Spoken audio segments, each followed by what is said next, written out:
At the dawn of the Han Empire, it was an era resplendent with brilliance and ambition.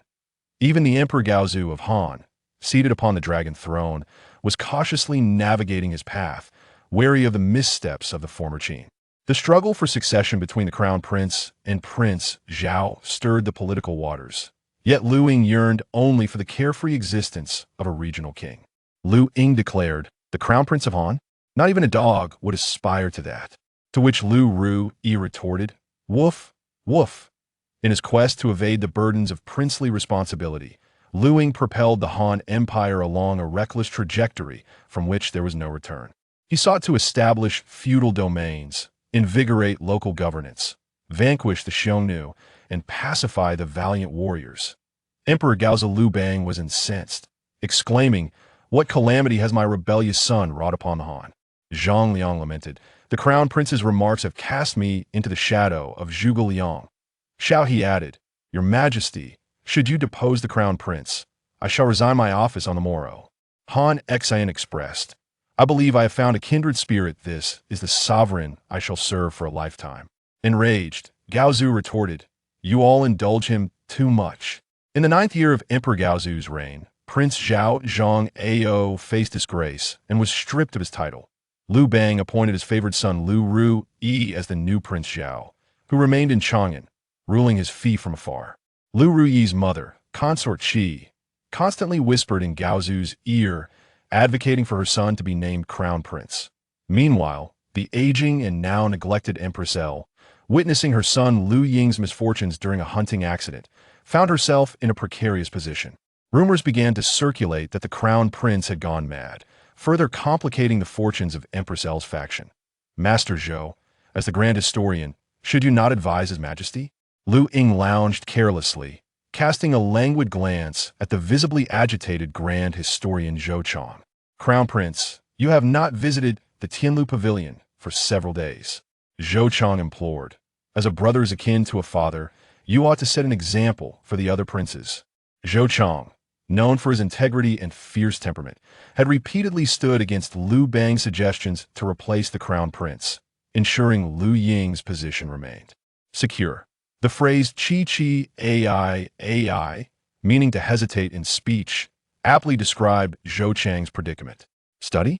I shall surely do so next time." Liu Ying's spirit had long since been supplanted by another. Once a distinguished student of history, Liu Ying had inadvertently fallen into a coffin while exploring what appeared to be the tomb of Emperor Gaozu of Han. With a mindset of experimentation, he resolved to abandon his princely title, recognizing that the tragedies of the early Han dynasty stemmed from the rivalry between himself and Liu Ruyi. Witnessing the ruthless political purges orchestrated by his mother, Liu Ying ultimately succumbed to self-destruction, drowning in a life of hedonism before reaching the tender age of 22. The complexities of the small seal script were indeed perplexing, and the elderly scholars at Tianlu Pavilion imparted only the esoteric teachings of Huang Lao. "Crown Prince, your daily laziness is a dereliction of duty to the state." Zhou Chang, exasperated, pondered if this was indeed Liu Ying's true nature. After all, he was merely a 16-year-old youth, caught in the throes of youthful folly. If you continue in this manner, His Majesty may well appoint Prince Zhao to supplant you as crown prince. Zhou Chang lamented, frustrated by Liu Ying's lack of diligence, wondering where the once kind, courteous, and studious prince had vanished. Why is the crown prince now exhibiting such unrefined behavior, even going so far as to flirt with the palace maidens, resembling nothing less than a lecherous old man? Change. Quickly replace him. This crown prince is utterly unworthy. Liu Ying clapped his hands in delight, his intentions quite straightforward. Having traversed through time and endowed with such a formidable father, one must naturally indulge in the pleasures of life. During the early Western Han dynasty, a dual governance system was implemented, granting immense power to the feudal lords. What could be more delightful than being a slothful and pampered royal? There was no need to worry about the enfeoffment edict. After all, it would be quite some time before his younger brother Liu Hong ascended to the throne. Nor was there any concern about his nephew's attempts to diminish his fief, as there was no risk of rebellion. Zhou Chang found himself somewhat bewildered, convinced that the crown prince before him must surely have lost his senses. "Your Highness, could it be that you are possessed by some malevolent spirit?" Zhou Chong was increasingly anxious, while Liu Ying waved his hand dismissively, indicating that he was perfectly fine. Master Zhou, may I inquire whether the teachings of Huanglao advocate for a policy of non-action? Indeed, that is correct.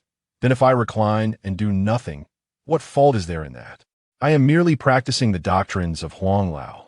Liu Ying's eloquence left Zhou Chong at a loss for words, his stutter only exacerbated by Liu Ying's sharp retorts. I take my leave. Zhou Chong was filled with indignation, never anticipating that he, as a counselor, would be bested in debate by the crown prince. Even Emperor Liu Bang held him in high regard, for Zhou Chong not only spoke candidly, but also presented compelling arguments. Yet today, it was evident that Zhou Chong had been swayed by the crown prince's words. Farewell, no need for formalities. Liu Ying reclined on the couch, preparing to indulge in a midday slumber. He was quite aware of the chaos that permeated the early Han court, having studied history extensively. Rather than be a hapless crown prince entangled in the intrigues of these cunning power brokers, he would prefer to enjoy life in the feudal states. What a pity that the land of Qi was granted to my elder brother Liu Fei, otherwise I would surely have claimed it for myself. With a yawn, Liu Ying soon fell into a deep and peaceful sleep, snoring thunderously in the Weiyang Palace. Witnessing Zhou Chang's glum expression, Liu Bang could not help but burst into laughter. Zhou Chang, you present your arguments so eloquently before me. How is it that you faltered before the crown prince? So he does nothing every day, and that is deemed governance by non-action. With his majestic beard and a boisterous demeanor, Liu Bang, adorned in an askew-long crown, appeared regal yet disheveled. Zhou Chang approached tentatively, seeking to discern whether Liu Bang wished to reprimand the crown prince or if he had truly succumbed to despair. He cared deeply for his benevolent yet feeble eldest son and his first wife, LG. Regrettably, the realm was just beginning to stabilize, and his age was advancing, while his valiant ministers and generals were in their prime. Could the gentle crown prince truly command respect once he ascended the throne? Conversely, Liu Ruyi, who bore a closer resemblance to him, seemed far more capable of managing this cadre of seasoned officials. Your Majesty, a lack of education is the father's fault. I implore your Majesty to admonish the crown prince.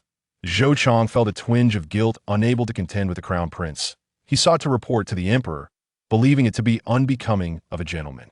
Yet, upon reflection, he considered that his actions were motivated by a desire to protect the Han dynasty, thereby justifying his report to the emperor as a noble endeavor. Zhou Chang, your efforts to safeguard Ying's position as crown prince are truly commendable. Liu Bang sat on the ground, having never been fond of the dogmas upheld by the nobility. Aside from the ceremonial rites to the heavens, he maintained a simple and comfortable attire akin to that of Pei County. The crown prince declared that the position of heir is not worth a dog's worth. Zhou Chang, in a fit of exasperation, found it absurd that, as the Grand Minister of Justice, he should endure the strained relationship between father and son. He resolved to act merely as a messenger. Let the two of you speak for yourselves. What? Such audacity! Come, let us see for ourselves. Liu Bang, incensed, recognized the significance of the heir's position. Not worth a dog's worth? He was curious to discern whether his son was merely throwing a tantrum or genuinely wished to abdicate in favor of another. Consort L possessed a cool demeanor, yet she spoke more when addressing her son. Though Consort Qi had taken her husband, she remained indifferent. It was rather normal for a ruler to have multiple concubines. However, the audacity of these petty individuals targeting Liu Ying was intolerable. With the demise of her elder brother Elze, did they truly believe the L family was without support? Mother, I shall go tomorrow, just as you promised the day before and the day prior to that. Elho felt a profound sense of helplessness. Since Liu Ying's fall from his horse, he had undergone a remarkable change in temperament. Whether it was a blessing or a curse remained uncertain. Whereas Liu Ying, who claimed that the position of crown prince is not worth a dog's worth. Liu Bang, in a fit of fury, kicked the door open, with Zhou Chang trailing behind him, unwilling to meet the crown prince's gaze. Father, I spoke the truth. Then I shall strip you of your title and appoint Ruyi as the crown prince. Liu Bang had long desired to replace the eldest with the youngest, but Elho's connections with the court officials and Zhou Chang's staunch arguments had thwarted his attempts. Elho furrowed her brows, not anticipating that her son's careless words would provide Liu Bang with the opportunity to change the heir. Father, what benefits does one receive as the crown prince? Previously, Liu Ying had been exceedingly cautious, terrified in Liu Bang's presence. Yet now, he remained unperturbed, displaying an air of nonchalance reminiscent of a notorious scoundrel from Pei County. Our esteemed Han dynasty's valiant ministers and seasoned generals do not even respect you, let alone the crown prince. The Xiongnu threat encircles you. Sending the crown prince would be futile. Should you fall ill in the future, and the feudal lords rebel, the crown prince would need to quell the uprising. What if he perishes on the battlefield? Zhao Chong found himself nodding in agreement, for Liu Ying's points were undeniably valid. Master Zhao, do you believe the crown prince is fit for a dog? Not at all. Upon hearing this, Liu Bang glared furiously at Zhao Chong. What did you say? Zhao Chong promptly altered his stance. Your Majesty, please calm your anger. Yes, indeed. Even a dog would take the position. Chapter 2. Mixed doubles. Liu Bang was taken aback to discover a previously timid Liu Ying displaying such audacious traits. This child resembles me. Ahem. Is the crown prince not at risk? Surely, the emperor faces peril as well. After all, even the first emperor of Qin was assassinated by the loyal marquis. Liu Bang furrowed his brow. Why was he advising Liu Ying? If the latter were to renounce his claim to the throne, would that not align perfectly with Liu Bang's own desires? My father, such a precarious position should be entrusted to your beloved son, Ruyi. In due time, grant me the title of a feudal lord. Liu Ying exclaimed. The regions of Yin and Zhao could be overlooked, but Wu and you would be splendid, filled with beauty and grandeur. Upon hearing Liu Ying and Apos' words, Liu Bang felt a twinge of displeasure. Wu and you were indeed fertile lands. This lad certainly knew how to indulge. Ying, do you truly not wish to ascend to the position of crown prince? Liu Bang's expression turned grave. Entirely unlike the drunken rogue who danced at banquets. Did I not mention? The crown prince of the Han is not worth a dog's regard.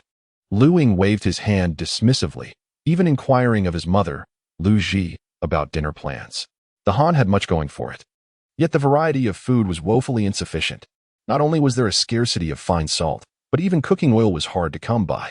Dishes primarily focused on boiling quickly lost their charm after a few meals. This was also why Liu Bang had a penchant for barbecued fare. Alas, during such times of initial stabilization, it was impractical to host banquets daily. Even as crown prince, Liu Ying could not indulge in roasted meat at every meal. Should you refuse to take the title, I shall insist upon it. Liu Bang exclaimed in exasperation. The old rogue intended for the merits of the L family and the newly risen supporters of Prince Liu Ruyi to engage in a contest. Only through mutual destruction would the Han court ultimately benefit, facilitating a return to centralized authority. To Liu Bang's dismay, after he had painstakingly set the stage for confrontation, Liu Ying simply opted out, exclaiming, I shan't Apos to play this game any longer. Ah, the crown prince is indeed astute. Zhao Chong secretly gave Liu Ying a thumbs up. This tactic of retreating by advancing was truly remarkable. Originally, Zhao Chong had earnestly counseled Liu Bang against the notion of deposing the crown prince. Yet Liu Ying and Apos' voluntary withdrawal rendered Liu Bang and Apos' efforts moot. Noticing Zhao Chong and Apos' subtle gestures, Liu Ho and Apos' face radiated with satisfaction. Her seemingly weak son had finally matured, demonstrating an unexpected cleverness. Liu Ying, however, was left bewildered, perplexed as to why Zhao Chong was praising him. Father, the word of the emperor is as unyielding as a mountain. It cannot be disregarded. Just moments ago, you emphatically declared your intention to revoke my title as crown prince. You must promptly announce it to the world. I am eager to travel to Wu, and you in search of beautiful maidens. Perhaps I might even encounter a fair companion akin to Shi Shi or Yu Ji. As the thought crossed his mind, Liu Ying's countenance took on a rather lecherous expression. Reminiscent of the time Liu Bang had surreptitiously flirted with the widow of Zhao in a tavern, Liu Bang regarded his son, recognizing that this demeanor was no mere facade. He had displayed a similar countenance during his clandestine observations of Yu Ji at the Hongmen banquet. You understand that I am the emperor, therefore, if I designate you as crown prince, you must comply. The words of the emperor carry weight far beyond mere declaration. As the sovereign of all under heaven, you are obliged to heed my commands. Liu Bang and Apos' reckless demeanor was well understood by El Ho, while Zhao Chong watched with the amusement of a spectator, eager to see which rogue would prove more obstinate. Very well, I shall soon inform the ministers that my father is a man of empty promises. With a resounding slap, Liu Bang struck Liu Ying on the forehead. You little rascal, dare to defy me. If you do not wish to be the crown prince, so be it. If you refuse to study at Xiongnu Pavilion, that is also acceptable. Yet you have the audacity to speak ill of your father. Liu Ying was somewhat bewildered. As his father, a seasoned rogue from the battlefield, possessed considerable strength. Father, if you cannot match my words, you resort to violence. Mother, you must intervene. Zhao Chong, unable to contain his laughter, admonished, if you continue to jest, you are merely reveling in the emperor's disgrace, and as a subject, your sin is compounded. Internally cursing himself for his lack of restraint, Zhao Chong exclaimed, Your Majesty, let us discuss this matter without resorting to blows. In a moment of desperation, he rushed to intervene between Liu Bang and Liu Ying. This scoundrel. It truly takes but 3 days without punishment for him to become insufferable. Today, I shall stay in the pepper room, and we will discuss this little rascal's behavior. The composed Elho merely nodded, choosing not to elaborate. If I am a little rascal, then what does that make my grandfather? And you, therefore. Before Liu Ying could finish, Liu Bang rolled up his sleeves and seized a shoe. The last time the emperor had been so enraged was during the siege of Baidang, when he was cornered by the Xiongnu chieftain, Modu. Empress, help me restrain this boy. Elho, realizing her son's impertinence in labeling himself as a rascal, felt her own dignity at stake. Liu Ying had not anticipated that a thoughtless remark would provoke the wrath of the Empress of Han. In her youth, LG had shouldered all domestic responsibilities, her strength formidable, and Liu Ying, at his current age, was powerless to escape her grasp. Liu Bang, wielding the shoe, delivered a stern reprimand to his son. This is for refusing the title of crown prince. This is for neglecting your studies at Xiongnu Pavilion. This is for seeking beauty in Wu and Yu. This is for insulting your father. Zhao Chong, taken aback, marveled at the emperor and Appo's unusual fury. Even in the face of Xiongnu, he had never been this incensed. Yet, the crown prince, despite his predicament, did not remain silent. How could father visit taverns to woo widow Chao? How could he, under mother and Appo's nose, flirt with palace mates? Father, who cannot even recognize a single character, relies on Liu Ho to teach you to write your name. You even mock Zhao Chong and Appo's stutter, saying he sounds like a duck. Zhao Chong glanced up at Liu Bang, who quickly defended himself. Pay no heed to this impudent boy and Appo's nonsense. Empress, join me in disciplining him. Recently, Elho had found herself at a loss with her son, though she refrained from harsh words, for Liu Ying was her cherished child. Today, however, Liu Bang assumed the role of the villain, providing her with an opportunity to instill discipline. Tomorrow, you shall attend Xiongnu Pavilion for your studies. In the future, cease your flirtations with palace maids. Do not project your past misdeeds onto me. When have I ever ridiculed Zhao Chong? I have only spoken of him a handful of times with Lady Qi. After the joint chastisement, Liu Bang felt a refreshing clarity, akin to the exhilaration of vanquishing Xiongnu in battle. He glanced at LG, and the couple and Appo's synergy remained as deft as ever. Indeed, a wife of one and Appo's youth is truly irreplaceable, though Liu Ji may have lost her youthful bloom. She remains a captivating beauty. The old rogue, having not indulged in such company for quite some time, finds himself unexpectedly stirred. Liu Ho maintains her frosty demeanor towards Liu Bang, yet the incorrigible rogue disregards decorum and shamelessly takes her hand. The imperial couple departs hand in hand, leaving only Zhao Chong by Liu Ying's side. Your Highness, does it hurt? Shall I give you a taste of my strength? Liu Ying rubs his sore backside, realizing that his father is quite the force to be reckoned with. For a fleeting moment, he forgets that they are the emperor and empress, envisioning instead the ordinary parents of a common household. Then tomorrow, I shall escort the crown prince to Xiongnu Pavilion, or else I shall report to his majesty and her highness. Zhao Chong grins slyly, as if he has discovered a means to deal with Liu Ying. Master Zhao, you have taken a turn for the mischievous. Chapter 3, The Eldest Brother as a Father. If you disagree, just fight in the Pepper Room Palace. The walls are adorned with powder made from the blossoms of the Sichuan pepper tree. This rosy fade, coupled with its fragrant aroma, safeguards the wooden structure of the palace. The pepper, abundant in seeds, symbolizes the blessing of numerous offspring. Liu Bang has already fathered 8 sons, placing great hopes upon them. The eldest, Fei, is unremarkable and lacks both merit and fault. The crown prince, Ying, was initially deemed overly gentle by Liu Bang, who now succinctly describes him as easily beaten. The third son, Ruyi, bears the closest resemblance to Liu Bang and is his favorite.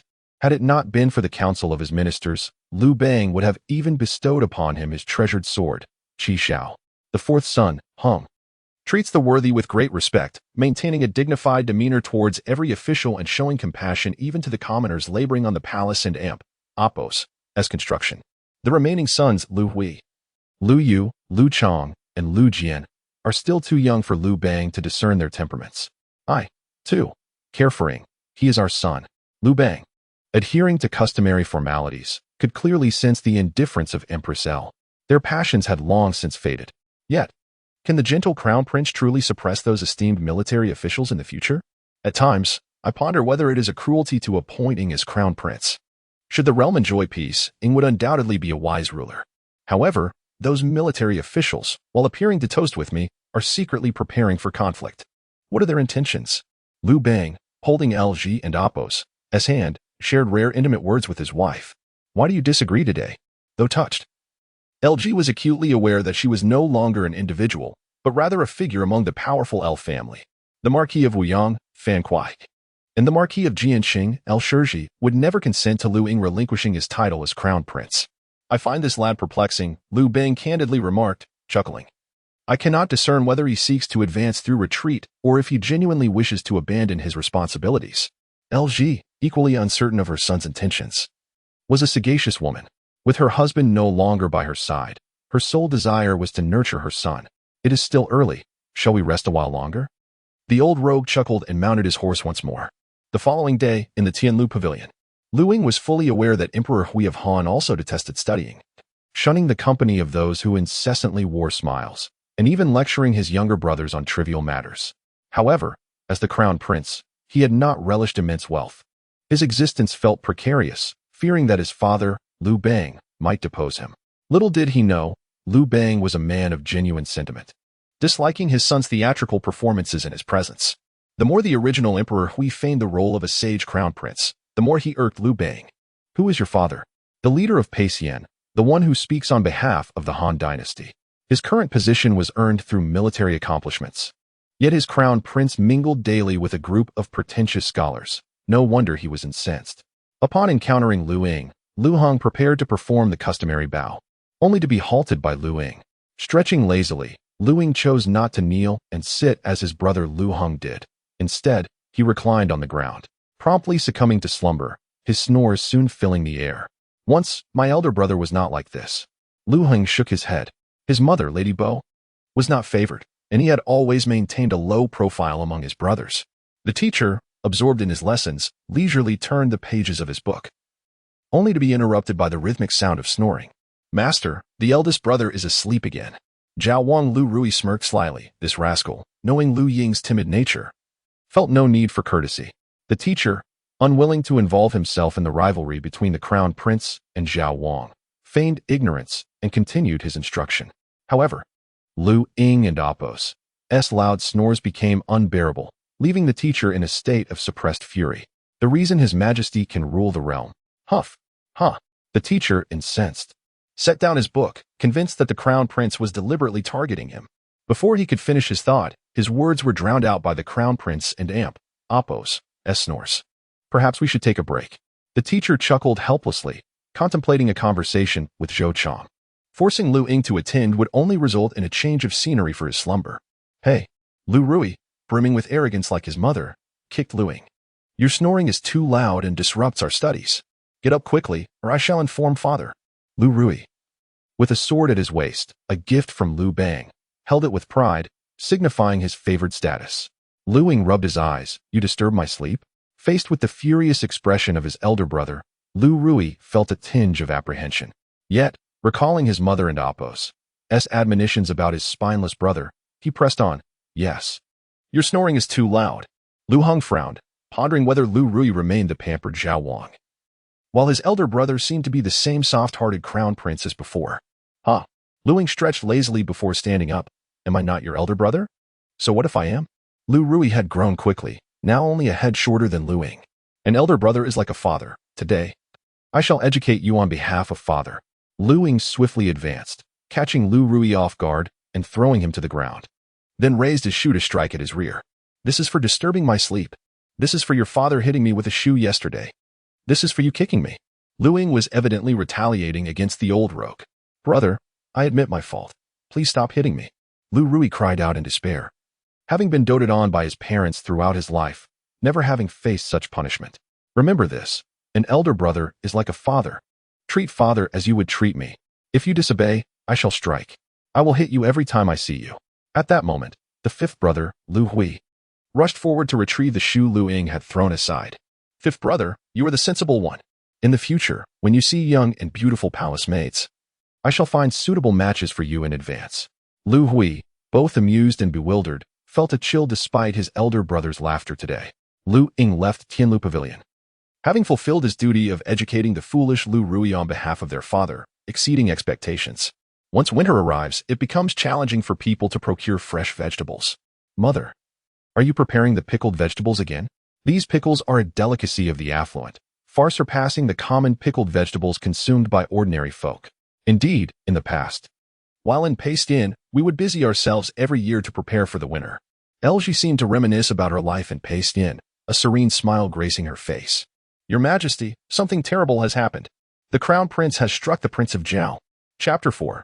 Who should fear a mind affliction? Did the Crown Prince strike the King of Zhao? Elho set aside her pickling tasks and turned to Liu Ying, a smile unconsciously gracing her features. Lady Qi, emboldened, pranced about before the Empress, a clear sign that LG was biding her time for retribution. Yet Liu Ying was different, despite his younger brother Liu Ruyi and Appo's persistent arrogance. He chose to endure. To outsiders, the Crown Prince appeared magnanimous, but in truth, they deemed him weak and ineffectual. Magnanimity, they thought, is the ability to strike one's opponent yet refrain from doing so. Zhou Chong hurried along, his heart heavy with concern for the Crown Prince. Bullying. Dr. Zhou, I have not bullied anyone. It was this fellow who disturbed my slumber and laid hands upon me. Lady Qi had come knocking. Zhou Chong was in a fluster. Despite the covert rivalry between El Ho and Lady Qi, neither had openly clashed. One was the wife of Liu Bang, the other a favored concubine. Their discord, while palpable, could not afford to become too scandalous. Before Zhou Chong could finish, the elegantly dressed woman appeared, taking Liu Ruyi and Appo's hand as they entered the Jiaofeng Hall. Sister, the concubine has come to visit the Crown Prince. Having heard he fell from his horse and injured his mind?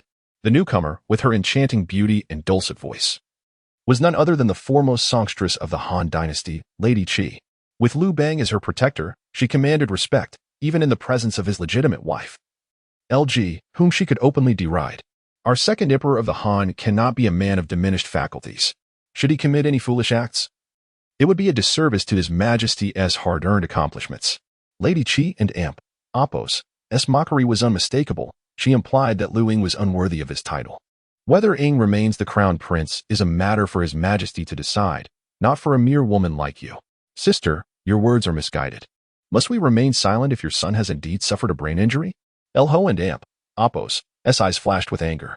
Liu Ruyi, favored by his mother, had witnessed El Ho's peril during the Battle of Pingcheng. In contrast, Lady Qi had seized the opportunity to remain by Liu Bang's side, giving birth to a son who bore a striking resemblance to his father. El Ho's fury mounted. She yearned to strike this arrogant woman. You are Lady Qi? So beautiful and melodious. You must be a songstress. Liu Ying and Appo's opening remarks dripped with sarcasm, leaving Lady Qi with an unsettling feeling, as if she had been insulted. Liu Ruyi, typically brash and fearless, felt a tightening in his chest at the sight of Liu Ying, genuinely intimidated by his authoritative presence. Does the crown prince not recognize me? It appears the fall has indeed affected his mind. Lady Qi continued, Sister, rather than await His Majesty's decree, why not advocate for Liu Ying to abdicate in favor of a more competent successor? You are aging, and your son is afflicted. What a misfortune this is. Lady Qi's barbed words pierced through El Ho's facade, for she saw the Empress as a pitiable figure. Her husband had been taken, and her son's status was precarious. Lady Qi intended to provoke El Ho, knowing that should the Empress strike her, she could whisper sweet nothings into Liu Bang and Appo's ear. If all went well, she might see LG stripped of her title, allowing both mother and son to rise to power together. LG clenched her fists, striving to contain her rage for her son and for the honor of the El family. Otherwise, as the first wife of Liu Bang, how could one tolerate the insolence of a concubine? Mother, My head is aching due to my affliction. Quickly, flee. The evil spirit will make me lash out. With my affliction, who am I afraid of? Before Liu Ying could finish his words, he struck Lady Qi across the face. Smack. You dare hit me? The foremost female broadcaster of the Han dynasty, renowned for her words rather than her actions, was no match for the youthful crown prince.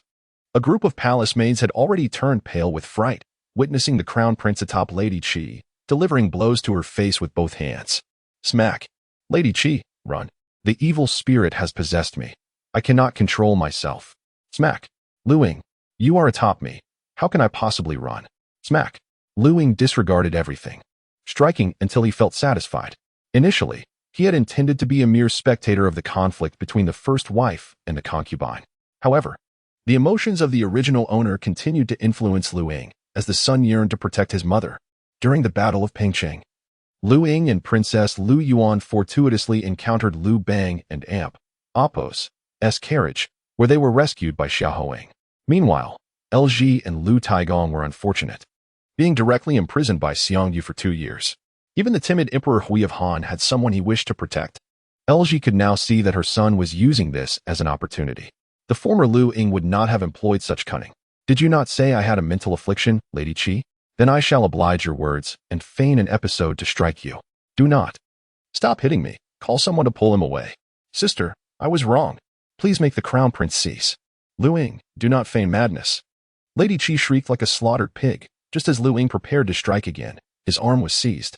The crown prince swiftly retaliated with a hook punch to her abdomen. You little brat, you dare strike me. Upon seeing the newcomer, Ho and Apos' visage darkened. Your Majesty, what brings you here? Hearing that his beloved son was struck, the Emperor of Han hurried to the Jiaofeng Palace, fearing a confrontation between Ho and Lady Qi. The founding Emperor of Han has arrived? Nonsense. I am not dead yet. Liu Bang kicked his son away, muttering, the title of Emperor Gaozu is indeed commendable. Seeing her elder brother arrive, Lady Qi immediately burst into tears, a complete picture of distress. Your Majesty, you must stand up for your servant. Liu Ying bullies his mother and son. He struck me at Tianlu Pavilion, and now he strikes me again. Liu Bang felt overwhelmed. The former Liu Ying had been synonymous with cowardice, but now he was a complete madman. Your Majesty, Ying was merely having an episode and unintentionally struck Lady Qi. Ho naturally defended her son. The recent slaps had secretly pleased the Empress of Han. You lie. He is clearly feigning madness.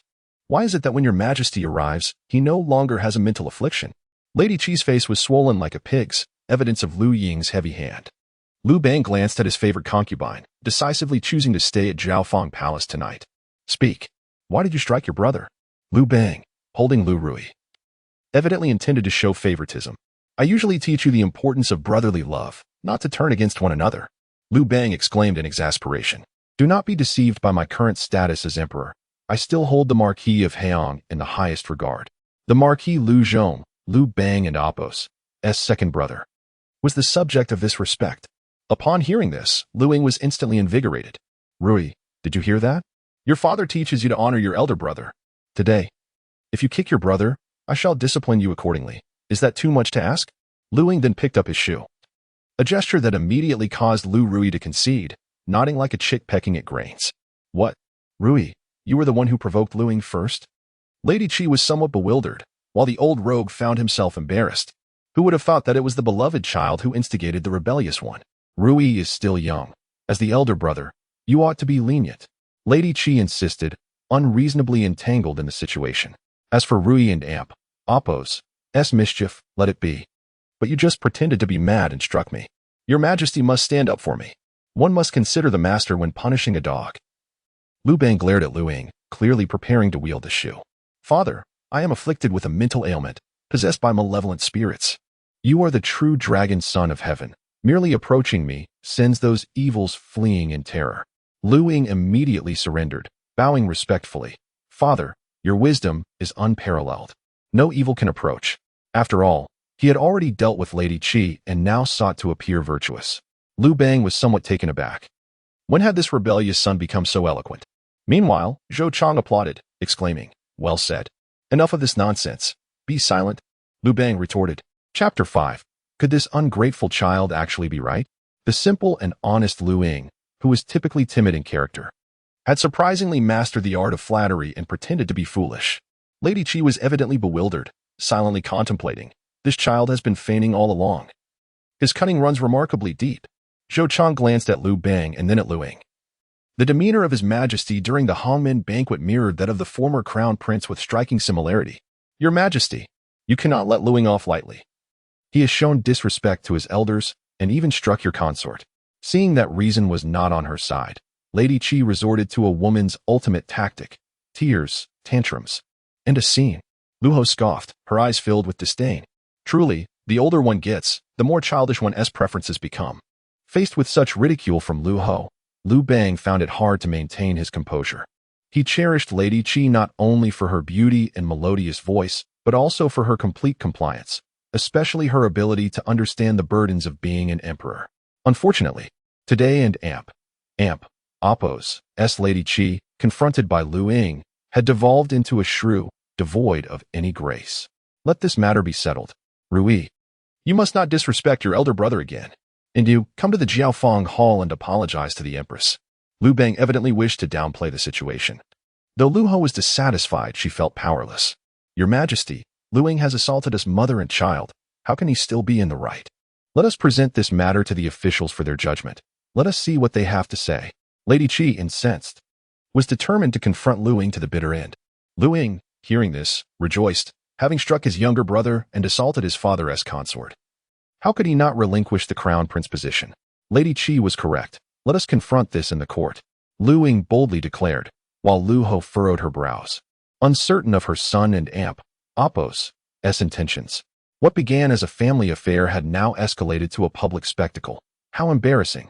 Very well then. You wish to make a scene? I shall indulge you. Summon all the officials into the palace. My family matters are also matters of the realm. Let them judge, and I shall delight in the spectacle.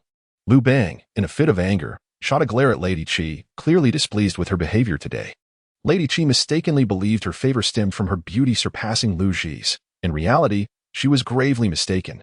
The emperor also craved emotional validation, something Liu Ho, as a strong woman, could not readily provide, always assisting Liu Bang in his endeavors. In contrast, Lady Qi had previously acted like a little girl, understanding how to win Liu Bang and Oppos' favor. Regrettably, when it came to her son's claim to the throne, Lady Qi became rather heated-headed. This left a poor impression on Liu Bang, while Liu Ruyi and Oppos' character resembled his own, which was a positive attribute. Lady Qi's foolishness as a mother was undoubtedly a detriment. In the Weiyang Palace, the main hall, the high-ranking officials of the Han dynasty were abruptly summoned by the emperor, many of whom had not received any prior notice. Is there any news from the carriage? The fierce and robust Fan Kuo inquired of the nearby Xiaohong, who, after all, was Liu Bang's personal driver and one of his most trusted confidants. None. Xiaohong was laconic. Even aware that it was a family matter of Liu Bang's, he would not divulge further. The Prime Minister has arrived. To everyone's astonishment, the Marquis of Huayin has also arrived. Sigh. Only the left Marquis has not come. Could it be that we are about to engage the Xiongnu in battle? The founding ministers are filled with trepidation, for the siege at Baidang has revealed the prowess of the Xiongnu cavalry. The Han dynasty is in dire need of revitalization, and a hasty military expedition towards the northern desert seems unwise. The Marquis of Yangling, Fu Quan, and the Marquis of Chuning, Qinping, have even contemplated advising the emperor shortly. My lord, you have come, Fan Kuai exclaimed upon seeing Han Xian, instantly transforming into an obsequious admirer, while Han Xian merely acknowledged him with a nod, dismissing the flattery. Very few can withstand Han Xian and Oppos' irascible temperament, yet all respect his military acumen. Your Majesty has arrived. Liu Bang and Empress Liu entered, accompanied by Lady Qi, Liu Ying, and Liu Ruyi, causing the court officials to feel a pang of anxiety. Could it be that a new crown prince is to be designated today? My esteemed ministers, cease your idle speculations. I have family matters requiring your judgment. Liu Bang reclined on the dragon throne, displaying none of the gravitas befitting the Son of Heaven. Liu Ying and Oppos' remark about the licentious emperor drew a few chuckles. Zhao Chang, please recount the events to them. Upon learning that it pertained to imperial family affairs, the ministers braced themselves for silence. After all, one side comprised the empress and the crown prince, who enjoyed the backing of the influential L family, including prominent figures like L Shiji and Fan Kuai himself. As for Lady Qi and Liu Ruyi, this mother-son duo was adept at wielding influence, and the ministers wished to avoid entangling themselves in controversy. Zhao Chang succinctly outlined the events, and the astute ministers quickly discerned the underlying nuances. Zhao Wang Liu Ruyi, buoyed by his favor and the crown prince's docility, attempted to assert dominance over the latter at the Tianlu Pavilion. However, after the crown prince's fall from grace, his temperament underwent a dramatic shift, leading him to deliver a severe beating to Liu Ruyi, along with Lady Qi, who had unwittingly positioned herself as a target. Fan Kuai felt a surge of satisfaction, believing his nephew had finally exhibited the decisive nature needed. Lady Qi was of little consequence, merely a concubine. Liu Ruyi was insignificant, just a younger brother. Had there not been so many esteemed officials present, blurring the lines between friend and foe, Fan Kuai and El Shirji would have already celebrated in secret. Now, let us discuss who is right and who is wrong. Liu Bang's gaze swept over the officials, capturing their expressions. The staunch supporters of Empress Liu displayed unmistakable joy, convinced that the crown prince had finally come to his senses. Meanwhile, the majority maintained an air of stoic neutrality, choosing to remain uninvolved during this uncertain time regarding the crown prince's status. Shall he, as a man of integrity and the current chancellor, please share your thoughts? With no one else willing to speak, Liu Bang turned his attention to his fellow townsman, Shao He, who immediately grasped the unspoken intent to mediate. Liu Ruyi had instigated the conflict with Liu Ying, and the Zhao Wang's kick at the crown prince left him with little ground to stand on. Your Majesty, the crown prince is in the right, while Zhao Wang is in the wrong, Shao He respectfully stated, but Liu Bang's expression darkened. I asked you to mediate, not to delineate right from wrong. He continued, in principle, the crown prince is a sovereign, while Zhao Wang is a subject. Thus, the latter's actions against the former are a breach of hierarchy. On a personal level, however, the crown prince is an elder brother, and Zhao Wang is a younger brother. There is no fault in a brother educating his sibling. Shao He disregarded Liu Bang and Appo's fury and continued, if your Majesty believes that what King Zhao has done is just, then all under heaven shall follow suit. In that case, the moral fabric of our Han dynasty shall be corrupted, beginning with the imperial family. Shao He did not wish to show favoritism towards Liu Ying, nor did he intend to offend Lady Qi. He simply understood that certain precedents must not be established, otherwise the nascent Han dynasty could find itself teetering precariously amidst turmoil. The Chancellor's heartfelt words resonate with our sentiments, he declared. Xiaohong glanced at the child he had once rescued and resolutely reached a decision. What kind of prince would be so magnanimous as to endure relentless bullying without retaliating? Lady L felt a surge of joy within her, while Lady Qi's countenance turned ashen. Chancellor, Duke Ting, it was I who struck Ruyi first, and as for Lady Qi, look at her face. It bears the mark of my doing. Liu Ying felt a deep anguish. He yearned to use this opportunity to extricate himself from the burdensome title of crown prince. Xiaohong, what are you scheming? He thought. I am fully aware of my faults. Only by renouncing the position of crown prince can I find peace of mind. However, as soon as these words left his lips, Shao He bowed respectfully. The crown prince and Appo's magnanimity is indeed a blessing for our Han dynasty. Liu Bang and Appo's expression darkened, while Liu Ying and Appo's visage turned pale. Chapter 6. Is this not bullying the elderly? The more Liu Ying expressed his desire to resign from the position of crown prince, the more Shao He and Xiaohong felt that the crown prince was being wronged. A crying child receives milk. Lady Qi and Liu Ruyi consistently portrayed themselves as weak and easily bullied in front of Liu Bang, which left many officials feeling quite irked. During the time of establishing the kingdom, it was LG who provided support from the rear. Shao He and Xiaohong, these meritorious ministers, were well acquainted with the Empress Dowager. Now, witnessing Liu Ying being mistreated, their anger could hardly be contained. This ungrateful son claims he is in the wrong. Disrespecting elders and assaulting his superiors, how can you still speak in his defense? Liu Bang found himself bewildered, observing that his old comrades were becoming somewhat unhinged. Even the steadfast Xiahou Chufu seemed out of sorts today. Your Majesty, you are aware that the crown prince has always been gentle and weak. Unless he is pushed to his limits, he would never retaliate. Xiaohong, filled with righteous indignation, recalled the Battle of Pengqing, where the child had been repeatedly kicked off the carriage by the emperor, further solidifying his resolve. I would rather offend your Majesty today than not seek justice for the crown prince. With Teng Gong aligning himself, Shao He silently nodded. While Xiaohong's merits may not surpass those of Zhang Liang, Shao He, or Han Exine, when it comes to Liu Bang's recent confidence. Xiaohong dares to claim the second position, with no one else deserving the first. He had once endured a year in hardship to protect Liu Bang. The bond shared between these two brothers is indeed incomparable to others. Liu Ying felt a sense of urgency. Was Teng Gong not usually a loyal servant to his father? Why was he suddenly displaying such indignation today?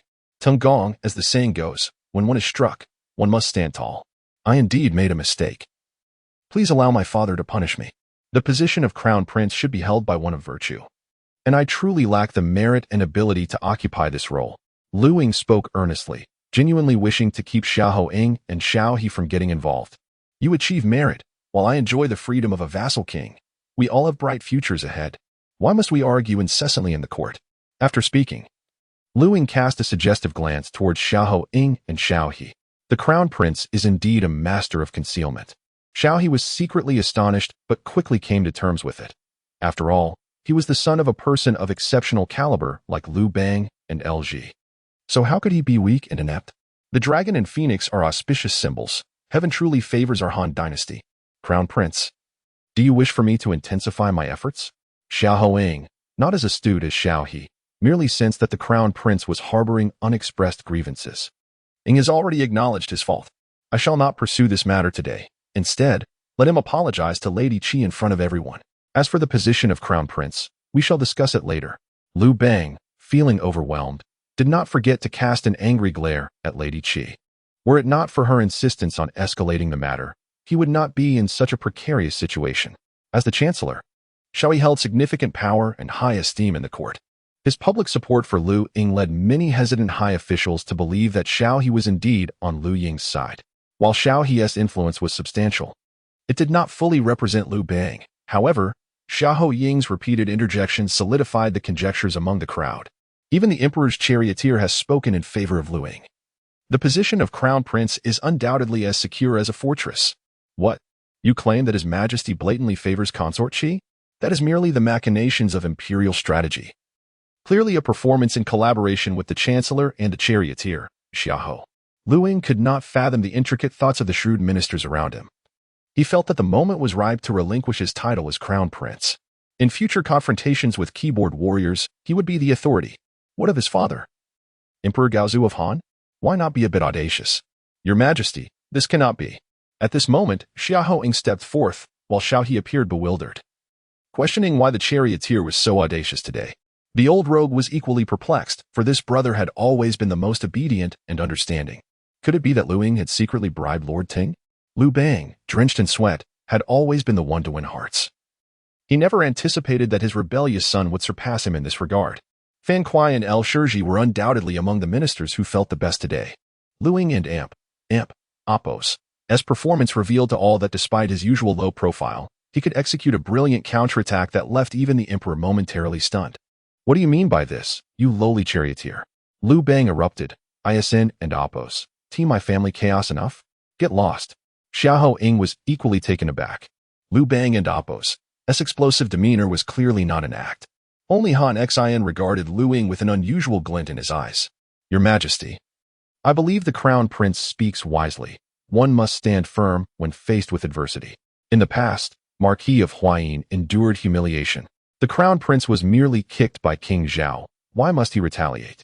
Moreover, the crown prince is older and should show magnanimity towards his brothers, which is quite unreasonable. The speaker boomed with a voice that resonated, a tall and imposing figure, none other than Guanyin, the Marquis of Yingyin. Han Xin dismissed him with disdain, always perceiving him as a sycophantic opportunist. Now that consort Qi was in a position of strength and the Prince of Zhao was privileged by his mother, Guanyin swiftly chose to support him. Liu Bang furrowed his brow. He wished for assistance, but did not want to hear Guanyin disparaging Han Xin. Guanyin and Han Xin eyed each other with mutual contempt.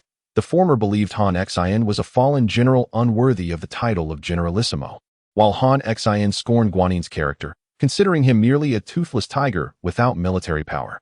Who has exposed your inadequacies, showing your true self? Liu Ying, unfamiliar with Guanyin, found him rather noisy, especially after he had insulted the esteemed Han Xin. Liu Bang and Appos. Family matters had no bearing on Han Xin. Guanyin was clearly seeking personal revenge, seizing the opportunity to mock Han Xin.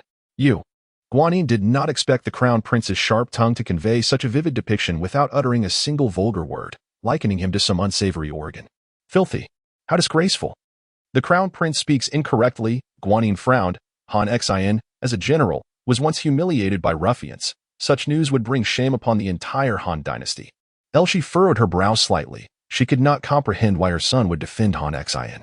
It should be noted that among all in Chang and Apos, and Han Xian was one of the individuals Liu Bang feared most.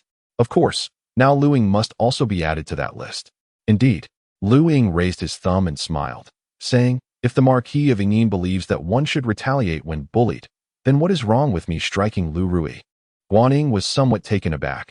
He had initially intended to humiliate Han Xian, while subtly insinuating that Liu Ying lacked the humility to yield to his brother. While Han Xian could endure the humiliation of being belittled, Liu Ying should not have to tolerate the foolishness of a petty tyrant. Unfortunately, Liu Ying had transformed. He was no longer the coward who would allow himself to be oppressed. If I retaliate, you accuse me of lacking humility. If I do not, then I am deemed a spineless coward. Is this not an act of bullying against the honest? Marquis Huayin, today, let us join forces and teach him a lesson. Liu Ying and Apos' words rang with conviction, leaving Guanyin speechless. Meanwhile, Han Xian was already brimming with fervor, with the crown prince and Lady L as his support. He feared no one. Chapter 7. Have I become the crown prince and Apos' henchman? One of Han Xian and Apos' greatest aversions was towards Guanyin. During Liu Bang and Apos' campaigns to unify the realm, Guanyin, Fan Kuai, and Qinping were mere sycophants, not true contributors to his success. Their rise to prominence was solely due to their association with Liu Bang. Without him, they would have remained commoners. The absence of such individuals would not have hindered Liu Bang's ambitions.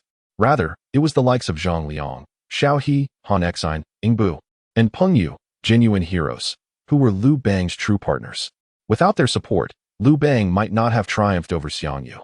This is one reason for Han Xian's disdain toward Guanyin. As a foundational shareholder of the Han dynasty, how could he tolerate the insolence of a mere manager? Did Han Xian support Liu Ying? Perhaps not. At the very least, like Liu Bang, he perceived Liu Ying as excessively benevolent and incapable of wielding true authority. Little did he know that today, he would be presented with an opportunity to confront Guanyin. Han Xian had endured humiliation in silence, believing it unwise to slay an insignificant foe, lest he find himself ensnared in the depths of prison. Today, however, he felt no loss of dignity in striking down the sycophant, the Marquis of Yingyin. Liu Ying initiated the assault, delivering a blow to Guanyin and Apos' abdomen. Having fought on the battlefield for years, Guanyin dismissed the prince's rudimentary street fighting skills. Just as Liu Bang was about to intervene, he was taken aback by the swiftness of the young prince's actions and the unpredictability of Han Xian. Bang! Han Xian, the master of strategy, executed a surprise attack, sending Guanyin crashing to the ground before pinning him down with his knee. Your Highness, I have restrained him. Please feel free to unleash your wrath. Thank you. Marquis of Huayin. Lady Qi observed the scene with sympathy as Guanyin endured his beating, recalling her own experiences in the Zhao palace, where she had similarly been subjected to such attacks. Your Highness, I have served valiantly alongside His Majesty, and this humiliation towards a humble minister is an affront to His Majesty. Guanyin, clearly flustered, failed to comprehend the formidable strength behind Han Xian and Apos' grip, which rendered him utterly powerless. If the divine strategist were truly as feeble as a chicken, how could he command an army and compel Xiongnu to take his own life at the Wu River? In truth, Han Xian had chosen to avoid conflict with Guanyin in the past, preferring to let matters be. However, today, before esteemed officials, Guanyin exhibited a lack of respect, mistakenly believing that Han Xian, having lost his military command, was now a toothless tiger. Little did he know, Han Xian's decisive actions were bolstered by the prince's support. No wonder the prince felt emboldened. It was revealed that two of the Han dynasty and Apos' three legendary figures had pledged their allegiance to him. Regrettably, Guanyin lamented that had he known such esteemed allies supported Liu Ying, he would have never dared to tread in such turbulent waters. Enough of this nonsense. Everyone, cease at once. Liu Bang bellowed in fury. Yet, despite his words, he did not step forward to intervene. After all, in his view, Guanyin and Apos' behavior today was indeed deserving of punishment. Who was Han Xian? His notorious temperament had ruffled many feathers. In any other setting, A powerful minister might have swiftly retaliated against him. Your Majesty, do not merely shout for them to stop. Someone should intervene. In the depths of his heart, Guanning felt a pang of distress and quickly spoke up to offer a reminder. With a mere glance from Liu Bang, Xiongnu comprehended the unspoken command. The foremost charioteer of the Han dynasty unhesitatingly allied himself with Liu Ying, subsequently restraining Guanning even more firmly, lest Liu Ying and Oppos' words go unheeded. Xiongnu thought. I instructed you to separate them, not to show favoritism. Oh, I misunderstood. My lord, I shall not err again. Do you dare hope for another chance? Fortunately, it was not a court day, else Liu Bang would have been driven to the brink of fury. Who could have anticipated that amidst such a gathering of esteemed ministers, a farce would unfold involving Han Xin and the crown prince conspiring to assault Guanning? Liu Bang waved his hand dismissively, then turned to Lady Qi, instructing her to apologize to the empress, thereby allowing the matter to pass without further mention. Following Liu Ying and Oppos' outburst, many senior officials discerned the inherent cowardice masked by the fierce demeanor of Lady Qi and her son. Fan Kuo and El Shirji's responses were expected. Yet the stances of Xiaohong, Xiaohe, and Han Xin, who had participated in the fray against Guanning, made it clear that the crown prince appeared to possess the upper hand. Understood, Your Majesty. Following this episode, Lady Qi adopted a more submissive demeanor, no longer daring to sulk before Liu Bang. Thankfully, Liu Bang still held affection for her and her son, refraining from further reproach. However, today and Oppos' revelations concerning the crown prince had indeed widened Liu Bang and Oppos' perspective. This was no longer the son who once spoke of benevolence and morality while being utterly ineffectual. He had transformed into a reckless scoundrel, a fact that left a profound impression on Liu Bang. Were it not for Zhou Chang and Oppos' daily reports on Liu Ying and Oppos' every move, Liu Bang might have believed the crown prince was engaging in factionalism. Father, when did my position as crown prince change? I am still awaiting my journey to Wu and Yu. Begone! Liu Bang barked in anger, yet Liu Ying remained unfazed. Usually, the mere elevation of Liu Bang's voice would send him into a flurry. Presently, however, Liu Ying adopted an attitude of indifference, smiling as he exited the main hall. What a well-taught son you have. Just now he was showing off to me. Liu Bang glared at LG and muttered. If he harbors intentions of ascending to the throne, why did he previously display such cowardice? LG, of course, was equally baffled and could hardly disclose to the emperor that a fall had possibly impaired his mind. Fortunately, the once mentally compromised Liu Ying now seemed to endear himself more to his parents than before. It is not merely my teachings. This child undeniably possesses your blood. My lord, Liu Bang sighed. Tomorrow, I plan to host a family banquet. You should arrive early. Liu Bang relished the idea of feasting with his old comrades, indulging in wine and meat, or sitting amongst the meritorious.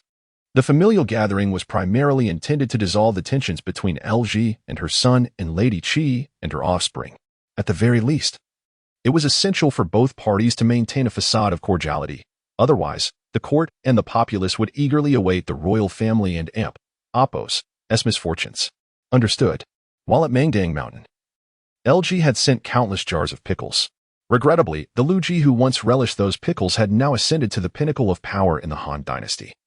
No longer in need of such simple fare, nor of her presence. Beyond the main hall, Han Xin, solitary and unaccompanied, has never favored the company of others. Nor does he tolerate the sycophants who flatter the powerful. Why do you depart so hastily, Marquis of Huayin? When did you, who pride yourself on being a loyal minister, align yourself with the crown prince? Xiaohe approached Han Xin and whispered, You, with your thick-headedness, have finally seen the light. In disbelief, Han Xin turned to Xiaohe. When did I ever pledge my allegiance to the crown prince? Xiaohe playfully nudged Han Xin with his elbow, laughing, Continue your charade. I have always known that you possess the keenest insight into people. Tomorrow, I shall recommend you to be the crown prince and Oppos' tutor. With that, Xiaohe departed briskly, leaving Han Xin in a state of bewilderment. Chapter 8. The Feast at Weiyang Palace. The Alliance of Han and Xiongnu in the Weiyang Palace. Inspired by the Book of Songs, the night lingers, illuminated by the glow of courtyard lamps. The lights of the Han household flicker on, welcoming the wandering sun back to his homeland. Legend has it that during the Qin dynasty, a black dragon emerged from the southern mountains, drinking from the Wei River. Its path eventually formed a mountain range spanning over 60 miles, with its head by the Wei and its tail reaching Fan River. It was Xiao who constructed the Weiyang Palace, having slain the dragon to establish it. Initially, Liu Ying scoffed at Shou Chong and Appo's account of this tale. Although Xiao managed logistics effectively, ensuring ample supplies for the front line, the endeavor of feng shui clearly encroached upon the livelihood of the revered strategist, Zhang Liang. Having already encountered two of the three heroes of the early Han, and having dealt a severe blow to Guan Ying alongside Han Xian, Liu Ying now found himself intrigued by the enigmatic Zhang Liang. Regrettably, according to Shou Chong, Zhang was currently engrossed in the pursuit of immortality, distancing himself from court affairs. Since failing to escort the crown prince to Tianlu Pavilion, Zhou Chong faced a personal downfall. Surely, there must be someone capable of instructing the crown prince in literature? Hence, Zhou Chong took it upon himself to act as the tutor. Alas, being a stutterer, combined with the crown prince's penchant for absurd reasoning, nearly drove Zhou Chong to despair, almost leading him to resort to extreme measures against the prince. In the face of adversity, the wicked grow bold, the petty become arrogant, while the noble remain magnanimous. Zhou Chong, speaking slowly, sought to enlighten Liu Ying, urging him not to behave as recklessly as he did when he assaulted Lady Qi or Guan Ying. To endure what others cannot bear and to tolerate what others cannot tolerate is the mark of a true gentleman. Seeing Liu Ying nod in understanding, Zhou Chong was nearly moved to tears. The crown prince had finally begun to comprehend. The teacher remarked, "I have never held a grudge, generally. I repay grievances on the spot." This young man truly bore no malice. Anyone who provoked him faced immediate retribution. Enough of this for today. The emperor is hosting a family banquet tonight, and I must prepare myself. Liu Ying stretched lazily, leaving Zhou Chong at a loss regarding this reckless prince. Alas, under heaven, could the great Han truly lack someone capable of educating the crown prince? With a heavy heart, Zhou Chong watched as Liu Ying departed for the main hall. The quality of food in the Han dynasty was dismal, primarily consisting of millet and wheat, and with winter sparse vegetables, Liu Ying found himself in a dire state. Only during his father and Appo's banquets did everyone enjoy a hearty meal. In the past, to display his magnanimity, Liu Ying would willingly cede his share of meat to his younger brother. However, the present Liu Ying was different. He relished whatever he desired. Indifferent to the gazes of others, Liu Bang had a fondness for roasted meat. So much so that it would not be an exaggeration to call him the progenitor of barbecuing. Grilled delicacies were indispensable at the Weiyang Palace feasts. Beef was, of course, out of the question. With the realm newly stabilized, the significance of a single plow ox to a common family was self-evident. Unfortunately, venison, when roasted, tended to be somewhat tough, lacking the succulence of lamb. The old rogue raised his cup, consuming meat heartily, devoid of any imperial demeanor. At a family banquet, the essence lay in revelry. Dissatisfied with the kitchen staff's culinary skills, Liu Ying took it upon himself to satiate his cravings. Nearby, Princess Liu Yuan, Liu Ying's elder sister, watched in astonishment as the crown prince engaged in barbecuing. A gentleman should distance himself from the kitchen, yet how could a prince lower himself to the role of a cook? Liu Ying, however, remained undeterred, diligently cutting the lamb into small pieces. 3 parts fat to 2 parts lean, simply skewering them with twigs before placing them over the charcoal fire to roast. Under the Maillard reaction, the lamb sizzled and oozed with juices, making it impossible to resist salivating. Liu Ying then sprinkled a handful of salt, achieving a delectable white strip. This method of grilling with only salt demanded the utmost quality of the meat. Just as Liu Ying was about to indulge alone, the old rogue snatched it away, eager to be the first to taste. Delicious. You ungrateful wretch. Instead of studying at Tianlu Pavilion, you spend your days mastering such culinary skills? Liu Bang, ever the villain, seized his son's meat skewer and felt compelled to scold him first. Alas, what could I expect from a father who is illiterate? Perhaps it is in the blood. Liu Ying and Appo's offhand remark left the old rogue momentarily speechless. Liu Taigong, however, burst into hearty laughter. This eldest grandson typically wore an official and amiable smile. Yet how often did he truly connect with others? Even between father and son, meaningful communication was rare. Liu Ying's previous demeanor was a clear reflection of a profound absence of paternal affection, having followed his mother and grandfather through hardships. It was only as he matured that he encountered the father who had rebelled and claimed the throne. Thus, a destitute village boy suddenly transformed into the crown prince, only to become an awkward imitation of what he was meant to be. Liu Bang found his son pretentious, while Liu Ying feared tarnishing his father and Appo's reputation, creating a strained father-son relationship that would later contribute to the tragic fate of the Han dynasty. Ying, you speak the truth. Our Liu family has very few literate members. Grandfather, pass me a skewer. Liu Ying gazed at the kindly elder before him, feeling a flicker of familial warmth.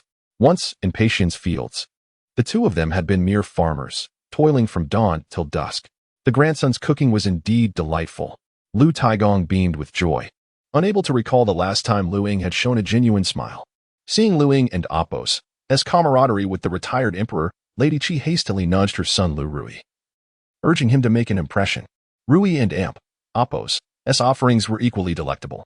Liu Taigong showed no favoritism. This humble farmer had suddenly become the father of an emperor. And yet Liu Bang remained dutiful. Frequently visiting his biological father sparked discontent among the court ministers. Your Majesty, you are, after all, the sovereign. What does it signify to pay daily respects to a peasant? In an instant, Liu Bang grasped the situation and bestowed upon his father the title of retired emperor, thus honoring him while also benefiting himself.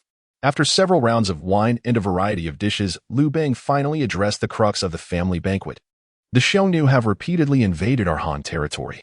However, with the new dynasty still in its infancy, fostering the welfare of the populace, I cannot indulge in petulance and confront Xiongnu. Liu Bang and Apos' coarse words revealed that the siege of Baiding remained a festering wound in the old rogue and Apos' heart.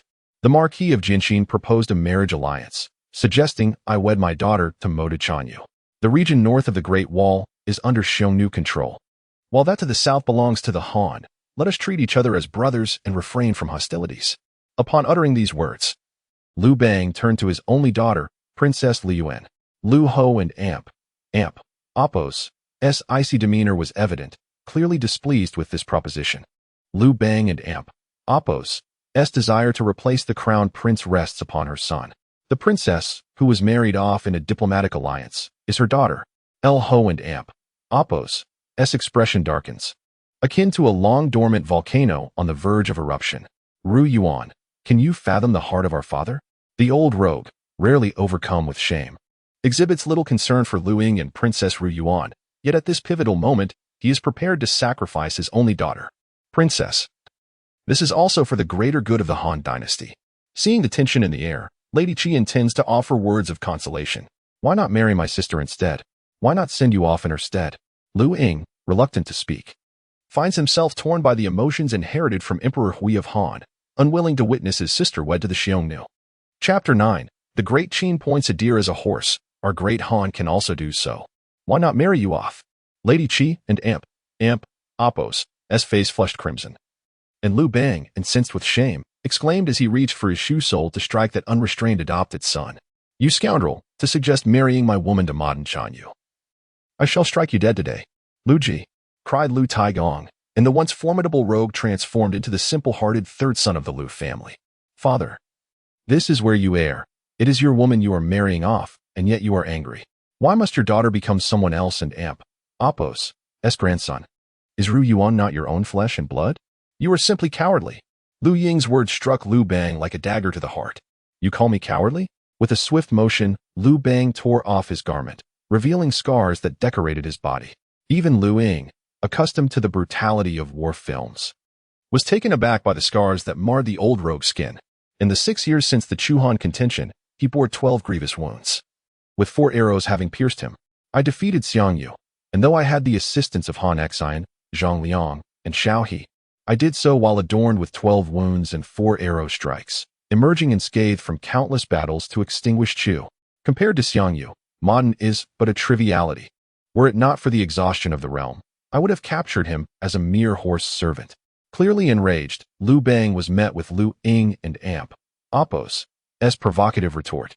Father, had you truly possessed such courage, Xiongnu would not dare to utter such arrogance. Liu Ying and Apos' intent was simple. He would not allow Princess Ru Yuan to be wed, a strong conviction instilled in him by Emperor Hui of Han. After all, every woman married off to the Xiongnu met a grim fate.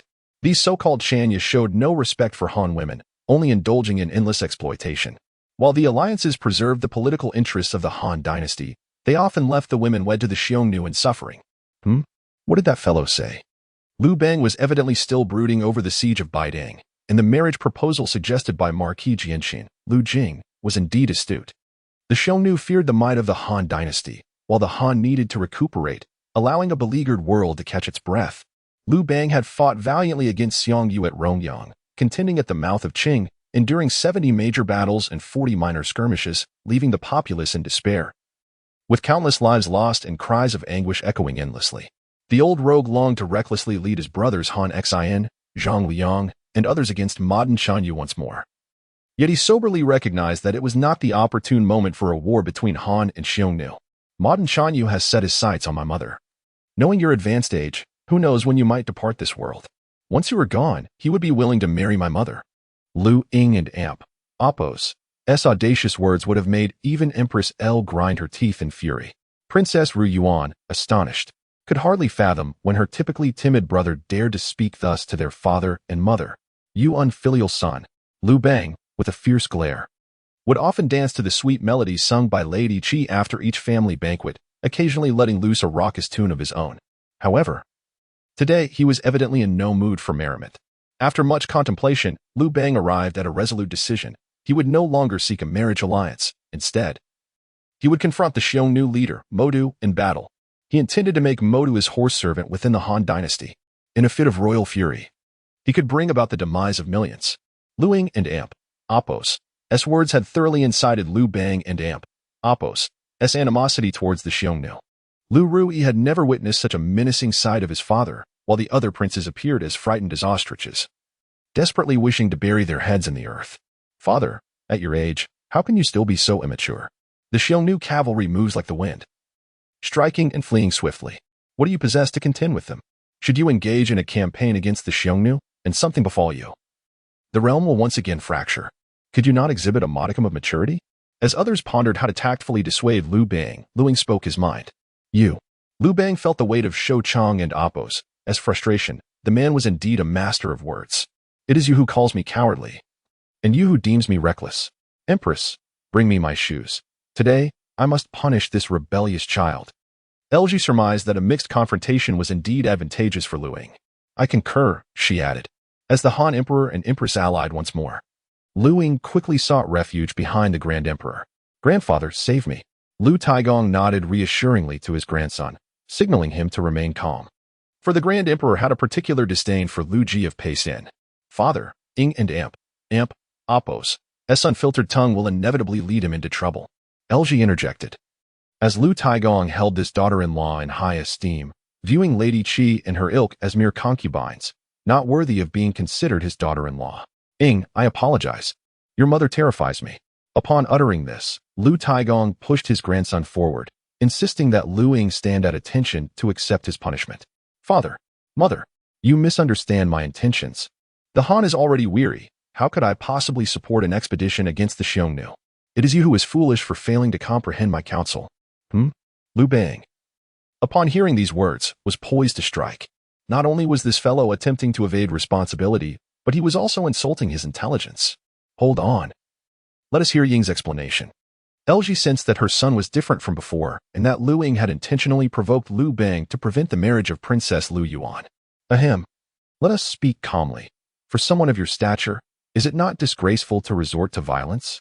Liu Ying disdainfully regarded Liu Bang, indicating his reluctance to serve as his father's prince. Did the Xiongnu seek a marriage alliance for the sake of a princess? Not at all. They covet resources absent on their steppes, such as salt, iron, silk, grain, and wine. Should we agree to provide them with these commodities? Even if it meant marrying Modu to a boar, you would comply. At this juncture, Liu Ying could not resist a jest. The Qin dynasty may call a deer a horse, and so too can our great Han. LG nodded in agreement, and Liu Bang appeared to ruminate on this notion. Naturally, sending a boar as a bride was utterly impractical. That would be an affront to Modu. However, marrying a so-called member of the royal family, modern Xiongnu would undoubtedly consent. What matters to him is the quantity of food and resources that the Han can provide, rather than whether the bride is a princess or a palace maid. Your Majesty, I believe we can select beautiful women, falsely claim them to be of royal lineage, and wed them to modern Xiongnu. This way, both sides can maintain their dignity, and Liu Yuan can avoid a distant marriage to the Xiongnu. The Han and Xiongnu nations need not resort to swords, allowing the people of the Central Plains to live in peace and prosperity. LG, being a woman, quickly comprehended Liu Ying's intention. He was subtly protecting his elder sister. This consideration indicates that Liu Ying has truly matured and is becoming a dependable man. LG felt a sense of relief, and the old rogue nodded in agreement with Liu Ying's assertion. Empress, restrain him first. I'll give him a good beating afterward. Father, you are disregarding martial ethics. Martial ethics? I am your father. What need is there for such principles? Beneath the sole of my shoe lies filial piety. Lady Qi once again began to sing and dance, accompanied by the sounds of Liu Ying's cries of distress. Outside the lawn gate, the grass was lush, while flowers flourished within the Weiyang Palace. Years later, the princes continued to reminisce about the days when their father and brothers were all present. Chapter 10. The Crown Prince and Apos, tutor, whose family will the flowers fall to. What began as a delightful barbecue gathering transformed into a spirited contest between the sexes. The sorrows and joys of individuals are uniquely their own. Princess Ruyuan, having been reluctantly betrothed to the Xiongnu, felt an immense gratitude towards her brother Liu Ying for his support after being supplanted by a member of the royal family.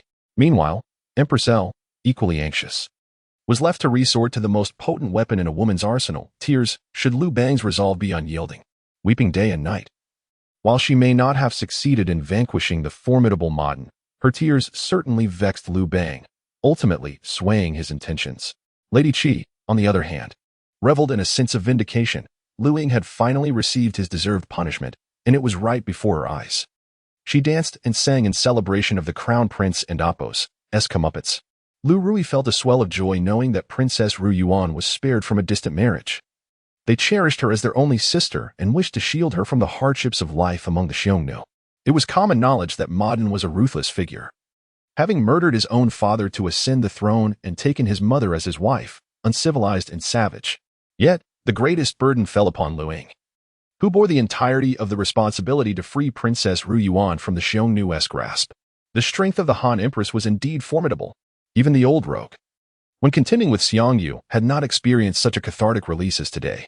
Fortunately, Empress L, being the mother, tempered her wrath. In considering Liu Ying's accomplishments in safeguarding his sister, she merely restrained his hands. Ah, this ungrateful child. If he continues to defy you, your majesty, do not hesitate to inform me. We shall deal with him together. Thus, the Han Empress and Liu Ying reached a mutual understanding regarding the reprimanding of the Crown Prince. Lady Qi, with her beguiling glances, clearly intended to attend to Liu Bang's rest, yet upon noticing her still swollen visage, Liu Bang opted to retire to the Jiaofeng Hall instead. Cough, cough. The education of the Crown Prince cannot solely rest upon the Empress. I must lend my counsel. The old rogue, taking hold of Empress L's slender waist, led her towards the Jiaofeng Hall, leaving Lady Qi in a state of bewilderment. Liu Ruyi supported her mother as they departed, while Liu Ying, brushing off the dust, rose to his feet. Brother, why do you appear so unfazed after your earlier cries of despair? Liu Hang, the fourth brother, looked on with confusion, his concern for Liu Ying evident. Fourth brother, are you foolish? If I hadn't cried out loudly, would the old rogue have shown any mercy? Liu Ying replied. Remember this. If you ever find yourself in a similar predicament, shout as loudly as you can. It ensures they strike with full force. Study diligently, observe carefully. For all knowledge acquired is invaluable. Though Liu Ying had feigned distress, he had cleverly gathered the leftover meat to take back to the palace and then strode away confidently. Brother, will you be going to the Tianlu Pavilion tomorrow? Liu Hang sensed a change in his elder brother, especially in his demeanor and methods, which now bore a striking resemblance to their father, the emperor, enigmatic and inscrutable. I shall not. Why waste time listening to those pedants recite their scriptures when I could instead indulge in a well-deserved rest? Fourth brother, you are at an age ripe for adventure. Remember to study hard, for the Han shall rely upon you in the future. Upon hearing this, Liu Heng's face turned pale. His mother, Lady Bo, was an uncherished consort, and he himself was but a shadow within the royal family, unnoticed by all. On this day, the elder brother and Apos' words left him in a state of acute discomfort. Just a jest, I assure you. Observing Emperor I of Han and Apos' startled demeanor, Liu Ying felt a surge of satisfaction within him, for despite Liu Heng and Apos' reign of virtue, he now stood as the lesser among brothers. The following day, in the peony chamber, Grand Historian Zhou Chong intruded upon the Emperor and Empress at an unseemly hour, displaying a distinct lack of decorum. As the saying goes, absence makes the heart grow fonder. One could only wonder what Liu Bang and Empress L discussed the previous evening. as it was evident from the emperor's strained posture that he had endured much. "Ah, Zhou Chang, no, it is you who have come too early. What brings you here today? It is, by all accounts, a day of rest for officials. Your Majesty, I am utterly inept. I cannot educate the crown prince. It is not solely your incompetence. I too find him a challenge, and ultimately, I can only resort to giving him a sound thrashing." Liu Bang recalled the previous day's events, a smirk creeping upon his lips. Only this lad could conceive of such a scheme as to disguise palace maids as noble women. The crafty modern Xiongnu, despite his treachery, had the audacity to partake in my foot bath. In due time, I shall provide him with coarse salt and beans to distract him. Stretching lazily, Liu Bang suddenly realized that Liu Ying, as crown prince, seemed to have devolved into a mere idler. While the other princes diligently studied in the Hall of Heavenly Blessings, he squandered his days in indulgence. Your Majesty, the crown prince, as the heir apparent, must not waste his time so frivolously. Zhou Chang exclaimed, his frustration evident as he spoke without hesitation, genuinely concerned for the future of the Han dynasty. What of Xiao He? The chancellor is consumed with state affairs and may not dedicate himself to the education of the crown prince. The significance of Xiao He was undeniable, and Liu Bang too worried that his old companion might be led astray by that rebellious lad. And Xiongnu? That old fellow, now a celebrated hero, seems to be enjoying his leisure. The Marquis of Liu, elusive as a dragon, is nowhere to be found. Zhou Chang shook his head helplessly, noting that the crown prince was currently embroiled in a rivalry with the Prince of Zhao for the position of heir, while the cunning Zhang Liang undoubtedly preferred to remain uninvolved. Do not question, he is merely cultivating his immortality. Liu Bang clearly found himself at a loss with this old comrade. Suddenly, a spark ignited in his eyes. What of him? He is presently unoccupied at home. Your Majesty, whom do you refer to? Zhou Chang inquired, puzzled. Surely, one could not entrust the likes of Fan Kuai, El Shur, or combatants such as Guan Ying and Zhou Bo to educate the crown prince. Setting aside their capabilities, what if the crown prince drove them to madness?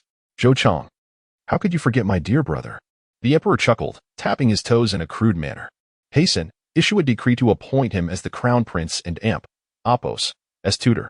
It would be most delightful to have two bothersome individuals together, to irk one another. Zhou Chang appeared bewildered, and it seemed he had grasped the identity of the person the emperor referred to. Your Majesty, is the crown prince truly your flesh and blood? Why not? When it comes to raising children, one must never indulge them. Liu Bang spoke with conviction, for he had already worn out 2 pairs of shoes in the process. At the Marquis of Huayin and Apos' residence, Han Xian held a military treatise, an interest he harbored before achieving fame. His passion for military strategy left him with no choice but to partake in communal meals. Unlike the opportunistic scrounging of a certain rogue, Han Xian shamelessly ingratiated himself with a local official's relative, ultimately managing to alter the man's meal schedule. Later, Han Xian contemplated the study of military strategy and devised an ingenious method of sustenance, fishing. Regrettably, his fascination with books consumed him to such an extent that rather than fishing, he became a benefactor to the fish.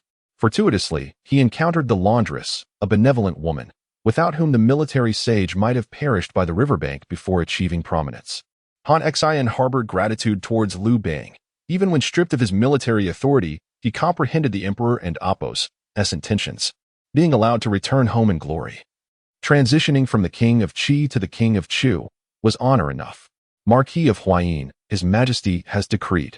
Han Xian, startled, immediately knelt and bowed his head, wondering if that long-awaited day had finally arrived.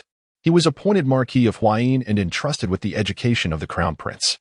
Zhou Chang, with a look of shame, quietly remarked, Marquis of Huayin, the crown prince will henceforth be in your care. The military sage, Han Xian, stood in bewilderment. Chapter 11. The mindless and the unhappy. Since Han Xian lost his military authority, he felt as though his entire existence had become devoid of meaning. He belonged on the battlefield, where he shone brilliantly and was revered by the world as the divine general. Now, like a caged canary, he was confined by Liu Bang and Chang'an, a fate far from his heart's desire. Once a master of warfare, commanding troops with divine prowess, he now felt like a mere shadow of his former self. Yet, the mundane life he now led proved to be less than satisfactory. Being appointed as the grand tutor to the crown prince only added to his burdens. Previously, as a figure of military might, Han Xian had been the object of both sides' solicitations. Now, a once mighty tiger, stripped of its claws, was looked down upon by mere sheep and lapdogs. Wine ho. Do you understand? Zhou Chang inquired. Han Xian paid him no heed, merely nodding in a daze. He contemplated Liu Bang's intentions. Had he already resolved to place Zhao Wang on the throne, entrusting Liu Ying to his care? However, Han Xin was now in a precarious position, with the likes of Guan Ying and Fan Kuai regarding him as an eyesore. So be it. If misfortune was inevitable, he would take each step as it came. He ceased to dwell on his situation, forming an impression of Liu Ying as weak and unworthy of reliance. Nonetheless, their previous collaboration against Guan Ying had earned Liu Ying an additional accolade: loyalty. I helped you conquer the world. You helped me deal with Guan Ying. Now that is loyalty. Seeing Han Xin and Apos' acquiescence, Shou Chang felt a wave of relief wash over him. If even Huayin Ho could not manage the crown prince, Liu Ying would surely descend into the ranks of idlers. Should Liu Ying continue to be submissive and fixated on his princely status, he would undoubtedly comply and retreat to Tianlu Pavilion to study, becoming the benevolent prince others spoke of. Yet Liu Ying appeared to have gained insight. As long as he remained unattached to the title of crown prince, he would stand invulnerable. Liu Ying secretly wished for the old rogue to swiftly strip him of his princely title, granting him the freedom to act without restraint. In the Jiaofeng Hall, Liu Ying requested some beans, and who among the palace staff would dare refuse him? After all, the crown prince was not asking for stars from the heavens. Empress Elle had become preoccupied with pickling vegetables, not out of culinary delight, but due to years of habit. The Han crown prince and Princess Liu Yuan, as well as the emperor and the retired emperor, had consumed countless pickled vegetables over the years. In addition to the pickles, Empress Elle had prepared some eggs, intending for Liu Ying to present them as a token of respect to his mentor. Mother, why did you summon me? Liu Ying asked. If you ask me, it's your inability to manipulate men that allowed that Chifu lady to surpass you. As Liu Ying rambled on, Empress Elle feigned the intent to strike him with her shoe, prompting him to fall silent. Tomorrow, you will visit Huayin Ho's residence to pay your respects. Be prepared. These pickles are made by your mother's own hands. Take a jar to present to Huayin Ho. Receiving a dish crafted by the Empress of the Han Dynasty is a tremendous honor for any subject. Mother, pickles as a token of respect? It sounds rather shabby. Liu Ying candidly remarked. Huayin Ho has a peculiar temperament. You cannot treat him like an ordinary person. The education of the prince by Liu Bang and Empress Elle was indeed stringent. Liu Ying found himself utterly devoid of savings, lacking even a single coin. It is no wonder that the crown prince of the Han Dynasty would resort to cunning means to obtain a mere handful of beans. Indeed, Liu Ji perceived some truth in this, for Han Xin and Apos' temperament was peculiar, lacking the suave charm of Zhang Liang and the rigid demeanor of Xiao He. Take this 3 zhu money and present it to the Marquis of Huayin as a token of apprenticeship, Liu Ji instructed. She was willing to nurture her child. And as long as Han Xin was prepared to support Liu Ying, she had no qualms about Liu Ying ascending to the throne. Granting Han Xin command of the army once more. Go now, and remember not to incite the ire of the Marquis of Huayin. Rest assured, mother. We have fought side by side. It would not be an exaggeration to call us good brothers. Do not emulate your father's rudeness. After admonishing him, Liu Ji seemed to recall something and gently inquired, Ying, do you think mother will fail to capture a man and amp Apos' heart? No woman willingly watches her husband indulge in concubines. Gradually forgetting her, Liu Ji felt similarly. She wished to vie for affection once more. Ying, do you believe I still have a chance? Of course, you do. Liu Ying responded, observing the resemblance between Liu Ji and Aunt Qinlan. To win a man and Apos' heart, one must first win his stomach. Although you are older, mother, you must still adorn yourself and not present a bare face day in and day out. True, Lady Qi is youthful, but she is but a fool. How could she possibly compare to you? Therefore, you must take good care of yourself. Before Liu Ji could react, Liu Ying seized a raw egg and cracked it above her head. Crack. Liu Ji appeared momentarily bewildered. Was it her age that hindered her from wielding a blade? Or was this rebellious child too audacious? It is acceptable to teach me how to manage men, but what is the meaning of smashing an egg upon my head? Liu Ying then gently placed the egg yolk into a bowl, using the egg white to apply to Liu Ji and Apos' face. Cucumbers have yet to be introduced, so let us make do with egg whites for the time being. Daily application will keep your skin supple. This is the essence of maintenance. Mother, do not be cold towards father. Wear a smile often, and he will be more inclined to seek you out. The astute Liu Ji found herself schooled by her son on how to capture the heart of an old rogue. By the way, I shall assist you. Should father strike me, you must not turn a blind eye. Indeed, as long as it proves effective, I shall not add insult to injury. Liu Ying extended his palm. Grinning, a gentleman and Apos' word is his bond. Let us seal our pact with a high five. Observing her son before her, Liu Ying noted the brightness that had long been absent.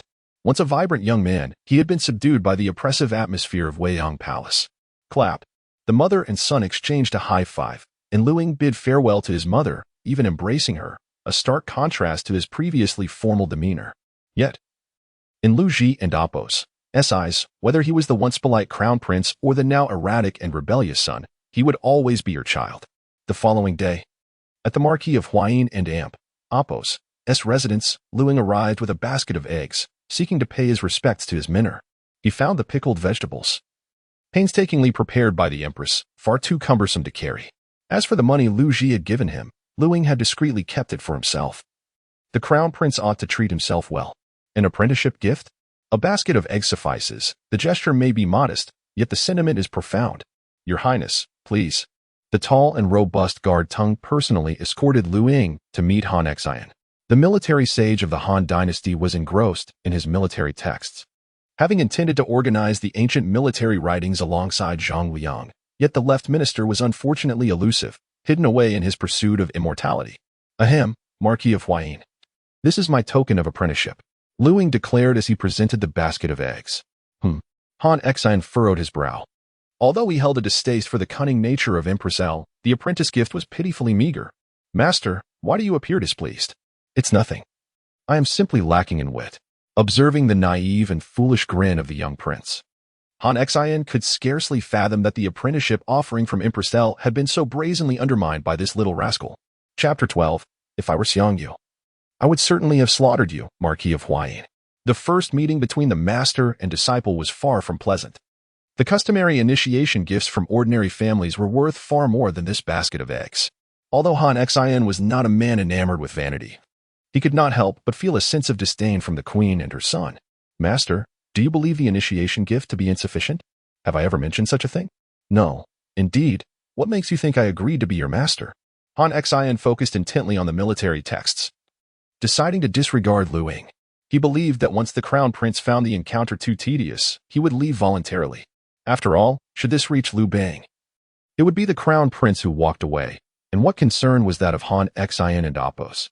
The guards had long since become accustomed to Han Xian and Appo's temperament, which was as unpredictable as it was pungent. If he found someone agreeable, even a commoner, he would gladly share a table with them. Conversely, if he found them disagreeable, examples like Fan Kuai, Guaning, and Zhou Bo were ample proof of his disdain. Whether they were meritorious officials or mere sycophants, he held them all in contempt. My prince, perhaps he will leave shortly, Ting mused inwardly, sensing that the Marquis of Huayin and the crown prince were not of the same ilk. Among the three heroes of early Han, Liu Ying held the greatest admiration for Han Xian. After all, he was the man who had defeated Xiongnu in battle and commanded troops with an ethereal grace. What man could resist such admiration? Master, as you reflect on your illustrious past, was Xiongnu not the most formidable adversary? Xiong Wang, a man of brute strength and womanly compassion. Keep your boasting to yourself. Liu Ying sat cross-legged, treating the encounter as if he were among friends, casually seizing a wild fruit from the table to munch on. In those days, you were merely a gatekeeper at Xiongnu and Appo's door. What do you mean by gatekeeper? I was a lance wielder. Precisely, you were merely guarding the entrance. Han Xian felt his blood pressure rise. He, a master tactician, was now being mocked by his disciple. Nonsense. A gatekeeper? The lance wielders were trusted by Xiong Wang. I saw him every day. Han Xian snorted. You are merely a child, unworthy of counsel. Had it not been for Xiong Jie heeding my words, the fate of this realm would still be uncertain. My lord, what happened to your aloof persona? Did you not look down upon the crown prince? Tung, holding the basket of eggs, pondered whether to accept them. After all, accepting them would mean acknowledging the master-disciple relationship with Han Xian. Master, you are a novice in the workplace, lacking in emotional intelligence. What novice? Han Xian thought the crown prince and Appo's words were somewhat obscured. Many terms were unfamiliar to him. You are but a rookie in the army, knowing not the rules. Liu Ying expounded, unbothered by Han Xian and Appo's status, as he was soon to relinquish his title as crown prince and live freely as a feudal lord. He aimed to provide Han Xian with guidance to prevent him from falling victim to the schemes of women and petty men. Master, you are merely a gatekeeper, at most harboring a secret affection for the landlady. while indulging in a few small bear biscuits. And yet you presume to instruct Xiongnu, a rookie teaching a general how to wage war. Had Xiongnu possessed a lesser tolerance, you would have long since been slain. Han Xian was evidently rendered somewhat speechless by Liu Ying and Apos' remarks. Upon reflection, he recognized his own audacity in attempting to advise the formidable Shichu overlord. It was not he, but rather the likes of Xiongnu who required guidance. Yu and Fanzun both lacked the finesse of discourse. A few kind words can ease tensions. What leader would wish to burden his subordinates? Liu Ying continued to speak, while Han Xian remained silent, yet turmoil brewed within him. In hindsight, he realized that his arrogance and peculiar temperament had likely offended many. Master, you must swiftly enter the palace and persuade my father to strip me of my title as crown prince. Then we can venture to the lands of Wu and Yu. Since you are not yet wed, I assure you I will find you 10 enchanting beauties to indulge you daily. Liu Ying continued to incite, buoyed by the assistance of Prime Minister Xiao He and Lord Ting, who had thwarted his previous attempts to relinquish his princely title. Now, he aimed to exploit Han Xian and Apos' influence to hasten his departure to the fief. From observing his father and Apos' demeanor towards Han Xian, Liu Ying sensed that the latter was not regarded with trepidation but rather as an ally, a confidant. Han Xian was a loyal minister, solely beholden to the emperor. Liu Ying recognized his significance, which was why he sought to take him as a mentor. As for expressing heartfelt sentiments, that was merely a matter of circumstance. What do you wish to learn from me, master? Han Xian inquired, setting aside his military texts, his gaze fixed on Liu Ying. The strategies of emperors. Akin to the Apos, Hanzhong plan and Apos, you presented to your father? Liu Ying promptly shook his head in refusal. Master, I have no desire to rebel. I shall not study the Longzhong Dui, let alone the Hanzhong plan. Han Xian acknowledged the wisdom in Liu Ying's words, finding them enlightening, which motivated him to impart some knowledge. Since gaining fame, he had been surrounded by sycophants or those who wielded words as weapons. No one had ever advised him on how to engage with those in power. His emotional intelligence was lacking, and he felt it unnecessary, believing that as long as he could win battles, his presence would be warranted elsewhere. Or perhaps military tactics, training methods? Han Xian probed again, but Liu Ying still shook his head. The battlefield is fraught with peril. I must preserve my life for my fief. Liu Ying stretched lazily and chuckled. My uncle Liu Zhong was unable to defeat the Xiongnu and was thus demoted to a marquis. I shall not engage in battle. Liu Ying and Apos' words were sincere. Yet Han Xian discerned that this crown prince was no simpleton. Leading troops into battle would not elevate his status. He was already the heir to the Han throne. Should he fail, misfortune would surely follow. Indeed, abstaining from combat was the wisest choice. Han Xian nodded in approval, relieved that the prince possessed some degree of cunning. Master, what are you saying? I am merely afraid of death. Liu Ying whispered, when shall we enter the palace? Let us hasten my father to send me to my fief, so we may seek out beauties in Wu and Yu. The likes of De Qiao, Xiao Qiao, and Sun Shanxiang will surely leave you drooling. Han Xian nodded calmly and promptly commanded Tung to prepare a carriage to the palace. Ting did not inquire further. As a servant, he was always obedient to orders. In the Wei'an Palace, within the main hall, Liu Bang was about to seek out Consort Qi to enjoy her music when he noticed Han Xian and his disciple approaching. You were unable to handle him as well? The old rogue appeared somewhat perplexed, only to see Han Xian kneeling on one knee. As the grand tutor of the crown prince, I humbly request your majesty to grant me a single shoe, to be used for the education of my disciple at any time. The disciple, filled with resentment, thought to himself how he had encountered yet another unscrupulous rogue devoid of martial virtue. Chapter 13. Does Liu Bang understand governance? In the Wei'an Palace, the main hall, Liu Bang graciously bestowed upon Han Xian a solitary shoe sole, intended as a means to educate the crown prince. The illustrious military sage of the Han would certainly refrain from resorting to violence against Liu Ying. Yet the presence of the emperor and Apos' foul shoe served as a subtle intimidation for the young prince. After all, the crown prince was known for his unfiltered speech and sound reasoning, rendering even the irritable Marquis of Huayin powerless in his retorts. Han Xian, stay today for a drink. Liu Bang exclaimed with delight, relieved that the crown prince and Apos' mentor had finally found a purpose, thus avoiding the fate of becoming a mere idle member of society. Additionally, this would provide Han Xian, the military sage, with a chance for re-employment, truly a double benefit. Han Xian found it difficult to decline. Especially after absorbing Liu Ying and Apos' words that day, he felt an earnest desire to connect with the emperor. As a loyal minister, one could not afford to be too distant from the sovereign. As the rebellious disciple wisely remarked, the world is not merely about conflict and strife, but rather about the intricacies of human relationships. Let us indulge in the murky wine reminiscent of our days and paste in. Shall we? The old rogue had always favored such wine, for it held memories of his youthful escapades with the widow Zhao. Even if Han Xian was not particularly fond of it, he merely nodded in agreement. Ah, I remember you have never been fond of murky wine. Yet, drinking with your majesty, even such wine feels akin to divine nectar, he replied, though his tone betrayed a hint of reluctance. Ha, you've learned to flatter, Liu Bang exclaimed, waving his hands animatedly. Historians record this. Today, the Marquis of Huayin has showered me with flattery.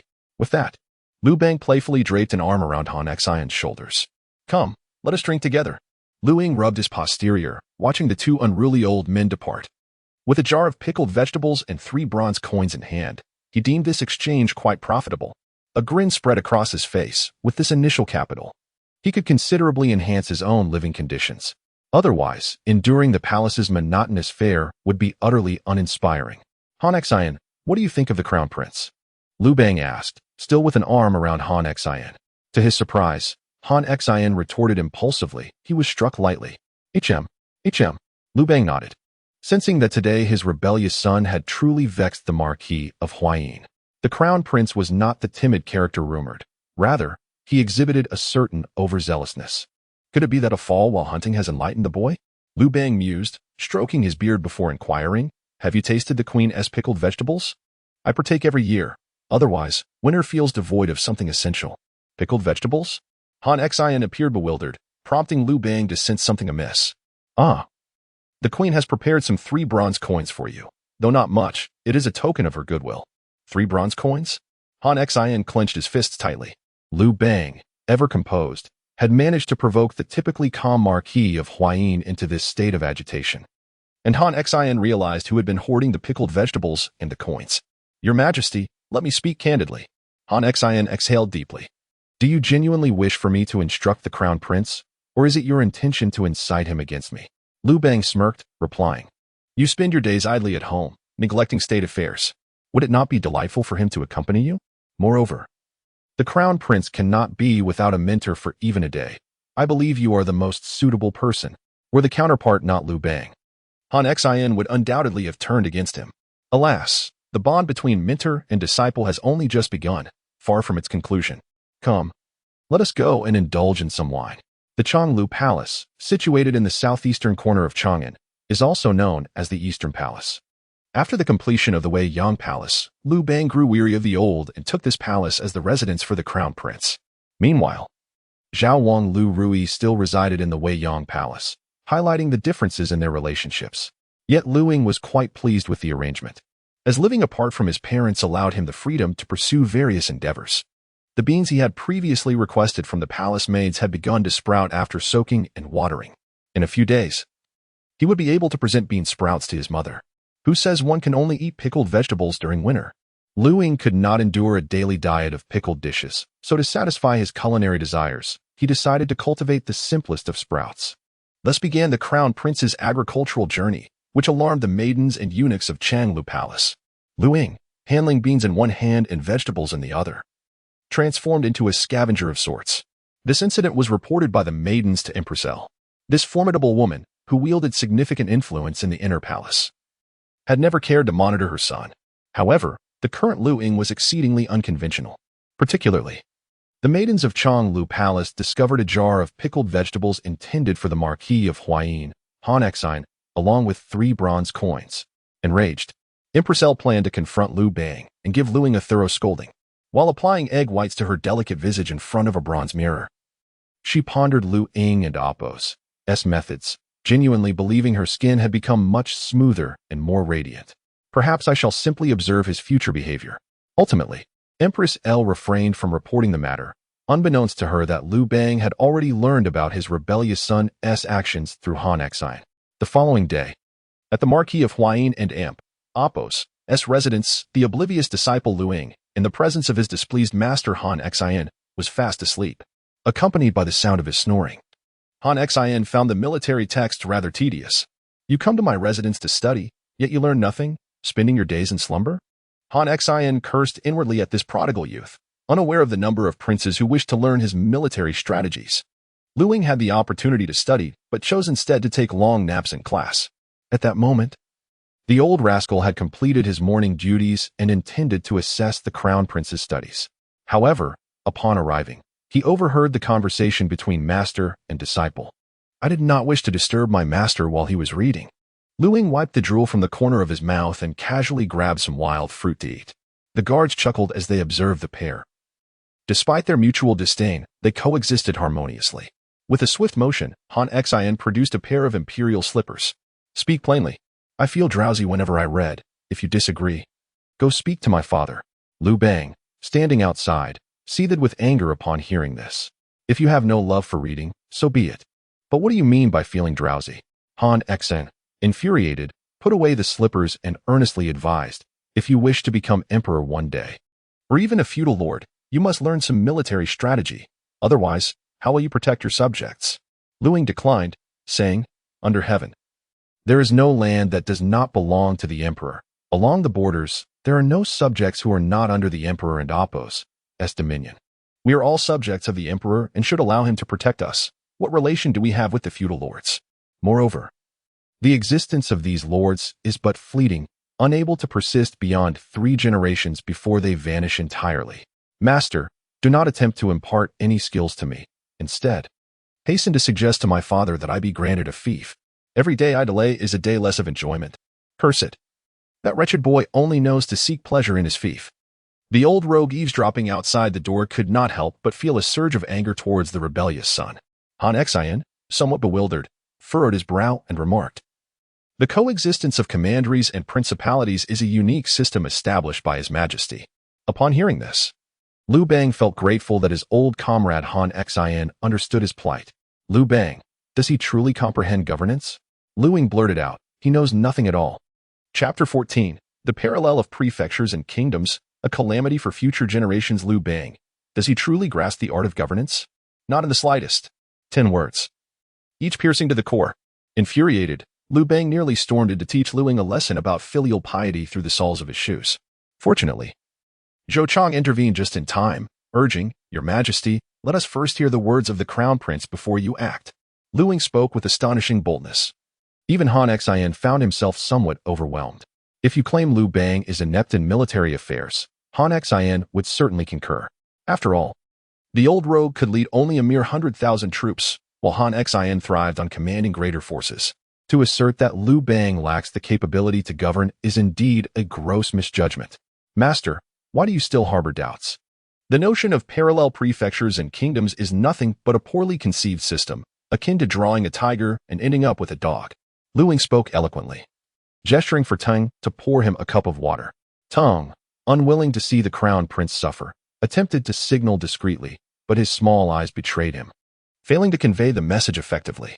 The feudal system is an antiquated relic from ages past. Even Xiongnu could not navigate its complexities. How could my father manage it? Just look at the characters he has appointed. What a motley crew. My uncle, Liu Zhang, merely a farmer skilled in tilling the soil, was elevated to the title of King of Dai. When the Xiongnu invaded, you expect a farmer to take up arms. Isn't that a grave injustice to the honest folk? Ultimately, Liu Zhang was demoted to the title of Marquis of Han.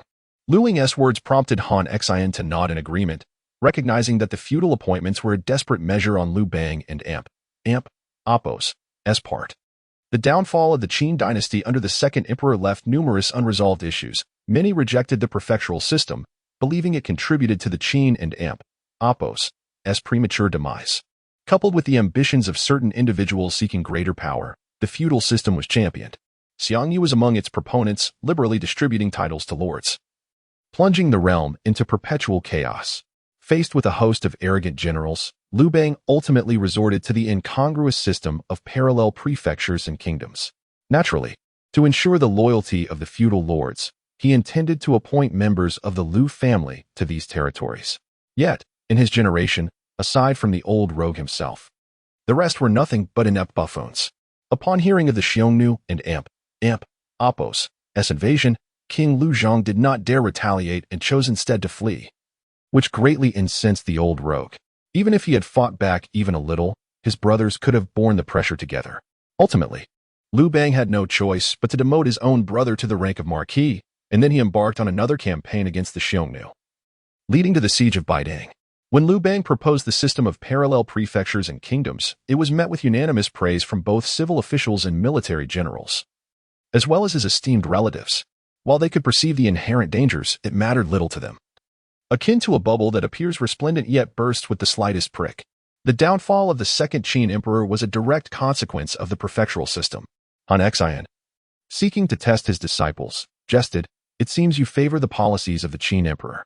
Liu Ying, unabashed, took a sip of water and replied, "The collapse of the Qin dynasty has little to do with the prefectural system. It was entirely a failure of succession. The first emperor was indeed wise and formidable throughout his life, yet he failed to communicate effectively with his son. He clearly favored Fusu but neglected to secure his position in advance, allowing Hu Hai to exploit the opportunity." Han Xian nodded thoughtfully, acknowledging that the efficacy of a system must be demonstrated over time. Clearly, the Qin dynasty had yet to validate the superiority of the commandery system, and the issue of succession had precipitated chaos throughout the realm. Are you suggesting that had Fusu been in power, the Qin dynasty might have endured? Quite likely. In tumultuous times, strict laws may be necessary, yet in an era of peace, such measures are no longer applicable. Liu Ying spoke eloquently, treating Han Xian as if he were merely an amusing online interlocutor. "Behold my prowess in rhetoric. Oh, if you were to dismiss the teachings of legalism, should I then assume that the Han would venerate the doctrines of Huanglao?" Han Xian continued to inquire, surprised that the previously timid crown prince sought to make a remarkable statement. Legalism cannot be disregarded. Without penal laws, how can a nation be governed? As for the teachings of Huanglao, with my father in such a state, there is little else to resort to. Alas, during the campaign against the Xiongnu, I did not require my master's guidance, so it is no wonder he was besieged. Outside, Liu Bang's teeth ground in frustration at the mention of the white tent siege by his rebellious son. "Do you not see the victories I have achieved? Why must you incessantly bring up the white tent?" A balance of Confucianism and legalism is essential for governance. "Master, shall we discuss statecraft?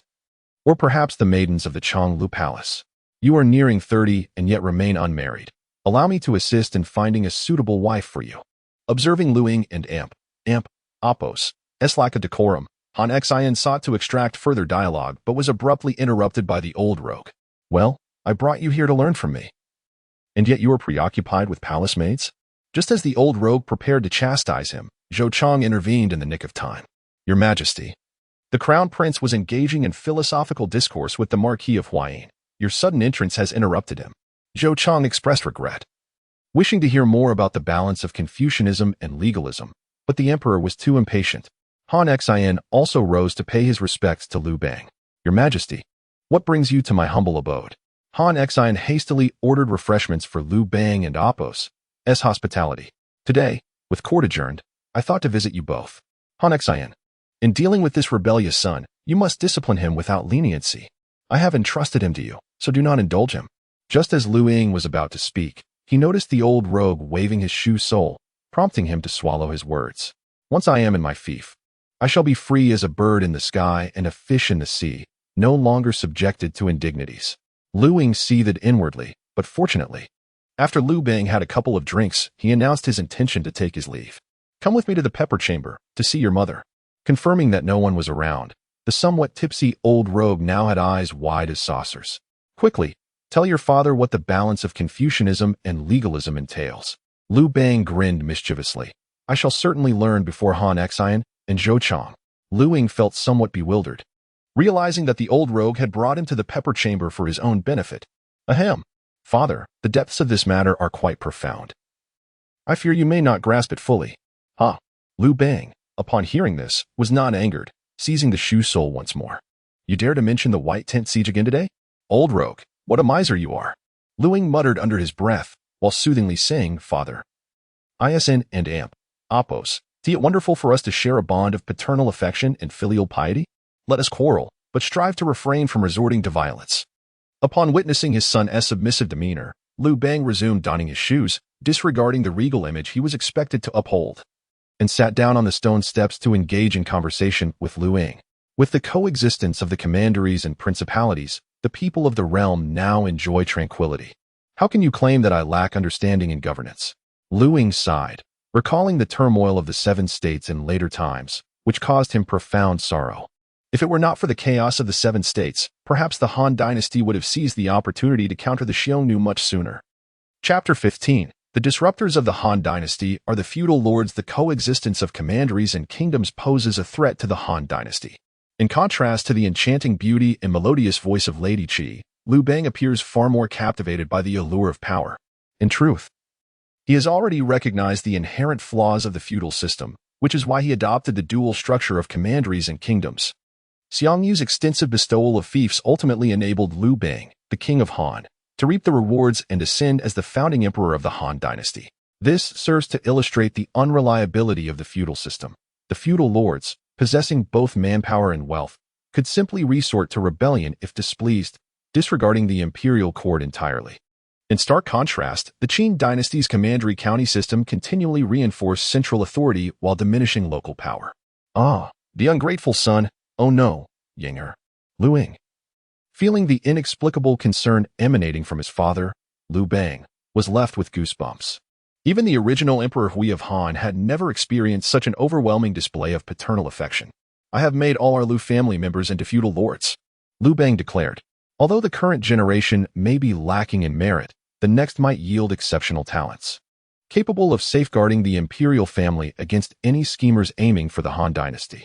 Liu Bang has already begun to take action, gradually diminishing the power of the rival feudal lords over the years.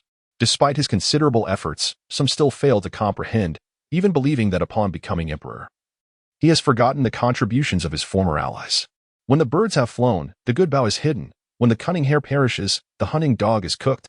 Even Liu Ruyi occasionally expresses grievances towards his father, wishing for a kinder treatment of the feudal lords.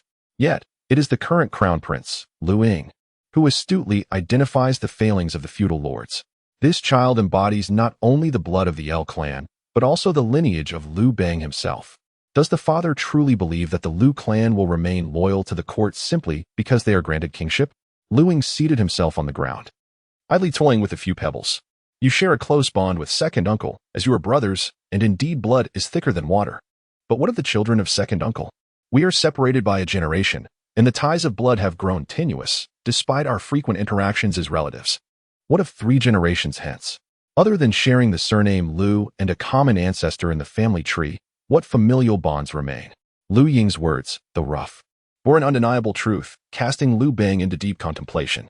As his son articulated, when the ties of blood and kinship weaken, will the feudal lords, wielding military and financial power, truly fear the court? Particularly in the affluent regions of Qi and Liu, as well as Wu and Yu. A rebellion could plunge the Han dynasty into irreparable ruin. A pang of unease gripped the old rogue, compelling him to unwittingly engage his son in discussions of state affairs. Naive, Liu Ying exclaimed, prompting the emperor of the Han to nearly strike him with his shoe sole. You dare to criticize my weight, yet you are out of breath? Offering counsel to the emperor is a mark of honor. Liu Bang glared at his rebellious son, while Liu Ying yawned nonchalantly, stating, as the son of heaven, your words carry immense weight. Should an innocent party be deposed, it would breed discontent among the ministers and incite further rebellion. This generation is responsible for conquering the realm. The duty of maintaining it shall be entrusted to the next. To safeguard the realm for the next generation? Liu Bang scrutinized Liu Ying closely, sensing that this rebellious child appeared to be the very person destined to uphold the empire. Father, I speak of the auspicious. Rest assured, as the eldest brother, I shall undoubtedly teach him how to be a worthy crown prince. I shall ensure his ascension to the throne post-haste. As for the other feudal lords, I care not. But my royal seat shall never be usurped. Liu Ying, ever mindful of securing his own interests, was met with Liu Bang's bemusement. What mischief are you two engaging in? Just as Liu Ho exited the chamber, she beheld the sight of a large and a small rogue seated on the ground, utterly devoid of the dignity befitting an emperor. Ahem. The education of the crown prince is indeed a vexing matter. This rascal dares to claim that I am incapable of governing. I was just imparting wisdom to him. Do you not agree? Liu Bang raised his eyebrows, clearly reluctant for Liu Ji to be privy to the matter. Must I seek counsel from my son? Would that not be a disgrace? Much like a conventional family, the father is somewhat stern yet remains the most reliable pillar of support. The mother, on the other hand, graciously refrained from interrogation. Only Liu Ying comprehended the extent to which the old rogue had taken advantage of the situation. You two can converse. I must attend to state affairs. Enjoy your music, but spare me the pretense of diligent governance. Liu Ying disdainfully remarked before turning to Liu Ho. Mother, let us forego the pickled vegetables tonight. I have some fresh produce. Upon hearing of fresh vegetables, Liu Bang, who initially intended to seek out Lady Qi, abruptly halted, contemplating a meal at the Pepper Palace instead. Is it not said that the emperor must diligently care for his people? Enough with the idle chatter. The emperor, too, is human and requires respite. Summon Liu Yuan. Let us dine as a family. Liu Bang harbored a sense of expectation that this rebellious son would surely surprise him. As autumn winds began to rise, fresh vegetables were becoming scarce in the markets. Even the emperor could not contend against nature. He was left with no choice but to consume pickled vegetables. And only those who have endured such harsh times can truly appreciate the worth of fresh produce in the winter. If the emperor reveres fresh vegetables so, one can only imagine the sentiments of the common folk. As long as the supply of pickled vegetables is ample, they are content. Liu Ying promptly commanded the eunuchs to deliver the bean sprouts he had nurtured to the Xiongnu palace. With only a rudimentary understanding of agriculture, Liu Ying could hardly devise any techniques for soilless cultivation. However, the sprouts and Appo's remarkable ability to thrive with minimal water was perfectly suited for the current Han dynasty. Soybeans and mung beans were staples of the Han populace, requiring merely a brief soaking and time to flourish into sprouts. Since the palace kitchen had never encountered bean sprouts, they were at a loss for preparation, prompting Liu Ying to take matters into his own hands. A bowl of bean sprout and pork bone soup was utterly delectable, prompting Liu Bang to consume 3 large bowls in one sitting. Delicious. Who would have thought winter could yield such a dish? The old rogue, realizing the implications, immediately inquired, Ying and Appo's, from whence did you procure this dish? Might you share it with your father? If it could be disseminated among the populace, it would surely allow the common people to enjoy fresh vegetables during the winter. Liu Bang, who had risen from humble beginnings, always kept the welfare of the Han citizens in mind. He understood well that on a bitter winter and Appo's day, a seemingly simple dish of bean sprouts could bring immense warmth to a household. It would be of no use to tell you. Let the chancellor seek me out, for he is quite astute and can comprehend matters with but a single word. Upon hearing that Liu Ying does not intend to conceal his talents, Liu Bang's face brightened with a look of satisfaction. He feared that Liu Ying, in pursuit of the title of crown prince, might keep the cultivation of bean sprouts a secret. Father, when will you agree to my abdication of the crown prince position? Liu Ying asked earnestly, sitting upright. I made a pact with my master. Once I arrive at my fief, I shall find him a suitable bride. Liu Bang, upon hearing this, was filled with rage. Realizing the young man had not held back his foolishness. Are you seeking a partner for Han Xian? It is evident that you are merely scouting for yourself. Rising from his seat, Liu Bang decided he had dined sufficiently and would now seek out Lady Qi for some music. After departing from the Hall of Pepper, the Emperor of the Han took the liberty to instruct Shou Chang to convey a message to Han Xian. Lord of Huayin, His Majesty advises you to contemplate the affairs of the realm more and to think less of the women of Wu and you. Not every woman there resembles Yu Ji. Han Xian, clutching his military texts, was left perplexed, uncertain of Liu Bang's sudden whim. Chapter 16. The Idle Prince in the Xiongnu Palace. Due to a remark from Liu Bang, the majority of the palace maids hastily packed their belongings and relocated to the Jiaofeng Hall. Fortunately, Empress L, concerned for her son, ensured that several maids, including the devoted Yearned, remained to attend to the young prince, as the eunuchs were, after all, prone to oversight. Your Highness, what rank does the Jade Emperor hold to oversee so many deities? One maid mused. Indeed, that Sun Wukong is rather foolish. He immobilized the 7 fairies with his spell yet took no action. And how I long to taste the heavenly peaches of the Queen Mother. The maids chattered incessantly. Most of them daughters of impoverished families, sold into the palace to serve the emperor and his offspring. Initially, they presumed the prince, rumored to suffer from a mental affliction, would be difficult to approach. Yet, to their surprise, Liu Ying was remarkably affable. He not only shared his meals with them, but also regaled them with fantastical tales, particularly those from Journey to the West, which captivated the maids to the point of enchantment. The Jade Emperor is quite akin to my father, merely a celestial ruler. Yet, in terms of foolishness, he far exceeds, they exclaimed. As for Sun Wukong, he merely seeks to savor the peaches. It is you lot whose thoughts are truly impure. Enough of today's tale. As per custom, a penny for each. Liu Ying waved his hand, and and the maids, satisfied, handed over their coins, eagerly anticipating the prince's next story. "Your Highness, it is time for you to rest." Yenner, a charming girl of 18 with a delicate oval face, blushed at Liu Ying's casual invitation. "Sister Yenner, would you care to share a bed?" he asked, leaving her flustered. "Once you are grown, I would be willing," she stammered, her face aflame. "Oh dear. What are you thinking, Sister Yenner? I merely asked if you would like to sleep at the same time." Flushed and embarrassed, Yenner quickly covered her face and fled. Having successfully teased Yin and Appos, Liu Ying felt a sense of satisfaction, yet he was cautious not to overstep boundaries. Mindful of his mother and Appos' watchful eye and the ever-looming threat of an old rogue wielding a slipper. "Once I inherit my fief, I shall bring you all into my harem," he mused, stretching lazily, unaware that the tales of Journey to the West were quickly gaining popularity throughout the palace. In the Tianlu Pavilion, the normally serious fourth prince Liu Hong appeared somewhat distracted. What fate befell son Wukong after the uproar in heaven? Historically, Emperor Wen of Han was also enchanted by the stories of Journey to the West, not to mention Liu Ruyi, who already had a penchant for chivalrous tales. Exchanging glances, the two brothers clearly had little interest in their lesson. "Today, I shall enlighten you on the tale of Liu and Appos as flood control." The venerable tutor began. "Sir, are you familiar with Appos, Journey to the West and Appos?" Liu Ruyi interrupted, eager to engage. Appos, Journey to the West and Appos? I have not heard of it. Perhaps it was penned by some obscure figures of the pre-Qin era. Naturally, Liu Ruyi was not satisfied with this dismissive response and proceeded to recount the story of Journey to the West, with Liu Heng embellishing the details alongside him. And then, what transpired after the tumult in heaven? The old scholar became increasingly fascinated, ultimately pressing the two princes for more information. Unfortunately, they too were at a loss, leaving the disciples and masters of Tianlu Pavilion to sigh in despair. Even more so, the straightforward Zhao Wang Liu Ruyi vehemently criticized the storyteller for deliberately prolonging the tale. Only the Empress L of the Pepper Room, upon learning of the narrative in Journey to the West, fidgeted uncomfortably.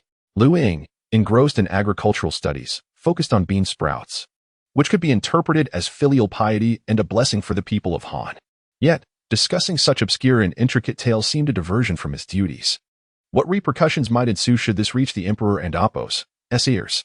At the Huayin Marquette, the positions of Han Xin and Liu Ying had entirely reversed today. The divine general of Han listened intently and remarked, "This son Wukong is truly formidable. He managed to negotiate while battling Erlang Shun." Negotiation? Noticing Liu Ying's bewilderment, Han Xin furrowed his brow and said, "You do not grasp the essence of the story you narrate? You previously mentioned that the monkey is adept in 72 transformations and possesses an indomitable spirit. In their contest of transformations, he should outmatch Erlang Shun." Liu Ying nodded, realizing that 1,000 readers yield 1,000 interpretations of Hamlet. He initially intended to leverage Journey to the West to win over Han Xin, hastening a report to Liu Bang to strip him of his title as crown prince. Little did he expect Han Xin to provide a different interpretation. The monkey first transformed into a sparrow, pretending to be foolish and asking Erlang Shun if he could entirely withdraw his troops. The result was Erlang Shun transforming into a hawk, clearly refusing. The monkey then morphed into a great cormorant, inquiring if he could depart without consequence. Erlang Shun, transforming into a sea crane, still denied him. Finally, Sun Wukong took the form of a fish with no distinct characteristics, indicating his desire to remain incognito. Erlang Shun transformed into an osprey, affirming his duty to comply. As Han Xin recounted this, a profound sorrow welled within him. He saw a reflection of himself in that monkey from Huahua Mountain, even when transformed into a gray snake, indifferent to worldly affairs. Erlang Shun still morphed into a gray crane, refusing to release him, for unseen eyes were upon them.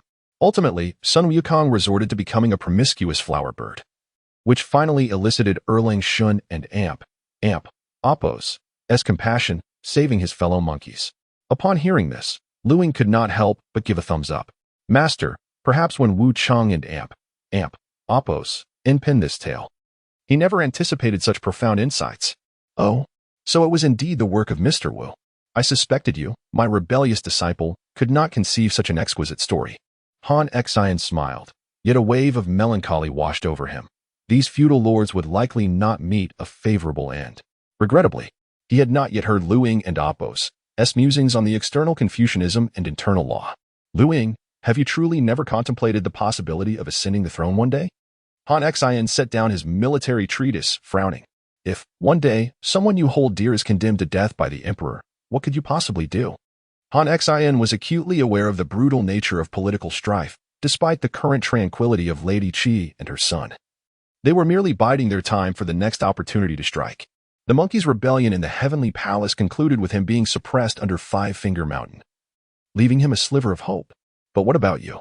If the struggle for the crown prince and Apos' position ends in failure, where shall you go from there?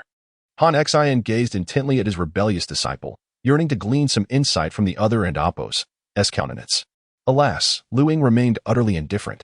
I have you as my master, Liu Ying declared earnestly, once a master, always a father. In due time, I shall find you a wife and ensure your well-being until the end of your days. A comprehensive service at the crematorium. Bah, do I need you? Han Xian retorted with a look of disdain, though his heart warmed slightly. At least Liu Ying held him in regard, not having squandered their bond as master and disciple. Since you say so, I shall risk my life to protect you, he affirmed. Upon hearing this, Liu Ying expressed his distaste. Master, could you hasten to locate my father so we can make our escape from this treacherous place, Chang and Apos? And Han Xian shook his head, remaining unmoved despite Liu Ying's petulance. In the Weiyang Palace, the main hall reverberated with the renewed call to arms from Lady Qi. Your Majesty, the crown prince is idle, preoccupied with tales of a monkey uprising. An uprising?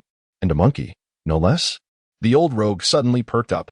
Chapter 17. The whispering breeze is no match for bean sprouts upon hearing that the crown prince spent his days idly, even recounting a tale of a monkey's rebellion. Liu Bang felt a sense of overwhelming frustration. Just a few days prior, he had perceived Liu Ying as possessing some political acumen, aware of the need to guard against those superficially allied vassal kings. Little did he know that shortly after praising that ungrateful child, Liu Ying would outright disregard his counsel. Your Majesty, I have heard from Liu Ying that the Jade Emperor is akin to you, being the sovereign among deities. To my astonishment, the monkey known as Sun Wukong has actually defeated the Jade Emperor. Is this not a veiled insinuation that one day, the Han dynasty too may face a similar downfall? Lady Qi attentively observed Liu Bang and Apos' expression. A woman who had endured a long rivalry with Liu Ji could not possibly be as naive as she appeared. Her supporters had long whispered to her that this narrative served as an allegory for the Han court. The Jade Emperor surely represented Liu Bang, while the celestial beings each symbolized different figures in his court. The conciliatory Tai Bai Jinxing corresponded to the loyal Zhang Liang. As for the diligent King Li, he paralleled Prime Minister Xiao. The resemblance between the Queen Mother and Liu Ho was striking, and the disheartened Erlang Shan, who disregarded proclamations, was none other than Han Xian. Lady Qi expressed all her conjectures in one breath. This is merely my fanciful imagination. Perhaps the crown prince merely wished to share an amusing story. In conclusion, she deftly shifted the blame, having relayed the town's gossip, leaving the interpretation to Liu Bang. Summon Xiaoyi to my presence. Liu Bang seethed with fury, never expecting that ungrateful child would employ such veiled insults. Was it not merely a few slaps with a shoe sole? What relevance did riding journey to the west have to the Han court? The Jade Emperor, so pitiable, hiding beneath a table after being struck by a monkey. When had he ever found himself in such a disgraceful position? Had Liu Ying been present, he would surely have cited examples from the feast at Hongmen, the Battle of Pingqing, and the Siege of Baiding. As the Prime Minister of the Empire, Xiaoyi had indeed toiled diligently, not only presiding over the officials but also keeping a close watch on the sentiments of the populace. After all, with the world still in disarray, how could one expect rebellion if everyone had enough to eat? Xiaoyi, feeling a tinge of anxiety as he perused the reports from afar, was just about to report to Liu Bang when the eunuch arrived first. Prime Minister, His Majesty summons you to the main hall. I was just about to do so. Please lead the way. Xiaoyi lamented his fate as a diligent servant. Among the trio of the early Han, the leisurely lifestyles of the other two often left him envious. Zhang Liang secluded himself in pursuit of immortality, while Han Xian led a life of indolence. Wait a moment. Now the Marquis of Huayin served as the crown prince's tutor, responsible for educating Liu Ying. With this thought, Xiaoyi suddenly felt a sense of equilibrium. Life was not so dismal after all. At least he did not have to face the crown prince daily. Before Xiaoyi could reach the main hall, the Marquis of Huayin and his pupil had already arrived. Upon seeing the old rogue puffing and glaring, Liu Ying felt a surge of secret delight. The efforts of recent days were finally about to bear fruit. Father, do not be angry. I do not desire the position of crown prince. Let it go to Ruyi instead. Liu Ying took the initiative to ease the awkward atmosphere. Qin Furen concealed herself behind the screen, her heart racing with anticipation, fervently wishing that Liu Bang would acquiesce without hesitation. Should that occur, the mother would rise in stature through her son, and with Zhao walk as the crown prince. What leverage could that wretched Liu Ji possibly possess to contend with her? Liu Ho, inquiring anxiously, hurried from the Jiaofeng palace, with Yino assisting her in lifting her gown. The usually composed empress was evidently flustered by matters concerning the crown prince. "You ungrateful wretch!" Liu Bang bellowed in indignation. "You squander your days in idleness, neglecting your studies. How dare you compose such a and oppos? Journey to the west, and oppos, mocking the Han court." Han Xian furrowed his brow, clearly unconvinced that the crown prince was such a trivial character. Given Liu Ying and Oppos' nature, should he find something objectionable, he would likely rebuke it directly, rather than resorting to such subterfuge. Unless someone had deliberately schemed against the crown prince. Han Xian resolved that should Liu Ying attempt to defend himself, he would surely stand by his disciple and Oppos' side. What if he lacked military power? His esteemed title as the war sage of the Han would command respect even from the emperor himself. Liu Ho rushed in, disregarding her appearance, and hurried to Liu Ying and Oppos' side. Like a protective hen, she shielded her child, fearful of any harm befalling him. "Mother, Oppos' all right." Liu Ying reassured her with a simple smile. "Father is indeed correct. I am the one who mocks the court. No more pretense. I lay my cards on the table. Hurry and send me to my fief. I wish to leave Chang'an without a second thought." "You." Liu Bang was infuriated, taken aback by Liu Ying's brazen demeanor. "Do you truly believe I would not dare to depose you?" Liu Bang retorted vehemently. "Were it not for your mother's sake, I would have already banished you from the Chang'an palace." Liu Ho's countenance fell, astounded that a mere tale of a monkey seeking scriptures could escalate to such a degree. "Your Majesty, can one truly dismiss the crown prince over a fantastical story?" Liu Ho maintained her composure, neither servile nor overbearing. "Moreover, my son has merely acted out of frustration. As crown prince, he has been wrongfully accused. And even your Majesty does not believe in his innocence." At that moment, Liu Bang was consumed by his anger, unwilling to grant even Liu Ho any favor. "If he does not wish to be crown prince, I shall certainly not force him. Today, I shall fulfill his wish." Before Liu Bang could finish, Qin Furen, still hidden behind the screen, clenched her hands in anxiety. "Your Majesty, I have arrived late. Please forgive my tardiness." Upon seeing the crown prince, the empress, and the Marquis of Huayin, Zhao could not help but smile. "Could it be that you all are already aware of the situation?" Liu Bang scoffed, while Liu Ho remained silent, leaving only Liu Ying to wear a cheeky grin. "Chancellor, this is a tremendous stroke of fortune. I am about to be sent to my fief." Liu Ying whispered, "To be honest, once I reach the Wu and Yu regions, I shall ensure to find you a talented and virtuous concubine." Coughing, Zhao felt his face flush, then chuckled. "Your Majesty, why do you appear so glum?" Liu Bang replied irately, "I intend to depose him. Let him go to his fief. He desires the Wu and Yu regions? I shall send him to Yin and Zhao instead." "No," Zhao exclaimed urgently, "Your Majesty, should you depose the crown prince now, it may jeopardize the hearts of the Han people. Following the methods suggested by the crown prince, prioritize the well-being of the citizens of Chang'an and personally cultivated bean sprouts. Now, during the winter season, the people are able to enjoy fresh vegetables, all thanks to the crown prince's generosity. The common folk affectionately refer to bean sprouts as prosperity greens. Your Majesty, should you dismiss the crown prince, it is likely to incite public discontent." Liu Bang found himself somewhat bewildered. Indeed, he had previously instructed Zhao to communicate with Liu Ying regarding the matter of the bean sprouts. This straightforward brother could not possibly attribute the credit to the emperor? Was he truly toiling for the crown prince? Liu Bang appeared somewhat perturbed, while Liu Ying hastily interjected, "Chancellor, that is not permissible. This crown prince has no regard for his position. I shall soon be in theft, so why stir up chaos?" Liu Ying and Oppos' plea was earnest, yet in Liu Bang and Oppos' eyes, this rebellious son was clearly engaging in a display of superiority. "Your Majesty, if you insist on this course of action, I implore you to personally explain to the citizens of Chang'an." Zhao argued logically, as both Liu Bang and Liu Ying were filled with urgency. Chapter 18. The Chancellor is indeed a good man, and I am grateful to his ancestors for 8 generations. If your Majesty intends to depose the crown prince, you must personally explain this to the citizens of Chang and Oppos, and Xiao He's words resonated with authority, presenting the will of countless common people as a steadfast support for Liu Ying. Who could have imagined that Liu Ying, by mere chance, had garnered the affection of the people through something as simple as bean sprouts? Liu Bang felt a wave of apprehension. Fortunately, this matter did not escalate. For had the news of the bean sprouts spread across the nation, Liu Ying would have become a benefactor to the entire realm. The demands of the populace were straightforward. They merely wished for enough sustenance to survive in these trying times. Liu Ying was not preoccupied with the petty squabbles of the elite, but rather concerned with the fundamental issue of the people's nourishment. The cultivation of bean sprouts was uncomplicated, and every household possessed the necessary ingredients. To enjoy a fresh vegetable dish during winter was far more satisfying than the empty grandiose promises of the rulers. Even if Liu Bang extolled the wisdom of Prince Zhao, Liu Ruyi, the common folk could only taste the bean sprouts.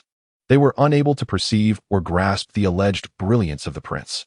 The old rogue was evidently irked. This rebellious son exhibited a complete disregard for martial decorum. And as for that old rascal Xiao He, his usual straightforwardness was one thing, but today, what was the point of his honesty? Did he not understand the importance of attributing credit to the emperor? Father, do not heed the chancellor's nonsense. Liu Ying hastily defended himself. In truth, those bean sprouts are merely common vegetables. Why would the people thank me? It would be better to hasten my departure to my fief, for each day I delay, the beauties of my domain will remain in mourning. Rest assured, I promise to provide you with a dozen healthy grandchildren. Liu Bang cast a glance at Liu Ying, feeling that one son was already enough to provoke him, let alone a dozen grandchildren. If they were all cut from the same mold as Liu Ying, it would surely be the end of him. Enough, silence yourself. Liu Bang glared at Liu Ying, and the anxious heart of Empress Elle finally found solace. She had not anticipated that the usually disfavored Marquis of Huayan would exhibit such concern for Liu Ying.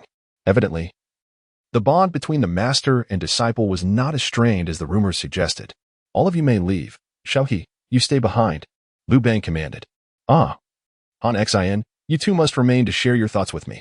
With the Emperor and Appo's directive, the others naturally took their leave, while Liu Ying did not forget to subtly gesture to Han Xin, urging him to speak well of them. Han Xin, maintaining his composure, found the entire situation too coincidental. Could it be that this rebellious disciple had foreseen the impact of the bean sprouts on the populace, thus granting himself a protective charm? Otherwise, given the malicious gossip of the day, even if Liu Ying retained his position as crown prince, he would still face severe repercussions. Once Liu Ying, Empress Elle, and the others had departed, the emperor of the Han dynasty approached Xiao He and kicked him playfully. Oh, Xiao He, have you become chancellor and forgotten the promises we made in Peixian? I shall not shoulder the blame for your accomplishments. And now, all the credit for the bean sprouts has been handed to that rebellious son. Xiao He, though receiving the kick, bore no ill will, for he had long grown accustomed to Liu Bang's temperament. Your Majesty, I believe this presents an opportunity, Xiao He remarked, his eyes gleaming with insight. The Chancellor of Zhao, Qin Shi, now boasts numerous followers and likens himself to the noble Lord of Shilin. Your Majesty must remain vigilant. The Prince and Appo's humble endeavor with the bean sprouts aims to extend benevolence to the common folk of Zhao and to gauge Qin Shi and Appo's disposition. Should he actively promote this initiative, it would indicate his loyalty to the court. Otherwise, it may reveal ulterior motives. Han Xin nodded in agreement, acknowledging Qin Shi's repeated military achievements. Given the proximity of Zhao to the Xiongnu, it is imperative to have a capable commander to secure the borders. This presents a conundrum for the court. A general stationed at the frontier cannot be too renowned, lest he become difficult to control. Nor can he be a military novice like Liu Ying and Appo's uncle, Liu Zhong. Qin Shi occupies a precarious position, which is precisely why Liu Bang entrusted him with the military command of Zhao. However, following the deposition of King Zhang-Ao of Zhao and the execution of notable figures such as Guan Gao, a power vacuum emerged in Zhao. Qin Shi exploited this void, swiftly consolidating his power, aided by his penchant for cultivating a retinue of followers. Liu Bang, realizing the situation belatedly, found himself at a loss. With no peace treaty yet established with the Xiongnu, should Qin Shi act rashly and forge an alliance with them, the safety of Zhao would be jeopardized. The suggestion to test Qin Shi also alleviated some of Liu Bang and Appo's frustration. The chancellor opined that although Qin Shi and Appo's reputation is modest, his military acumen is unparalleled. Within the court, only Your Majesty's personal command could defeat Qin Shi. Otherwise, appointing any other renowned general would merely bolster Qin Shi's confidence. Han Xin, ever forthright, implied to Liu Bang that aside from himself, all others would be mere offerings to Chen Shi. While figures like Zhao Bo and Guaning possess formidable military skills, they cannot effectively suppress Zhao. Generals such as Fan Qua and Xia Hoing are better suited as lieutenants rather than commanders of vast armies. To Han Xin's discerning eye. Besides himself and Liu Bang, only Ping Yu and Ying Bu might stand a chance against Chen Shi, particularly given Chen Shi's currently tenuous hold in Zhao and absence of a pact with the Xiongnu. Following the Chancellor's advice, they would use the bean sprouts to probe Chen Shi's intentions. Little did they expect that this prodigal son would inadvertently assist the emperor greatly. Huayin Marquis. This is indeed the result of your exemplary teaching. Liu Bang and Amp. Oppos. Words carried a veiled discontent towards Han Xin. Both master and disciple are quite obstinate. Had anyone else uttered Han Xin's sentiments, they likely would not have exited the palace alive, beset by the court's military elites. Only the Huayin Marquis could critique the generals without fear of retribution. After deliberation, Han Xin and Xiao He took their leave. For you and your disciple, I have exerted considerable effort, even refraining from flattering His Majesty.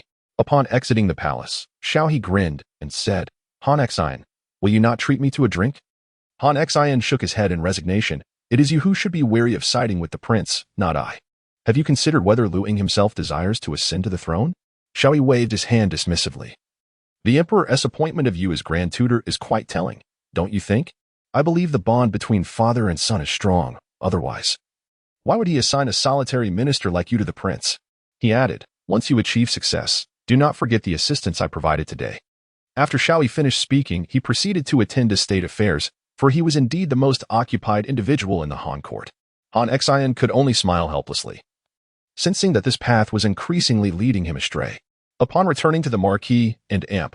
Oppos' residence, the guards appeared as if preparing for battle, which surprised Han Xin. What has happened? He inquired.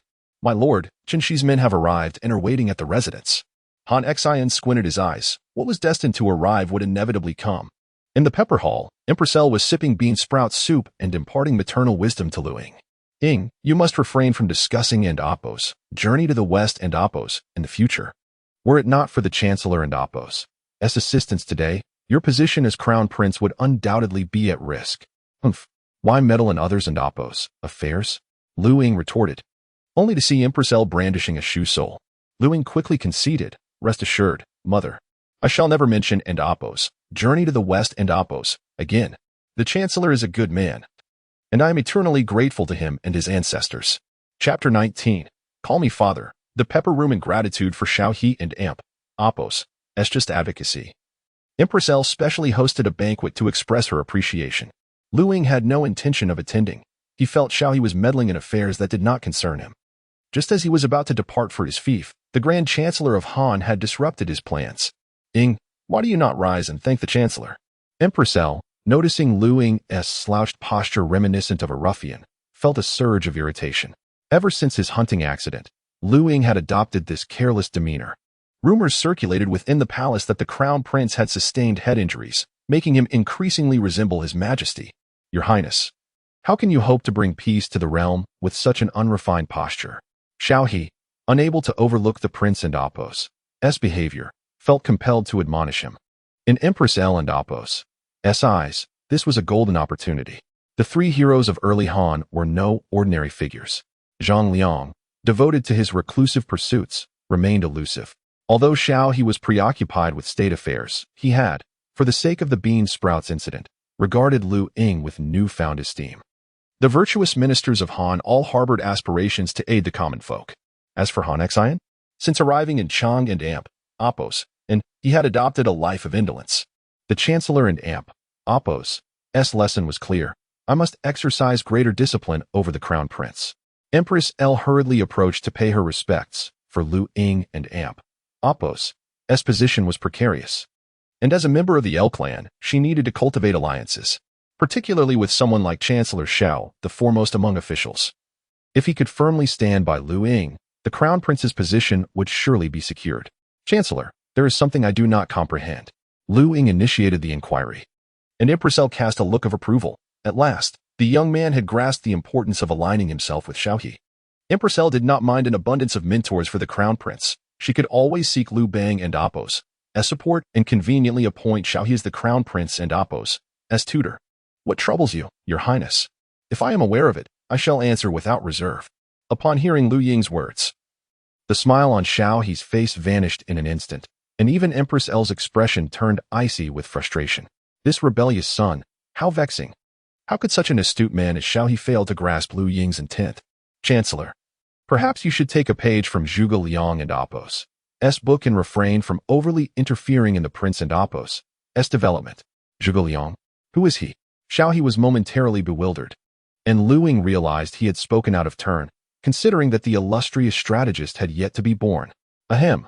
This individual is also a chancellor, devoted to the realm and its people, tirelessly dedicated to his duties. However, he possesses the virtue of never meddling in personal affairs, especially regarding the crown prince.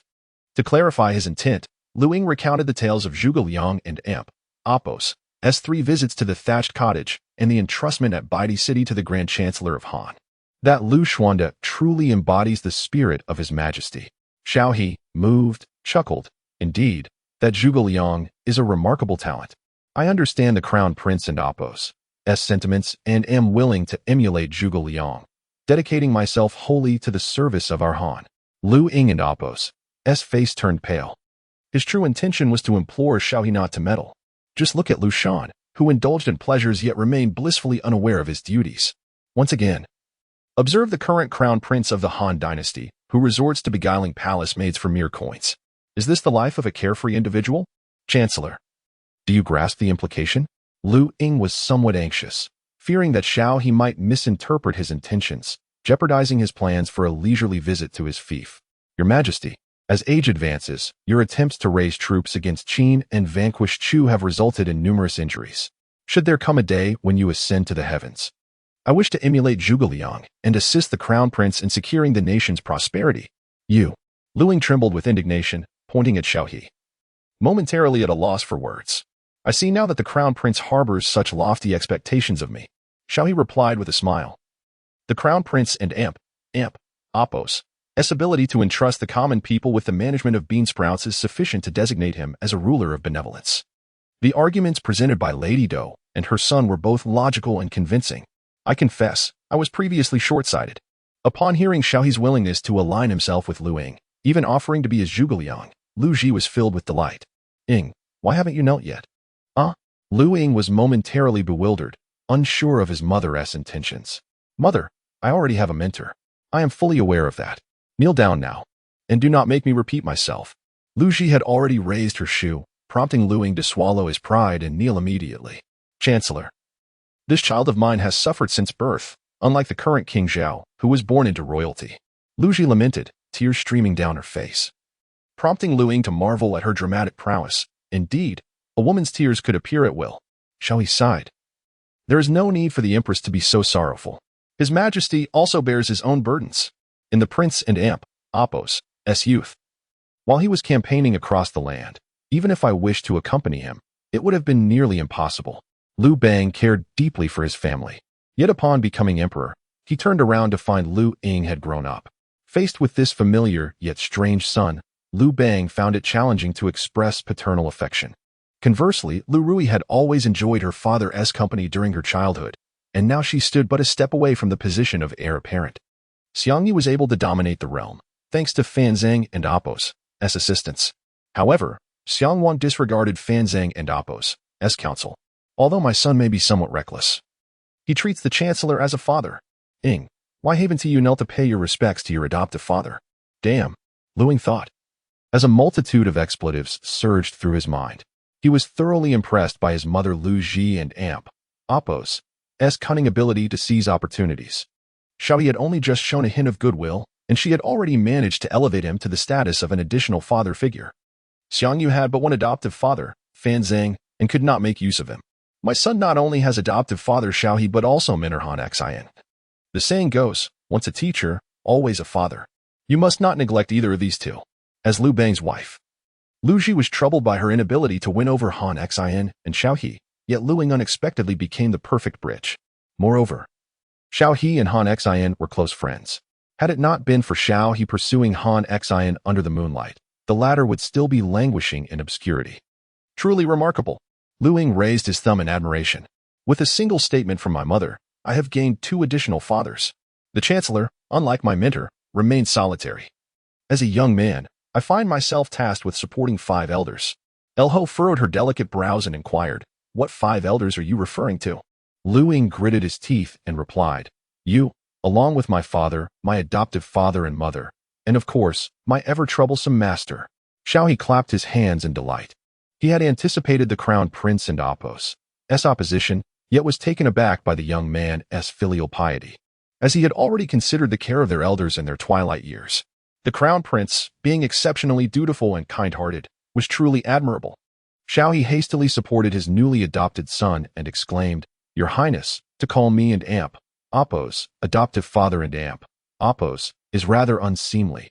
Henceforth, let it be and Apos, father in office and Apos." Liu Ying, overwhelmed by the sudden addition of 2 paternal figures at the dinner table, found himself at a loss for words, almost on the verge of tears. Chapter 20. The idleness of master and disciple. In the residence of the Marquis of Han, Han Xian appeared despondent after meeting with the envoy Chen Shi.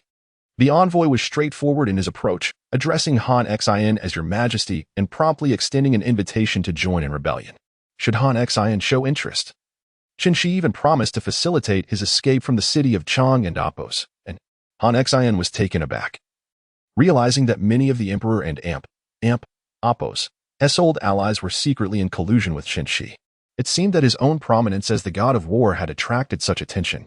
Nevertheless, Han Xian did not rebuff the offer. He ordered his guard, Teng, to escort the envoy out of the mansion and began to contemplate the situation. Were it not for this traitor, I might have been tempted. Unperturbed, Han Xian remained lost in thought beside the taciturn Teng. "My lord, the emperor has already seized control of the realm. Does Chen Shi not realize that rebelling now equates to courting death?" Teng expressed his confusion from behind Han Xian. The strength of the Han lies with the emperor, and its decline rests with him as well. Why did Mode Xiongnu withdraw his troops from the siege of Baidang? Did he truly heed the words of a woman? No, it was because he found himself powerless against the emperor. Should war break out between our nations, the Xiongnu would suffer as well. Han Xian incisively revealed the truth behind Mode Xiongnu's retreat. Regrettably, the emperor's health had deteriorated significantly. If the day should come when he departs from this world, it would pose a true test for the Han dynasty, the lords within the kingdom and the Xiongnu bandits in the north. With determination, Han Xian took up his pen and began to compose a letter, uncertain of its recipient. "My lord, are you intending to?" He chuckled. "If the emperor can resolve this matter, there is no need to burden that traitor." Han Xian glanced at Teng and remarked, "If that traitor cannot subdue those sycophants, do you think the ungrounded Zhao Wang can accomplish it?"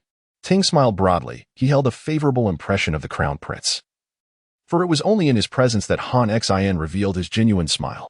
Following Han Xian's instructions, Teng delivered the letter to a designated individual. In the Jiaofeng Hall, Liu Ying, having just acknowledged his adoptive father, was still mired in discontent, contemplating a negotiation with Empress L. After sending off Xiao He, Empress L finally exhaled a sigh of relief, though she was drenched in cold sweat, her hands trembling. "Mother, what troubles you?" A palace maid, noticing her distress, rushed to summon the imperial physician, while Liu Ying hurried to examine his mother. "It's nothing serious, it and Apos, it's just an old ailment. I have suffered from dizziness and trembling since my youth," Empress L reassured him, struggling to rise with Liu Ying and Apos as assistants. The physician soon arrived to take the Empress's pulse but found no discernible symptoms. "Are you suggesting that Her Majesty is being deceitful?" One of Empress L and Apos' close attendants expressed displeasure, prompting the physician to hastily apologize. "Never mind. It has been stated that it is merely an old ailment. Do not trouble the physician over this." Empress L consoled him with a smile, while the physician, drenched in cold sweat, feared for his own safety. "Mother, do you often feel that you become hungry very quickly?" Liu Ying observed that though his mother ate little, she dined frequently. Indeed, in her youth, Mother toiled in the fields, and it is only natural to feel hunger. Liu Ying has already discerned the symptoms of Liu Ho. It is evidently hypoglycemia. No wonder the imperial physician failed to identify it. That old man does not even know what blood sugar is. How could he possibly provide proper care for Liu Ho? Is the crown prince referring to syrup? This substance requires the juice of sugarcane, yet in this bitter cold of winter, sugarcane is scarce in Chang and Apos, and Yenner finds herself in a quandary, mistakenly believing Liu Ying is merely craving a treat. How much does sugarcane cost now? At least 5 won and 3 zhu. Liu Ying feels a pang of regret. He has only managed to earn 20 won from recounting journey to the west these past few days. Yet, this amount can only purchase 4 stalks of sugarcane. Who can he possibly reason with about this? As for the tribute he had previously hidden away for his master, he still intends to use it for his fief. Suddenly, the crown prince recalls his frugal master Han Xin and his mentor Zhao He. Why not utilize the resources of these 2 old fellows instead of spending his own money? Tomorrow, I must leave the palace early, Sister Yenner. Do remember to awaken me on time. Upon hearing this, Yen and Appo's cheeks flushed, and she replied, Your Highness, I cannot presume to be your sister. Yet Liu Ying pays no heed to her modesty, smiling as he says, There is an order of age. We can call each other privately. What do outsiders have to do with it? Regrettably, all such concerns are cast aside by the crown prince. Why should he adhere to trifling formalities? Yenna feels a surge of joy, surprised by the crown prince's eagerness to learn. This matter must surely be reported to the empress tomorrow to bring her some happiness as well. The next day, Yen and Appo's awakens Liu Ying. Breakfast consists of merely a bowl of millet porridge, commonly referred to as sorghum. Fortunately, as the crown prince, he possesses the privilege of adding a boiled egg. Otherwise, this meager portion would be quite unbearable in the morning. Liu Ying hastens to the residence of the Marquis of Huayan in a bullock cart. He would prefer a horse-drawn carriage, but alas, since war horses are scarce in the Han, the crown prince must make do. You ungrateful disciple. Why do you arrive so early today when you usually come at the sun and Appo's zenith? Han Xin yawns, evidently still groggy, while his guard tongue prepares breakfast for the Marquis. Have you eaten? Han Xin feigns politeness, yet Liu Ying shows no restraint. Master, I have eaten, but I am not full. Han Xin waves his hand, prompting Tung to prepare another serving. Speak, you have come early. Surely you have something to confess. Since becoming familiar with Liu Ying, Han Xin has grown less formal in his speech. Master, do you wish for some sugar? Not at all. Then do you wish to earn some money? Not that either. Surely you must allow me to earn a little for your future support. Liu Ying grinds his teeth in frustration. His miserly master is quite uncooperative. No need. Han Xin remains unmoved, prompting Liu Ying to whisper, Master, it is not mere craving. My mother suffers from low blood sugar. Low blood sugar? Han Xin clearly does not comprehend, frowning as he asks, What is that? Does the empress not have access to anything she desires in the palace? For patients like Liu Ho with hypoglycemia, the most effective remedy is to carry a few pieces of candy at all times for emergencies. Seeing Liu Ying's earnest concern, Han Xin immediately inquires, What must I do for you? Upon hearing Han Xion's prompt agreement, Liu Ying finally revealed a smile. Purchase sugarcane. Procure an abundance of sugarcane. This rebellious disciple truly spends others and Appo's money without a hint of remorse. Master, you are indeed the god of war. Your word must hold weight. God of war? Han Xin mused. A subtle smile gracing his lips. What a splendid moniker. The master and disciple set out early in the morning for the market, with Ting trailing behind. Shaking his head in wry amusement, both master and disciple seemed to be devoid of serious business. Chapter 21. Master, you truly are a dog. Chang and Appo's, in Huayong Street. Beginning at the horizontal gate of the northern city wall, it extends southwards, intersecting with Yeomen Avenue to form a crossroads, and further south to the Ji City Gate Avenue, creating a T-junction. As the main north-south thoroughfare of Chang and Appo's, and Huayong Street traverses through the bustling Chang and Appo's, and Market to the east, and the northern K residences. To the west, it leads past central government offices, artisan workshops, and the Gue Palace. Han Xin, disinclined to frequent the crowded market, is often reminded of the humiliations of his past. Although he claims to slay only nameless foes with his sword, he remains the subject of ridicule. Sugarcane. Exquisite sugarcane from Wu and Yu. Liu Ying was swiftly captivated by a vendor selling sugarcane, tugging Han Xin along in a hurried manner towards the stall. Good sir, how much do you sell your sugarcane for? Ah, young master, you possess a discerning eye. The vendor, noticing Liu Ying's exceptional attire and the imposing presence of his bodyguard, immediately recognized his noble status. Since it's the last batch of sugarcane this winter, and you seem familiar, I will offer it to you for just 8 won each. 8 won? Why don't you go rob someone instead? Were it not for Han Xin's presence, Liu Ying might have let slip some colorful language. Mission clearly stated it could be bought for 5 won each. Let us go. Without further ado, Han Xin pulled his rebellious disciple to leave. Wait, young master. 6 1 each, let us be friends. Such merchants are indeed cunning. Had they known they were deceiving the crown prince of the Han, they would surely fear the consequences of their actions. 5 1. The Marquis of Huayin was known for his aloofness. The vendor, noticing his stance, exclaimed, "For one, good sir, at least allow me to break even." "Master, that's enough. I've heard the palace maids say the market price is indeed 5 1 each. How many do you want?" "Just like deploying troops, the more, the better." After a brief discussion, Han Xin declared, "How many sugar canes do you have?" "I'll take them all. Please prepare them for me, and I shall return shortly." The vendor, elated at having found such a generous patron, eagerly agreed, fearful that Han Xin and his disciple would change their minds.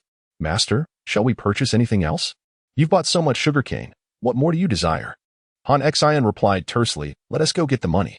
Liu Ying, puzzled, recalled Han Xin as a founding hero. How could he possibly be short of funds? The crown prince was unaware that the Marquis was strict with rewards and punishments, with most of his wealth distributed among the soldiers of the army. The Marquis did not place great importance on his own living standards. In terms of clothing, food, and shelter, he often went without certain comforts.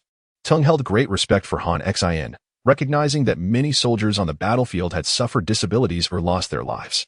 Although Han Xin and Appo's salary was substantial, the number of people he supported was equally vast.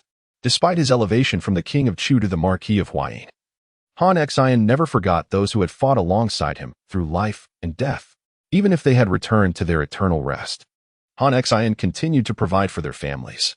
He never spoke of these matters, believing that if soldiers sacrificed their lives for their commander, the commander bore the duty to care for their kin. The master and his disciple soon arrived at a grand mansion, prominently inscribed with the 4 characters, Wuyong Hofu. Liu Ying was no stranger to the Wuyong Marquis, who happened to be his uncle, Fan Kuai. Once a mere butcher, he had risen to prominence alongside Liu Bang, becoming a man of stature. "Inform Fan Kuai that I have arrived," Han Xin commanded, and the doorman of the Wuyong Marquis and Appo's residence dared not show any negligence. In a brief moment, Fan Kuai rushed out, disregarding even his shoes, and immediately knelt before Han Xin, bowing deeply. "Your servant pays homage to the king." Han Xin frowned, evidently displeased with the title Fan Kuai had bestowed upon him. "Uncle, have you butchered so many pigs that your brain is turned to mush?" Liu Ying retorted bluntly. "My master is now the Marquis of Huayin, yet you call him king. Is it not enough that he has offended so many?" Fan Kuai appeared bewildered in his memory. This nephew had always been rather weak and would never have dared to speak so to him. Once a butcher, later a valiant warrior on the battlefield, Fan Kuai had once instilled fear in Liu Ying.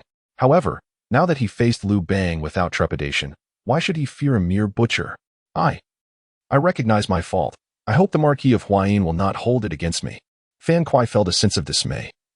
The person he admired most was not Liu Bang, but the very Han Xin standing before him. With strategic cunning, Han Xin had proved to be the spirit of the Han army. "Whose subject are you?" Liu Ying retorted once more, "You are a subject of the Han." "My father's sole subject. Do not tarnish my master's name. The reason so many say he rebels is due to careless tongues like yours." Fan Kuai fell silent, continuously apologizing, feeling chastised by his nephew. He could not help but feel a profound respect for the current crown prince, who could bring him to his knees with mere words. "Enough, let us discuss important matters," Han Xin interjected, assisting Fan Kuai to his feet, stating plainly, "Bring money." "What?" Fan Kuai was taken aback. He knew that Han Xin generally spoke little to those of their ilk. Yet, 2 words seemed rather insufficient. "Bring money," Han Xin reiterated. And Fan Kuai suddenly understood, promptly fetching a tray laden with 3 Zhu coins. "Marquis Huayin, is this amount sufficient? Consider it a token of my gratitude. Had it not been for your guidance in battle, I would not have achieved such military accomplishments." Once arrogant and domineering, Fan Kuai now appeared as nothing more than Han Xin's sycophant. Alas, a sycophant who ultimately ends up with nothing. Han Xin nodded, signaling for him to collect the coins and depart. "Where are you going, my lord?" Liu Ying inquired. "What do you intend to do with this money?" Fan Kuai, evidently more familiar with Liu Ying, quickly sought clarification from his nephew. "To buy sugarcane." Liu Ying held no familial affection for this uncle, who had previously looked down upon him. Why should he protect his position as crown prince? Fan Kuai was the brother-in-law of Empress L. If Liu Ying were to fall, he would lose his status as a relative by marriage. Anyone who mistakenly believed that the Wuyang Marquis was merely a brutish figure would be gravely mistaken. Liu Ying was acutely aware that even the frugal Lord Liu Bang, in his twilight years, had failed to eliminate this loyal hound of merit. "My lord, shall we proceed to Huyang Street now?" Fan Kuo inquired humbly, yet Han Xin remained unresponsive, as if conversing with him were a source of embarrassment. "Master, where shall we go next?" Liu Ying asked. Han Xin replied with an air of indifference. "Let us continue to collect our dues. So many fought alongside me in the past victories. What harm is there in gathering a little recompense?" It was then that Liu Ying comprehended his master's intent. "Master, you truly are cunning. Are we to ensnare the unwary?" Han Xin furrowed his brow and produced from his waist Liu Bang and Appo's foul shoe. "Oh no, they willingly offer these to you, master. The pupil is indeed teachable." Han Xin tucked away the shoe and resumed the task of collecting rent with his disciple. Liu Ying recalled a saying, "One who possesses no flaws is destined to become a target." Chapter 22. The Crown Prince and Appo's extortion. Who dares to refuse? In the residence of the Marquis of Wuyang, Fan Kuai, having been swindled out of considerable funds, harbored no resentment towards Han Xin. Instead, he willingly relinquished his leisure time to accompany Han Xin to the marketplace. It is evident that the personal magnetism of the military sage was overwhelming.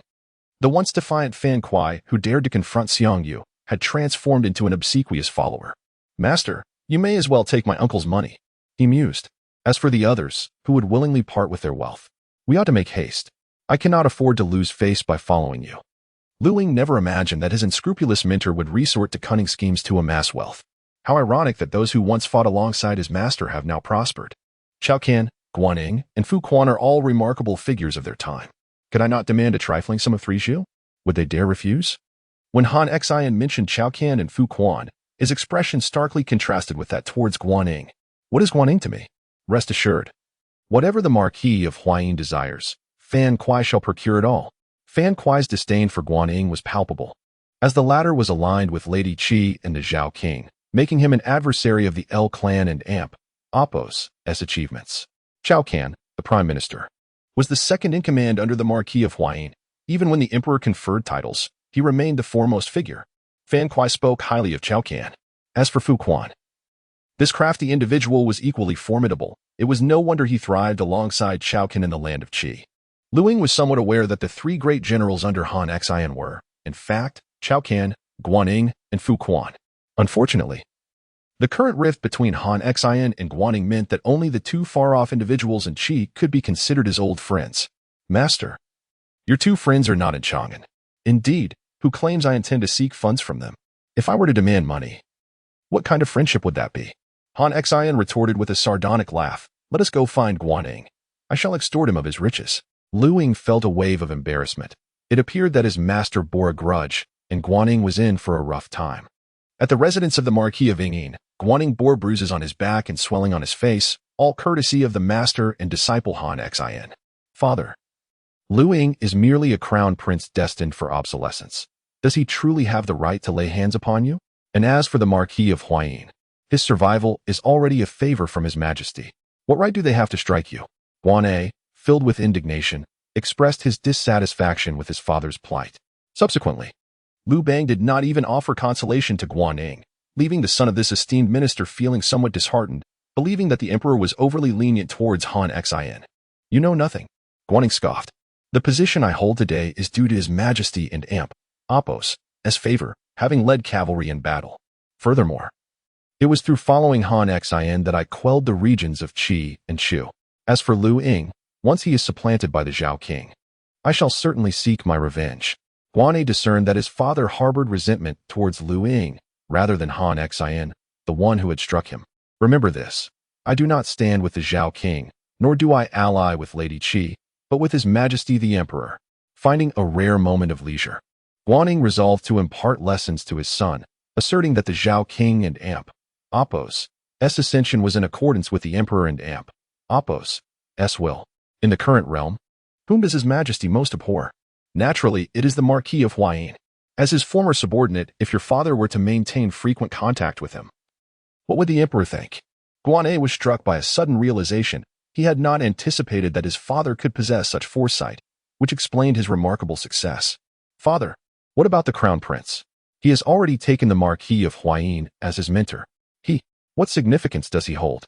Those whom the emperor wishes to discard possess no value. As long as he maintains a fade, that suffices. As Guanyin and his father conversed, the steward hurriedly approached.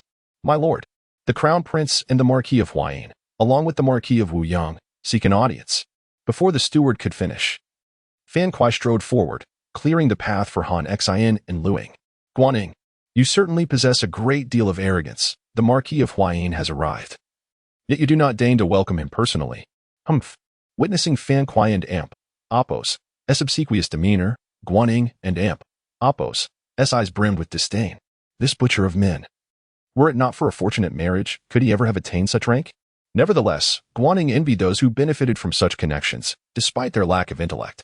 Mere association with the brother-in-law of Empress L granted them considerable influence. What brings the Marquis of Huayin here? To request funds. Han Xian's gaze was fixed firmly on Guanyin, showing no sign of retreat. You were once the king of Chu. Yet now you find yourself so financially destitute that you must solicit from your peers? Guanyin and Apos, face twisted with scorn, Marquis Huayin.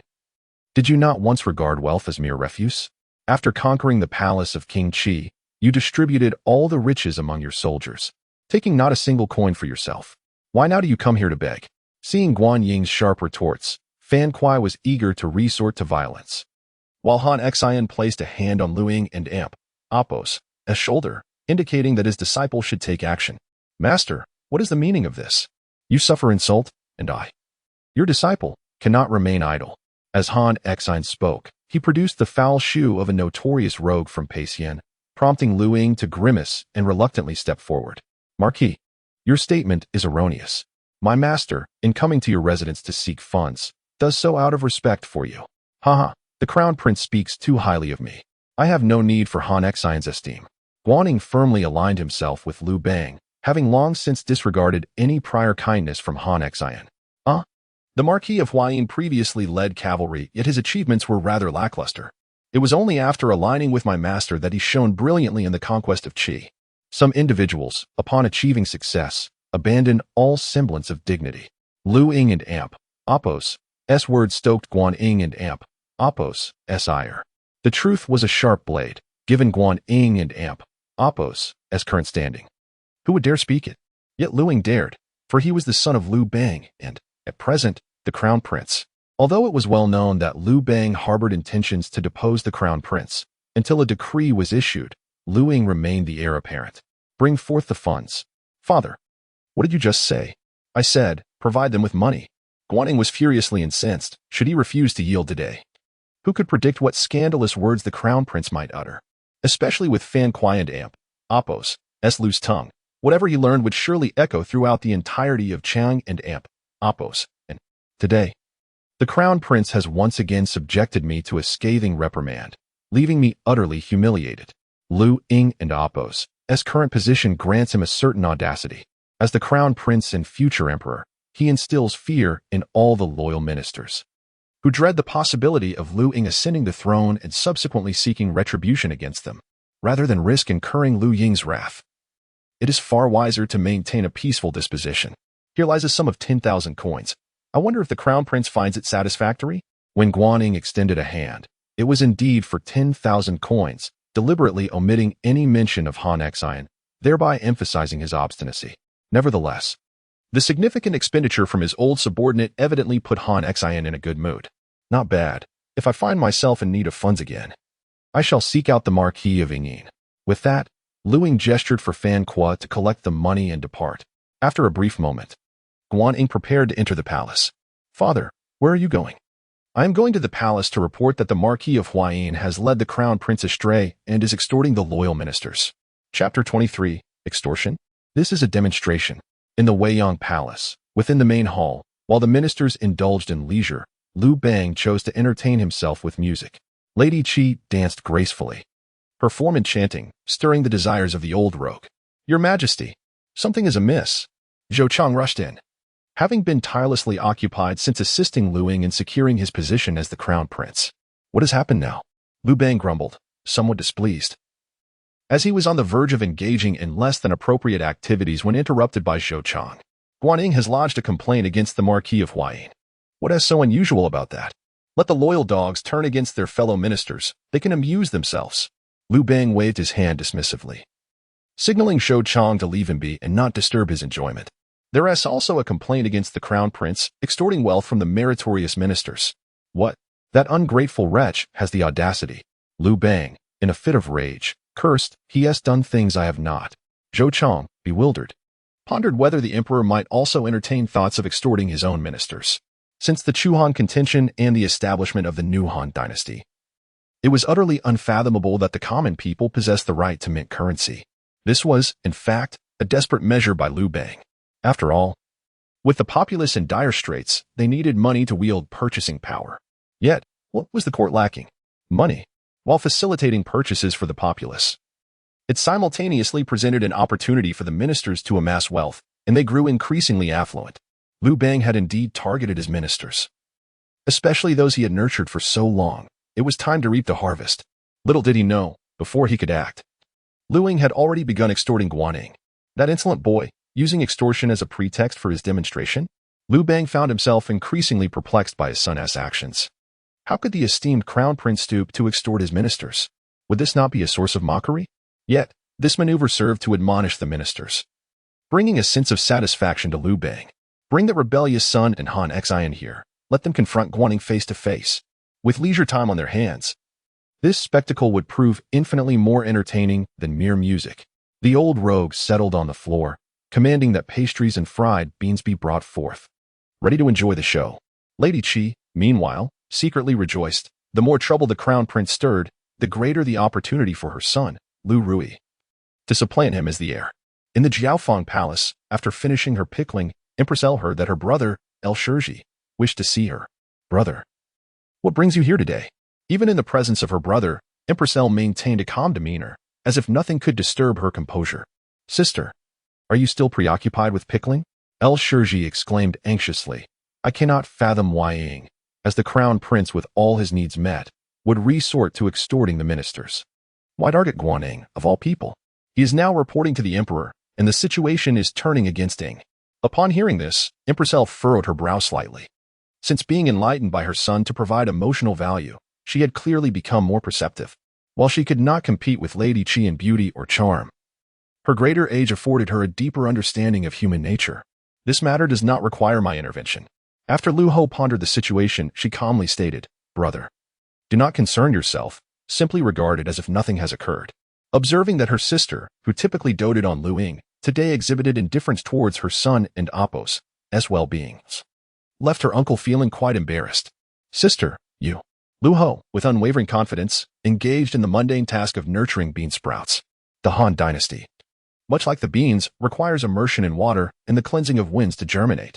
In Hoyong Street, it was evident that Han Xian viewed Fan Quan merely as a guard. Come, accompany me for a drink. Master, I am still underage. I cannot consume alcohol. Nonsense. Once a master, always a father.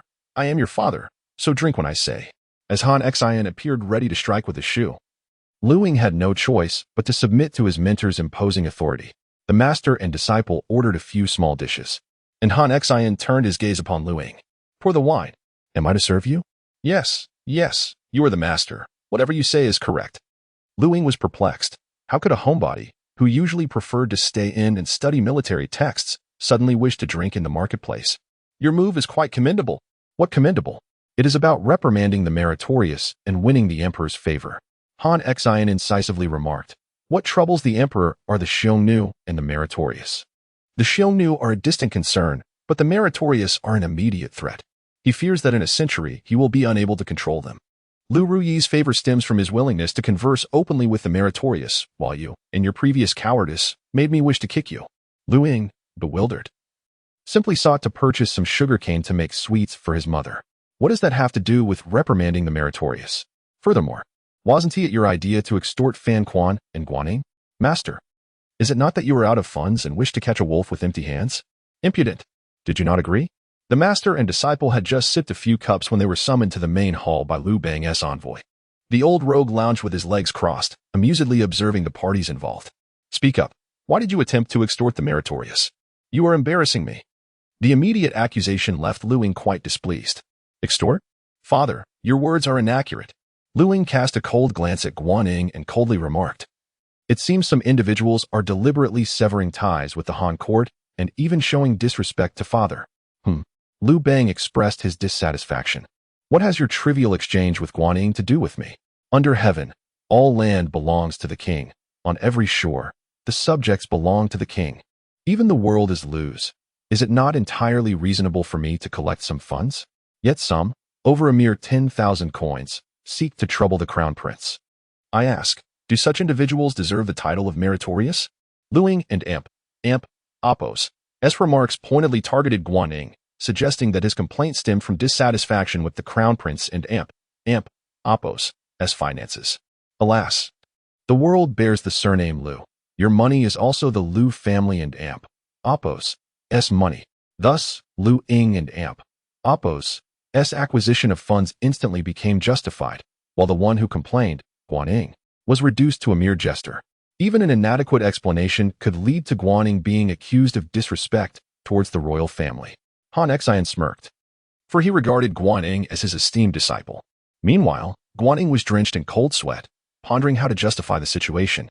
"However, I understood that the Marquis of Yin merely feared my reckless expenditure of these funds.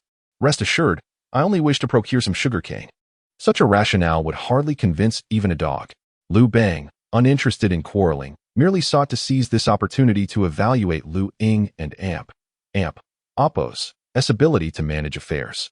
"Guan Ying, do you have anything to say?" "Your Majesty, everything is as the crown prince has stated. My concern is not for the money but for the crown prince and Oppos' potential frivolous spending." "Damn it, is purchasing sugarcane not considered frivolous spending?" Liu Bang inwardly cursed Liu Ying for being a spendthrift, yet he also recognized that this rebellious son's display would serve as a lesson to many. Chapter 24. The Prodigal Son, Truly Prodigal. Guan Ying was utterly unconcerned about how Liu Ying would spend his money. He merely wished to extricate himself from the situation. Fortunately, Lady Qi came to his aid at that moment. "Your Majesty, the Duke of Ying is steadfastly loyal to you and harbors no disrespect." Lady Qi tactfully concluded her remarks. And Liu Bang naturally placed his trust in Guan Ying and Oppos' fidelity. After all, without him, Guan Ying was merely a common merchant. "I am well aware," Liu Bang replied, turning to his wayward son with a smile. 10,000 coins. At your age, you ought to understand the principle of not flaunting wealth. It said that those who witness should share in the spoils. Why not offer me a portion?" Guan Ying was somewhat bewildered, realizing that his modest fortune had already attracted the Emperor's keen interest. Han Xian could not suppress a chuckle. The Emperor and Oppos' actions were clearly a signal to other distinguished officials that he was in need of funds and urged them to contribute swiftly. "Father, as the sovereign, how can you compete with your own son for money?" Liu Ying argued persuasively, showing no inclination to relent, while casting a glance at Guan Ying, which left the latter feeling quite awkward. "Duke of Ying, you are a distinguished minister of the Han dynasty. Have you not noticed that my father is in dire need of funds? Hurry and provide some." Liu Ying's sharp words put Guan Ying in a precarious position. He had just pledged his loyalty. Now, with the emperor in need, how could he, as a subject, refuse to alleviate his sovereign's burdens? "Your Majesty, I am willing to contribute 10,000 coins. Guan Ying's heart bled. Those scoundrels, the Liu father and son, had extorted 20,000 coins from him within a mere morning.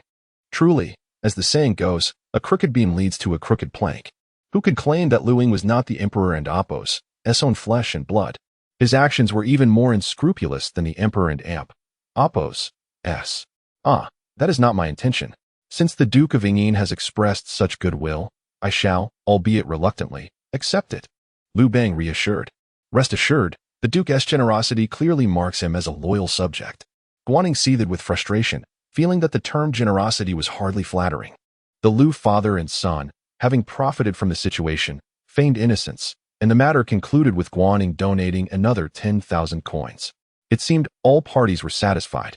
Liu Bang accepted the money, and Liu Ying, in turn, relieved his mentor Han Xian of his grievances, though Guan Ying was an unwitting dupe.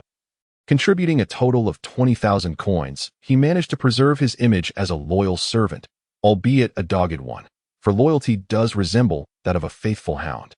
Zhao Chang, accompany the crown prince and observe how he intends to utilize that 10,000 coins. Liu Bang stretched lazily. with Lady Qi tenderly massaging his shoulders and whispering sweet nothings in his ear. Your Majesty, Liu Ying's unreasonable antics, do they not tarnish the royal family's reputation? If he resorts to extorting money from the other ministers, how will they perceive you? After all, Liu Ying is also your son. Lady Qi's insinuations were evident, suggesting that Liu Ying's actions were indeed disgraceful. Liu Bang, however, was largely unconcerned. After all, reputation cannot be spent like currency. No matter. I have instructed Shou Chong to follow him, just to see what mischief this lad intends to pursue. If he merely hoards the money, he is nothing more than a guardian of wealth. Lady Qi inquired softly. Then, in your Majesty and Oppo's view, how should this be handled to earn your commendation? Liu Bang wrapped his arm around Lady Qi and Oppo's delicate waist and chuckled. Naturally, the goal is to make money work for itself. Alas, I cannot even devise a good plan myself, let alone expect it from my rebellious son. In the Jiaofeng Palace, Liu Ying, as per his usual practice, arrived to partake in a meal with his mother, Empress L, having awaited his presence for quite some time. The events of the day, she remarked, had been approached with undue haste. While it is essential to assert dominance over the meritorious, the time is not yet ripe. Such actions may inadvertently sway them towards King Zhao, she stated with a calm demeanor. At that moment, Liu Ying relished his meal, for it was only at his mother's table that he could enjoy meat with every course. Have you saved at 10,000 coins? She inquired. No. I spent it all on sugarcane, he replied. The mention of sugarcane caused Empress L's tone to rise slightly. Her son's actions were indeed extravagantly wasteful. Even if you saved it, being a loyal dog in Liu Bang's eyes is far preferable to squandering it recklessly. Indeed, money is meant to be spent. Is it not? Liu Ying continued. My master supports me. This ploy of acquiring without cost is a lesson learned from him. Han Xin and Oppo's backing of Liu Ying, even assisting him in demonstrating power to the meritorious, brought a sense of comfort to Empress L, yet it also left her feeling exasperated. You have already sought funds for the crown prince. Why not assist him in saving instead? Mother, why have you stopped eating? I lack an appetite. Have you realized how unpalatable your cooking is? Leave. Speak another word, and I shall summon your father at once. Liu Ying, thus chastened, resumed his meal in silence. The tale of the crown prince's lavish expenditure on sugarcane swiftly spread throughout Xiongnu. Previously, he had promoted bean sprouts, leading the meritorious to believe he had begun to master the art of garnering public favor. However, his subsequent extortion of the meritorious, only to squander the funds on sugarcane, left the court in stitches. Chancellor, you have only just become the crown prince's surrogate father, and he has already created such a debacle, quipped the Marquis of Chu. Qinping. The ever-diligent and equitable Xiao He bristled at Qinping's jest, naturally displeased by the ridicule of Liu Ying. Yet, the fact spoke volumes. Liu Ying not only purchased sugarcane with 10,000 coins, but had it transported to the Xiongnu Palace. What was once a grand eastern palace had transformed into a sugarcane garden. It was said that the palace maids and eunuchs were all busily engaged under the crown princess orders, for if they did not swiftly extract the juice, the sugarcane risked freezing in the frigid weather. To squander such a sum merely for indulgence, this crown prince was indeed a peculiar character. The Marquis of Jiang, Zhou, echoed this sentiment, both he and Xiao He being pillars of Liu Bang's regime, clearly expressing their discontent with Liu Ying's actions. Are you two simply idle? Thundered Duke Ting, Xiao. Rather than gossiping about the crown prince, consider how to enrich the nation. Xiao could not abide the disparagement of the child he had saved. Qinping remained unfazed. Even though he had risen to become Liu Bang's foremost strategist following Zhang Liang's retreat into seclusion, his status could not rival that of Xiao. In truth, I believe the crown princess' purchase of sugarcane serves purposes beyond mere indulgence, Xiao He stated coldly. You shall see in due time. Many among the meritorious were puzzled by Xiao He's overt support of the crown prince, even taking on the role of Liu Ying's surrogate father. Yet, Xiao felt assured, knowing Xiao He's unparalleled ability to discern character, having never misjudged anyone thus far. While Liu Bang was still serving as a town magistrate in Peixian, Xiao He treated him with utmost respect. Xiongnu believed that the chancellor's judgment would not err this time. In the Xiongnu Palace, Liu Ying was busily orchestrating the pressing of sugarcane juice throughout the night. The others regarded the crown prince as somewhat mad, overexerting everyone. Your Highness, if you desire sugarcane juice, you have had ample supply for several months now. Yenner could not help but remind Liu Ying not to burden the servants so excessively. Rest assured, everyone working today will receive their wages, Liu Ying softly explained. This is a win-win situation. The esteemed generals are generously compensated, and the eunuchs and palace maidens profit as well. What could be more delightful? Chapter 25. The icy platter of amber, sweet as sugar frosting in the long palace. Liu Ying busily led the eunuchs and palace maids, engaged in their tasks with great enthusiasm. The previously hoarded gifts for his mentors were all brought forth by Liu Ying to reward the servants. Both the eunuchs and palace maids were but pitiful children from impoverished families. It was said that the crown prince was weak-hearted, yet I perceive that as benevolence.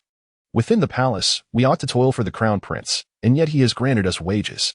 Should anyone dare to speak ill of him again, I shall surely retaliate. After 2 hours of diligent effort, the group successfully extracted juice from the sugarcane, which was then placed into a large vat prepared for the occasion. Sister Yin and Amp, Oppos, retain a few trustworthy individuals. Yes, Your Highness. Yin and Amp, Oppos, did not inquire further, but instead retained 2 eunuchs and 1 palace maid, who, under Liu Ying and Amp, Oppos' direction, proceeded with the filtration process. To create rock candy, they melted white sugar and clarified the egg whites to remove impurities. Watching the fire closely, they broke fresh green bamboo into thin strips, which were then sprinkled into the mixture. After a night, the concoction transformed into natural ice blocks. Under Liu Ying's guidance, after expending a considerable number of eggs, they finally filtered the clear syrup completely. As the weather grew colder, it would only require a day and a night for the final metamorphosis of the rock candy. Liu Ying poked the syrup with his finger and tasted it. Sweet indeed. It was exquisite sugar. No longer would mother worry about falling ill. Liu Ying understood well that in ancient times, sugar was cherished both as a tonic and as a gift. Alas, high-quality sugar was scarce. He harbored a selfish desire to do something special for his mother, Empress L. In the pepper room, after attending to routine matters, Liu Bang languidly remarked, Empress, your good son has extorted a fortune from the meritorious, only to squander it all on sugarcane. Now those esteemed officials are eagerly awaiting to witness my folly. The crown prince's every action was intrinsically linked to the court, and the emperor could not escape scrutiny. At times, Liu Ying and Amp, Oppos' actions were misconstrued as directives from Liu Bang. Have you come today merely to convey this? Empress L replied with a frosty demeanor, and Liu Bang sensed that time had seemingly erased all traces from his wife's visage. In recent days, Empress L had followed Liu Ying's instructions and engaged in daily beauty regimens, indeed appearing much more radiant. Alas, I know you have even allied with Xiao Ying and Amp, Oppos, position as heir. Han Xian as mentor, Xiao as father, your mother-son duo has played this game quite masterfully. Unfortunately, it falters due to Ying and Oppos' youthful temperament. He remains immature. Liu Bang sighed deeply, pondering why it was so arduous to select a worthy heir. Do you truly believe that Zhao Wang is more mature and can suppress the officials you have nurtured? Empress L and Oppos' words dripped with sarcasm. Do you think Guaning stands with Zhao Wang, rather than out of respect for you? Liu Bang fell silent. Liu Ruyi's ascension would likewise face challenges, as he too would lack substantial support. Behind Liu Ying stood the formidable L family legacy. The likes of Fan Kuai and L Shizhi, being closely related to Empress L, would undoubtedly steadfastly support Liu Ying. Now, both Han Xian and Xiao have at least demonstrated their stance. Although they harbor no fondness for the merits of the L family, they have shown a marked favor towards Liu Ying. Conversely, behind Liu Ruyi stands his mother, Empress Qi, who lacks a reliable maternal family, which may similarly lead to a fate of being a mere puppet in the future. Enough of this. Tomorrow in the court, I shall observe the reactions of the ministers. Liu Bang waved his hand, concluding the exchange with his spouse, still hesitating over the rightful heir to the throne. In the Weiyang Palace, the main hall, Liu Bang was not accustomed to kneeling while seated, yet in the court, he needed to adhere to certain decorum. Your Majesty, I have heard that the crown prince has extravagantly spent vast sums of money on sugarcane. Zhuniga Ho Chenping stepped forward, smiling. The crown prince and Oppos' youthful disposition certainly requires more guidance from his mentors. Upon saying this, Chenping turned his gaze towards Han Xian. This strategist, who would later join the Han dynasty and Oppos' ranks, swiftly became Liu Bang and Oppos' trusted confidant. He was astute in understanding human nature, recognizing that whether the crown prince or Zhao Wang ascended the throne lay entirely in Liu Bang and Oppos' hands. The emperor preferred to witness a balance of power rather than an overwhelming advantage for one side. Clearly, the crown prince and Oppos' support from Han Xian and Xiao had already tilted the scales in his favor. As Liu Bang and Oppos' confidant, he naturally felt compelled to restore equilibrium. My disciple is commendable, There is no need for you, a thief's sister-in-law, to meddle. Han Xian retorted sharply, as one of the three pillars of early Han. He was not inclined to indulge Qinping. You. Qinping trembled with indignation. Who would have anticipated that the usually indifferent Han Xian would be so fiercely protective? Your Majesty, it is true that the crown prince has a youthful disposition. Xiaoli clasped his hands in salute, smiling, however. I believe the crown prince's purchase of sugarcane serves another purpose. Liu Bang shot Xiaoli a sidelong glance. Indeed. As the prime minister, he had already leaned towards Liu Ying. Come, come. Let us proceed to the Xiongnu palace and see what this rebellious son has been up to. Liu Bang proclaimed. Let me make it clear. If he neglects his duties and squanders wealth, I shall depose him today. Rising, Liu Bang strode forward, leading the ministers directly to the Xiongnu palace. In the Xiongnu palace, Liu Ying was still fast asleep, while Yan Er hurriedly sought to awaken him. Your Highness, trouble is brewing. The Emperor has already arrived with the ministers. You must quickly bathe and change. You cannot afford to be disrespectful in the presence of His Majesty. Yan Er shook the slumbering prince, who finally stirred, yawning in a dazed manner. Isn't it just father coming? Allow me to put on my shoes. Liu Ying, in disarray, stepped out of his chamber, planning to check on the rock candy first. The translucent white sugar cubes greatly pleased Liu Ying. Once cut into smaller pieces, they could be carried by Empress L, providing a timely solution. His Majesty has arrived. Just as Liu Ying was inspecting the rock candy, Liu Bang, accompanied by a host of ministers, made his entrance. Observing the still unkempt remnants of the sugarcane, Liu Bang was filled with exasperation. You ungrateful son, extorting thousands from the ministers only to purchase this rubbish?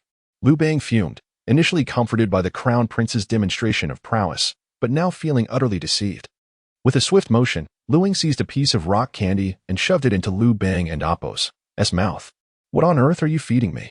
As Liu Bang prepared to spit out the contents of his mouth, he was unexpectedly met with a delightful sweetness, surpassing even the joys of first love with Widow Zhao. Was it sweet? Indeed, it was. You ungrateful child. Oh no, Inger, what is this marvel? This exquisite creation is known as rock sugar. Liu Ying stretched languidly. And his father pondered whether this item, when traded with the feudal lords and the Xiongnu, could yield a profit. Liu Bang eagerly nodded his head. Akin to a chick pecking at grain, the foreign tribes, however uncivilized, possess fine sugarcane, yet the sweetness of sugar remains unheard of. Liu Bang marveled, never anticipating that this rebellious child would consistently bring him such delightful surprises. Having squandered a fortune on sugarcane, he had produced this remarkable confection, which could easily fetch a price far exceeding that of the original investment. Father, do you desire rock sugar? Indeed, I dream of it. I apologize. But this rock sugar is made for the Empress Mother. You may not indulge. With that, Liu Ying waved his hand grandly, exclaiming, let us go. With the rock sugar to the Jiaofeng Hall. Chapter 26. The Emperor's sweet craving surpasses first love. How naive you are.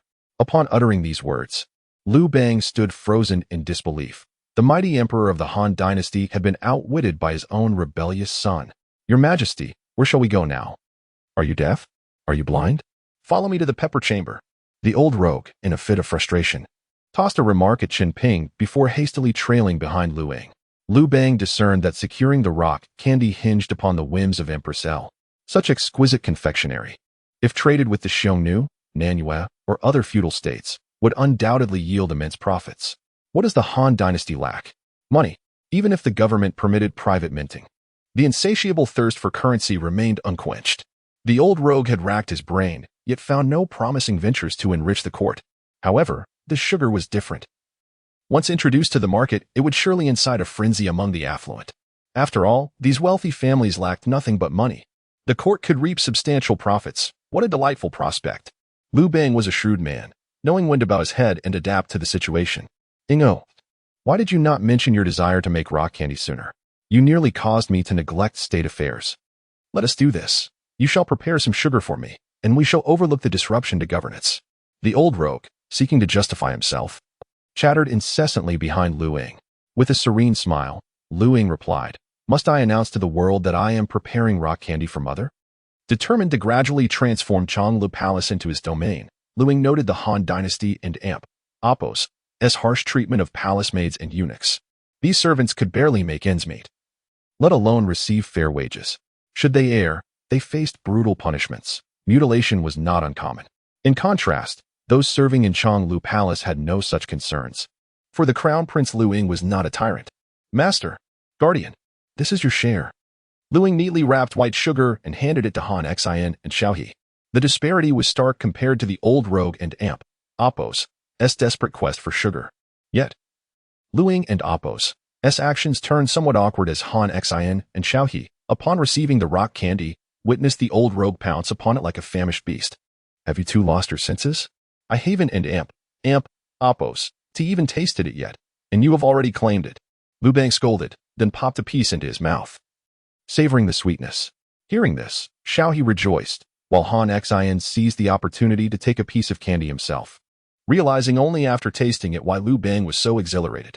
This commodity, once available in the marketplace, would face no competitors, poised to become a cornerstone of national prosperity and military strength. Furthermore, Liu Ying had transformed sugarcane into rock candy in just one night, indicating that the production process was not overly complex. With low costs and high returns, one could easily surmise that such a recipe must be procured. Ying and Appo's, I knew you would achieve great things from the moment you were a child. Father, when I was young, you had already gone to Mangdang Mountain to starve. We are not well acquainted.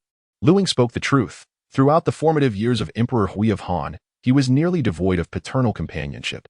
A child lacking a father's love often becomes insecure and consequently weak. Henceforth, I shall accompany you daily. How does that sound? Such a notion is entirely unnecessary. As the father and son engaged in conversation, they arrived at the Jiaofeng Hall. The ministers were acutely aware that had it not been for tangible benefits, the emperor's demeanor would not have transformed so swiftly. How is it? Is it delectable? Exceedingly sweet. Han Xin whispered, if this delicacy could be traded with neighboring states, our Han dynasty could prosper and strengthen its military. Liu Bang harbored apprehensions towards the feudal lords, particularly Chun Shi of Zhao and Ingbu of Zhejiang. Only when the central treasury surpasses that of the provinces can a greater army be sustained. The emergence of rock candy was indeed timely. Gentlemen, please pause. The Jiaofeng Hall is not a place for us to enter at will. Xia Hoing felt a surge of pride. He had been mocked by colleagues for advocating on Liu Ying and Appo's behalf, yet today, witnessing the emperor and Appo's eager demeanor, one could discern the immense value of the rock candy crafted by Liu Ying. What brings you here? At that moment, Empress L was applying egg whites to her face and was taken aback to see both the emperor and Liu Ying approach. Mother, this is for you. Liu Ying gestured for Yearned to present the cut rock candy to Empress L. Your Majesty, this is the rock candy made by His Highness. Please, do savor it. Empress L felt greatly consoled, surprised that her son was contemplating her well-being. Once, Liu Ying was so ineffectual that he could not express concern for his mother. Ahem. Empress, do taste it. The flavor is quite delightful. Liu Bang seized the opportunity, striving to portray himself as a devoted father and a good husband for the benefit of the Han dynasty. Father, why have you not yet departed? The rock candy has been delivered. Do take your leave. Liu Ying deflected, yet the old rogue merely smiled at Empress L. It is very sweet, far sweeter than sugarcane. After sampling, Empress L felt a wave of comfort wash over her, and Liu Ying seized the moment to advise, Mother, keep this rock candy with you. Should your old ailment recur, a piece will suffice. Empress L nodded before turning her gaze to Liu Bang. Your Majesty, do you wish for the recipe? Indeed. The Empress speaks wisely. Liu Bang stepped forward before the eunuchs and palace maids and began to knead Empress L and Appo's shoulders and massage her legs, adopting a thoroughly servile demeanor. In the past, during their newlywed days in Paisian, the old rogue had behaved similarly. However, years had passed, and harmony between them had waned. Recently, due to Liu Ying and Appo's cerebral affliction, their interactions had increased. If this delicacy is sold to foreign lands, our pricing shall be absolute.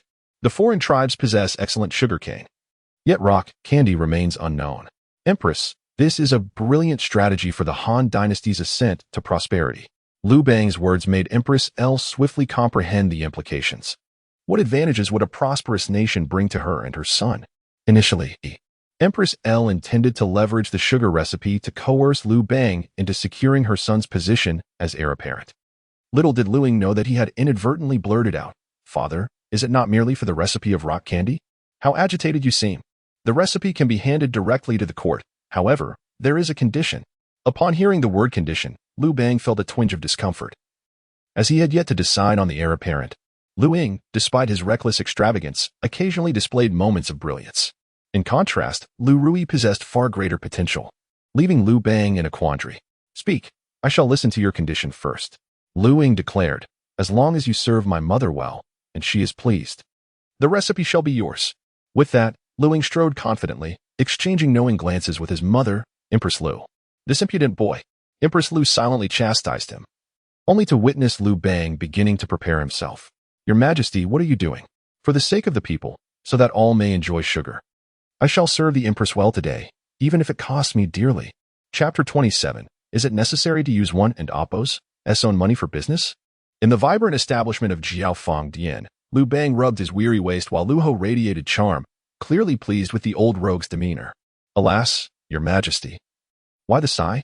Liu Bang candidly expressed. Even if that ungrateful child were to present the recipe for sugar frosting to the court, the endeavor of mass-producing such delicacies would demand a considerable expenditure of resources.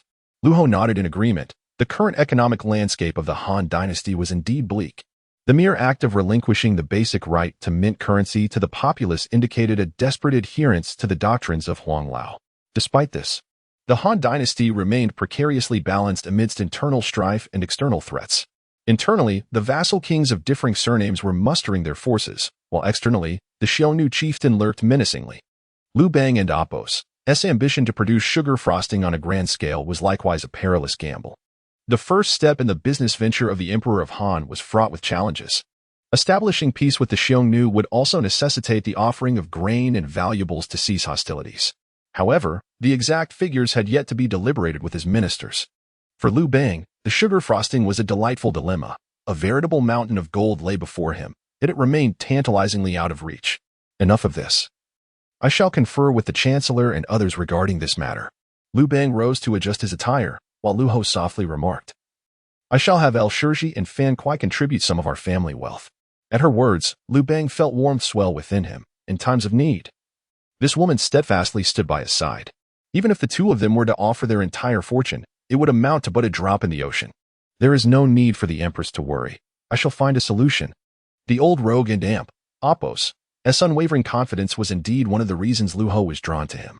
After all, when Liu Ho's family first arrived in Paistan, they were greeted as esteemed guests. Liu Bang, then merely a lowly steward, could only sit outside, partaking of a cup of water wine. Who would have imagined that he would boldly proclaim, "Liu Ji, a fortune of 10,000. Such audacity, fortunately, did not lead to his expulsion, thanks to the hospitality of Xiaohe, and he was instead honored as a guest by Liu Gong, his future father-in-law. Liu Bang and Oppo's boast materialized into reality. That was his remarkable talent. If he had merely spoken exaggerations, he would have been deemed foolish. After boasting, however, the old rogue found his spirits dampened, even lacking the enthusiasm to listen to Lady Qi and Oppo's melodies. If the precious recipe for sugar frosting were to go to waste in the Han dynasty, that would be the true tragedy. In the residence of the Marquis of Huayin, the guard Tung found himself perplexed. He had never before witnessed such an interaction between master and disciple. Master Han Xian was engrossed in his military texts, while disciple Liu Ying lay sprawled on the floor, indulging in a deep and sweet slumber. The sound of snoring accompanied Han Xian, who had grown accustomed to this, to the extent that he found it difficult to concentrate without Liu Ying's accompaniment. "Are you truly prepared to relinquish the sugar frosting recipe so easily?" It was only when hunger struck that Liu Ying opened his sleepy eyes. "Master, why can't we share it? Such a precious recipe. If it fell into the hands of the common folk, could incite a veritable storm of bloodshed." Han Xian snorted disdainfully. "What I mean, naturally, is for you to take this recipe and negotiate terms with His Majesty. The position of the crown prince not only concerns the life and well-being of the empress, but also the reputation of both Xiaohe and my master." Tung, upon hearing this, broke into a grin. The Lord is indeed one who values his face, clearly showing concern for his disciple, yet insisting it is for his own pride. "Ah, master, what value does this formula hold? Presenting it to the court would enable all the people to enjoy rock candy. Far more beneficial than allowing those profit-driven dogs to exploit it for wealth." Liu Ying stretched lazily and inquired, "What shall we have for lunch? Do we still need to eat at noon?" Han Xian frowned. "Did you not just eat this morning? Even if the court now possesses the formula, it likely lacks the financial resources to support the production of the sugar frosting. Lacking funds." Observing Liu Ying and Appo's perplexed expression, Han Xian patiently explained. The court is currently in a deficit, having just engaged in fierce battles with King Han Xian last year to eradicate the remaining rebels. At this moment, Liu Ying appeared utterly unconcerned. Master, does one need to use their own money to conduct business? My father is truly pitiable in his foolishness. Moreover, why must the sugarcane be transported to Chang and Appo's? And if there is fear of the formula being leaked, it can simply be pressed for juice in the south and then sent to Chang'an. Preserving sugarcane juice is far simpler than dealing with whole sugarcane. Conducting business with one's own funds? This rebellious disciple certainly knows how to make light of matters. Witnessing Han Xian's bewilderment, Liu Ying chose not to elaborate, instead instructing the guard to prepare lunch for him. My lord, will you partake in a meal? To eat 3 meals a day is indeed a sign of gluttony. Han Xian muttered disdainfully, and soon after, Tung presented a bowl of hot noodles. And what about mine? My lord, I just inquired of you. No more chatter. Make another bowl for me. As Han Xian watched Liu Ying devour the noodles, he curiously asked, pray tell, can you resolve the issue of the Han dynasty and Appo's financial and grain shortages? Liu Ying decisively shook his head. I cannot. This rebellious disciple never failed to provoke Han Xian and Appo's irritation with his every word, inciting a desire to strike him. Finish your noodles and be gone. Master, I still wish to have dinner. Be gone. Instantly. At once. Adhering to the principle of visiting his mother daily, Liu Ying arrived at the Jiaofeng Hall, only to find his biological father present as well. Father, have you not already received the formula?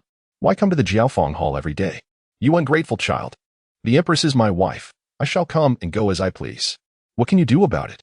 The old rogue stood with hands on hips, exuding the demeanor of a shrewish woman. What is all this ruckus? Must you two quarrel upon every meeting? Elho rarely smiled, feeling that the emperor and the crown prince, previously resembling sovereign and subject, now truly embodied the essence of father and son. I am overwhelmed by state affairs daily, and must also endure the vexation caused by you, this ungrateful child. Father, I hear someone is lacking funds. Possessing the sugar frosting formula seems futile. Your skin must be itching. Empress, hold him down for me. Liu Bang, unable to win the argument, resorted to violence, prompting Liu Ying to swiftly hide behind his mother. Look at you. After just a few words, why become so irate? Is menopause upon you? Get lost. I shall beat you into a pulp.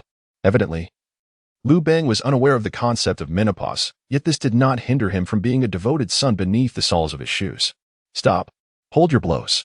Give me a reason, he exclaimed. I shall teach you the art of securing profit without investment. Speak plainly. One can conduct business without relying on the treasury.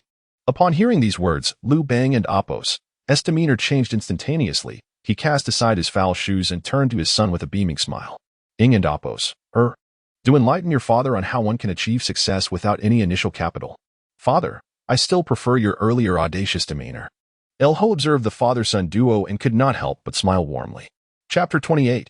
You all are shareholders at moments of triviality. He would call his son a fool. Yet in times of need, he would refer to him as his beloved Ying and Appo's, Liu Bang and Appo's ability to change his demeanor was as swift as turning a page, leaving Liu Ying somewhat taken aback. My dearest Inger, what enmity could exist between father and son that lingers overnight? First, let us discuss how to address the matter of funds and provisions. Once the sugar frosting is sold, rest assured, your father will not neglect your due rewards. Liu Bang smiled with insincerity. As a remorseless political machine, he could distinctly recognize the benefits that sugar frosting would bring to the Han court. That sounds splendid. Just relinquish my title as crown prince and bestow upon me the lands of Wu and Yu. Upon hearing these words, Liu Ho and Appo's expression turned as cold as ice. Yet Liu Bang cast a reassuring glance at his wife. Very well, my dear. Let us first deliberate on how to achieve our goals without initial investment. I must say, Father, you have strayed from the right path. In business, one must understand financing rather than recklessly investing personal wealth. With your current acumen, you would lose your shirt at a mere market stall. Indeed. Just wait. Liu Bang inwardly cursed but maintained his facade of flattery. Do we not have countless valiant ministers and generals? They have accompanied you on your campaigns and received ample rewards, correct? Upon hearing this, Liu Bang felt a surge of frustration. These ministers wielded military power. Should they find themselves without benefits, they would not heed Liu Bang and Appo's commands. Thus, he had no choice but to lavish them with generous rewards. While the ministers prospered, the Han court suffered. For Liu Bang and Amp, Oppo's penchant for bestowing rewards resulted in a depleted treasury. Furthermore, with the enfeoffment of various lords, possessing fiscal and military authority, they would certainly disregard the court. Outwardly, they feign brotherhood with me, yet behind closed doors, who knows how much they covet my position? Liu Bang snorted coldly before laughing. What? Do you intend to extort their wealth? I advise against it. Otherwise, these individuals may turn to our adversaries, making it a feudal endeavor. It was rare for Liu Bang to exhibit such patience while guiding the crown prince. Liu Ho felt a sense of comfort, however. She noticed Liu Ying's countenance was one of disdain. How childish. How could the illustrious emperor of the Han stoop to extorting his ministers? Wouldn't that invite ridicule? Damn it. You previously extorted Guaning. As Liu Bang appeared ready to erupt, Liu Ying cleared his throat twice, realizing he had overstepped. Father, in truth, there is no need for the court to intervene in the sugar frosting venture. Simply leave it to me. Instead, let us convene these ministers and establish a company together. You possess the recipe, making you the largest shareholder, holding half the shares, which is perfectly reasonable, is it not? The concepts of company, shareholders, and shares left Liu Bang in a state of bewilderment. Shares equated to influence. They would determine future dividends, which were essentially profits. We shall directly invite the ministers to invest. Those who contribute more shall secure greater shares, with a maximum limit of 5. Consequently, the remaining 50 could be divided among 10 willing investors. Oh no, I mean shareholders. Upon hearing this, Liu Bang inquired, but how do we ensure the ministers willingly part with their money? Will they be driven to compete for higher bids? Liu Ying chuckled softly and proposed a hypothetical scenario. If the annual revenue from sugar frosting amounted to 1 million coins, with 500,000 going to the court, the remaining 500,000 would allow each person to receive 100,000 coins. Liu Bang furrowed his brow, replying that it was still too meager. It would be better for them to engage in battle and plunder the wealth of the people. Elho stepped forward, eager to join the discussion between father and son. War, after all, would eventually reach a conclusion, while the sugar frosting business could provide a steady stream of income. These distinguished officials were astute individuals, surely capable of discerning the underlying reasons. Ying and Oppo's strategy was to ensure they would willingly part with their money. Elho, perceptive as ever, caught Liu Bang and Oppo's attention, who suddenly displayed a look of surprise. Ying, if we were to distribute wealth daily to these officials, it would discomfort your father. The old rogue clearly intended to discard the donkey once the grind was over, a notion Liu Ying had already anticipated. It was simple. Shares could be purchased independently. For instance, our company is valued at 1 million coins. Each share would be worth 10,000 coins, and at that point, father could directly acquire their shares, thereby ousting them from the company.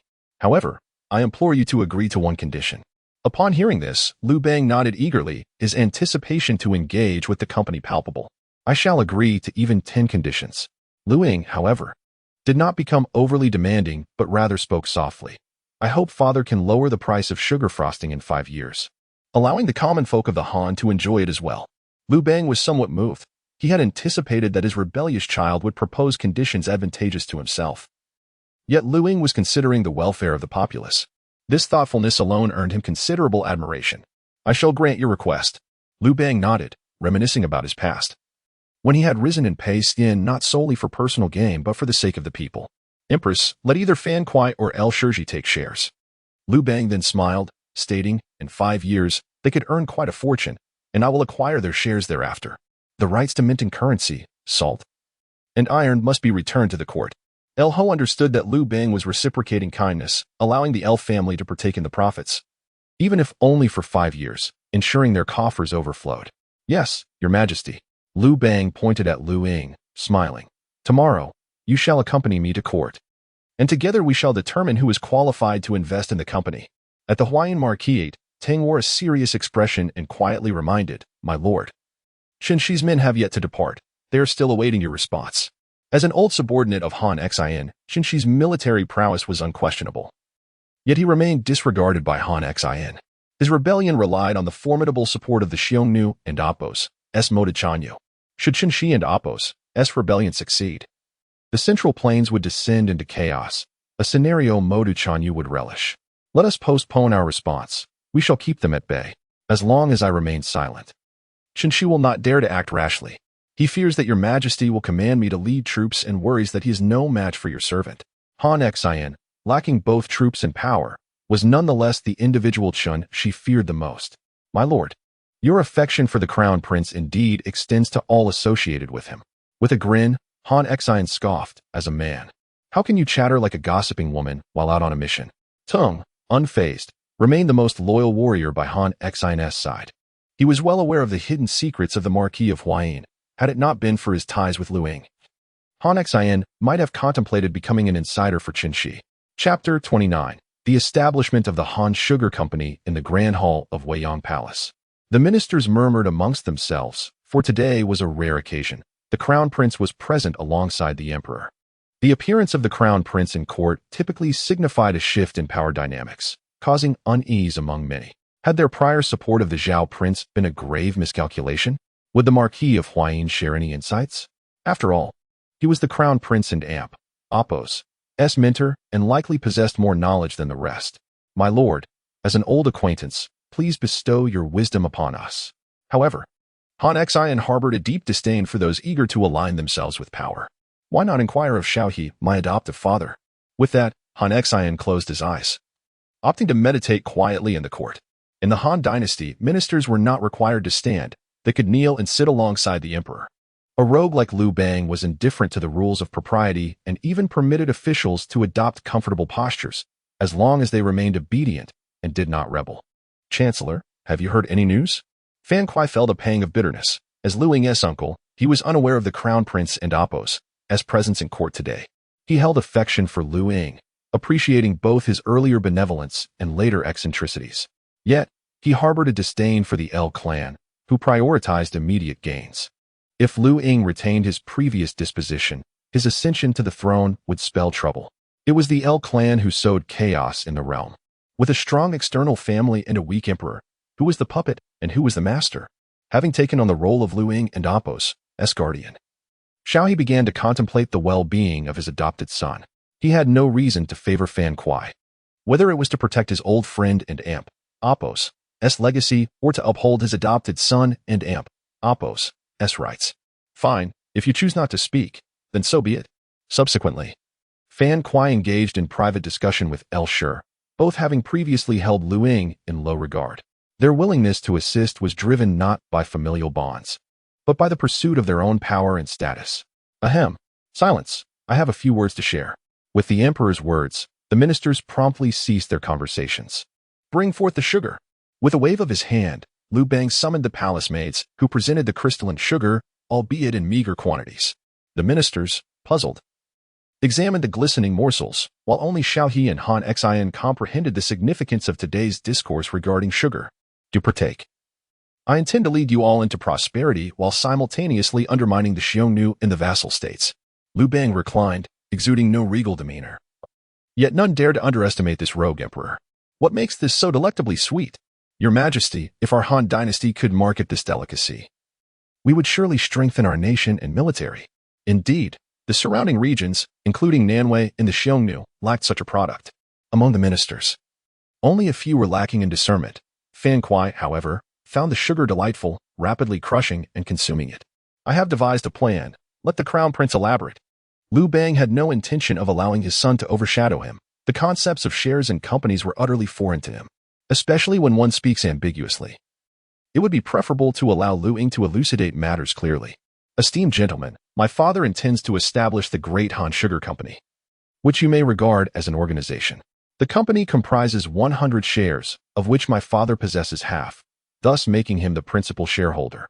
The remaining half shall be entrusted to 5 wise ministers, each receiving 10%, allowing them to enjoy a tenth of the profits from the sugar business annually. Upon hearing this, everyone was greatly intrigued. After all, a 10% stake in the sugar business, received yearly, is akin to a long-term source of sustenance. Your Majesty, may I inquire how these 5 shareholders will be selected? The astute Chen Ping, ever adept at self-advancement, was the first to pose the question, revealing his keen interest in the shares. I, too, wish to inquire. Where there are benefits, one can be certain that Guanyin will not be far behind. Liu Bang was quite pleased with the ministers' and Appo's responses. It was essential to pique their interest for a more favorable negotiation. Esteemed gentlemen, please do not rejoice too soon. Investment begets returns. The company must procure sugarcane and hire labor, all of which necessitates capital. The 5 shareholders must possess substantial financial resources. My father and I have deliberated and decided that, for the sake of fairness, the selection will occur through an auction format. Liu Ying smiled slyly. This auction is exceedingly straightforward. The highest bidder secures the shares. The ministers grasped the implications. To partake in the future profits of the sugar business, one must first invest. No one understands the financial state of the great Han court better than Xiao He. The court's involvement in the sugar trade would undoubtedly deplete its coffers. Moreover, the chancellor must also reserve funds for unforeseen circumstances, as calamities can strike without warning. Liu Ying's approach is an earnest attempt to mitigate the risks faced by the great Han court. As for the funds, they will undoubtedly come from the future 5 investors. May I inquire, Your Highness, what is the starting bid for this auction? Qin Ping, ever astute, voiced the ministers and Oppo's most pressing concern. My father and I have calculated that a total of 10 million coins will be necessary. Of this, 5 million coins will be provided by the court, while the remaining 5 million will be contributed by the shareholders. Naturally, this is the starting bid, and priority will be given to those who offer higher amounts. Upon hearing this, the ministers comprehended the rules, while only Xiao He secretly chuckled. This adopted son of mine truly speaks with brazen audacity. 1 million coins, I wish to become a shareholder. Guan, unable to contain his eagerness, immediately commenced bidding. Excellent. The Marquis of Yingyan is indeed a loyal minister, demonstrating unwavering support for the court. As expected, with this declaration, all the ministers eagerly participated in the bidding. Liu Bang, seated nearby, appeared to be resting his eyes, yet inwardly, he was grinning broadly at the offers. The surplus from the auction would undoubtedly benefit the great Han treasury. The court could accomplish numerous endeavors with these funds. This wayward son truly possesses some merit. Ultimately, the outcome of the auction brought great joy to Liu Bang. The 5 shareholders were Guan, Qin Ping, Fan Kuai, Zhao, and Li Shang, all esteemed contributors. Among them, Qin Ping, the old silver coin, clearly could not compare in wealth to the others. Guan, Fan Kuai, Zhao, and Li Shang were all formidable generals, celebrated for their military achievements and having the advantage of commanding soldiers who could pillage. Rather, it is Qin Ping, serving as Liu Bang's strategist, who finds himself devoid of the opportunity to engage in battle. However, Qin Ping and Oppo's astuteness lies in amassing a considerable fortune from numerous ministers, for as the adage goes, many a little makes a mickle. This arrangement effectively allows Qin Ping to hold shares on behalf of others, ensuring that when the time comes, they will once again partake in the 10 profit. Initially valued at 1 million, the shares astonishingly doubled, leaving Liu Bang utterly delighted. Rest assured, there is no need for your involvement in any company operations. The Sugar Frost Company shall be entrusted to the Crown Prince. You shall simply await your annual dividends. Upon hearing Liu Bang and Oppo's proclamation, Liu Ying felt an immediate pang of anxiety.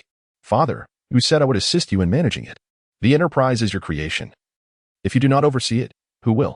The old rogue, satisfied with his own machinations, did not forget to entice with potential gains, offering an annual sum of 100,000. What say you? Liu Ying gritted his teeth. 500,000, or we shall not discuss it further. Chapter 30, The Guardian. Please do not speculate. The Dahan Sugar Frost Company was officially established in the imperial court. Liu Bang, filled with delight, had managed to launch the sugar frost business without spending a single coin. Liu Ying's grin stretched from ear to ear, for no matter the cost of sugarcane, it could never rival the profits of rock candy. Furthermore, scarcity enhances value, making this product a unique treasure within the realm of Dahan. In 5 years, the common folk would also savor rock candy, a promise Liu Bang made to himself. Naturally, during these 5 years, he must diligently fill the national treasury. There was no choice. The fledgling Dahan was impoverished and its people weak, with only martial virtue to boast. Even the Xiongnu, upon witnessing the combat prowess of the Han, dared not recklessly engage in war. As for the management of this enterprise, Liu Ying intended to entrust it directly to Xiao He. One must not neglect the role of a guardian. When the moment was critical, assistance would be essential. An annual profit of 500,000 coins was indeed a delightful prospect. The distribution among the 5 shareholders was equally intriguing. Qin Ping, representing Liu Bang as confidants. Guan, symbolizing the meritocratic class. Fan Kuai, a testament to the achievements of the L family. Zhao, representing the heroic class. And Li Shang, a neutral minister. The cunning Liu Bang purposely ensured that each individual would gain some benefit, thereby enlarging the enterprise of Sugar Frost. With a grand flourish, Liu Ying handed the recipes to Xiao, leaving the Grand Chancellor of Han utterly bewildered. "Your Highness, were you not to take on the role of manager?" Xiao inquired. "What do you mean, my guardian?" Zhuge Liang certainly would not allow the Navi young prince to toil. Liu Ying earnestly explained. "A true guardian is one who cherishes the prince, unwilling to burden him with worry or labor." Xiao, with a furrowed brow, pondered whether that esteemed Zhuge Liang was perhaps too indulgent with children. As a fellow chancellor, Xiao resolved not to be outshone by Zhuge Liang. "Rest assured, Your Highness, I shall handle everything." Liu Ying, possessing a silver tongue, always managed to please Xiao. The diligent chancellor had toiled throughout his life, and a mere Sugar Frost business was of little concern to him. Nevertheless, Liu Ying felt a pang of guilt for continuously troubling Xiao. After all, as the foremost official of Han, his responsibilities were manifold. Liu Ying decisively turned his attention to Han Xin, calling out, "Master, I cannot be ungrateful. Master, your compliance today surely foreshadows mischief. Keep your distance." The strategic Han Xin, sensing Liu Ying and Apos' overtures, recognized that there was surely some underlying motive. "Master, is this Sugar Frost business something I desire? It is merely to save up some retirement funds for you. After all, my guardian has a son, while a person like my father will never go hungry. Only you, master, have no kin besides me." Liu Ying's sweet words struck a tender chord in Han Xin's heart. Even the esteemed warrior of Han yearned for familial affection. "Impudent brat." Han Xin chuckled. "Speak, what do you wish for me to assist you with?" Liu Ying beamed, realizing that Han Xin was a person of cool exterior but warm heart. Regrettably, most people were unwilling to delve deeper into Han Xin's true nature. His loyalty to Liu Bang is further exemplified by his refusal to be swayed by the elf family. One reason for Liu Ying's disdain for Fan Kuai was that he had once represented the elf family's military achievements to test Han Xin. The persistent reference to him as the Great King serves as irrefutable evidence. Despite being demoted to the Marquis of Han, he continued to address Han Xin with such respect. Upon reaching Liu Bang, it became a damning indictment of Han Xin's unwillingness to accept his status as a Marquis, indicating his ambition to reclaim kingship. According to the records of the Grand Historian, it is implausible that Han Xin would dismiss Fan Kuai simply because he called him Great King. The sole reason lies in his rejection of the overtures from Empress L, ultimately leading to the downfall of the once invincible Han Xin at the hands of a woman. In this lifetime, Han Xin encountered Liu Ying, and the two developed a mentor-student relationship, sparing Empress L the trouble of further probing. Only Han Xin understood in his heart that he was a solitary minister, loyal solely to the emperor. Liu Bang entrusted his son to Han Xin, not only out of trust but also to solicit Han Xin's counsel. Han Xin possessed a keen insight into recognizing talents. When Liu Bang contemplated establishing Liu Ruyi as the crown prince, he sought Han Xin and Apos' opinion, which he received in the negative. The ascension of the crown prince would empower the elf family. The enthronement of the Zhao king would lead to national disarray. It was Han Xin and Apos' prudent words that prompted Liu Bang to reconsider, deciding to observe his two sons further. "Master, in matters of business, I am but a novice. It would be prudent for you to discuss with the minister more," Liu Ying declared earnestly, offering Han Xin a sweetened proposition. "Haha, your filial piety is commendable." "I cannot refuse," Han Xin replied. "Your Majesty, the crown prince has stated that his wage shall be half of mine," Han Xin exclaimed, prompting Liu Bang to lift his gaze and respond with a smile. "Rest assured, both of you shall receive 25,000 coins each year." Liu Ying felt a surge of frustration. His master was indeed not easily deceived. More accurately, Han Xin would not indulge like Xiao. "My dear apprentice, your filial heart is accepted," Han Xin acknowledged. "Master, do take care. I wouldn't want to be the one to pull the strings when you grow old." The bond between the master and disciple, filled with paternal affection and filial devotion, evoked envy among the other meritorious officials. The Marquis of Han was surely destined to ascend within the ranks of the Crown Prince and Apos' entourage. Despite being in a position of obscurity once the Crown Prince ascended, he would undoubtedly be favored. Contemplating this, many neutral ministers, upon leaving the main hall, actively sought to mend relations with Han Xin. The divine military sage of the Han remained as frosty as ever. In his moments of glory, he required no flattery, and in times of decline, he sought no sympathy. "Master, in the affairs of human connections, what did I teach you previously?" Who do you intend to scowl at? Enough of this. With Liu Ying's gentle reminder, Han Xin finally donned a smile and engaged in pleasantries with the ministers. Your Highness, ever since your arrival at the Marquis and Oppo's residence, the Marquis has smiled more than before. As they prepared to depart in the carriage, Han Xin was, of course, accompanied by Liu Ying, eager to hitch a ride. Humph. The Master's smile is more akin to a grimace. Master is simply not suited for a life in politics. If there is no one in the court to support him, commanding troops in the future will become exceedingly difficult. Liu Ying, feeling a surge of emotion, pondered whether the Han dynasty could have engaged the Xiongnu more swiftly had Han Xin still been alive. The thought of the military sage Han Xin decisively defeating modern Xiongnu filled Liu Ying with exhilaration. Your Highness, I comprehend your intent. What do you understand? After your ascension, you will certainly restore the Marquis to his command of the troops. I shall assist you in persuading him. Liu Ying could only feel his blood pressure rising, exclaiming in exasperation, as a guard, a coachman, and a cook, can you not indulge in reckless speculation? Chapter 31. Obedience earns sweet rewards in the tranquil setting of Tianlu Pavilion. Zhao Wang Liu Ruyi seized the opportunity during a brief respite to engage in heartfelt exchanges with his brothers. If you are fond of Father's treasured sword, do not hesitate to seek me out for a closer look, Liu Ruyi declared, showcasing the sword as a testament to his favorite status under Liu Bang. Liu Heng nodded with a composed demeanor, responding, thank you, third brother. When I desire to observe, I shall surely come to you. With that, Liu Heng returned to his studies, dismissing Liu Ruyi's ostentation. Liu Hui, I must say, your reticence has rendered you less favored by father, Liu Ruyi exclaimed, beckoning his brother to join him in swordplay, assuring him it would not be too painful. Even Liu Bang would commend Liu Ruyi's swordsmanship, though both father and son were not particularly skilled. Third brother, I prefer reading, Liu Hui murmured softly, having lost the affection of Liu Bang following the early demise of his mother. Liu Yu, their younger brother, cowered behind Liu Hui, fully aware of Liu Ruyi's notion of learning swordsmanship, which merely implied a rough lesson to showcase his prowess. Alas, what could they do? Liu Ruyi, the roguish youth, could not best Xiongnu yet fancied himself a master. Liu Ruyi's gallant demeanor reminded Liu Bang of his own youth, making it impossible not to favor him. Was he not the quintessential favorite? Regrettably, this left the other sons in dismay.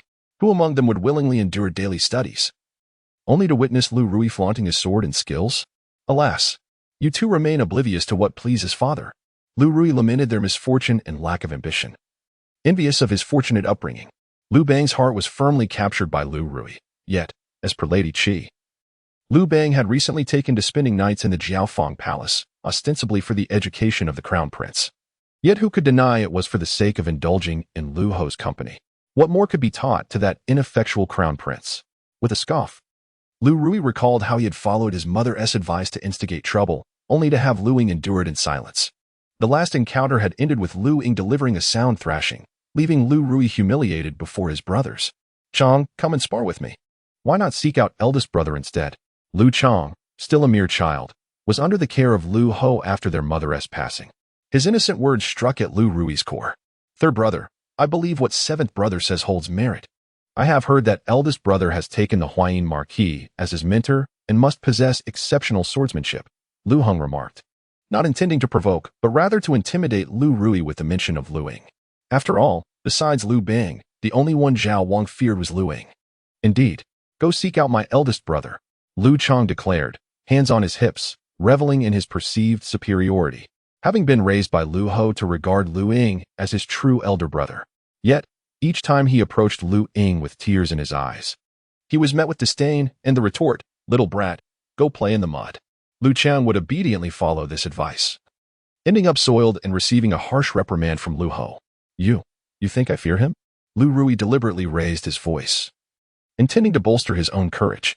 No, third brother, you are destined to wield a sword and conquer the world. You surely have no fear of elder brother. Liu Heng's mischievous nature was unmistakable, and Liu Ruyi, being a person who valued face, felt somewhat embarrassed by such remarks. I tell you, tomorrow I shall challenge elder brother to a duel, with his sword in hand. Liu Ruyi exuded the spirit reminiscent of Liu Bang when he initiated the uprising against the White Serpent. What are you all busy with? A familiar voice resonated, causing Liu Ruyi to feel a sudden tension. He promptly sheathed his sword. Elder brother, Liu Chong dashed forward like a little piglet, eager to leap into Liu Ying's embrace. However, the ungracious elder brother sidestepped, leaving Liu Chong to tumble into thin air. "You little snot, trying to dirty my clothes again?" Liu Chong, undeterred by his brother's teasing. For no ill will, for Liu Ying always thought of him whenever there was delicious food. For instance, the leftover beef bones and the egg whites from salted eggs. Liu Ying mentioned that consuming these would transform him into a valiant warrior like their father. Little did he know, this was merely Liu Ying and Apos' clever ploy to have his younger brother finish his leftovers. "Come, give it a taste." Liu Ying then produced a crystal-clear piece of rock candy from his sleeve. "Elder brother, it and Apos, so sweet."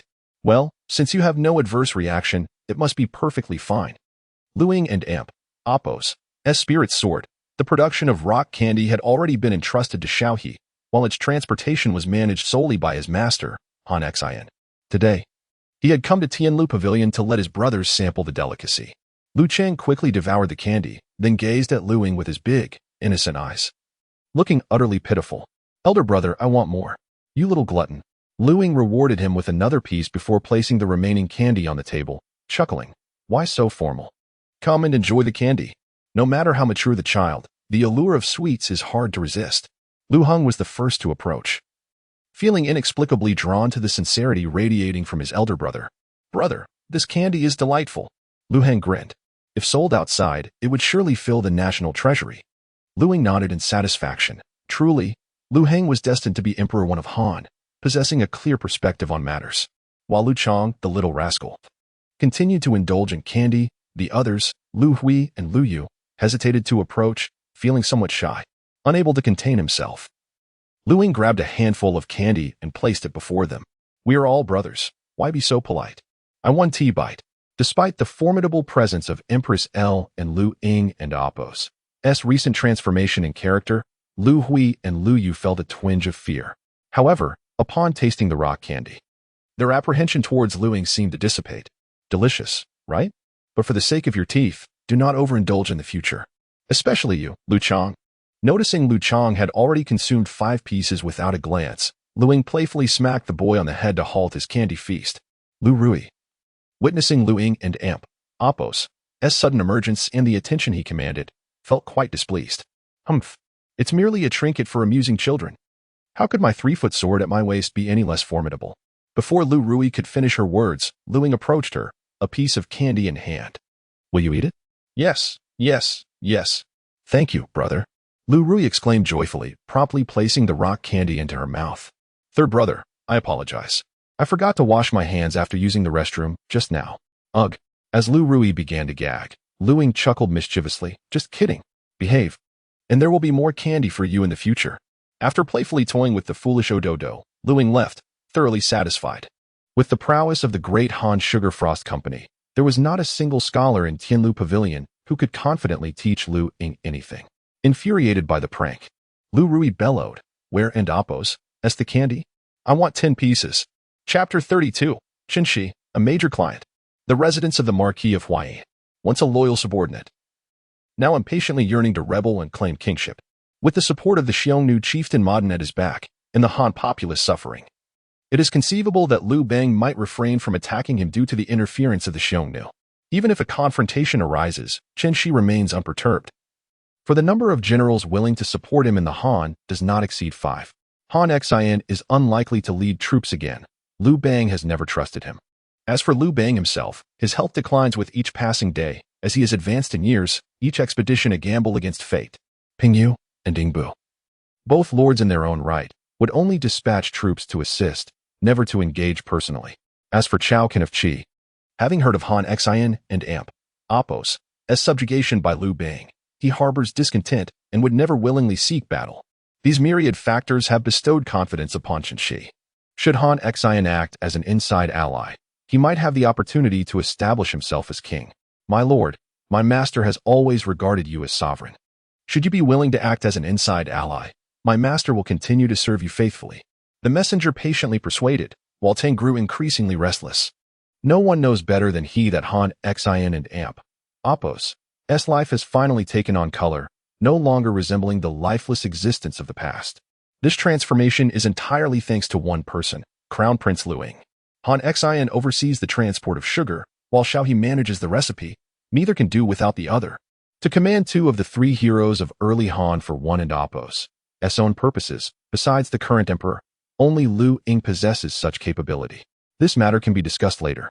Han Xian, unhurried, reclined on the couch and began reading military texts, which made Chun Shi's messenger feel slighted. No matter how skilled the Han's military god is, without command, he is worse off than his former subordinates. Humph. Just as the messenger was about to leave in a huff, he collided with someone. Master, who is this person?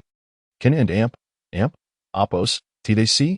Liu Ying, naturally, was not one to hold back. The residence of the Marquis of Huayan was like his second home. Indeed. One could say they lacked vision. There is no need to argue with a blind person. Han Xian remarked coolly, unfazed by the awkwardness of the encounter. Knowing his disciple would not think much of it, Tung was extremely anxious, fearing the prince might sense something amiss. The messenger from Qinshi stood in shock, unable to fathom that the illustrious crown prince of the Han could be so uncouth. With a glance from Tung, the messenger promptly departed, not daring to linger. Why have you come today? Han Xian smiled. You haven't had lunch, have you? I shall have someone arrange it. Liu Ying was quite pleased. His master truly understands him more with each passing day. Rebellious disciple, what would you say if Qinshi were to seek my counsel? Qinshi? Your former subordinate? The one in Dai? Indeed, that very one. Han Xian chuckled. If this man were to rebel, aside from his majesty and myself, it is likely only Peng Yu. Ying Bu and Xiaoqin could rival him. Upon hearing this, Liu Ying finally grasped the depths of Sima Gong's treachery. Such a formidable figure as Qin Shi is surprisingly only briefly mentioned in the records of the grand historian, leading later generations to believe that Liu Bang quelled Qin Shi and Apos' rebellion with little effort. The endorsement of Han Xian underscores Qin Shi and Apos' military prowess. Master, you cannot possibly rebel. Since Qin Shi has taken the initiative to reach out, we cannot let him leave disappointed. Let us seize this opportunity to sell rock sugar and dye and earn a profit. Upon hearing this, Han Xian couldn't and Apos' help but smirk. Indeed. This wayward disciple and Apos' mind is filled with thoughts of gain. Selling rock sugar to Qin Shi could convey goodwill and placate any rebellious intentions in Dai. The Han dynasty requires time, not an immediate confrontation. With a span of 3 months, the rock sugar business could yield considerable returns. Once the issue of finances is resolved, even if Qin Shi does rebel, the court would possess the confidence to suppress it. A casual remark from Liu Ying inspired Han Xian, who saw it as a perfect opportunity to employ a delaying tactic with Qin Shi. Let us proceed to the palace. But master, I have yet to finish my meal. What need is there for noodles? Once this matter is settled, I shall have His Majesty invite you for a feast. The master and disciple hurriedly made their way to Weiyang Palace. According to Han Xian and Apos' usual temperament, he would never have broached such a topic with Liu Bang.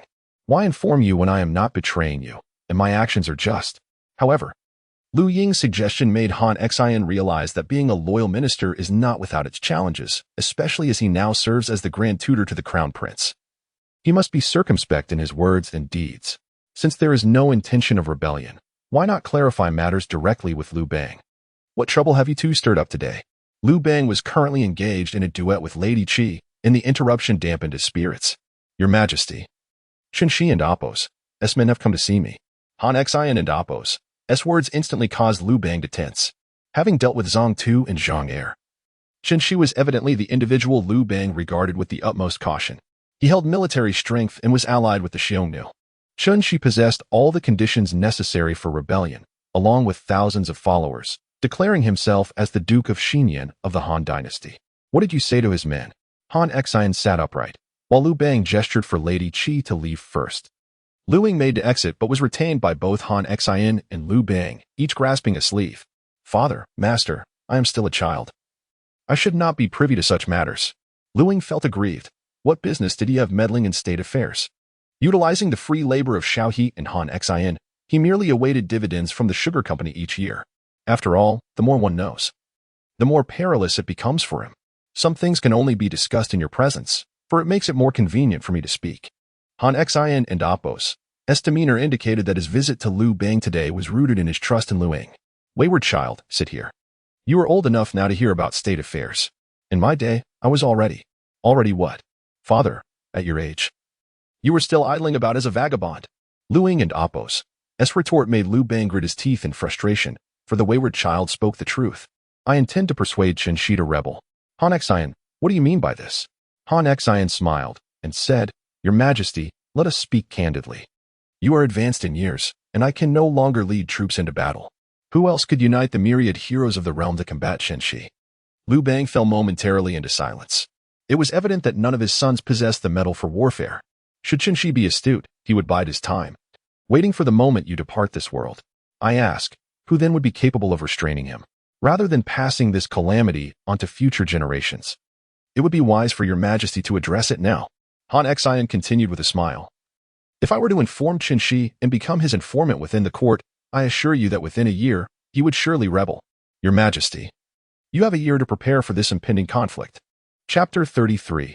A bait and a masterful scheme. The urgency of launching a war without preparation stands in stark contrast to the outcomes of a conflict meticulously planned over the course of a year. The Han dynasty finds itself lacking in both funds and trustworthy allies. After all, Liu Bang, with a mere wave of his hand, bestowed titles upon several feudal lords who, unlike the Han, are well equipped with wealth, provisions, and troops. The campaign against Qin is no trivial matter.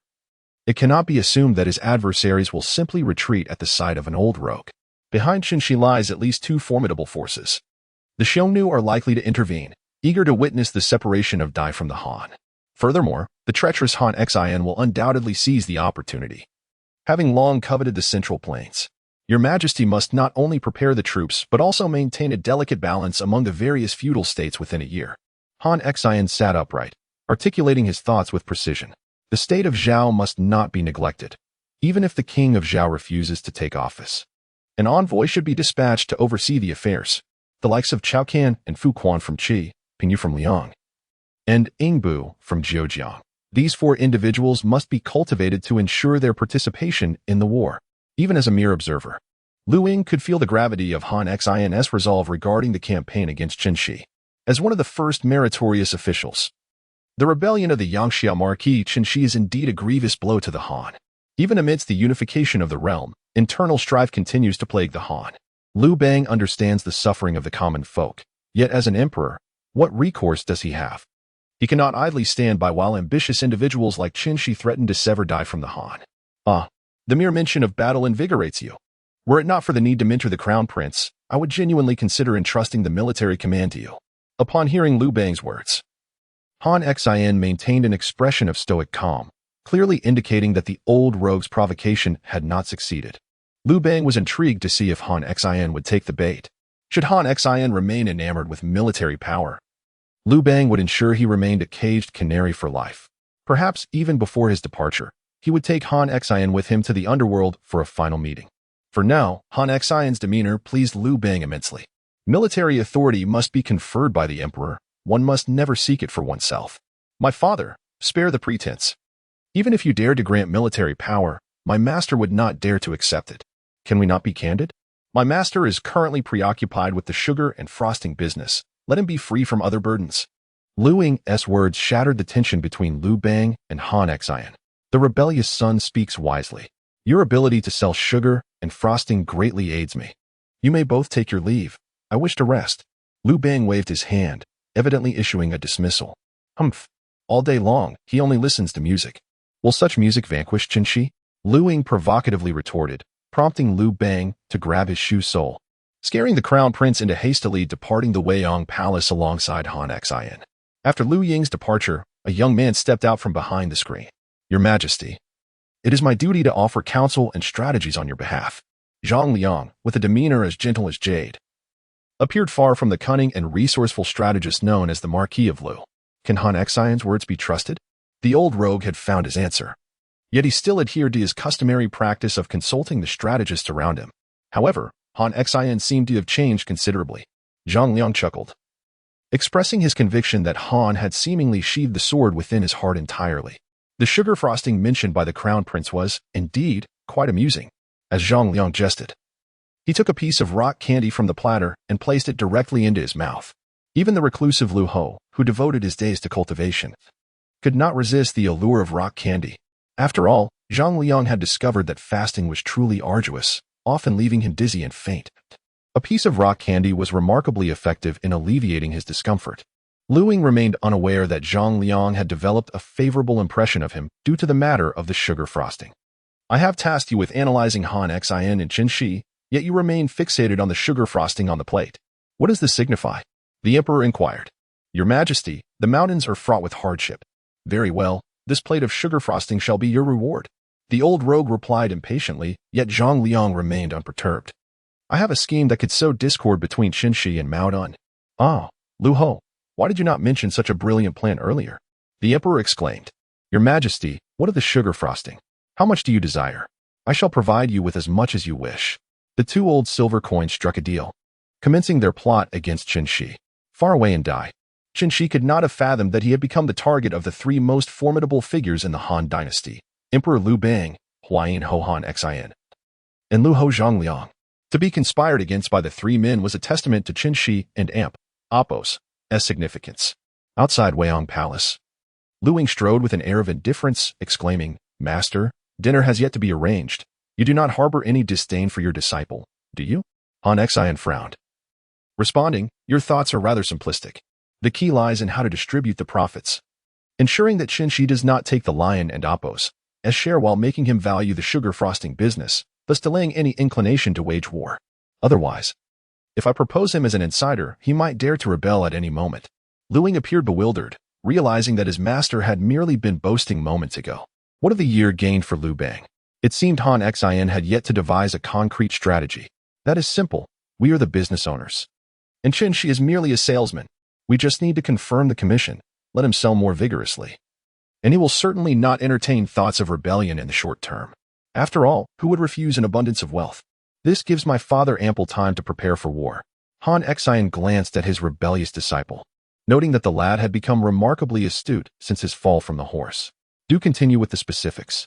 Han Xin urged anxiously, for the disciple had only spoken halfway, which was most vexing. Master, I am hungry. I do not wish to eat noodles. I desire meat. Come, I shall take you. Seeing Liu Ying make such a bold request, Han Xin, unwilling to spend his own salary, promptly acquiesced to his disciple and Apos' demands. He transformed into a personal bodyguard, fully aware of their intended destination. At the Prime Minister and Apos' residence, Xiao had been occupied throughout the day, organizing personnel and formulating recipes. He awaited the arrival of the sugarcane, at which point large-scale production of sugar frosting could commence. By then, the national treasury would flourish, and the lives of the common people would improve considerably. The audacious Qin Shi, trusted by your Majesty, was appointed to guard the Dai region. Yet he has seized the opportunity for his own gain. Tonight, there will be meat to savor. And the lady's exquisite preparation of pork is also a delightful favorite of Xiao. Chancellor, we have a esteemed guest at home.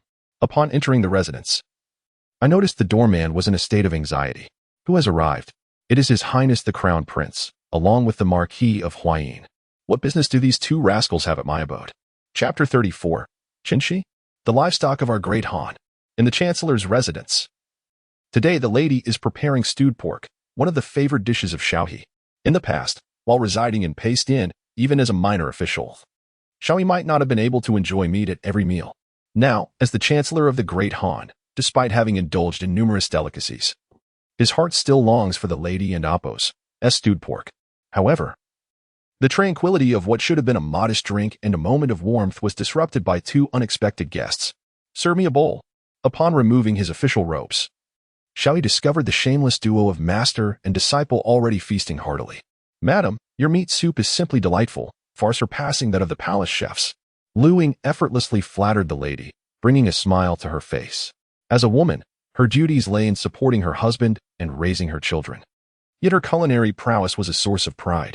Liu Ying's compliments struck a chord with her, while Han Xin, engrossed in his meal, had already consumed 3 bowls of soup. Why is it all broth? Xiao expressed his dissatisfaction, glancing at his eldest son, Xiao Lu. The latter, feeling the weight of the situation, could only murmur, Father, the meat has been devoured by the Crown Prince and the Marquis of Huayin. My brother and I hardly had any. Father, I have come to see you. You ungrateful wretch. Xiao nearly exclaimed, restrained only by Liu Ying and Apos' status. Ahem, Your Highness. What brings you to my humble abode? Xiao, momentarily bewildered, noticed Liu Ying gesturing towards Han Xin, who was still focused on his meal. My master brought me here, claiming your lady and Appos. As culinary skills are exceptional, and today they have proven to be true. Xiao waved his hand, signaling Liu Ying to cease with the praises. If the lady were to invite him daily for meals, the chancellor and Appos' residence would soon be impoverished. Han Xin, in your days of obscurity, you would scrounge meals from a lowly tavern keeper, causing them to alter their meal schedules. Are you now intent on compelling my household to do the same? The lady frowned, discreetly kicking Xiao beneath the table, yet he remained unfazed. Your Highness, Marquis of Huayin, please do not take offense. My old Xiao is simply overwhelmed with official duties today, causing him some distress. What distress? Are you unaware of these two? If you treat them with courtesy, they may truly take advantage. Xiao lamented internally. Although he could tolerate Han Xin and Appos' uninvited dining, it was the latter and Appos' brazen behavior that vexed him. Had there been a morsel of meat left for today, the Chancellor would not have been so irate. Chancellor, today I discussed the matter of Qin with His Majesty. Han Xin, having consumed 5 bowls of meat soup and feeling somewhat satiated, finally set down his utensils. I have promised the Emperor to secure an additional year to prepare for war. Xiao sipped his soup, frowning. Do you think yourself Qin and Appos' father? That you can dictate when to commence battle? Qin has long harbored ambitions within the army. With the fall of Zhang heir and the usurpation of the Zhao throne, the previous Zhao Chancellor, Guan Gao, took his own life, leaving Qin to seize the opportunity. In the ensuing power vacuum in Zhao, Qin astutely capitalized, subsequently commanding the forces of Dai and Zhao, thereby acquiring the means to rebel.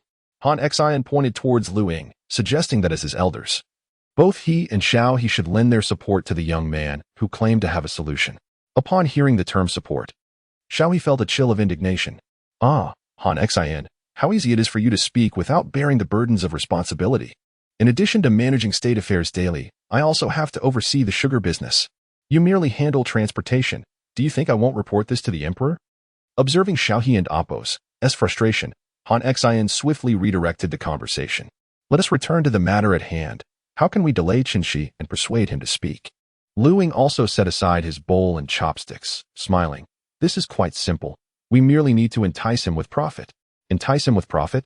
Han Xin and Xiao exchanged glances, struggling to grasp Liu Ying and Appos' line of thought. Simply offer Qin a portion of the sugar to conduct business. 80% of the profits will surely go to the court, while the remaining 20% will belong to Qin. Xiao frowned at the suggestion.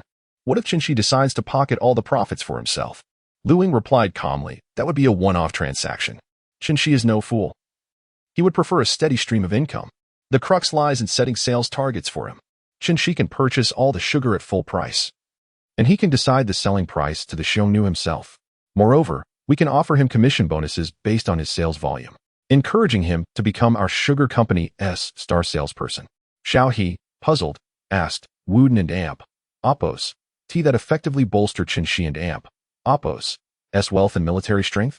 Liu Ying remained unperturbed, while Han Xin provided his insight. The Xiongnu would never allow Qin to grow too powerful, as it would exceed the control of modern Xiongnu. Consequently, they would likely instigate conflicts at the borders, leading to minor skirmishes between the two sides. Should we succeed in sowing discord between the Xiongnu and Qin, it would greatly ease our endeavors. Han Xin chuckled. It may seem like we are enabling Qin to gain wealth, yet without the Xiongnu as his ally, he would find himself in dire straits should war erupt between our Han and them. You, my friend, are cleverly leading Qin to turn against modern Xiongnu. Liu Ying smiled, his intentions not as intricate. He merely sought to capture Qin and Appos' attention through financial allure. Yet, Han Xin, with his astute nature, would not let such an opportunity slip away. This plan is excellent. We can utilize Qin to generate revenue for our Han dynasty. With sugar, we need not worry about sales, as we can sell in bulk to Dai. Your Highness, your mind truly brims with ingenious ideas. Xiao's demeanor transformed instantly. Any previous displeasure dissipated. As long as the treasury of the Han was full and the people could live well, Xiao would offer his unwavering support. Father, this is the meat stew I saved for you. At that moment, a young maiden, around 16, approached with a bowl of meat stew, gently placing it before Xiao. Ah, my daughter knows how to care for me. Xiao beamed with joy, his face radiant with satisfaction, as he observed the girl with hair cascading like a waterfall, her brows like crescent moons and eyes sparkling like stars, exuding an air of elegance. Though she lacked the beauty of renowned beauties, She possessed a charm that grew increasingly captivating. Liu Ying, having set down his bowl and chopsticks, found himself momentarily entranced. Han Xin, in a moment of impulsiveness, struck his rebellious disciple, his gaze fixated rather rudely upon the young lady. The maiden, her cheeks flushed with shyness, hastily covered her face and retreated, leaving behind a lingering silhouette. Do not linger upon her. She has already departed. Father Xiong, why have you never mentioned that you possess such a beautiful daughter? Zhao he inwardly lamented the situation, for it seemed that the rogue tendencies of the Liu family had awakened within Liu Ying. Ahem, Your Highness, with your celestial demeanor, what sort of woman could you not attract? It would be best if you did not become acquainted with my daughter. Zhao he was resolute in preventing his daughter from becoming entangled with the imperial family. Father Xiong, let us set aside discussions of celestial appearances. The crux of the matter is that you indeed have a daughter. Liu Ying wiped away the drool and assured, Do not worry, Father Xiong. I shall certainly visit you often from now on. Chapter 35, In the Twilight Reign. While Zhao Wang Han Xin and Liu Ying were enjoying a meal at the residence of Xiaohe, Liu Bang wore a frown of concern. Fortunately, the strategist Zhang Liang returned, accompanied by the astute Qin Ping, which finally provided the old rogue with a formidable think tank. Zhao Tua had audaciously trespassed upon our borders on multiple occasions. This time, he even dispatched envoys to demand the throne from me. Were it not for my hands being tied, I would have surely eradicated Zhao Tua. Liu Bang seethed with annoyance amidst the chaos of the central plains. The southern Yu remained disturbingly tranquil. Zhao Tua had successfully detached himself from the dominion of the central plains, proclaiming himself the emperor of southern Yu, and brazenly founded his own state. This infuriated Liu Bang, who repeatedly threatened to wage war against southern Yu. Your Majesty, to the north, we face the Xiongnu and Qinshi. To the south, there are Yingbu and Zhao Tua. And to the east, we contend with Pengyu. This battle will not be easily won, Zhang Liang gently reminded, signaling the old rogue to temper his bravado and focus on practicality. The words of the left minister are indeed wise. I believe we should prioritize appeasement towards southern Yu. The throne is but an empty title. Let him have it for now. Once we have dealt with Qinshi and rendered the Xiongnu incapable of meddling in Central Plains affairs, we may turn our attention to southern Yu, Qin Ping added, clearly indicating that both strategists were reluctant to engage in conflict with southern Yu. Moreover, one must consider whether the predominantly northern army of the Han can adapt to the humid and pestilent climate of southern Yu. The logistics of provisioning troops for such a campaign would incur astronomical costs. How long would it take to assemble the army in Chang and Appos, and then march towards southern Yu? As for the notion of attacking Zhao Tua, Zhang Liang and Qin Ping treated Liu Bang and Appos' declarations as mere bluster. Do not doubt my resolve. Once the 3-year period has elapsed, my confectionery enterprise will be well equipped with soldiers and provisions, and at that time, Zhao Tua shall find himself as helpless as a fish on a chopping board. The mere mention of the Han and Appos' confectionery enterprise brought a sense of satisfaction to Liu Bang, particularly with Xiaohe overseeing production and Han Xin managing logistics. Their collaboration promised swift delivery of the first batch of sweets to Qi. Liu Bang and Appos' eldest son, Liu Fei, served as the king of Qi, bolstered by the support of Chao Can and Fu Quan, ensuring the populace flourished and indulged in the sweets without hesitation. The confectionery enterprise? Zhang Liang pondered, bemused. What transformations had the Han court undergone during his absence? Setting aside the exquisite confectionery itself, the establishment of such a company left Zhang Liang astounded. The old rogue had masterfully secured substantial funding, and the ministers were surprisingly pleased, all anticipating the long-term profits of the confectionery. In a short span, the business had attracted significant capital. Who could be the mastermind behind such a brilliant scheme? A sense of urgency stirred within Zhang Liang. Could it be that a new strategist had emerged by the emperor's side? The left minister has been away from the court for too long and is unaware. This system was instituted by His Highness the Crown Prince, aimed at helping everyone prosper together. Our next step will be to sell the sweets to the barbarian tribes and amass wealth for the Han. Qin Ping was particularly optimistic about the confectionery market. Even if it meant pooling resources, he was determined to secure shares. The Crown Prince? That weak and ineffectual Liu Ying? He could conceive such an institution? Enough of this. Let us return to the matter at hand. Tomorrow, I plan to summon the envoy from southern Yu to the court. Your Majesty is wise. During the audience, it is imperative to temper your temperament. Qin Ping hastily cautioned. Fearing that the naturally unrestrained old rogue might inadvertently offend the envoy from Nanwei through certain actions, thus inciting unnecessary misunderstandings. I am well aware, Jinping. You are indeed growing older and more loquacious. He chuckled. I acknowledge my fault, and I beseech your majesty for forgiveness. The Han Empire, in such a precarious situation, naturally wished to avoid enmity with Nanwei. Before this audience with the envoy, even King Liu Fei of Qi and Chancellor Zhao Qin had journeyed from their fiefs to Chang'an. Liu Fei, being deeply filial, would visit Liu Bang and Empress L every year, and this occasion merely coincided with his arrival. Although he was the eldest son of Liu Bang, he was born of a concubine, thus his connection to the throne was tenuous. Fortunately, Liu Fei was neither ambitious nor greedy. He was a compliant prince, always adhering to propriety when meeting Empress L, which earned her favorable impressions of him. Chancellor Zhao, I intend to visit my brother. Please feel free to proceed as you wish. Liu Fei expressed ample respect towards Zhao Can. The stability of Qi was greatly owed to Chancellor Zhao and Minister Fu Quan. Zhao Can, with his fair complexion and long beard, possessed a strikingly handsome visage. And years of military service had granted him a robust physique, creating a contrast with his refined appearance. Yes, my lord, Zhao Can replied, naturally intending to seek out old friends. At Tianlu Pavilion, upon learning of Liu Fei and Apos' return today, Liu Ruyi, Liu Hong, and others had long awaited his arrival. Even the youngest, Liu Chang, felt no sense of unfamiliarity upon seeing Liu Fei, driven solely by their shared bloodline. However, Liu Fei felt a complex array of emotions when facing Liu Ying. Liu Ying was both his brother and the crown prince of the Han. According to the order of seniority, Liu Ying would always greet him with respect, yet in the hierarchy of ruler and subject, Liu Fei was the subordinate, necessitating his own act of deference towards Liu Ying. Such actions, to outsiders, seemed merely a fade of brotherhood, especially since Liu Ying was courteous to all. This made Liu Fei feel quite uncomfortable. Had his mother, the Zhao matriarch, not been a widow, and had she married Liu Bang formally, Liu Fei would have been the legitimate eldest son. Fortunately, Liu Fei was self-aware and harbored no ulterior motives. Additionally, both Chancellor Zhao Qin and Right Chancellor Fu Quan were former subordinates of Han Xin, who had now become the Grand Tutor to the Crown Prince. Their loyalties were evident. Liu Hong bowed in greeting, and Liu Fei helped his younger brother to his feet. Liu Hui, Liu Yu, and others surrounded Liu Fei, inquiring about various matters. The princes at Tianlu Pavilion would eventually be granted titles as feudal lords, and their curiosity regarding their fiefs was palpable. Liu Fei, possessing experience, was inevitably asked numerous questions. Ruyi, I greet my elder brother. The most favored, Liu Ruyi, arrived fashionably late. He had recently been conferred the title of King of Zhao, placing him on par with Liu Fei.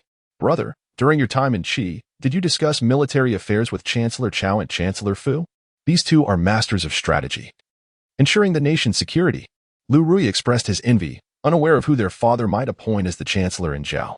Liu Fei smiled serenely, noting that while Zhao Can and Fu Quan were indeed capable, they were also quite assertive. In his own fief, Liu Fei found that his influence was even overshadowed by the two of them. The territory was conquered by Han Xin, and both Zhao Can and Fu Quan were his former subordinates. Liu Fei felt a profound sorrow within, yet he found himself unable to confide in anyone. Rest assured, my third brother, our father dotes on you and will surely dispatch esteemed ministers to your aid.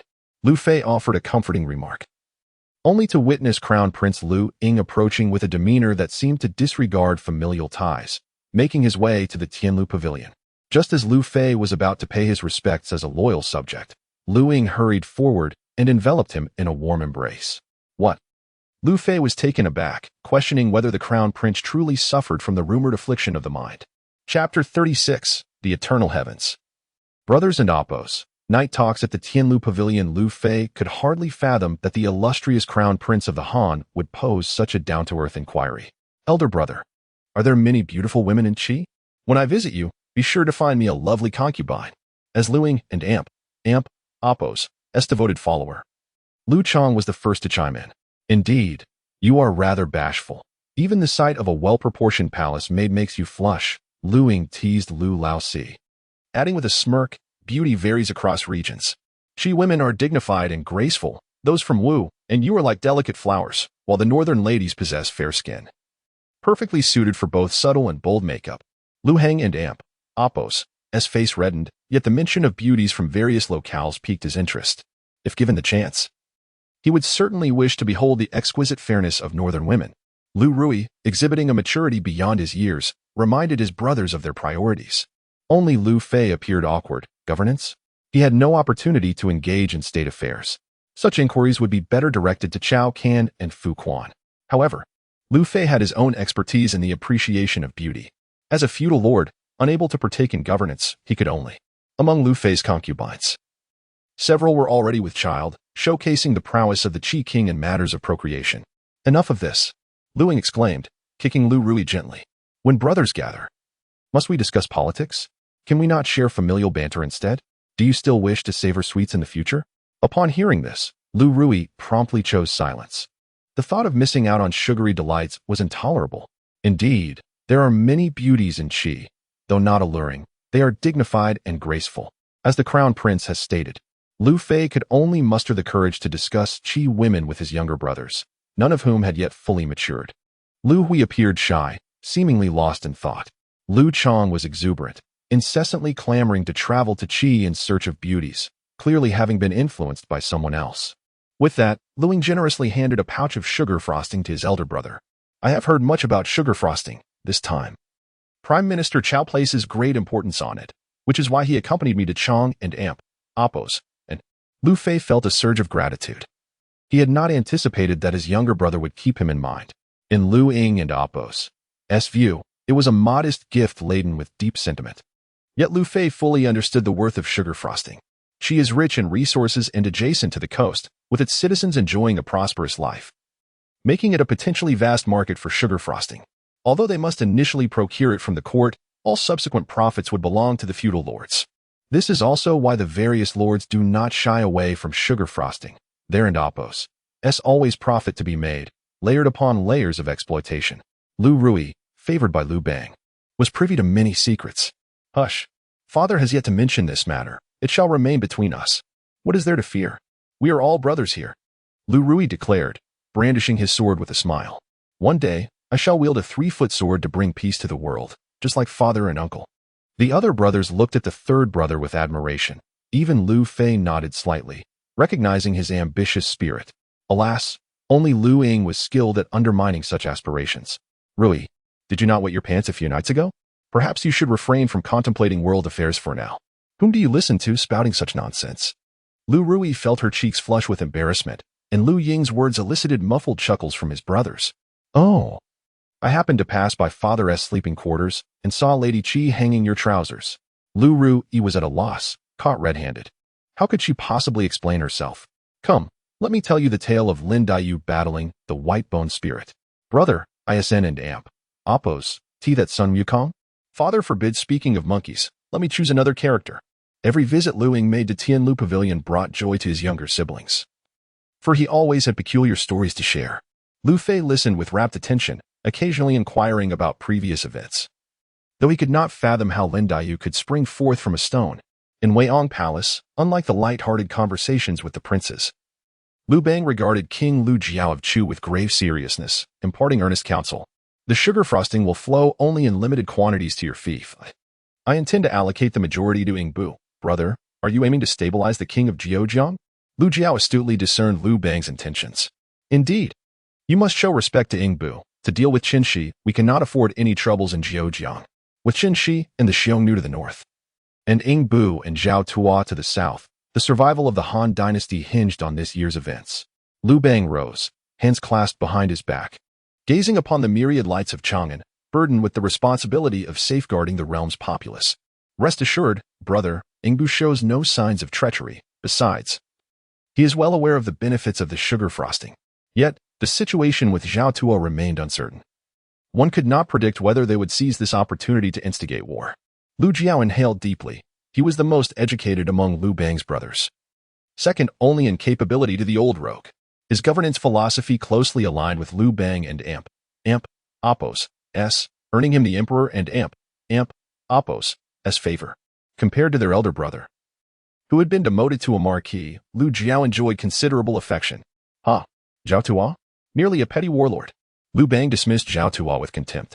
He knew Zhao Tuo would not dare to advance into the central plains, but fortified by the geography of Nanwei, the Han dynasty would find it no easy task to conquer them. The pressing matter at hand was to prepare the troops, amass resources, and strategize for next year and Appos' campaign against Qinshi. Liu Jiao nodded. As the king of Chu, he was obligated to lead his troops into battle. I shall certainly rally my forces to assist your majesty in vanquishing Qin Shi. Your troops must remain idle. Keep a close watch on Yingbu. Liu Bang inhaled deeply. Realizing that the sugar frosting business had inadvertently become a remedy for the Han dynasty struggles. Brother, regarding the position of heir apparent, do you have someone in mind?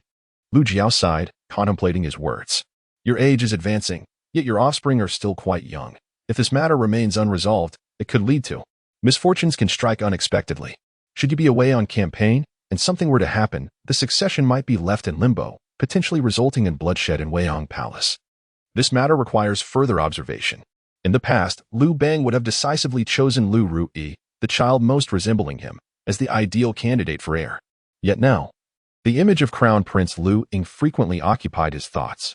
With a close alliance to Zhao He and Han Xian, and having devised the recipe for sugar frosting, which significantly aids the Han dynasty in accumulating wealth and provisions, Liu Bang observed everything keenly. Yet, what of you? Who do you believe is more suited to occupy this position? With a swift gesture, Liu Bang pointed to the dragon throne, countering the inquiry of King Liu Jiao of Chu. The one who sits here is none other than Chapter 37, Minister Cao Can, Your Highness awaits. The Marquis of Huayin's mansion.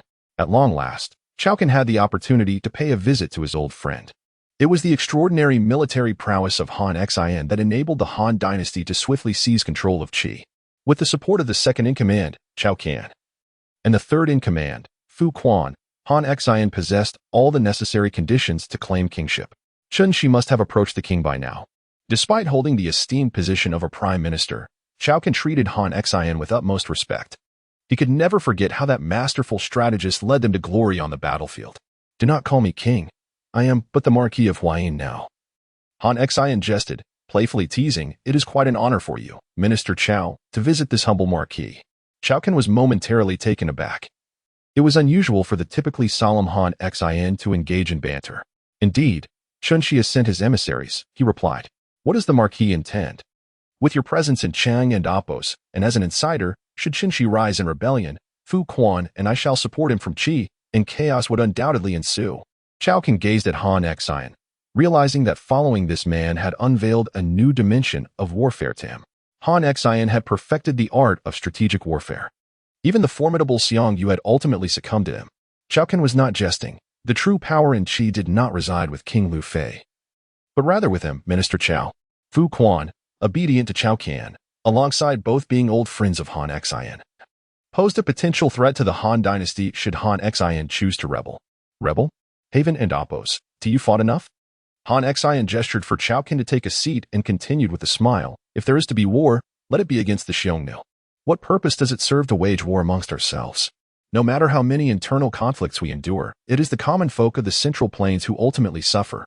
The Xiongnu have repeatedly invaded our borders. Should I regain command of the military, I shall ensure their extinction.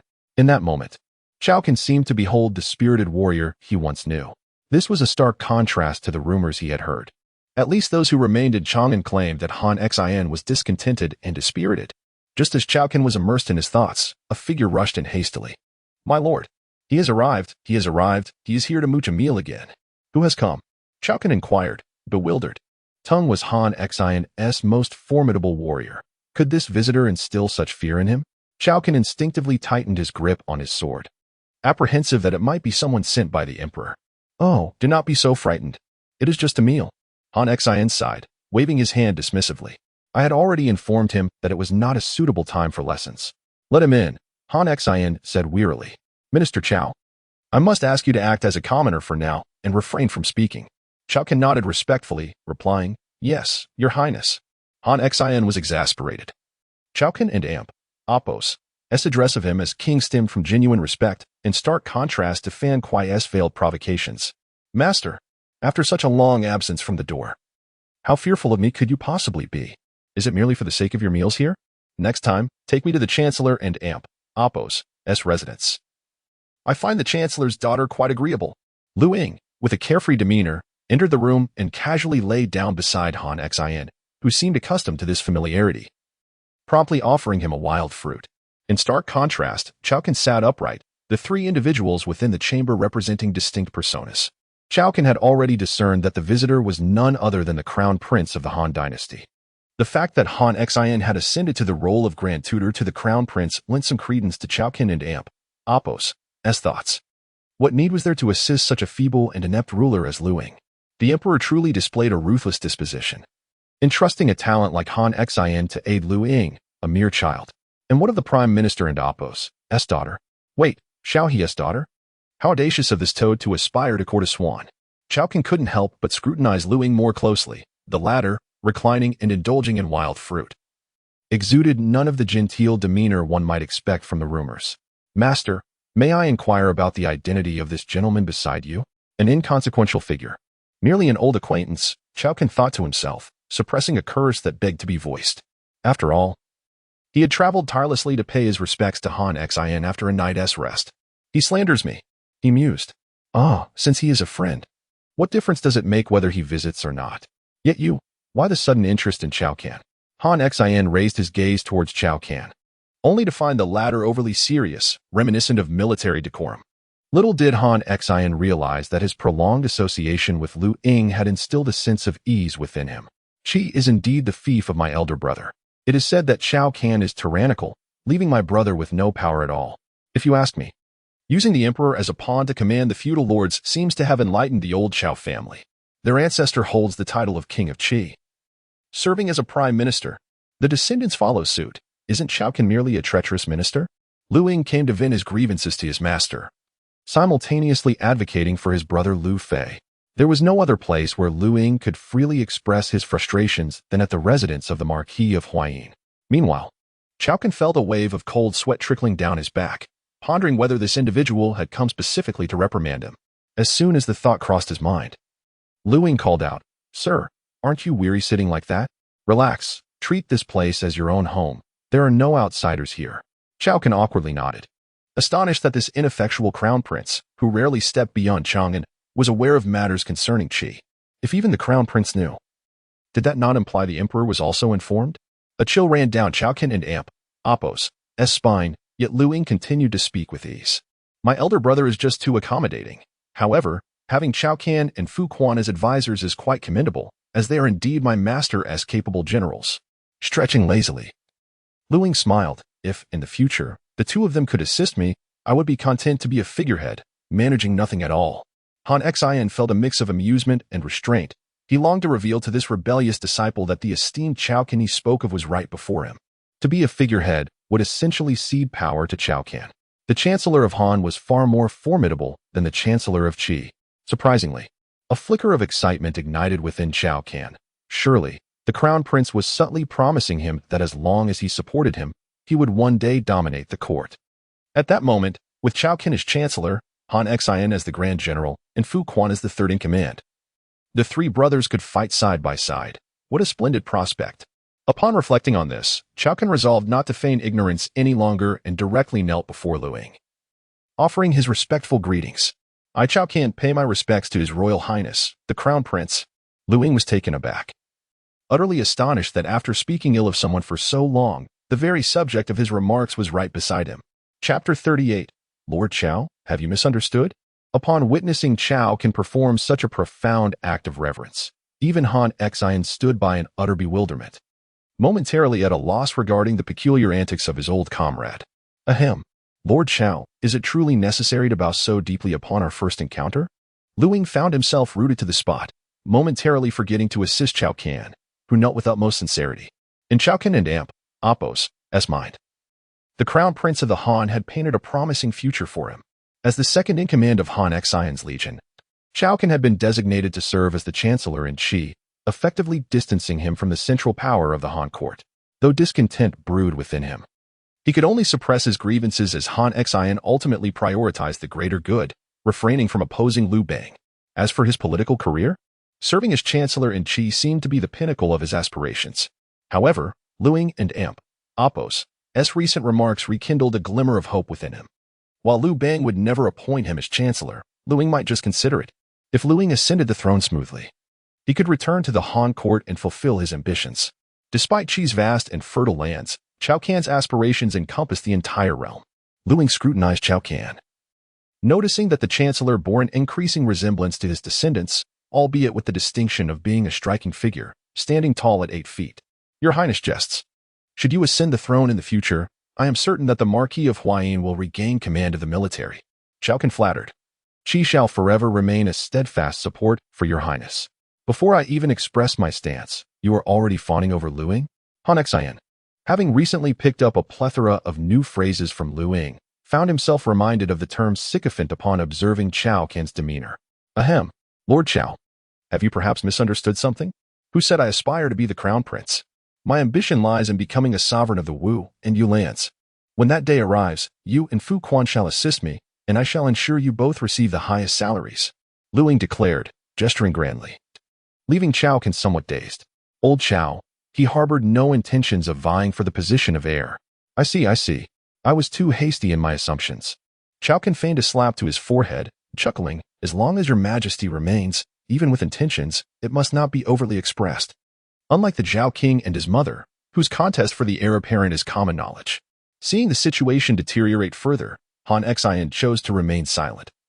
Quietly perusing his military texts, Liu Ying felt overwhelmed, realizing why Chancellor Zhao had nightmares of violence. The imaginative prowess of the Zhao family undoubtedly stemmed from Zhao Can himself. He was unaware that his words had inadvertently led to such misunderstandings. Your Highness, Qi boasts a well-trained army and ample resources, situated near the coast. Currently, the military authority lies with Fu Quan and myself.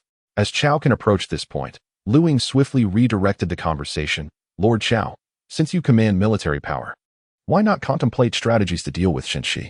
Dealing with Qin? Zhao Can had already anticipated that Qin would inevitably rebel. Only with Liu Bang leading the charge could the court hope to defeat Qin. Yet Liu Ying seemed to be subtly urging him to prepare for war and train the troops, initially intending to coast along.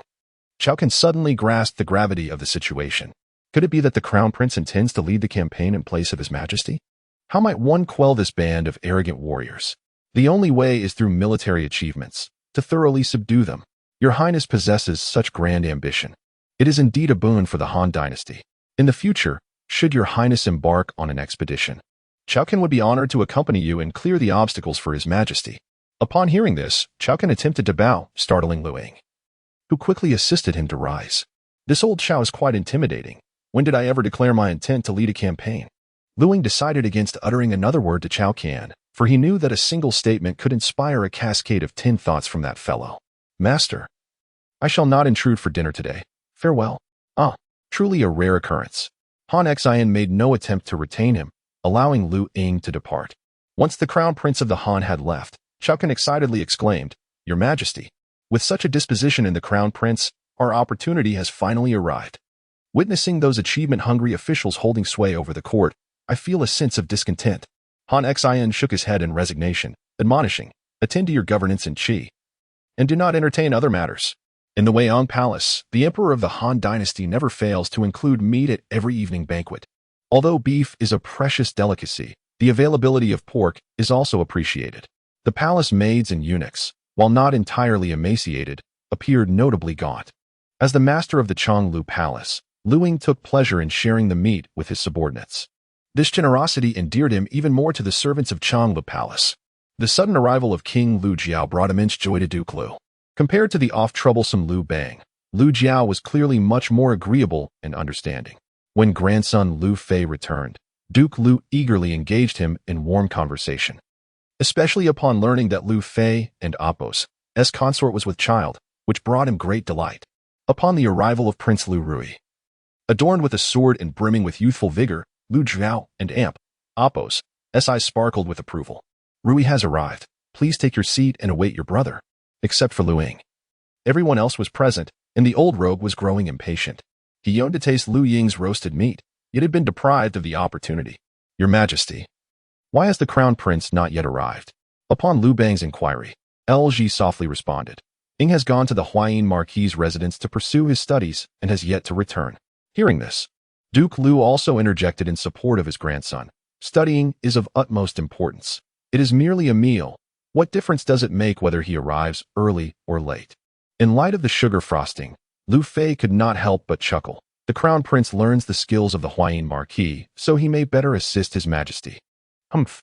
Liu Bang and Apos' expression was one of pride, yet his words were sharp. That ungrateful child, as long as he vexes me a few more times, He will be burning incense in gratitude. Before Liu Bang could finish, Lady Qi interjected.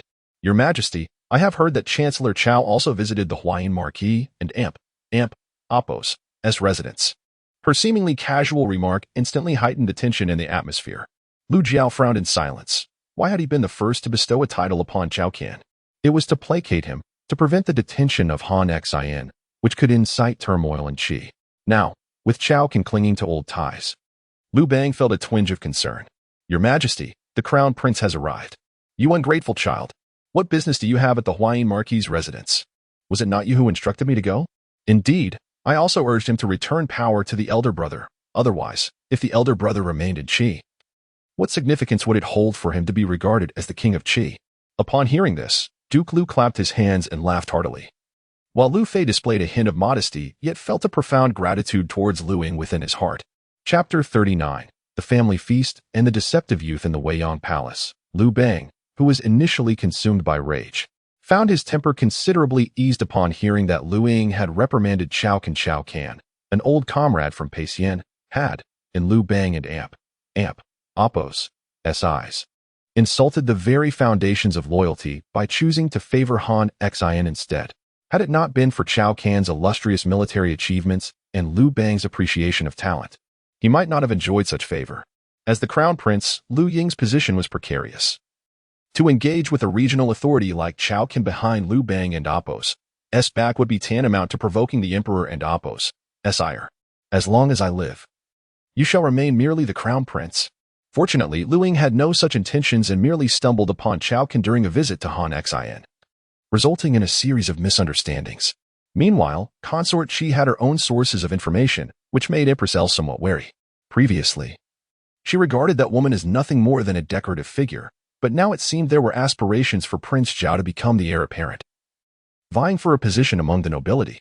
Come forth and roast meat for me. Liu Bang commanded with a wave of his hand, chuckling, my son excels at roasting meat. Were he not a prince, he would undoubtedly be the royal chef in the future. While this appeared to be a father's commendation of his son, it subtly belittled him. A gentleman should keep his distance from the kitchen. How could a prince engage in such tasks, compared to the affectionate expressions of a loving father? Liu Bang and Appos' words were laden with scrutiny and dissatisfaction towards Liu Ying. King Chu Lu Jiao furrowed his brow, sensing that his elder brother and Appos' remarks were somewhat excessive. How could the esteemed crown prince of the Han dynasty be reduced to roasting meat? Empress Elle attempted to intervene, but Liu Ying remained unfazed, directly attending to the preparations. To prepare the meat well, one must take their time, particularly during the marinating process, which eliminates any unpleasant odors while enhancing the flavor. The key lay in the seasonings. Liu Ying busily marinated the meat, completely undeterred by Liu Bang's dissatisfaction. Grandson, let me assist you, old Duke Liu offered, his heart aching for his eldest grandson, whom he had watched grow up. Thank you, grandfather. Please rest. I shall divide the meat once it is cooked, Liu Ying replied, with old Duke Liu volunteering to help.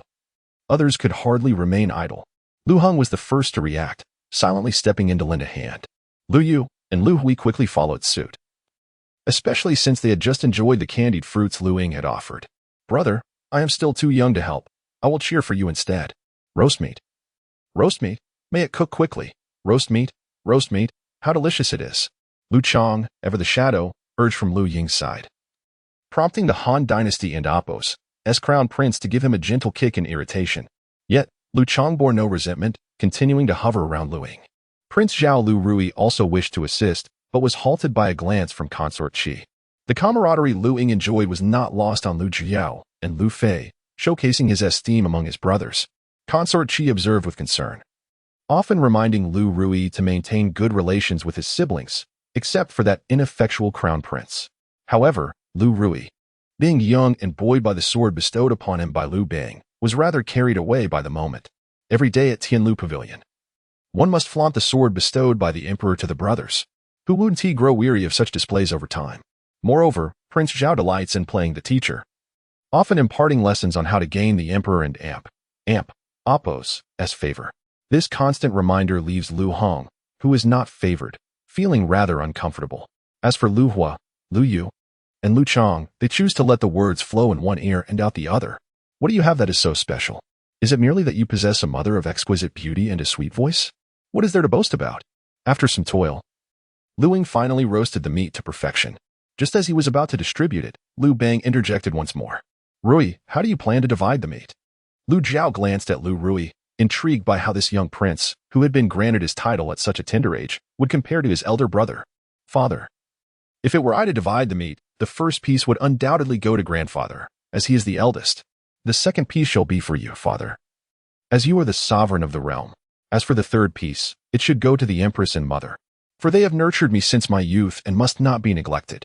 This proclamation from Prince Zhao pleased Liu Bang immensely. Ruyi, you have my admiration. Offering meat to grandfather signifies filial piety, bestowing it upon me reflects loyalty, and giving it to the empress denotes gratitude. Liu Bang and Appo's words, however, left Empress L feeling rather irked. Was this family gathering merely a platform to extol Liu Ruyi? Grand Duke Liu felt a similar awkwardness, sensing that his grandson, who willingly undertook the task of roasting meat, was now being subjected to undue humiliation. Brother, were you to divide the meat, it would surely be done better. Liu Chang pouted, speaking candidly in his youthful innocence. Little seventh, what do you mean by that? Liu Bang inquired with a smile. Do you think your third brother's division was inadequate? Is it simply because he did not reserve the first piece for you? Father, my brother would certainly do a better job. Why not allow him to divide it? Liu Chang's face flushed red as he continued to defend Liu Ying. In his heart, Liu Ying was the true elder brother, while Liu Fei, Foreign Qi, felt less intimate. Father, I too believe that my brother would be more fitting to divide the meat, as he is the one who roasted it.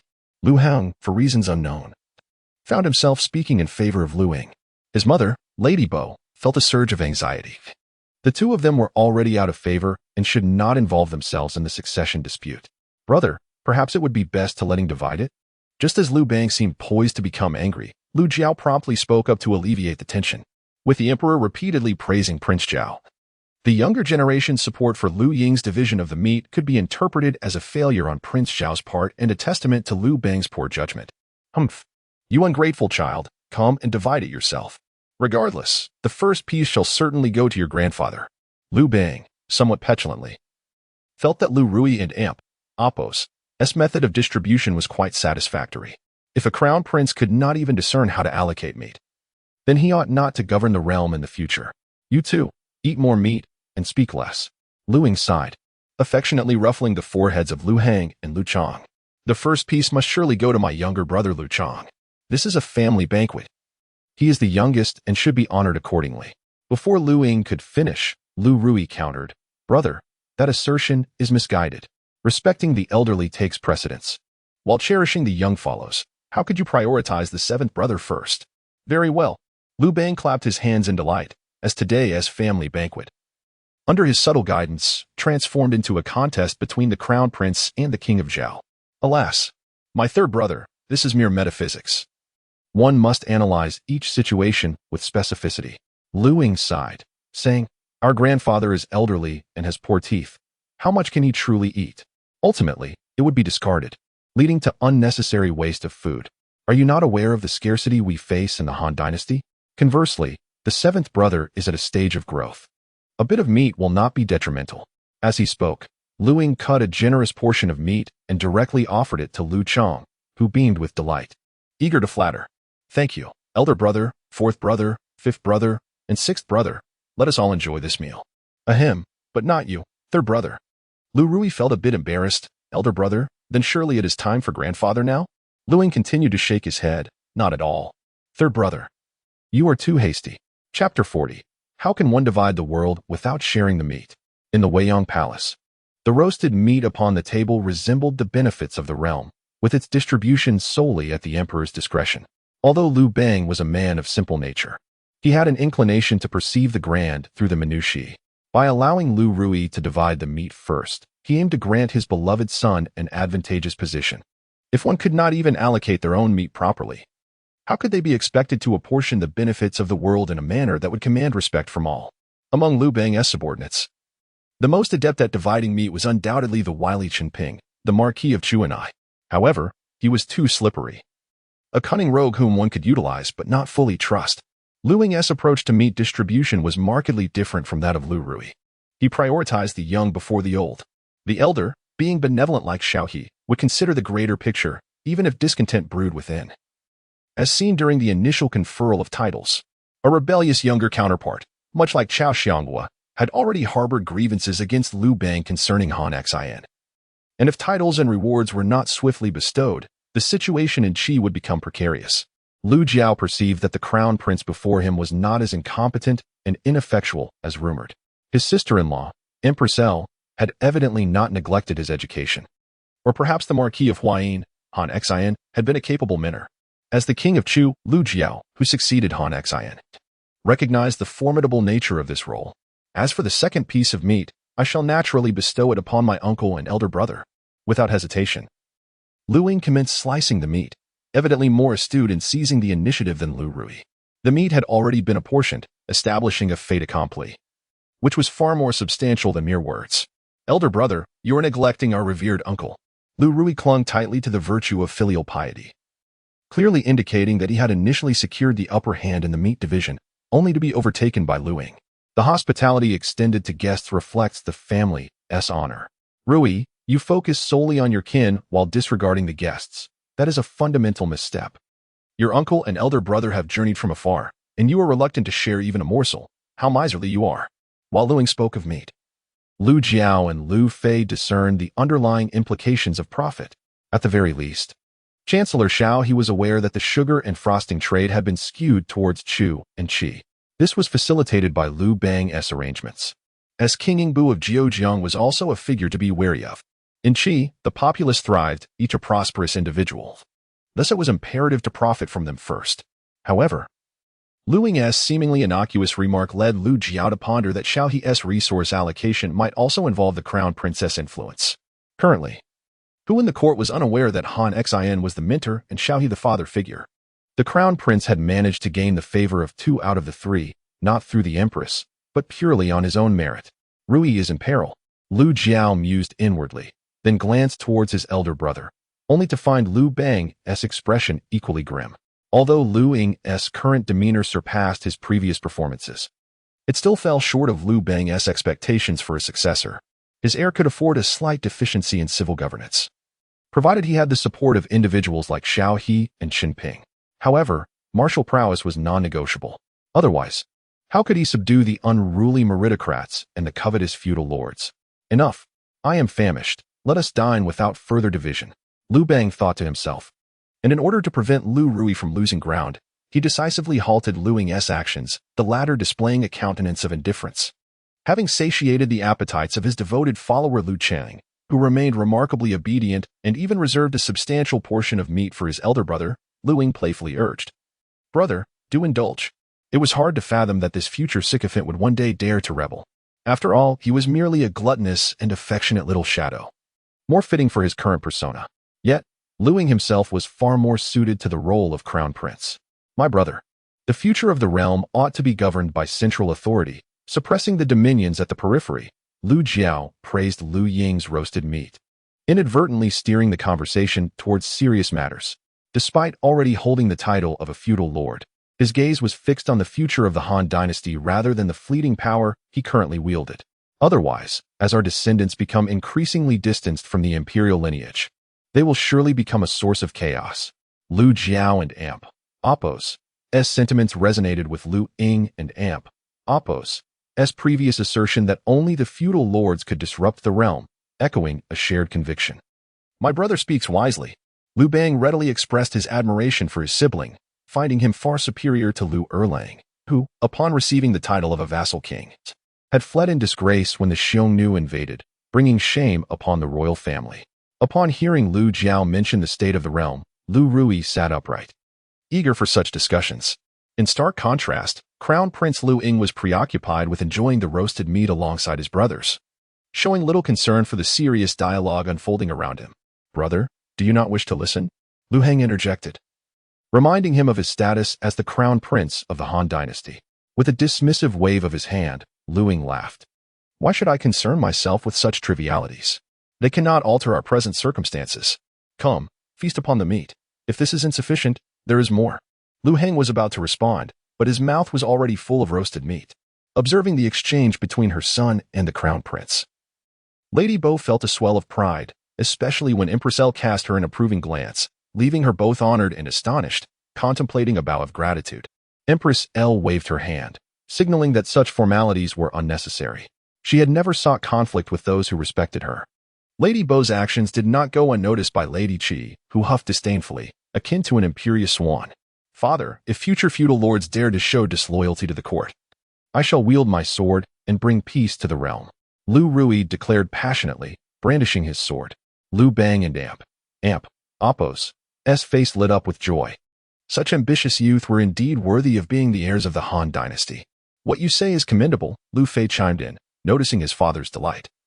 Though he privately disagreed, thinking that feudal lords were mere soft targets, easily manipulated by the court. You, Liu Ruyi, are but a child who has never set foot on a battlefield, unaware of the art of war. How do you intend to quell the feudal lords?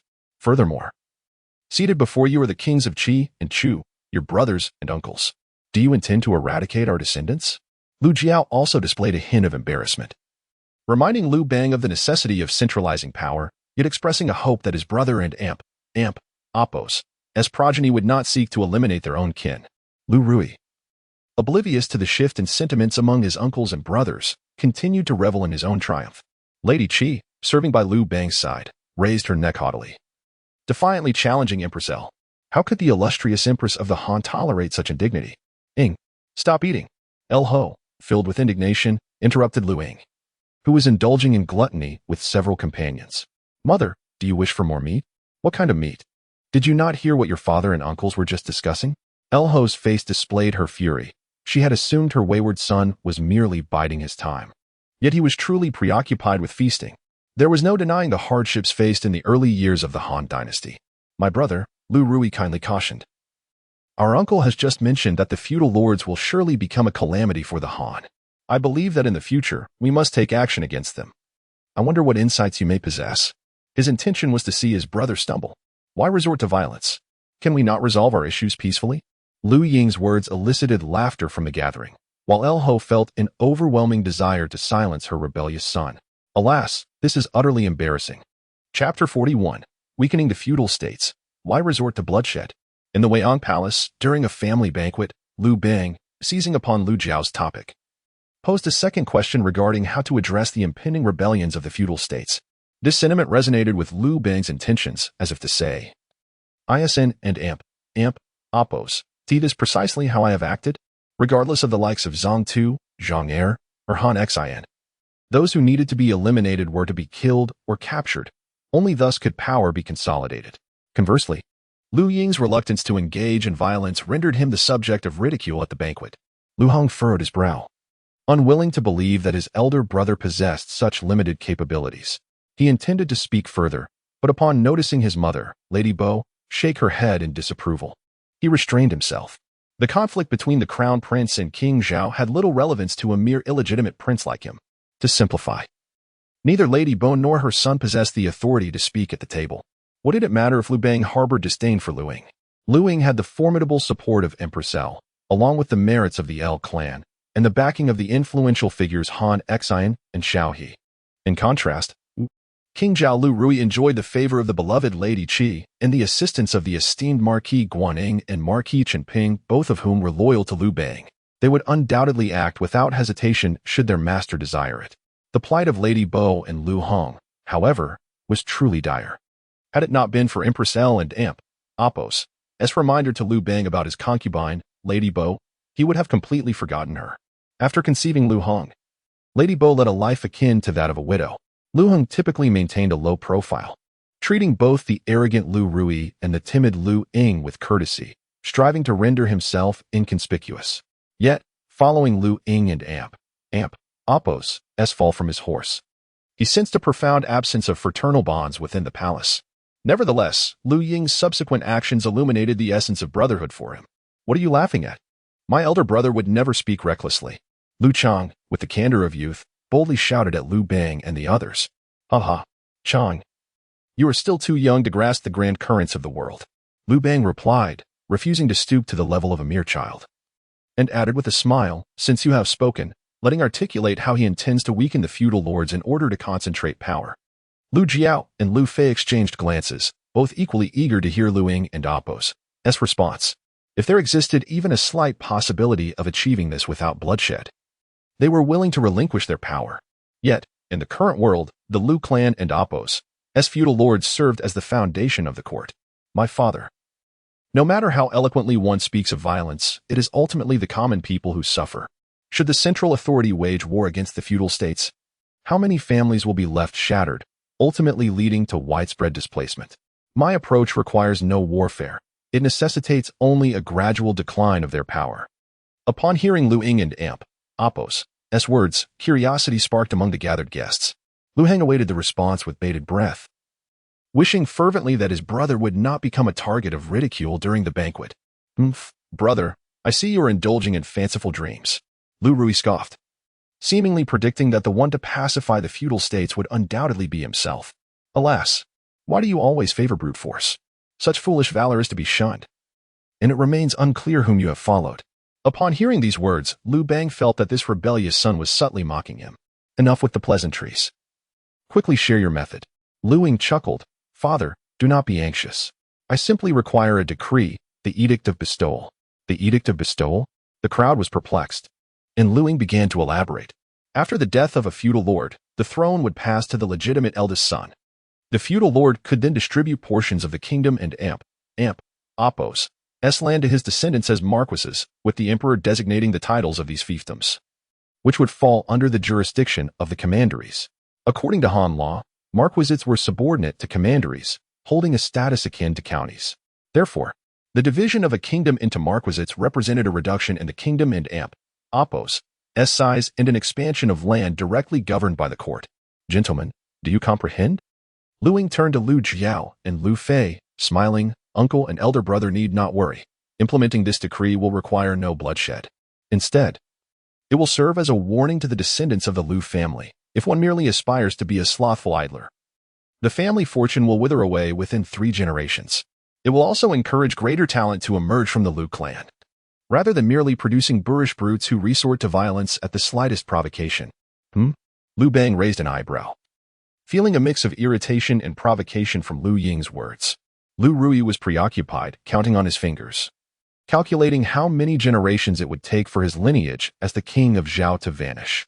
Meanwhile, Empress Liu was filled with joy, recognizing the cunning nature of the Edict of Bestowal, which could only have been conceived by Han Xin. No, surely Xiao had a hand in this as well. Though he appeared honest and simple, his cunning was equally formidable. Empress Liu felt that having Liu Ying take Han Xin as a mentor and forge a father-son bond with Xiao was a stroke of genius. This strategy was indeed brilliant. Liu Jiao was not one to easily praise others, yet he did not hesitate to commend his younger relatives. After all, Liu Ying and Appos' Edict of Bestowal was far more astute than Liu Ruyi and Appos' notion. It aimed to weaken the fiefdoms without the need for warfare. This approach seemingly favored the descendants of the feudal lords, while in truth, it expanded the territories under the jurisdiction of the court and Appos' commanderies, further diminishing the power of the fiefs. Should the Edict of Bestowal be promulgated, many of the feudal lords and Appos' descendants might find themselves sold off, unwittingly aiding Liu Ying and counting their riches. My younger brother is indeed cunning, much like the Empress. Liu Fei's greatest strength lay in his awareness. He never indulged in fanciful ambitions.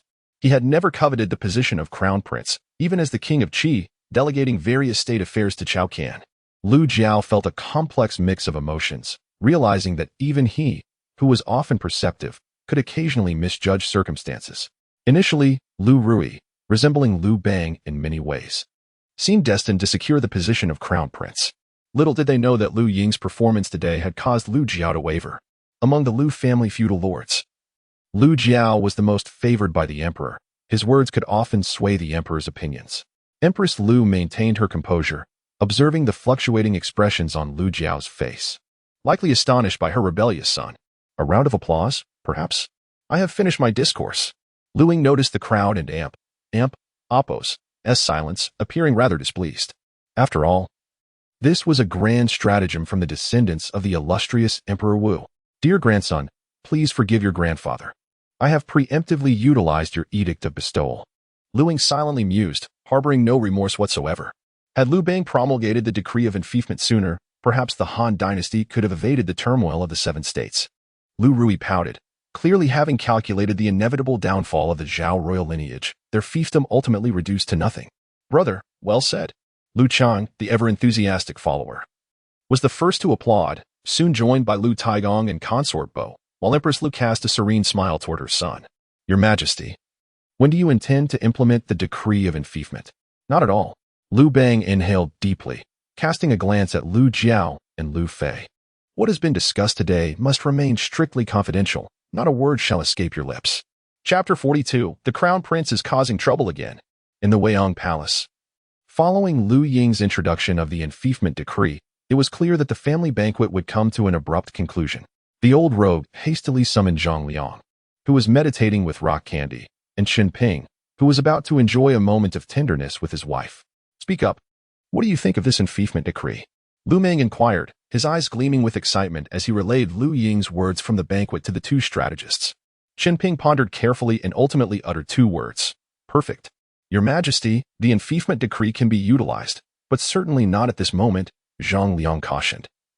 His words falling like a bucket of cold water on Liu Bang.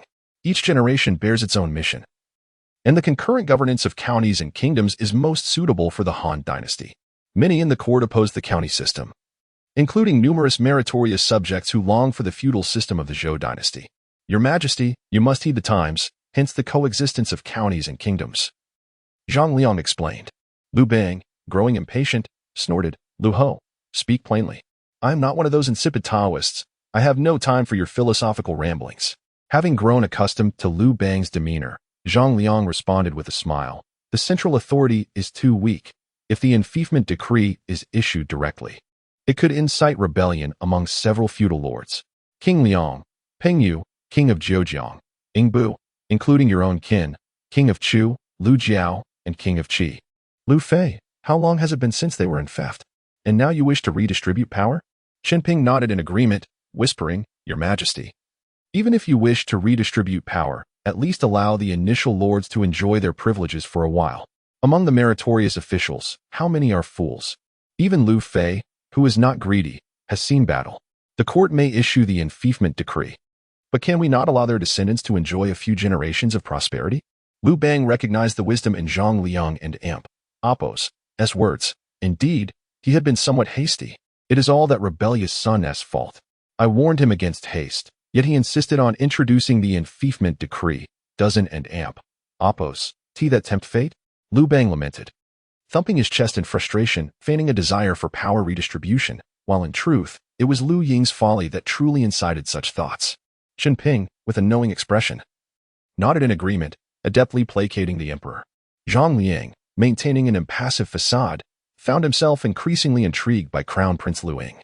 Once, when Empress Elle invited Zhang Liang to meet the Crown Prince, Liu Ying had cowered behind his mother in fear. This led Zhang Liang to conclude that the prince was indeed unfit for substantial responsibility. If he could not even face the officials who supported him, what could he possibly accomplish in the future? Yet, to Zhang Liang's surprise, after the prince's recent fall from his horse, he had even devised the enfeoffment decree. Zhang Liang discerned that Liu Ying and Appo's sudden accident must have been orchestrated by someone with ulterior motives. However, he remained convinced of Liu Ying and Appo's inadequacy, and thus he planned to retreat into seclusion. Meanwhile, the substitute Qin Shi was temporarily steadied by the profitable sugar business. Oh, the schemes you two previously discussed can now be put into action, Liu Bang declared. 1 year from now, I shall raise an army to confront Qin Shi. He swiftly changed the subject, and while Qin Ping supported him, Zhang Liang remained steadfast and unyielding. This Liu Ho, with his ethereal demeanor, might not be the best ally. Your Majesty, when may I meet the Crown Prince again? Zhang Liang asked with a serene smile, noting that he had yet to visit since the prince and Appo's fall. Liu Bang felt a surge of unease within. It was one thing for the unarmed Han Xin to be of concern, but now even the esteemed Xiao He and the cunning Zhang Liang were expressing an interest in that rebellious son. This situation was pressing. Yet Liu Ying was preoccupied with his studies.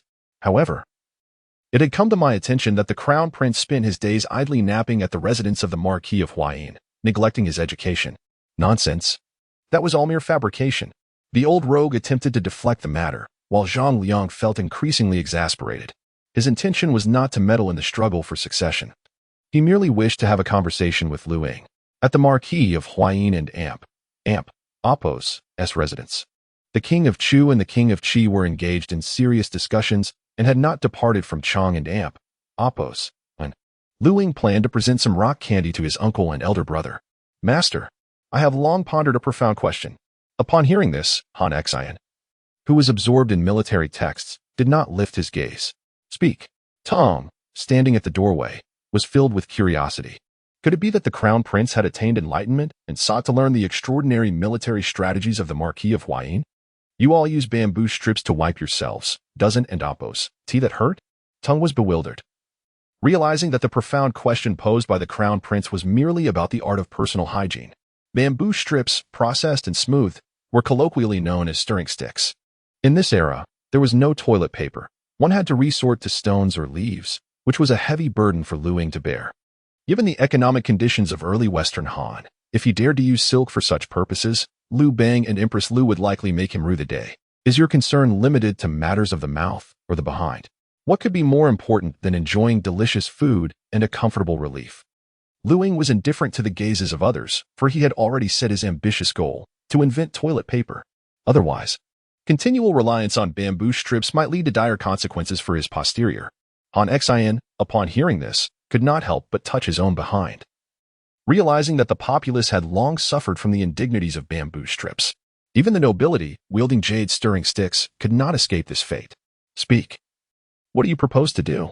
My lord, why are you indulging in such frivolities alongside the crown prince? Tong found himself at a loss for words. This master and disciple pairing could not possibly lead to anything good. Master, let us make another trip to Huayang Street. Very well. The two set off without hesitation. With Tong serving as their protector, one might have expected the crown prince to procure a finer stirring stick or perhaps a smooth stone, yet to everyone in Amp, Oppos, as surprise, Liu Ying purchased a myriad of rags, leather, hemp, torn cloth, and even old fishing nets. Though these items were inexpensive, their sheer quantity was overwhelming. Thankfully, Ting and Oppos' immense strength allowed him to transport this heap of refuse to the Palace of Eternal Joy. You truly intend to bring this refuse into the palace? Naturally, Liu Ying declared proudly. The mere thought of no longer being tormented by stirring sticks filled him with exhilaration.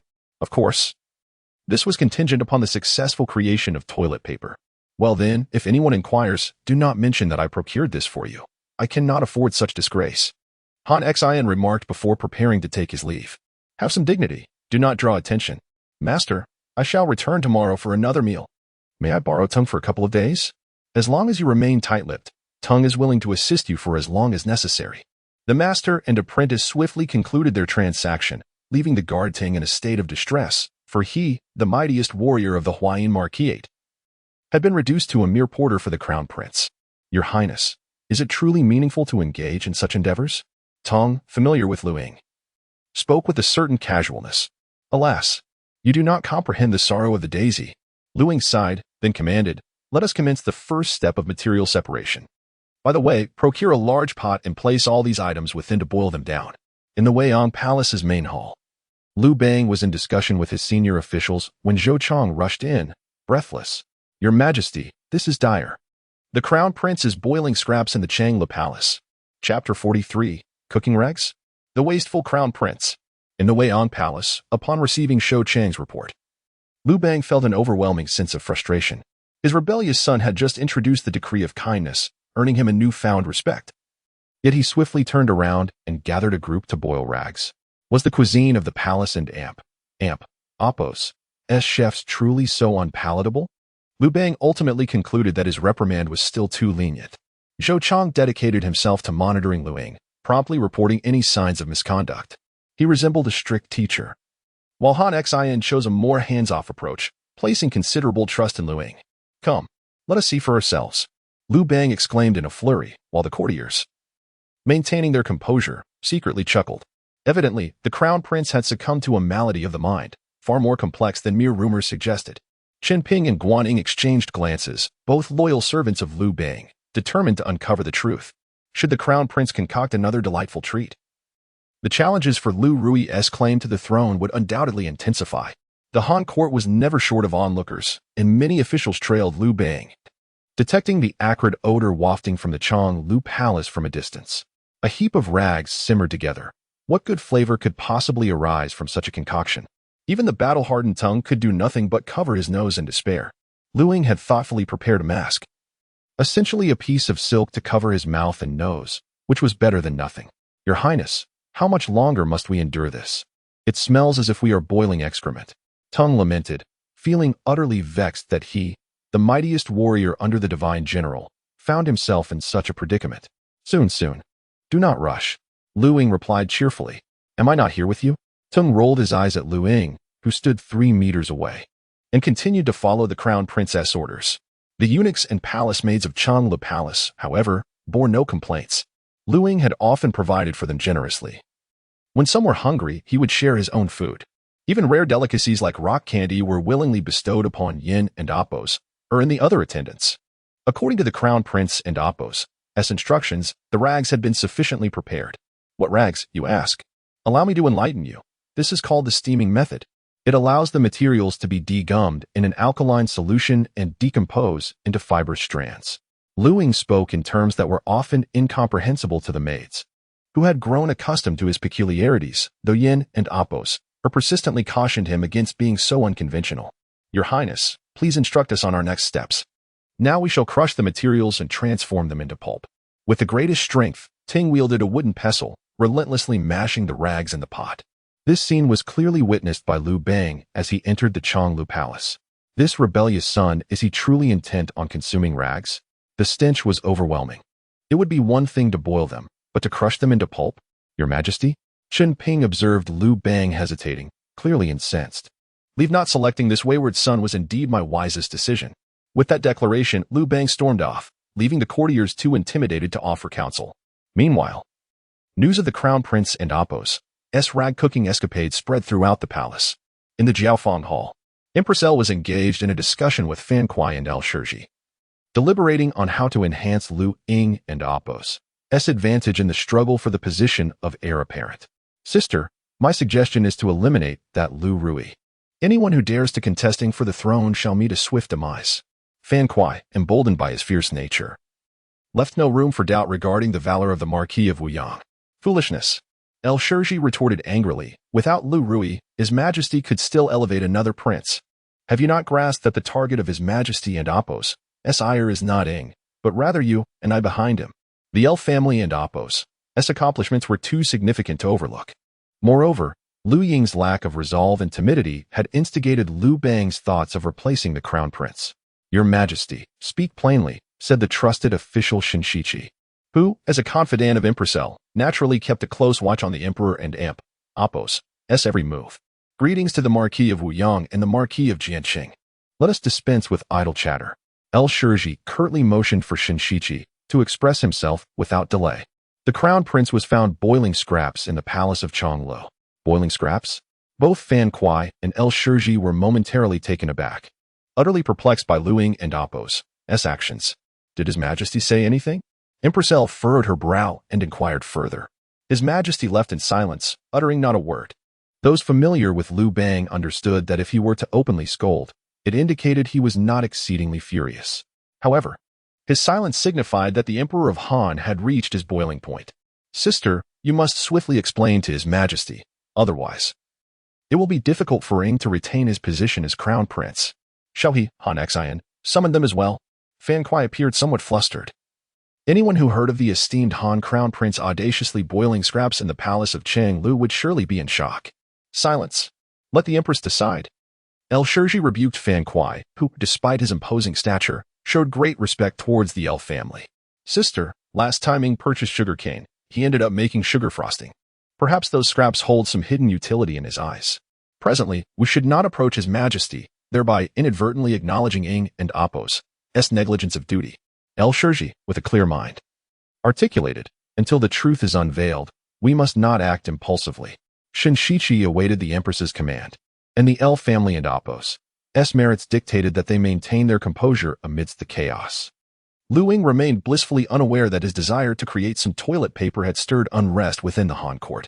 Tung, why are you so clumsy? Use the bamboo mat to scoop the pulp, allowing it to intertwine into thin sheets of wet paper. Then dry it under the sun, and peel it off to reveal the paper. Liu Ying, focusing on his role as a commander of the spring water, delegated these tasks to Tung and Yin and Apos'. Fortunately, no one harbored any grievances, for the crown prince had treated them well in the past. Your Highness, is everything completed? Tung, out of breath, remarked that this was more exhausting than battling on the battlefield. Well, the work is nearly done. Stay and share a meal with us. In light of the Crown Prince's invitation, Tung appeared somewhat uneasy. Your Highness, is that appropriate? No worries. Did not my master lend you to me? Liu Ying hurriedly made his way to the Jiaofeng Hall, seeking to enhance his presence, and managed to procure a substantial amount of meat from the imperial kitchen, which included the beef from a recently deceased cow. The inhabitants of the Xiongnu Palace busied themselves. Well acquainted with Liu Ying's grilling technique of cutting the meat into small pieces and roasting it over a fierce flame, Tung was somewhat bewildered, pondering why someone so skilled in culinary arts would continually seek sustenance at the Ho residence. The atmosphere in Xiongnu Palace was filled with joy, and as Liu Ying indulged in his feast, he burst into song with exuberance. Meanwhile, Liu Bang, engaged in state affairs at the Weiyang Palace, had resolved his course of action.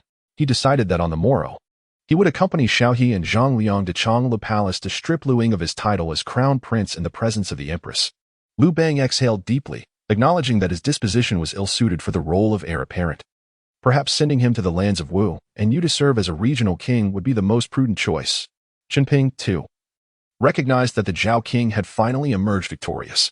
Chapter 44. Why do you touch my tissue, my lord? At the residence of Liu Ho, Zhang Liang met Qinping, who personally conveyed Liu Bang and Apos' imperial edict. My lord Liu Ho, I have always admired your wisdom, Qinping said, bowing respectfully. However, in this matter regarding the crown prince, we ought to heed his majesty and Apos' command. Liu Bang favored none other than the prince of Zhao, Liu Ruyi. Zhang Liang had no desire to involve himself in the struggle for succession. Success in such affairs would earn one the title of a dragon and Apos' minister, while failure could lead to utter ruin. Having been astute throughout his life, how could Zhang Liang possibly err in this matter? Thus, he sought refuge under the guise of pursuing immortality to evade Liu Bang's inquiries. Yet, Liu Ying's actions profoundly challenged Zhang Liang's assumptions, particularly concerning the sugar business. Not only did it provide the Han court with a source of revenue, but it also effectively delayed Chun Shi and Apos' rebellion, with a year's preparation for Liu Bang. What was Chun Shi to fear? Moreover, the sugar trade could forge alliances with Wang Pengyue of Liang and Wang Yingbu of Zhejiang. The prospect of rebellion from these two was not alarming, as long as they did not respond to Chun Shi. The sugar business proved remarkably beneficial, leaving Zhang Liang momentarily unable to discern Liu Ying's true nature. This young man, if not aided by a great figure behind him, must possess extraordinary talent. Initially, Zhang Liang suspected that Han Xin and Xiaohe were strategizing for Liu Ying. However, upon closer observation, he found that the two old companions remained unchanged in their virtues. Han Xin was ill-suited for teaching. His educational approach was entirely to allow Liu Ying to express himself freely. As for Xiaohe, he indeed enjoyed lecturing. But as the foremost among officials, he was burdened with pressing duties. Is His Majesty always right? Zhang Liang raised his head to look at Qinping, smiling. Lord Chu and I, as a high-ranking minister, you truly leave me in awe. Qinping and Apos' expression shifted awkwardly, despite his cleverness and numerous suggestions. He could not surpass Zhang Liang and Liu Bang's heart. The three heroes of the early Han dynasty were Liu Bang's partners, wielding influence within the Han conglomerate, accompanied by numerous supporters. In contrast, figures like Qinping, Guaning, and Fan Kuai thrived on Liu Bang's favor, allowing them to be counted among the meritorious. Qinping once believed that his presence was essential in assisting Liu Bang to extricate himself from the predicament at Baidang. However, on the day of their return, Liu Bang lamented with a wry smile, I regret not heeding Zhang Zifang and Apos' counsel. Zhang Liang had long anticipated the might of the Xiongnu and had repeatedly urged Liu Bang to be vigilant. Strategizing from within and securing victories from afar exemplified the essence of Liu Ho. Qinping regarded the man before him, who, despite his ethereal demeanor and lack of physical grandeur, loomed like an insurmountable mountain, rendering him incapable of surpassing. Unless all three of them perished, Qinping would have no opportunity for advancement. His Majesty is indeed wise and martial. His choice of crown prince cannot be mistaken. Qinping took a deep breath. He could only tread the path of unwavering loyalty, clinging tightly to Liu Bang and Apos' side. Let us discuss this again tomorrow. Rest assured, Lord Chu and I shall not support the crown prince nor the Prince of Zhao. I am still inclined towards a life of leisure. Zhang Liang reiterated his stance. For the minister before him represented Liu Bang. I shall personally come to escort you to Xiongnu Palace tomorrow. Very well. Qin Ping prided himself on his intellect. Yet, each encounter with Zhang Liang filled him with a palpable anxiety, as if the very thoughts he harbored were laid bare before the man. In the Xiongnu palace, Liu Ying remained oblivious to the fact that Qin Ping would arrive today, accompanied by Xiao He and Zhang Liang, to announce the matter of the crown prince and Emperor's deposition. Meanwhile, far away in the Weiyang palace, Lady Qi had already prepared to uncork champagne in celebration. Even Empress L had received no word. A testament to Liu Bang and Emperor's meticulous nature. The die was cast, regardless of the L family and Emperor's dissatisfaction. They had no choice but to accept Liu Ying and Emperor's ascension to the status of a feudal lord. Why had Qin Ping come to Xiongnu Palace today? Chancellor, I am merely a messenger. We shall understand upon meeting the crown prince, he replied, cautious not to divulge too much information, wary of Xiao He discerning any hints. As Liu Ying and Emperor's guardian, Xiao He would undoubtedly consider his welfare. Xiao He glanced at Zhang Liang, who yawned nonchalantly. However, upon entering the Xiongnu Palace, Zhang Liang observed that every palace maid and eunuch bore a smile, a stark contrast to the atmosphere of Weiyang Palace and the Jiaofeng Hall. Lady Yin has seen Chancellor Xiao. The crown prince has been busy all night and has yet to rise. Yin only recognized Xiao He, unaware of Qin Ping and Zhang Liang and Emperor's identities. Upon hearing this, Qin Ping couldn't and Emperor's help but smirk. To have been up until the third watch and still not risen at this hour, it is no wonder he has lost his position as crown prince. Such a feckless ruler is hardly worthy of my loyalty. Where is the crown prince? Take me to him. Xiao He, now serious, prompted Yin, who hurriedly led the three men onward. Your Highness, do rise quickly. Xiao He stepped forward, leaning close to Liu Ying and Emperor's ear, whispering, if you do not awaken soon, you may lose your title. Liu Ying, initially in a daze, suddenly perked up at these words. Guardian father, is that true? Indeed. Liu Ying and Emperor's heart soared with joy, and he rubbed his sleepy eyes, smiling, Gentlemen, please wait a moment. I shall attend to my needs before we converse. Xiao He was at a loss for words. He had already conveyed the gravity of the situation, yet Liu Ying still seemed preoccupied with trivial matters. If it were anyone else, they would surely be in distress by now. Zhang Liang chuckled resignedly, thinking to himself that the affairs of the Liu family were hardly his concern. Your Highness, Guardian Father, please hold on. I must relieve myself. Do not rush to scent the aftermath. Without further ado, Liu Ying excitedly grabbed a sheet of dried paper, finally free from the need of a stirring stick. My posterior is saved. With that, the crown prince of the Han dynasty dashed towards the lavatory, leaving a perplexed Xiao He in his wake. Alas, I thought I had gained a worthy son, only to find a prodigal instead, to create such a mess and reportedly toil through the night. Xiao He, at a loss, idly observed Liu Ying's drying sheets. This material. During the Qin and Han eras, there were ongoing efforts to improve papermaking techniques, yet the resultant paper often failed to serve its writing purpose, plagued by preservation issues. Bring me a brush, Xiao He called out, and Yin quickly presented one. The Chancellor of Han, invigorated, began to write. On the toes of the Qilin, noble scion, oh, how resplendent is the Qilin. On the decree of the Qilin, noble lineage, oh, how resplendent is the Qilin. The horn of the Qilin heralds the grandeur of noble clans. Oh, the Qilin, a splendid character indeed. Zhang Liang approached Xiao He, initially expecting him to write on bamboo slips, only to discover he was using delicate paper. While bamboo slips are advantageous for preservation, they are exceedingly inconvenient for transportation and reading. If these sheets were bound into volumes, they would allow the cultural treasures to be preserved for posterity. Could this paper be crafted by the crown prince? Zhang Liang's expression clearly betrayed his unease.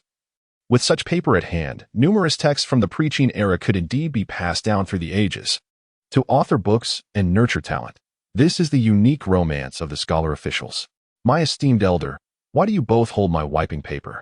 Liu Ying, having hastily pulled up his trousers, sprinted along, albeit with a bit of discomfort, yet it was certainly preferable to wielding a stirring stick. Do tell me, when will my position as crown prince be abolished? Chapter 45. This paper, the prince's filial piety. As Xiao He and Zhang Liang were astounded by the paper, Liu Ying remained preoccupied with the question of when he would receive his fief. Father Xiong? Enough with the wiping paper. If you require some, I shall gladly provide you with a supply. Your Highness, are you speaking truthfully? Xiao He, a bibliophile, lamented the impracticality of carrying bamboo slips. The thought of such precious paper being used for such a menial task was appalling. This young man was indeed profligate. Indeed, I speak true. In the future, should Father Xiong desire more, I shall furnish him with as much as he wishes. Liu Ying naively believed he had found a kindred spirit, unaware that Zhao he had long endured a similar plight. Your Highness, I am but an unworthy minister. May I request some of that paper? Zhang Liang, with a demeanor as gentle as jade, took the initiative to speak. I am Zhang Zifang, honored to meet your Highness. Zhang Liang? Liu Ying was taken aback, surprised that Zhang Liang also had an interest in such paper. Ahem. If Lord Liu desires it, he may take some. Zhang Liang cherished books, and for those of their ilk, paper held immense significance. Qinping arrived a bit late, eager to observe what capabilities Prime Minister Zhao he possessed that day to safeguard Liu Ying and Emp. Apos, as position as the Crown Prince. Prime Minister, Lord Liu, how did your conversation with His Highness proceed? Qinping approached, bowing respectfully. I, Qinping, pay my respects to your Highness. Even though he held little regard for the ineffectual Liu Ying, Qinping's faade of decorum was quite commendable. Lord Chu and I, may I have a word with you? Ha ha, your Highness, please speak candidly. Qinping suspected Liu Ying sought to bribe him, but alas, this was an imperial command that even Empress L could not impede. I merely wish to inquire, what is more delicious than dumplings, and what is more enjoyable than one's sister-in-law? Is there any truth to this matter regarding the theft of a sister-in-law? Liu Ying grinned, inciting a blaze of fury within Qinping. Your Highness, such slander is unfounded. My sister-in-law has shown me great kindness. How could I engage in such dishonorable acts? This is mere defamation. Qinping and Amp, Apos, as face flushed, realizing the true instigator of the slander was, in fact, Guaning. Yet, as both were loyal to Liu Bang, they were compelled to collaborate. Lord Chu and I, please temper your anger. I am merely relaying what I have heard. Liu Ying then remembered the pressing matter at hand. By the way, Father Xiong mentioned that my father intends to deprive me of my status as Crown Prince? Ah, now you are concerned about your predicament? Qinping smirked, fear not. Even if you lose your position as heir, you shall still remain a noble lord of the Han. Is that truly so? Is it a promise? Liu Ying was elated, while Zhao He and Zhang Liang exchanged silent glances. Lord Chu and I, you are a good person. Allow me to gift you some wiping paper. In high spirits, Liu Ying promptly stuffed the paper into Qinping and Apos' arms. Only then did Qinping notice that on a nearby table, Zhao He had penned verses. Is this? Such exquisite paper exists in the world? Qinping's expression shifted dramatically, for a brutish warrior could hardly perceive the value of paper. However, for a cultured individual like Qinping, the invention of paper was indeed a priceless treasure. This is the creation of His Highness, Zhao He casually remarked. Yet it left Qinping feeling a tumult of emotions within. To create such exquisite paper, Your Majesty, would you still consider abolishing the Crown Prince? I fear no one in the court would agree. Who can claim that a person who produces sugar frosting and fine paper is worthless? In contrast, Liu Ruyi has yet to realize his potential. Until one's talents materialize, such gifts are merely promises written on empty checks. As for the Marquis of Chu, do you know where my fief lies? Ideally, it would be in Wuyu, a land abundant with beautiful women. Upon hearing this, Liu Ying, Qinping immediately interjected. Your Highness, please remain calm. I shall go to the palace to meet the Emperor. Swiftly, Qinping, with cunning, discreetly took several sheets of paper. At the same moment, Zhang Liang rolled up a few sheets and deftly tucked them into his sleeve. Zhang Zifang, I see you are not to be outdone. Shall we mimic Zhang Liang and Amp, Apos' actions? Showing no shame, for as the father of the Crown Prince, what harm is there in acquiring a few sheets of paper? Ahem, could you perhaps leave me a few? Liu Ying felt quite embarrassed. He simply could not fathom why his humble paper became such a coveted item. In Weiyang Palace, Empress Qi poured wine for Liu Bang and gently remarked, Your Majesty, after today, Ruyi shall become the Crown Prince. He will undoubtedly live up to your expectations. Liu Bang raised his cup and drank deeply, laughing, My beloved son resembles me. Unlike that ungrateful wretch, sending him to Wuyu would fulfill his desires. I have entrusted this matter to Qinping, yet the Empress has received no news. Liu Bang reclined on the floor, having stripped Liu Ying of his princely title, which left him feeling somewhat perturbed. Is it pity for that ungrateful son, or does he feel too harsh? Liu Bang found the wine in his cup somewhat bitter and decided not to drink further. Your Majesty, Your Majesty, Qinping hurried in, even losing a shoe in his haste. Why the flurry? Has the Empress troubled you? Let Fan Kuai and El Shur come to find me. Liu Bang, in a foul mood, feared the elf family might obstruct his plans. No. You must see this. Qin Ping produced the paper from his sleeve and then requested a writing instrument from the attendants. Amidst the rising winds and flying clouds, may our might reign across the seas and return to our homeland. How can we find fierce warriors to guard the four corners? Qin Ping meticulously inscribed the Song of the Great Wind on the paper and presented it to Liu Bang. Your Majesty, look at this paper. It surpasses hemp paper by far. In the future, it will be much more convenient for you to review official documents. Liu Bang, weary from daily bureaucratic duties, found the new paper a significant improvement for his governance. This ungrateful son possesses such filial piety. Liu Bang felt a pang in his heart, realizing that while he schemed to strip Liu Ying of his title, the latter was striving to express his devotion. Empress Qi sensed the precariousness of the situation, but, being a wise woman, knew better than to display her displeasure in Liu Bang and Amp Appo's moment of triumph. Qin Ping and Amp Appo's words were pivotal. He discovered that Liu Ying was far more than he had initially perceived. Rather than gamble on one side, it would be wiser to appease Empress L. Through the art of rhetoric, Qin Ping transformed Liu Ying and Appo's simple paper into a symbol of filial devotion aimed at improving Liu Bang and Appo's governance. Certainly, Qin Ping harbored little faith that Liu Bang would alter his convictions merely due to a display of filial piety. Your Majesty, shall we proceed with this matter, or shall it be set aside? Liu Bang waved his hand dismissively, interrupting Qin Ping. Is this paper made from mere scraps? Qin Ping nodded earnestly. Liu Bang inhaled deeply.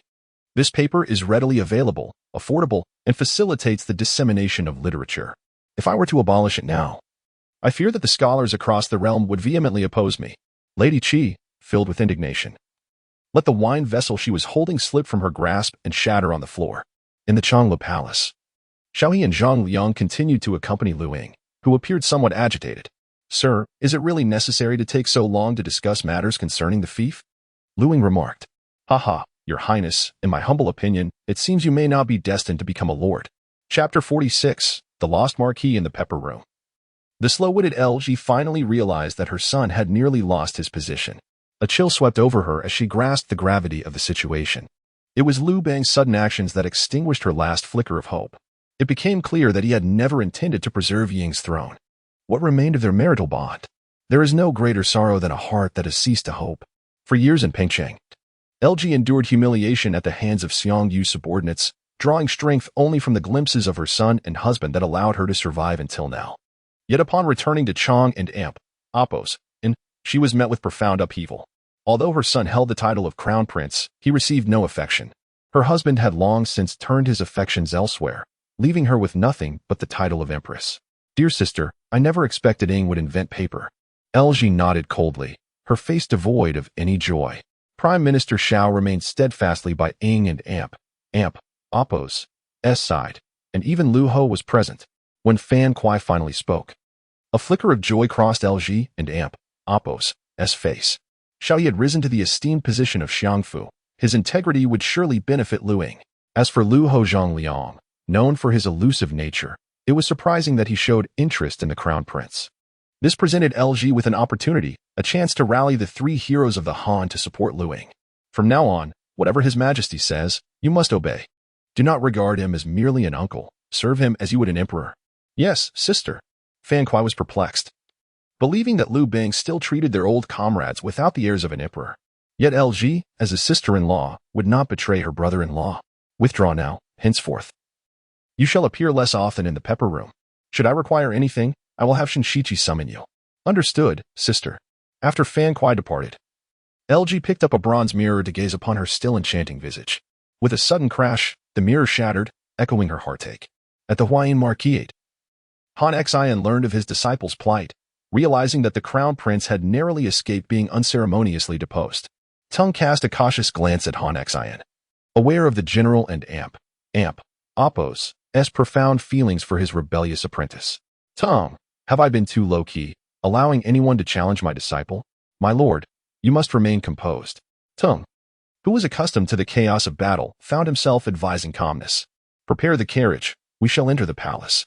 Han Xian rose, smiling, rest assured. I am still awaiting the day he reigns supreme, so I may lead my troops against Modern. Tung felt a sense of relief. The Marquis had not yet chosen to oppose His Majesty. Liu Ying, meanwhile, remained oblivious to the turmoil his mere creation of paper had stirred within the Han court. Lu Ho, who was wiser, you or Xiongfu? With nothing else to occupy his time, Liu Ying resorted to casual conversation with Zhang Liang and Xiao He. However, his lightheartedness only served to heighten the awkwardness between the two men. They were fundamentally different in their roles. Zhang Liang functioned as Liu Bang's astute advisor, continually providing strategic counsel, while Xiao He ensured a steady supply of resources to garner public support for Liu Bang. Both were intelligent, yet each possessed unique strengths. Your Highness, do you believe I am more intelligent than the Chancellor? Zhang Liang retorted, his tone resembling that of a playful tease, yet in Xiao He's eyes there lay a hint of scrutiny. Of course, it is my esteemed Chancellor. Oh, why so? If you do not provide a reason, I cannot concede defeat. The words of the Marquis of Liu are rather heavy. After all, it was the Chancellor who first took me under his wing. Is that not a discerning eye for talent? Ha! What audacity! Upon hearing this, Xiao He also burst into laughter, but to Zhang Liang. It felt as though Liu Ying was subtly reminding him that Xiao He had already allied with him. Papermaking, sugar frosting, acknowledging a mentor, and paying homage to a master. Zhang Liang reflected on Liu Ying's recent actions, noting a methodical progression. Could it be that Han Xin lurked in the shadows? In terms of cunning strategy, Zhang Liang held Han Xin in utmost regard. Fortunately, this military sage had no interest in political machinations. Otherwise, could the likes of Guanning and Zhou truly contend with Han Xin in the court of the Han? Your Highness, do not praise me too highly. As for the Chancellor, I believe the Marquis of Liu is indeed wiser, for he had no choice. Xiao He was taken aback, having just praised him. Yet now he was lauding Zhang Liang instead. The Marquis of Liu served as a guest official to his father, with the freedom to withdraw at any moment. Should he wish to pursue the path of immortality, who could say where he might wander for leisure, offering his assistance under the guise of a guest official? It was certain that his father would remember the Marquis's merits. Upon hearing this, Zhang Liang could not help but nod inwardly. Apart from the Marquis's title, he held no official position in the Han court and wielded no substantial power, all to avoid the whirlpool of politics. Alas, he ultimately could not evade the matter of succession. The Marquis's brilliance lay in knowing when to yield. The Chancellor's wisdom resided in forging ahead against the current. However, I believe neither of you is as clever as my master. The two most astute individuals in the world were left unsatisfied with Liu Ying's response. Your Highness, it was I who recommended Han Xin. Xiao He asserted his credentials, declaring that without him, Han Xin would still be languishing in obscurity. Zhang Liang smirked, clearly indicating his disagreement with Liu Ying and Appo's assertion. Just by the merit of my master defeating Xiongnu on the battlefield. Can either of you claim to achieve the same? Marquis, should you succeed in your quest for immortality, how many years would it take? Do you intend to summon a thunderbolt to vanquish Xiongnu? Were it not for my master, Chancellor, your accumulation of resources would pale in comparison to my father and Appo's squanderings. Cough. Xiao He mused inwardly. I reckon you are the most extravagant. Zhang Liang did not debate further. His wisdom lay in avoiding contention. To avenge the fall of Han, he would sacrifice immense wealth and noble status to assassinate Qin Shi Huang. For the sake of peace, he served Liu Bang as a guest official, eschewing power and profit, ultimately retreating to a life of seclusion in the mountains. The title of the wisest in the world had never held any significance for him. Yet today, hearing Liu Ying and Appo's evaluations of the three, Zhang Liang felt a twinge of frustration. So, your master and your Chancellor are both superior to me? Liu Ying remained unfazed, for he acted out of familial loyalty rather than principle. Marquis, do visit my fief. I shall arrange for a few beauties for your dual cultivation. Esteemed father, the evening has grown late. Why not join me for a meal at your residence? By the way, your daughter is of a similar age to mine. Perhaps they might become acquainted? Upon hearing this, Xiao He's expression darkened. So, you send Zhang Liang to his fief, and in addition, you wish to introduce him to a beautiful woman? Not only do you come here for a free meal, but you also have designs on my daughter? Clearing his throat, he added, Thank you, Your Highness. Zhang Liang chuckled. Your Highness may wish to wait a little longer. I anticipate that His Majesty will soon summon you to the palace. Xiao He nodded in agreement, as both shared a common understanding. In the Wei'an Palace, Han Xin entered to pay his respects, and Liu Bang appeared somewhat taken aback. What brings you to the palace? Your Majesty, he is my disciple, and as a mentor, I must seek an explanation. The two leaders exchanged glances, revealing an undercurrent of tension and hidden intentions. Chapter 47. Come, I shall lead you on an adventure. After Han Xin departed, Liu Bang found himself devoid of any desire to indulge in wine. The emperor of the Han dynasty could hardly fathom that the often arrogant Han Xin would propose such conditions to safeguard Liu Ying and Appo's position as the crown prince. Your Majesty, the Marquis of Huayin is far too presumptuous. You must not heed his words. Lady Qi continued her relentless whispering, sparing no effort to ensure her son Liu Ruyi ascended to the throne. Did you not comprehend? Should I take action against Liu Ying now? Han Xin would immediately incite Qin to rebel. A fleeting glimmer of coldness crossed Liu Bang's eyes, while his nature was bold and grand. He was also a ruthless political machine. Han Xin wields such influence over Qin. Lady Qi found this hard to believe, yet Liu Bang chuckled softly. Even my fellow townsmen, Chao Ken and Fu Quan, are drawn to Han Xin, illustrating the man's charisma. He simply lacks the ambition to conquer the world. Otherwise, the struggle between Chu and Han would not have concluded so swiftly. My feelings towards him are indeed a complex blend of affection, resentment, and fear. Lady Qi seemed to grasp that the sole obstacle hindering her son's ascension to the position of heir was none other than Han Xin. Then why does your Majesty not eliminate him? It was rare to witness such impatience from Lady Qi, prompting Liu Bang to cast a glance at his favored concubine. Indeed, the allure of power was blinding. Once obedient to him, Lady Qi had now come to regard human life as mere trifles in her quest for her son and Appo's power. For a brief moment, Liu Bang regretted his decision to become emperor. The harshest reality of imperial life dictated that one must often forsake familial bonds. A son is not merely a son, nor a father merely a father. The roles of sovereign and subject stand distinct. I wish to leave him for my successor. Liu Bang stated calmly. If I were to depart, the only one capable of contending with Modern would be Han Xin. With Han Xin at my side, the Han dynasty could even absorb the Xiongnu. Otherwise, we would suffer their disturbances for a century. The military genius Han Xin was of paramount importance to the current Han dynasty. Much like a nuclear weapon, one may choose not to utilize it. Yet one cannot afford to be without it. The policy of marriage alliances had yet to be enacted, and the Xiongnu would still send envoys to negotiate. Liu Bang was already preparing for the worst. Should Modern, the Xiongnu, insist on war, he would rather meet his end on the battlefield than allow Modern to escape unscathed. The following day, at the Tianlu Pavilion, Liu Ying made a rare appearance. Today, Han Xin was absent, and the grand historian Shou Chang, with his incessant prattling, insisted that Liu Ying must visit the Tianlu Pavilion to set a good example for his younger brothers. Although Shou Chang's chatter was tedious, Liu Ying understood that the venerable scholar meant well, and thus he acquiesced. For the crown prince of the Han, it was merely a change of scenery for his slumber. Brother, today, since our teacher is absent, will you instruct us in our studies? The ever-loyal Liu Chang, a faithful sycophant to the crown prince, knew that following his elder brother would ensure him a share of the spoils, thus his excitement was palpable. Dear brothers, I too wish to hear your thoughts on the world. Elder brother, the overly mature Liu Heng remarked, increasingly admiring of Liu Ying's accomplishments, particularly his invention of paper. Brother, please share your insights. Indeed, brother, we are all eager to hear your teachings. Liu Hui and Liu Yu, usually reticent, became animated upon Liu Ying's arrival. Liu Ying now resided in Changle Palace, commonly referred to as the Eastern Palace, which placed him somewhat apart from his younger siblings. The brothers, rarely gathered, found even Liu Ruyi feigning reluctance as she remarked, since everyone seems to enjoy it, I shall bear with it and allow my elder brother to speak a few words. Liu Ying gazed at the foolish little ones and felt utterly exasperated. I merely changed my sleeping quarters. Who has the time to amuse children? Elder brother, I have heard that Qin is on the brink of rebellion, aided by your master Han Xin. Liu Ruyi, ever the provocateur, pointedly directed her words towards Han Xin. Liu Heng frowned in silence. Even as princes, they could not grasp such significant military affairs, except for Liu Ruyi, whose mother served daily at the emperor's side and received timely news. Such hearsay. Liu Ying waved his hand dismissively, unperturbed. Qin prides himself as the Lord of Xinfeng. He is not to be underestimated. Who is this Lord of Xinfeng?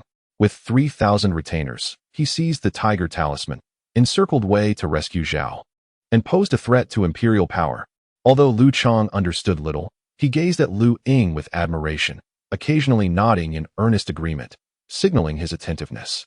Qin and Appo's rebellion does not hinge upon his intentions, but rather on the emperor and Appo's inability to tolerate a minister as capable as the Lord of Xinfeng.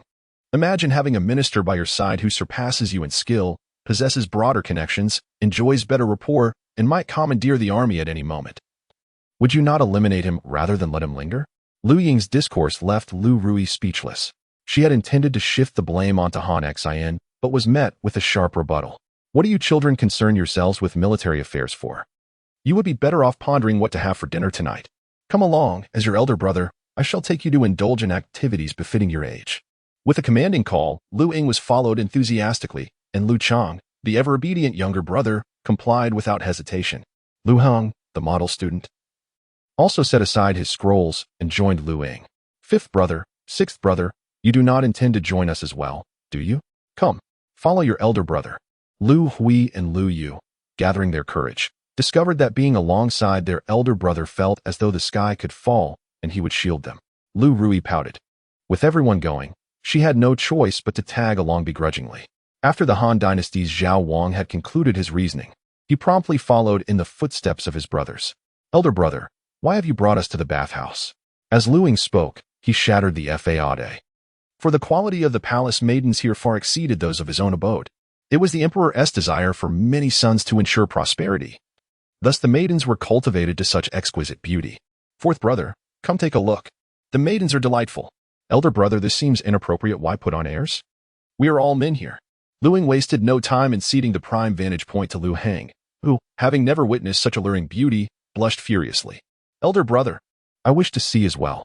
Liu Chang, observing the usually reserved fourth brother now utterly captivated, grew anxious. All right, switch places. Liu Ying hoisted the eager Liu Chang, allowing him to feast his eyes. Liu Hui and Liu Yu, drenched in sweat and urgency, lamented, we are brothers too, once you are done. When will it be our turn? Liu Ruyi feigned nonchalance, yet continued to murmur, hurry and change the guard, lest we be discovered. Coincidentally, passing palace maids, carrying wash basins, chanced upon that extraordinary scene. Outside the mist-laden bathhouse, a group of lecherous individuals were making various remarks about the bathing maidens. Someone is peeping. Quick, flee. Liu Ying, shouldering Liu Chang, was the first to make his escape, for it would not bode well for the crown prince to be caught spying on the palace maids. Despite Liu Heng's usual reticence, he fled with remarkable agility. Liu Hua and Liu Yu were not far behind, but Liu Ruyi lagged behind, as he had barely taken a few glances before being discovered. You lot, slow down. Is there no brotherly loyalty? Wait for me. Chapter 48. My name is Ruyi. Yet everything is unfavorable in the Weiyang Palace. A group of eunuchs became alert upon hearing news of someone spying on the palace maids.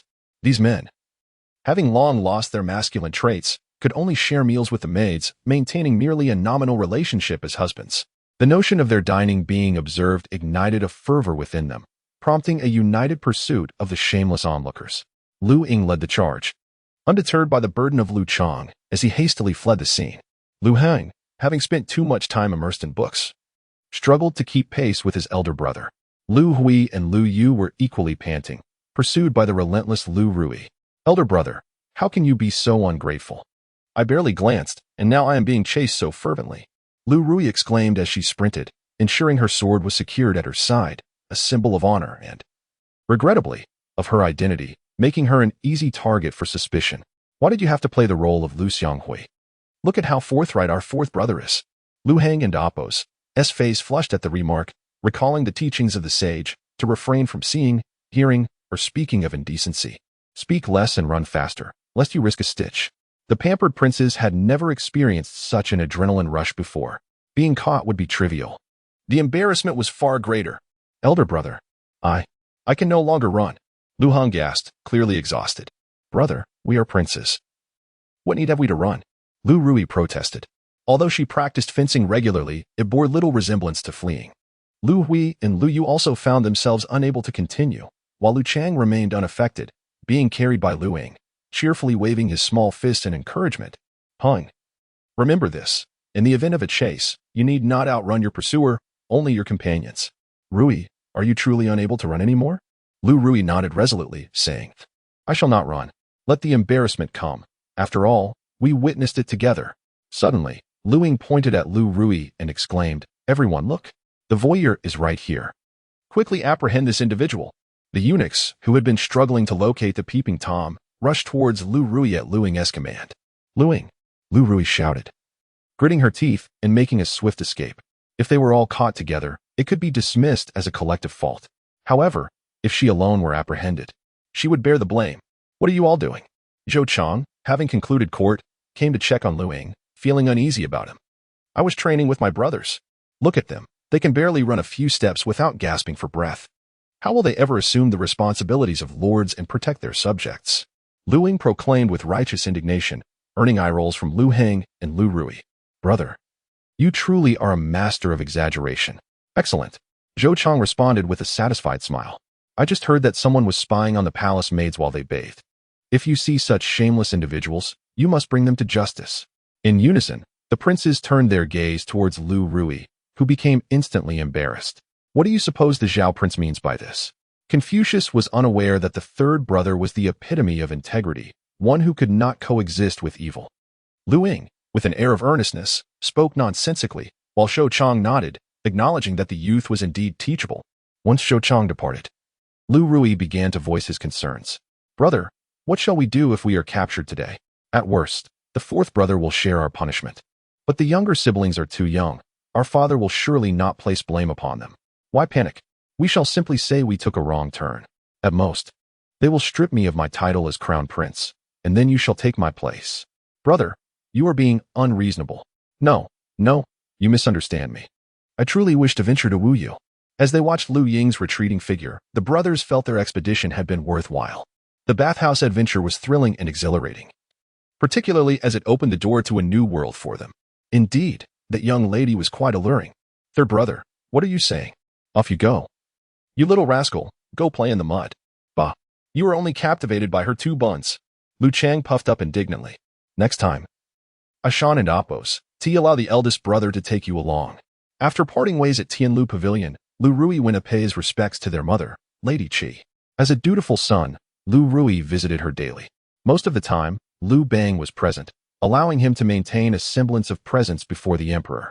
Thus, Liu Bang grew increasingly fond of his third son. Mother, why are you late today?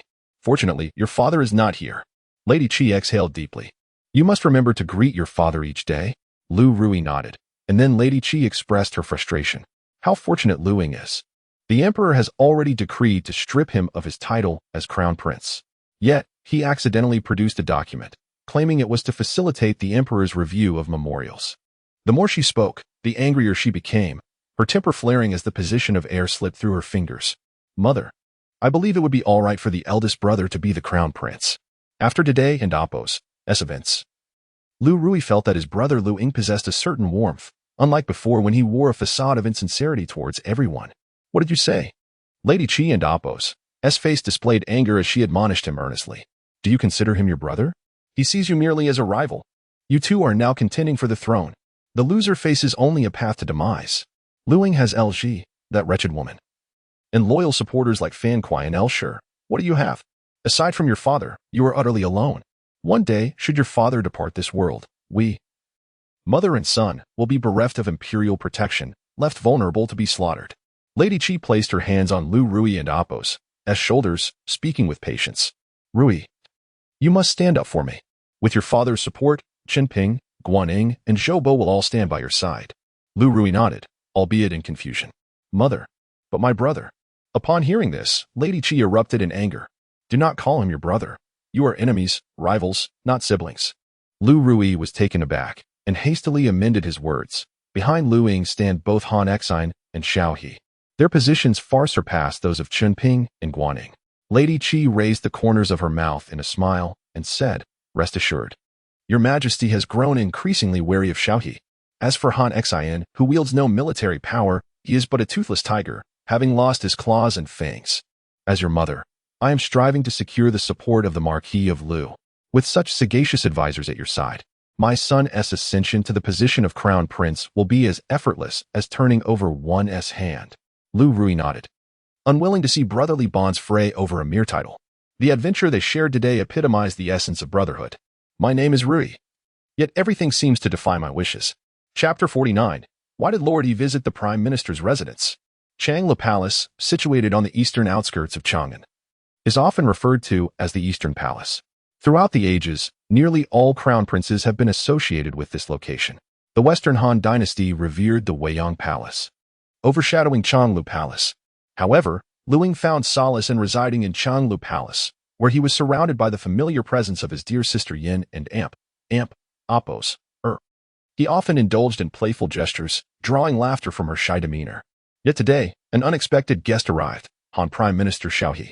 Cough, esteemed Prime Minister. What brings you here today? Did we not just meet a few days ago? Liu Ying harbored lingering resentment over Xiao and Amp, Oppos' abrupt change of heart that thwarted his aspirations of becoming a feudal lord. Xiao, equally perplexed, suggested, Your Highness, why not come to my humble abode for a visit? Lord Huayin will be joining us shortly. Xiao found himself in a difficult position. He was intrigued by Liu Ying and Oppos' revolutionary paper-making technique, especially this cost-effective and affordable paper, which was truly a remarkable achievement. Prime Minister, I recall you have a daughter. Your Highness, let us change the subject. Xiao was evidently keen to divert the conversation. As the current chancellor, he had heard many rumors about Liu Ying, particularly regarding his alleged flirtations with palace maids. Fortunately, the Empress had repeatedly advised him, preventing any indiscretions. Otherwise, it would be a case of familiar resemblance. Reminiscent of that old rogue from Paistin who frequented the widow Zhao and Oppos as home and inadvertently fathered a son, who is now the formidable King Liu Fei of the Han dynasty. Esteemed Prime Minister, I wonder what delectable dishes your wife has prepared? Just some simple home-cooked meals. I hope your Highness finds them to your liking. Had it been anyone else, Xiao would have been more formal, merely expressing a willingness to host. In the presence of Liu Ying, however, the Han Chancellor acknowledged his own apprehension. He truly dared to come. One could observe that the Huayin Marquis and Oppos' residence had essentially become Liu Ying and Oppos' second home. Han Xian could never have imagined that, after years of humble beginnings, he would one day be the subject of such attention. Everything about your home is delightful, Prime Minister, including your... Stop. We shall arrive shortly. Your Highness, do take a moment to rest in the carriage. I shall call for you upon our arrival. Xiao, concerned for his daughter, was not implying anything unfavorable about Liu Ying. Rather, he believed that frequent interactions with royalty were not in his daughter's best interest. He thought of his daughter, Xiao, who had blossomed into a charming and graceful young woman, distinguished from others not only by her beauty but also by her education and culinary skills. As a devoted father, Xiao was reluctant to subject his daughter to any discomfort, especially with the likes of this prince, whom he deemed unworthy of courting his precious daughter. Liu Ying, feeling somewhat disheartened, soon succumbed to a deep slumber. The Han dynasty's coachman, skilled in his craft, maneuvered the ox cart with remarkable ease. Much like the illustrious General Ting Gong, who during the Battle of Pingsheng skillfully navigated a war chariot amidst 1,000,000 soldiers to rescue Liu Bang. The coachman's prowess was evident. Your Highness, we have arrived. Xiao gently nudged Liu Ying, and the two descended from the carriage, only to find the old steward hesitating to speak. We are all family here. There is no need for hesitation. My lord, the Marquis of Huayin has arrived. I had previously invited him. What is so surprising about that? The Marquis of Liu has also come. Zhang, what brings him here? Xiao furrowed his brow. He had a debt of gratitude towards Han Xian, thus they were considered friends. In contrast, Zhang maintained a distance from everyone under Liu Bang, their relationship being merely professional, without any friendship. Given Zhang Liang's esteemed status, Xiao's family would undoubtedly extend their hospitality. Your servant pays his respects to His Highness the Crown Prince. Xiao's eldest son, Xiao Lu, hurried forward to pay his respects, yet Liu Ying embraced him, lacking the dignity befitting a prince. My sister is also assisting. This dish is nearly perfected. Upon hearing that the Xiao family and Amp, Oppos' daughter was in the kitchen, Liu Ying rushed to that location, but fortunately, Xiao was quick to intervene with a timely admonition. Your Highness, please follow the old minister to meet the Marquis of Huayin and the Marquis of Liu. Understood, my lord. Liu Ying naturally complied with his elder's words, and Xiao Lu accompanied him. Inside the grand hall, Han Xian and Zhang Liang sat in silence, not even exchanging pleasantries. Han Xian, as my friend, why do you not assist in welcoming the Marquis of Liu? Xiao strolled over, clearly indicating his closeness to Han Xian while not neglecting Zhang Liang. Do not blame the Marquis of Huayin. It was my abrupt arrival. I prefer to follow the host and Amp, Oppos' lead, replied Zhang Liang. Xiao shot a glare at Han Xian, thinking, we have yet to discuss the matter at hand, and you are already eager to feast? May I inquire what brings the Marquis of Liu here? My lord, I have come specifically upon hearing that His Highness the Crown Prince has left the palace. So this fellow is here for the crown prince? His Majesty has decreed that we too should gather military treatises from across the realm. Clearly, bamboo and silk are unsuitable for storage and transport. Hence the thought to utilize paper. The paper developed by His Highness is truly remarkable, and I have come to request it. Upon finishing, Zhang Liang rose to bow, as he was indeed seeking a favor. Han Xian, however, was less courteous. Your master has taken on a task. You must find a way to assist. Previously, Han Xian had reached an agreement with Liu Bang at Weiyang Palace. Yet, the old rogue wished to obtain the paper-making technique without directly approaching Liu Ying, especially since he had recently contemplated stripping Liu Ying of his title. Thus, he concocted a scheme, prompting Han Xian to gather and organize the military treatises. Surely, he could not let his master suffer humiliation. Therefore, are you three here solely for the sake of gaining something for nothing? Liu Ying admitted that previously he had viewed the three heroes of the early Han dynasty through rose-colored glasses. Who would have thought, with the advent of paper-making, that they would all display such shamelessness? The world is deteriorating. Indeed, it is. Coughing slightly, Zhao felt his face flush and remarked, Your Highness, if there are any conditions, please feel free to state them. Han Xian remained silent, while Zhang Liang smiled, as long as it does not involve political matters. I am willing to assist. Zhang Liang's suggestion was invaluable. Xiao discreetly kicked Liu Ying under the table, urging him to agree promptly. With Zhang Liang as crucial support at a pivotal moment, securing the position of crown prince would surely be a mere formality. Among the three of you, one is my master, and another is my father by fate. As for the relationship between Lord Liu and my sister, it is of little consequence. I am willing to relinquish the secret of paper-making, but only under one condition. Zhang Liang and Xiao turned their gazes towards Liu Ying, exclaiming in unison, Your Highness. Please proceed. Liu Ying, with a demeanor as gentle as jade, smiled and said, Let the price not be exorbitant, so that the common people of the realm may have access to paper. Chapter 50, Organizing Military Treatises? Why not eliminate the Xiongnu? Aside from Han Xian, both Zhang Liang and Xiao gazed incredulously at Liu Ying. They could hardly believe that the crown prince of the Han dynasty was willing to offer the invention of paper-making, with the condition that all the people of the world could afford paper. Such magnanimity alone was enough to inspire admiration.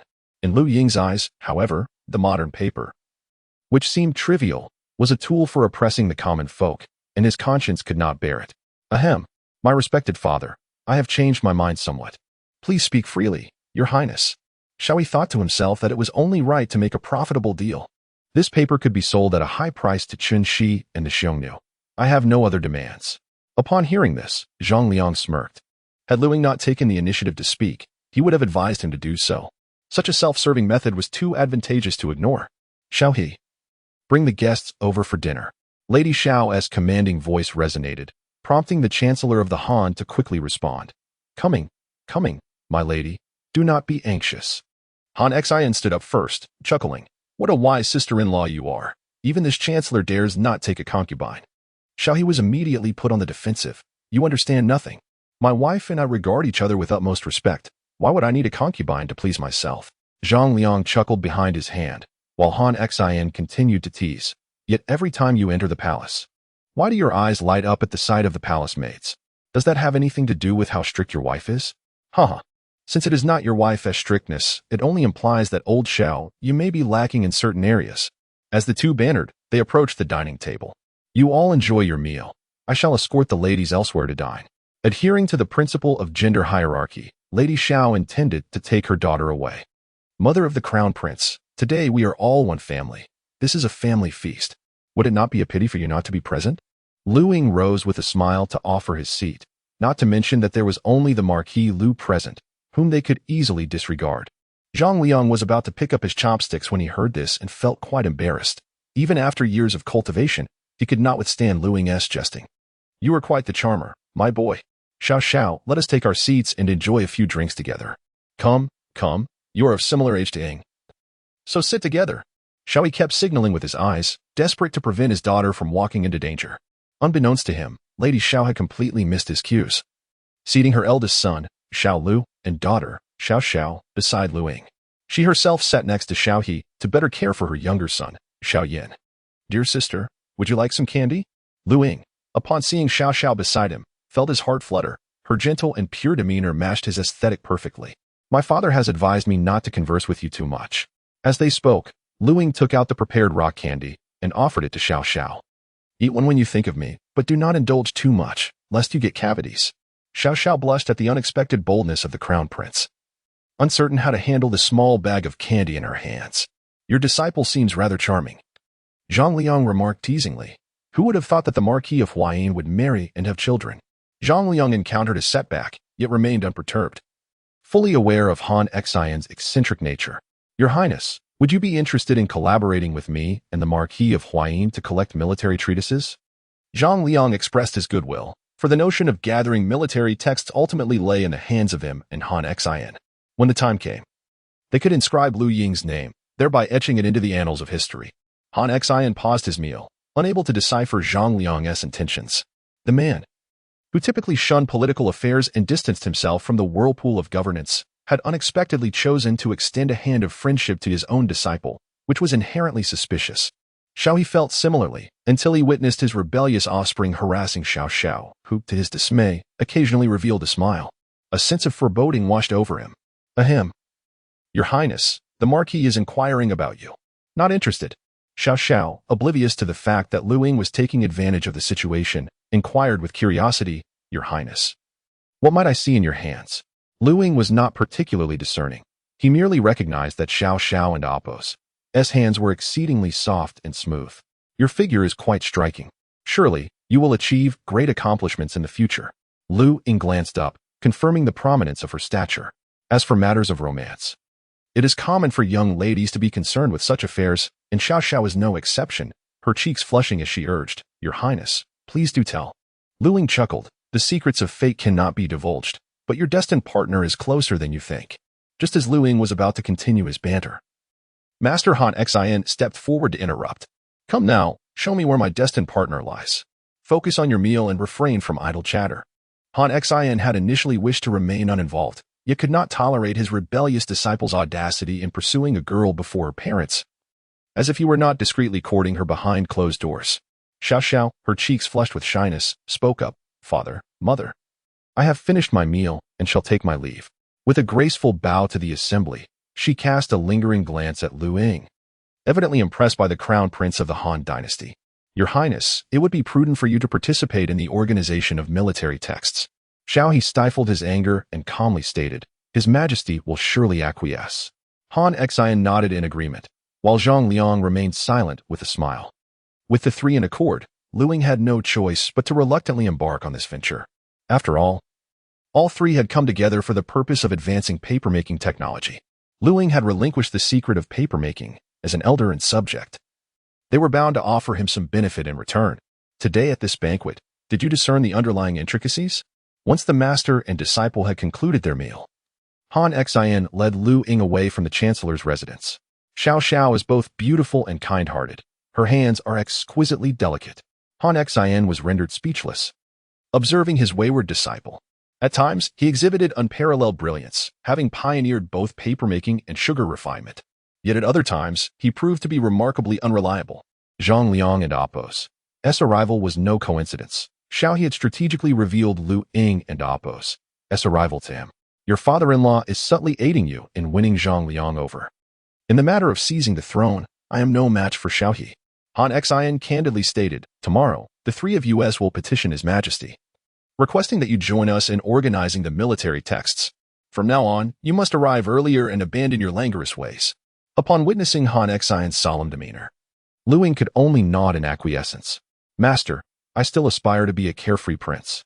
Han Xian replied with an air of indifference. "Do you truly believe that a prince can live without worry? Observe Liu Jiao and Liu Fei. Are they not perpetually anxious?" He continued, "The territory of King Yingbu of Zhejiang lies not far from Liu Jiao. This fellow, striving to forge alliances while remaining vigilant, is already weary in both body and mind. As for your elder brother Liu Fei, each day spent in the presence of Cao Can and Fu Quan must surely require him to exercise utmost caution." Chapter 51, The Nation and the World. Rulers and Subjects, Weiyang Palace. At this moment, Liu Bang indulged in the delicate pleasure of having his ears attended to by Lady Qi, while Shou Chang stood nearby, delivering his report. It was intriguing that Zhang Liang, Xiao and Han Xian collectively recommended that troublesome son, uniting to organize the military strategies of the realm. Zhou Chang, what is your perspective on this matter? Faced with the emperor's life and death question, Zhou Chang's mind was flooded with 1,000 wild thoughts. What can I say? I can only observe. Your Majesty, do you harbor doubts regarding Liu Ho's allegiance? Zhou Chang, ever cautious and prudent. Though bold enough to challenge Liu Bang and Apos, S. decisions regarding the crown prince in front of the court, was not devoid of emotional intelligence. He understood the intricate dynamics of interacting with the emperor. Speaking openly in court is one thing, maintaining decorum in private is quite another. Yes, I regard Zifang as a close confidant. He has never engaged in politics before. Liu Bang, puzzled, remarked, now he speaks on behalf of that troublesome son. Which raises my suspicions. Lady Qi listened attentively. As the emperor's confidant, she had access to the most intimate information. I believe Liu Ho bears no such intentions. Zhou Chang responded, taking a moment to articulate his thoughts carefully to avoid stammering. Liu Ho has previously looked down upon the crown prince. Ultimately, Zhou Chang opted for candor, asserting that with Liu Ho's exceptional abilities, should he choose to assist the crown prince, even your majesty would find it difficult to intervene. Liu Ho's gratitude for the crown prince's generous provision of paper-making techniques prompted his inclination to reciprocate. Liu Bang received this explanation with a degree of skepticism. Very well. This troublesome son is quite generous. Having shared the paper-making technique, let him partake in the organization of military texts, previously thwarted in his attempts to depose the crown prince. Liu Bang now sought to appease Empress L, demonstrating his support for Liu Ying and maintaining a facade of impartiality. Also, summon Prince Zhao. He has shown an interest in military affairs since childhood.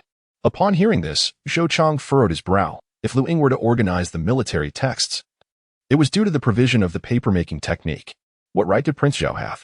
Merely because the old rogue had an affair with his mother? Empress L had shared her bed with you for years, yet you never granted Liu Ying any privileges. Lady Qi breathed a sigh of relief. Convinced that if her son mingled with the three heroes of the Han dynasty, they would inevitably recognize his brilliance. Ultimately swayed by his royal charisma to support Liu Ruyi, a woman and Apos, Navi hopes, indeed, in the Jiaofeng Hall. Liu Ying arrived as usual to pay respects to his mother, only to find his uncle Fan Kuai, his maternal uncle El Shirji, and Marquis of Baiyang, Shen Shiqi, awaiting him. Mother, is this a team-building session? Sit down. Empress L and Apos' demeanor had returned to its usual icy reserve, a reflection of her disappointment in her husband. Even had Liu Bang informed her, she would not have felt such sorrow. Ying, you were nearly stripped of your title as crown prince. Empress L's voice was devoid of any emotional fluctuation. Fortunately, your offering of the paper-making technique has salvaged your position. Behind you stand those who fought alongside the elf family. Fan Kuai, unable to contain his thoughts, whispered, Ying, heed your uncle and Apos' advice. If we do not vie for power, once Lady Qi ascends as Empress Dowager, we shall undoubtedly meet our demise. El Shirji remained silent, casting a glance at his nephew. As for Shinsiki, he is merely a figurehead.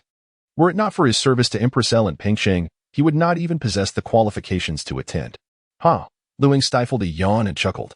Is this all there is to it? We might as well start the feast. What is there to dispute over the title of crown prince? Should anyone dare to threaten my mother, I shall unearth their ancestors' graves. Leave the protection of my mother to me. The Liu Ying of your would never have spoken so to his elders. Ying, is this how you address your seniors? Fan Kuai expressed his discontent. Previously, he had been courteous to this nephew out of respect for Empress L and Han Xian. Such cowardice and extreme weakness. Can such a person truly be a good emperor? Marquis Wu Yang, mind your demeanor, Liu Ying retorted without hesitation, glaring fiercely. There is a distinction between ruler and subject. As long as I am the crown prince, you are but my subordinate. This is not a domestic matter. Nation and family, do you discuss state affairs with me while dragging in personal matters? Liu Ying coldly rebuffed Fan Kuai, leaving the latter at a loss for words. Observing her brother-in-law and Apos' embarrassment, both Empress L and El Shirji remained silent. They witnessed Liu Ying and Apos' transformation. He had evolved from a fledgling sheltered by his elders into a formidable predator. Seeing Fan Kuai and Apos' discomfort, Liu Ying stepped forward and patted his shoulder. Uncle, let us enjoy this family banquet without unnecessary chatter. As for state matters, you may seek my father at Weiyang Palace. Calling for the meal, he commanded, serve the food. Fan Kuai took a deep breath and finally bowed, saying, Yes, Your Highness. It is noteworthy that Fan Kuai had previously relied on his status as Liu Ying and Apos' uncle, lacking respect in his demeanor. The change in address signified that Fan Kuo had clearly recognized his position. Empress Elle nodded approvingly. Perceiving that her son was subtly reminding Fan Kuo of the etiquette between ruler and subject. In truth, Liu Ying was merely taking the opportunity to jest at Fan Kuo's expense. Fan Kuo, you are but a butcher of chickens and dogs. Were it not for your association with Liu Bang, what status would you hold today? And you presume to guide matters of succession? You lack the capability. Prepare the military text tomorrow. You must rise early, understand? During the meal, Empress Elle reminded Liu Ying not to leave a poor impression, especially as King Zhao would also be present. Besides Han Xiongnu and Zhang Liang, other civil officials were also involved in the organization of military texts. Empress Elle did not wish for her son to squander this opportunity to garner goodwill. Your Majesty, His Highness acts judiciously. You need not worry, Shirji interjected, positioning himself as a subject rather than speaking in a tone befitting an elder. Uncle is correct. I am well aware of my place. Come, let us enjoy the dishes. With that, Liu Ying personally served food to Shirji, who possessed far greater intellect than Fan Kuo. At the very least, Shirji's affection for Liu Ying was genuine, devoid of ulterior motives. Excellent. Let us feast. Shirji felt elated, for his nephew and Appo's attitude towards him remained unchanged. The following day at Tianlu Pavilion, apart from Liu Ying and Liu Ruyi, the other princes were still occupied with their studies. However, Zhang Liang and others were also present, organizing military texts. Fourth brother, father has arrived. Liu Chang let out a loud exclamation, and the eager follower, initially intent on clinging to Liu Ying, ultimately faced rejection. Behind Liu Bang followed prominent ministers such as Cao Can, Chen Ping, Guan Ying, and Zhou Bo, who had come to the Tianlu Pavilion to inspect the organization of military texts and literature. There, Liu Ruyi was seen earnestly engaging with the civil officials, personally overseeing every detail, which brought immense joy to Liu Bang's heart. Seizing the opportunity, Chen Ping lavished praise, prompting Liu Bang to nod in approval. Guan Ying and Zhou Bo exchanged glances, likewise beginning to extol the virtues of King Zhao. Meanwhile, Cao Can was keenly searching for His Highness the Crown Prince, to whom he pledged his loyalty. Where was that rebellious son? Liu Bang scanned the surroundings, yet failed to spot Liu Ying's figure. Playing dodiju? Liu Bang was taken aback. When had that rascal developed such a penchant for violence? Someone must go and investigate. Chapter 52, The Southward Campaign. The fall of a kingdom approaches upon learning of Liu Ying and Appo's involvement with Han Xiongnu and Zhang Liang in a game of cards. Liu Bang was filled with indignation. The landed gentry were the very class that the feudal dynasty sought to win over. How could one provoke them? Come, let us go and confront that rebellious son. Liu Bang commanded, with his ministers trailing behind him. The crown prince has certainly encountered a formidable challenge this time, Chen Ping remarked with a light chuckle. When the call to arms was first sounded, numerous landlords supported your majesty. Both Guan Ying and Zhou Bo nodded in agreement, their years of experience teaching them that while offending the common folk may be tolerable, it was unwise to alienate the powerful. Humph, you were all once commoners yourselves. Cao Can retorted disdainfully. These landlords are voraciously seizing lands, leaving the common people starving. Rebellion is inevitable. You are aligning yourselves with such vermin, forgetting that we were once the hungry ones. The exchange among the ministers did not escape Liu Bang and Appo's ear. Although displeased with Cao Can and Appo's close ties to Han Xiongnu, he found merit in Chao's words. Liu Bang's current efforts to ally with the landlords were aimed at ensuring the peace of the realm. Yet, when the time was ripe, it would be imperative to curb land monopolization and suppress the powerful. Otherwise, the Han dynasty would surely suffer chaos. Liu Bang's heavy heart bore the weight of a dilemma that would bequeath troubles to future generations. By the time the Han became stable and prosperous, he feared he would have long departed this world. Liu Ruyi, skilled in martial prowess, could easily contend with the lords and gain experience in military affairs. However, when it came to domestic governance and the curtailment of the powerful, the absence of capable statesmen rendered such efforts akin to lighting a lantern in a latrine, an act of futility. As for Liu Ying, his innovations in papermaking and the cultivation of bean sprouts had garnered him a measure of popular support, while the sugar trade had endowed the Han court with economic vitality. 3 jacks and 2 sevens. Do you want them? Came Liu Ying and Appo's excited voice from a distance. If not, I shall take my leave. Zhang Liang shook his head with a smile, clearly having plenty of cards left in hand. Han Xiongnu interjected, laying down 4 cards in succession, leaving Liu Ying no chance for a comeback. Master, are you jesting with me? You held back before, and now you offer no opportunity at all. Han Xin had evidently grasped the intricacies of the card game. In warfare, the disposition of forces is variable, like the shape of water. A commander who idly barks cannot hope to achieve success. If one strikes, it must be decisive.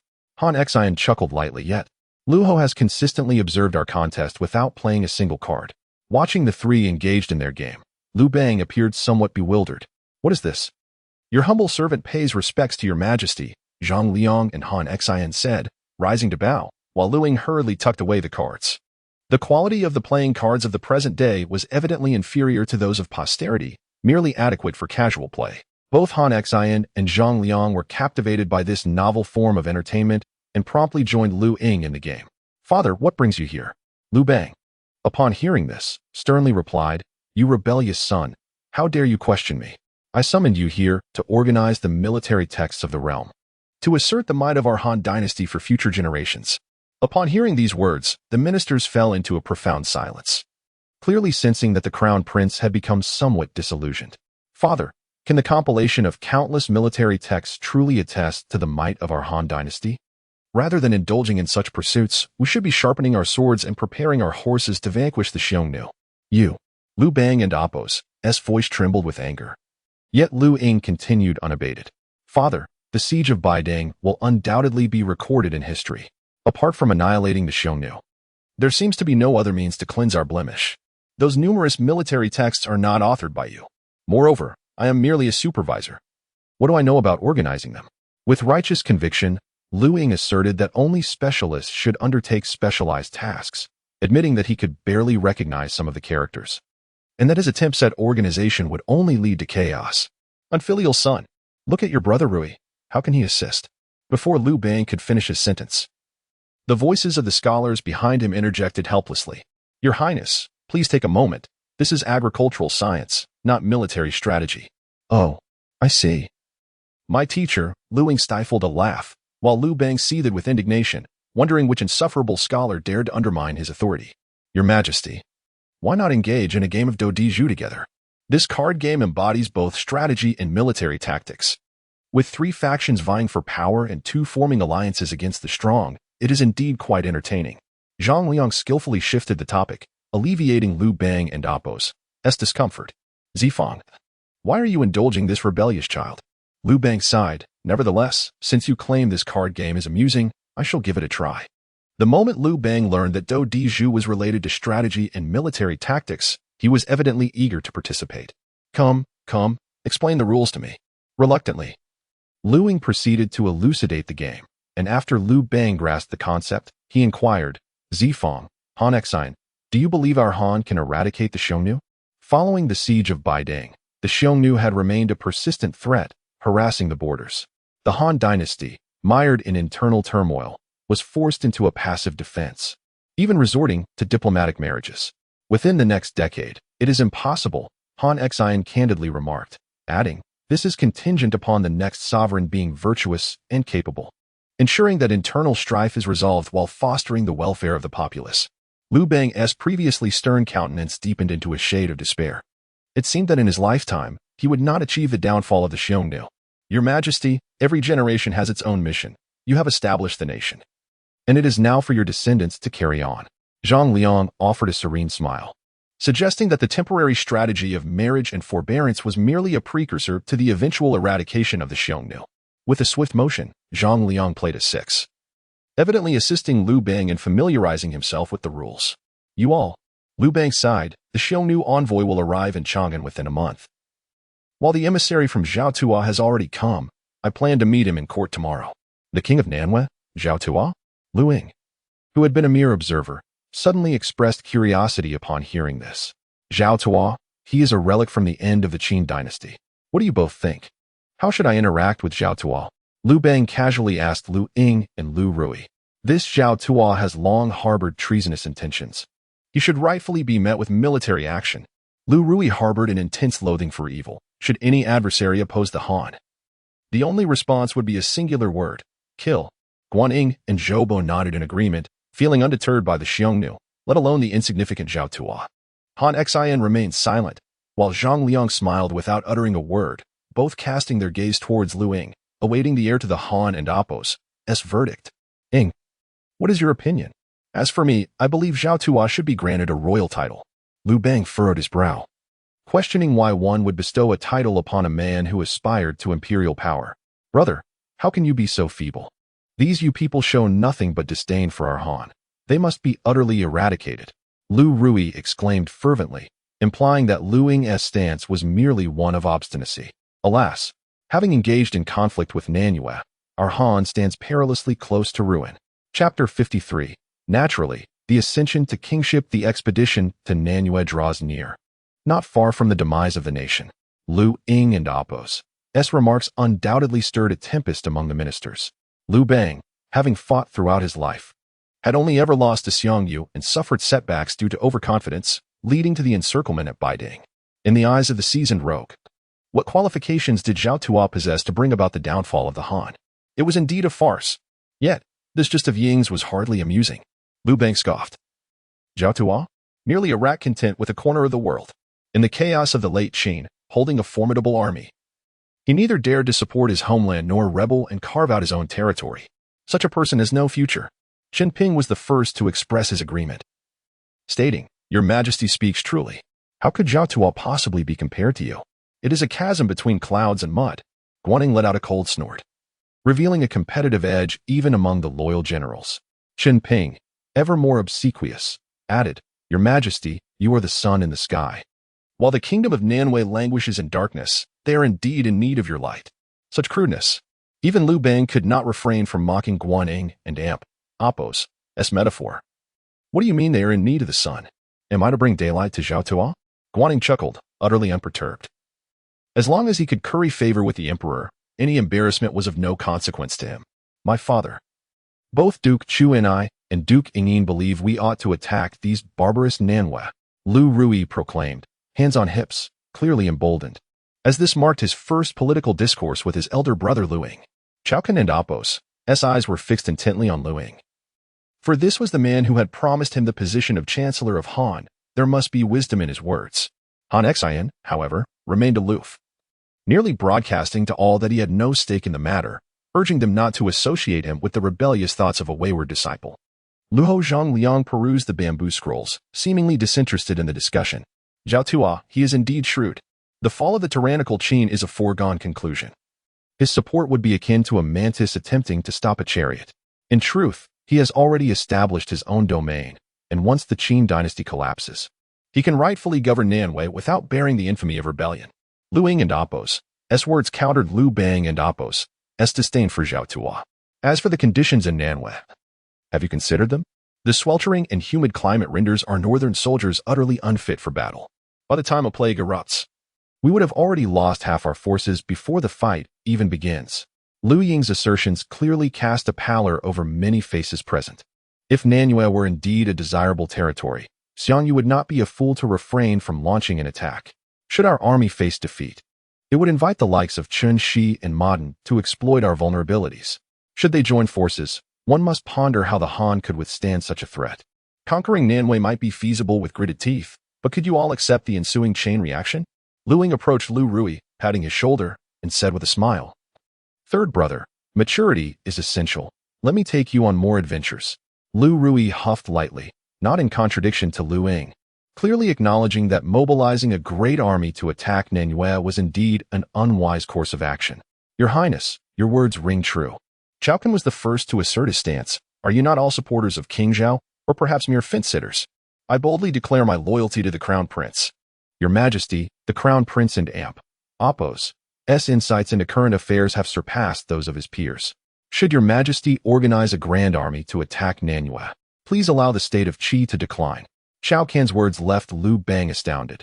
When did this rebellious son become so close to Xiao Can? The old rogue glanced at Han Xian, who shrugged his shoulders, indicating that this matter had nothing to do with him. Clearly, Liu Ying had previously disguised himself too well. Even he had been deceived by his appearance. How intriguing. Zhang Liang, the Marquis of Liu, smirked. This was precisely the power struggle he relished witnessing. The two brothers displayed their talents, rather than letting the women manipulate from behind. Brother, since you say we cannot fight, surely there must be a solution? Are we to allow Zhao Tuo to flaunt his power before our Han dynasty? Liu Ruyi snorted. Father, why not give the Nanwei people a taste of our might? Guaning decisively supported this idea, stating that the words of Zhao Wang were indeed correct. Our Han should seize the initiative, instilling fear in those Nanwei monkeys even before the battle began. Liu Bang remained silent, but Liu Ying could not help but interject, Marquis of Ying. Do you not inquire of others? Are the people of Nanwei not our subjects? This prompted Zhao Bo to look at Liu Ying with interest, chuckling, might I ask? Your Highness, what profound insights you possess. Are we to flatter the Nanwei people? Liu Ying waved his hand dismissively, asserting that our Han dynasty, as the Celestial Empire, should treat the remnants of the Qin army with respect, having inherited its legacy. If Zhao Tuo wished to become emperor, he would not send emissaries. He merely aspired to be a feudal lord. Liu Bang frowned. What do you imply? Liu Ying nodded. Of course, we should grant Zhao Tuo a title, integrating him into our Han dynasty. This way, we can eliminate the threat of rebellion in Nanwei while also facilitating the trade of sugar and paper. How splendid that would be. Zhao Qian gave Liu Ying a thumbs up. This crown prince was evidently not one to engage in ruthless conflicts. The primary objective of the Han dynasty was to maintain stability. We could not allow the newly established regime to collapse. To the north lay Qinshi, the Xiongnu. And to the south, Zhao Tuo. Should we engage in simultaneous warfare, the consequences would be dire. With the current strength of the Han, we would ultimately face a predicament akin to that of the Qin dynasty, where the populace revolted, leading to a fragmented nation. Liu Bang, being exceptionally astute, had already made his decision. Tomorrow, I shall meet with the Nanwei emissaries. Since this matter was proposed by you, you shall host the emissaries, he declared, pointing at Liu Ying. This marked the first occasion the Emperor of the Han entrusted the Crown Prince with such responsibilities. Zhao Qian, you are experienced. Assist the Crown Prince before departing from Chong and Apos, and I shall obey. Zhao Qian replied with delight. Liu Bang and Apos' arrangement aligned perfectly with his desires. Guaning, however, appeared distressed. How could His Majesty choose to grant a title to the Nanwei monkeys? These seasoned warriors, after all, were only granted marquisates. Jinping pondered privately, wondering if the Emperor and Apos' actions held deeper significance. Meanwhile, Han Xian yawned, thinking, well, it and Apos' good to be busy. At least I won't have to invite them over for a meal. Before he could finish his thought, Liu Ying, with utmost seriousness, interjected, Father, I cannot bear to be away from my master for even a day. I implore you to allow me to pay my respects at the Huayin Marquis' residence while hosting the emissaries. Liu Ying's remarks were imbued with a profound sense of righteousness, leading one to believe that he harbored a deep filial piety towards Han Xian. In truth, however, he was simply unable to forget the allure of a certain hand-pulled noodle. Indeed, Han Xian, you have truly taught a commendable disciple. This ungrateful wretch shows you more affection than he does to me. The old rogue finds himself inexplicably feeling a twinge of jealousy. Your Majesty, is he here to pay his respects? Or is he merely seeking a meal? Han Xian candidly stated, it is best for us, as master and disciple, to maintain a certain distance. Yet Liu Ying, with unwavering tenacity, feigned ignorance to his words. The unparalleled hero of Huayin, Han Xian, found himself touched by the warmth of human connection. Zhang Liang, with a serene smile, suddenly perceived that engaging with the world could indeed be quite delightful. Chapter 54, Surrender? Return home. Chong and Apos, and the city gate.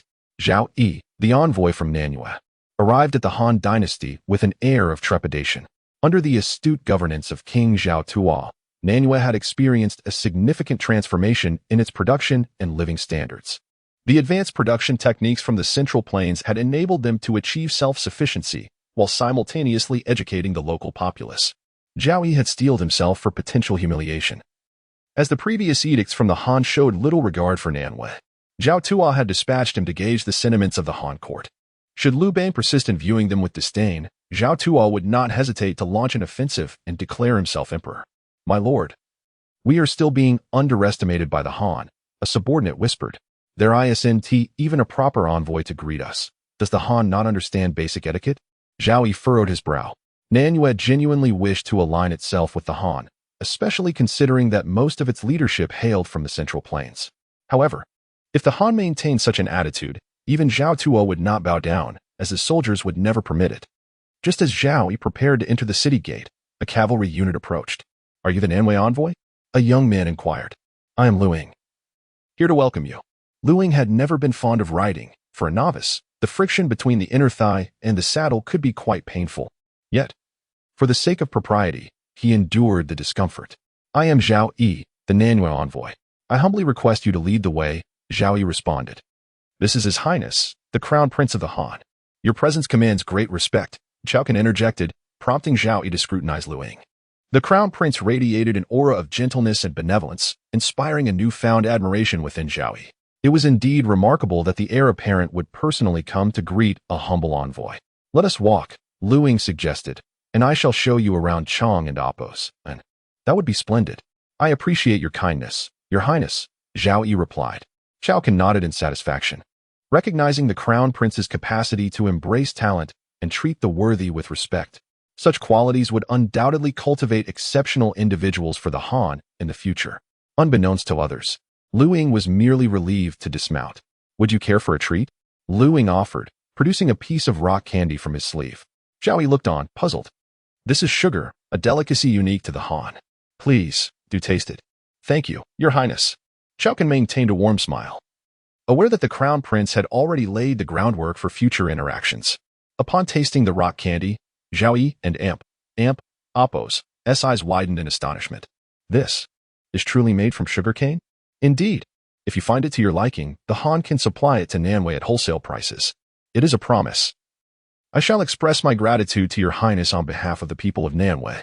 Zhao Yi, astute as he was, recognized the value of the sugar, suitable for personal use and profitable for trade with neighboring nations, ensuring no loss in return. Chang'an is indeed prosperous. It truly lives up to its reputation as the capital of the Celestial Empire. Zhao Yi marveled, lamenting that the cities of Nanyue seemed insignificant in comparison to the grandeur of Chang'an. Liu Ying regarded the other's modesty with amusement and inquired, Are there many beauties in your land? I have heard that the women of Nanyue possess fiery temperaments. Zhao Yi, taken aback, did not anticipate that the Crown Prince of the Han would express interest in such matters. Oh, it seems Brother Zhao is quite experienced. He jested. A little knowledge goes a long way. Among men, discussions of women are inevitable. Though they had just been earnest and upright, they now found themselves shoulder to shoulder, resembling longtime friends. Your Highness, you must take the time to show me the wonders of the Central Plains. Rest assured, there will be opportunities. Zhao Qin maintained a respectful distance, trailing behind Liu Ying, reminiscent of the youthful Liu Bang. With just a few words, Liu Bang could elicit warmth and inspire others to act in his favor. Who says the Crown Prince is unlike His Majesty? In my view, it is the Crown Prince who resembles him most. Zhao Qin mused as the group soon arrived at Weiyang Palace. Liu Bang sat upright, shedding his usual disheveled attire and crooked crown. It was the first time Liu Ying beheld his biological father exuding the majesty of an emperor. Minister Zhao Yi pays his respects to Your Majesty. Rise. Liu Bang was eager to inquire directly whether Nanyue would submit to the Han, but he restrained himself, engaging Zhao Yi in casual conversation instead, inquiring about the health of Zhao Tuo and his eventual demise. Will the Nanyue envoy be willing to submit to the Han? With a mere glance, the General Guanying immediately understood, directly questioning Zhao Yi. Submission? Does Your Majesty think that Nanyue is a soft persimmon to be easily squeezed? Guanying's expression reflected disdain. Is it not so? The might of the Han could annihilate Nanyue with ease. Zhao Yi's countenance darkened. Realizing that the true intentions of both parties were becoming clear, Liu Bang did not intervene to halt Guanying. He required a compliant Nanyue, one that would not provoke trouble, rather than one that bore dignity. Although Zhao Yi was an envoy, he would gladly shed blood for the honor of the Nanyue people. Trembling, he felt the palpable murderous intent emanating from the Han generals, making it difficult for him to breathe. Guanying was prepared to draw his sword. Should Zhao Yi be slain, war between the Han and Nanyue would be inevitable. Lord Ying, you must adjust your tone. Do you not see that you have caused a misunderstanding? At this moment, Liu Ying stepped forward, patting Zhao Yi's shoulder in a gesture of reassurance. For Guanying, participating in war promised potential gains. Yet for the common folk, it meant burdensome taxes and unbearable suffering. Guanying and Apos' domineering attitude made it difficult for Liu Bang to intervene without appearing weak. Now, both sides were at an impasse, unwilling to yield an inch. The Nanyue felt disrespected and questioned why they should surrender. Meanwhile, the Han regarded the small Nanyue as expected to kneel before the Celestial Empire. What Lord Ying had mentioned was a return home, not a submission. The king of Nanyue himself hailed from the Central Plains, merely stationed in Nanyue. If you are willing to return home, we are all of the Central Plains, adorned with the title of the Han dynasty. How splendid would that be? In a similar vein of persuasion, Liu Ying evidently exemplified the art of rhetoric, skillfully crafting his discourse to provide Zhao Yi with a graceful exit. Zhao brother, as a wanderer returns to his homeland, can the court truly neglect your contributions? He remarked, beyond mere sugar and frosting. Our great Han has also devised paper for the convenient documentation of texts. Surely, the king of Nanwei would not wish for posterity to remain oblivious to his illustrious achievements? Liu Ying and Appo's gentle coaxing evidently struck a chord with Zhao Yi. Zhao Yi nodded in agreement, while Liu Bang, seated upon the dragon throne, exhaled in relief. He had not anticipated the Nanwei envoy and Appo's staunch demeanor. If it aligns with His Highness the Crown Prince and Appo's words, I, King Zhao, am willing to return home. Chapter 55, Nanwei only recognizes Liu Ying at Weiyang Palace. The envoy from Nanwei, Zhao Yi, expressed his willingness to return to the Han, causing the tense atmosphere in the court to dissipate in an instant. Liu Bang cast a stern glance at Guan Ying, reminding him that while assertiveness was necessary, it did not equate to waging war. Conquering Nanwei would be a burden for the present Han dynasty. Governing and ensuring the well-being of the populace required resources. After all, grain was the heart of the people. Failing to conquer would be shameful and might provide an opportunity for other feudal lords to rebel. Like a newborn state, the Han could hardly endure such turmoil. Preparations for a banquet commenced. I shall host the envoy. The old rogue sighed in relief. Yet he noticed that his wayward son was engaged in cheerful conversation with the envoy from Nanwei. Brother Zhao, your Nanwei boasts an abundance of sugarcane. We are family after all. When the Han's sugar company comes to purchase, do offer it at a favorable price. Your Highness is too generous. Even if you were to gift some, it would be acceptable. Nanwei lacks many things, but we certainly have an abundance of sugarcane. Zhao Yi, unaware of Liu Ying and Appo's intentions, engaged in amiable conversation with the warm and gentle Liu Ying, who was contemplating how to profit from Nanwei's resources. What is the value of sugarcane in its raw form? Once processed into sugar, the Han could reap substantial profits. Given Liu Ying and Appo's earlier kindness, Zhao Yi felt empowered to negotiate. King Zhao of Nanwei shared the sentiment against war. After all, being a feudal lord and a local emperor had no adverse effects for him. Under the banner of the Han, should a minor kingdom from the south invade, he could still claim to be defending the celestial empire. Both parties had their needs met, and Zhao Yi was intrigued by the paper created by Liu Ying. Your Highness, is it true that the paper you speak of is convenient for writing and easy to preserve? We in Nanwei have also been studying paper making, but alas, our hemp paper tears at the slightest touch. Zhao Yi whispered, I have heard that you created this paper out of filial piety for the emperor. I must learn from you. Observing Zhao Yi's earnest expression, Liu Ying found himself in a predicament. He could hardly reveal that the purpose of the paper was rather mundane. Cough. Let us keep it low-key. Brother Zhao, allow me to show you. Liu Ying discreetly produced the paper he had made from his sleeve. Although it was not as soft as future tissues, it was certainly superior to toilet paper. A significant improvement for Liu Ying at this time. Zhao Yi caressed the paper as if it were a precious silk. May I inquire, Your Highness, if you could sell this paper to Nanwei? Liu Ying gestured towards his father on the dragon throne, understanding that matters of state were ultimately decided by him. Your Majesty. Liu Bang, known for his generosity, further endeared Zhao Yi to him. The old rogue's beloved barbecue feast soon took place within the palace. Liu Bang also introduced Zhao Yi to the Empress, Lady Qi, and his beloved son, Liu Ruyi. I intend to not only confer the title of King of Nanwei upon Zhao, but also bestow upon him an official position, all at your Majesty's command. Zhao Yi had no objections to Liu Bang's arrangements. The fact that they shared the surname Zhao and could influence many matters made it clear to Liu Bang that Zhao Yi and Appo's status was far from ordinary. Very well. How about appointing my son Ruyi as his mentor? In name, he could lead Xiongnu. Liu Bang and Appo's actions drew the attention of his ministers, particularly the astute Zhang Liang, Qinping, Han Xian, and Xiao He. This cunning maneuver was evidently aimed at soliciting external support for Liu Ruyi. The king of Nanwei, Zhao, held a significant military presence and, with Zhao Xiongnu at his side, effectively branded himself as an ally of Liu Ruyi. This was a strategic ploy meticulously orchestrated by Liu Bang. Zhao forces in Nanwei could serve as a crucial safeguard for Liu Ruyi's survival. In fact, the stability of Nanwei was largely contingent upon Zhao Wang's whims. At this juncture, Zhao Yi glanced at Liu Ying and inquired softly, Might I ask if His Royal Highness has a tutor guiding him? Upon hearing this, Liu Ying promptly replied, I think not. I already have a teacher. Zhao, and Amp. Appo's countenance fell in disappointment. Had he been able to forge a mentor-student relationship between Zhao Tuo and Liu Ying, it would have undoubtedly fortified their connection. Moreover, the two had barely met, yet Liu Ying had already rendered considerable assistance, significantly enhancing Zhao Yi's favorable impression of him. The saying goes, once a teacher, forever a father. Thus Liu Ying's profound respect for his mentor rendered Zhao Yi's inquiry rather presumptuous. Zhao Yi rose to apologize, only to hear Liu Ying mutter, I already have to support 5 elderly relatives. I can't take on more. Furthermore, my current mentor is quite enough to manage. I certainly cannot handle another. Han Xian frowned at this remark. He had not yet reproached the rebellious disciple, yet here he was being blamed instead. It was unclear who was persistently attempting to strip the prince of his title, were it not for his and Xiao Yi's assistance. This rebellious disciple would have long been dismissed.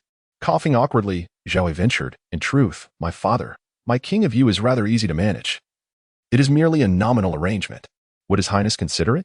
Liu Bang was internally anxious, wondering how the envoy could be so blind as to fixate on that rebellious child. I instructed your king of you to take my beloved Ruyi as a student. Yet you are fixated on that rebellious one. Do you not notice his disdainful expression? Choose Liu Ruyi. Greetings, esteemed Zhao brother, I am Liu Ruyi.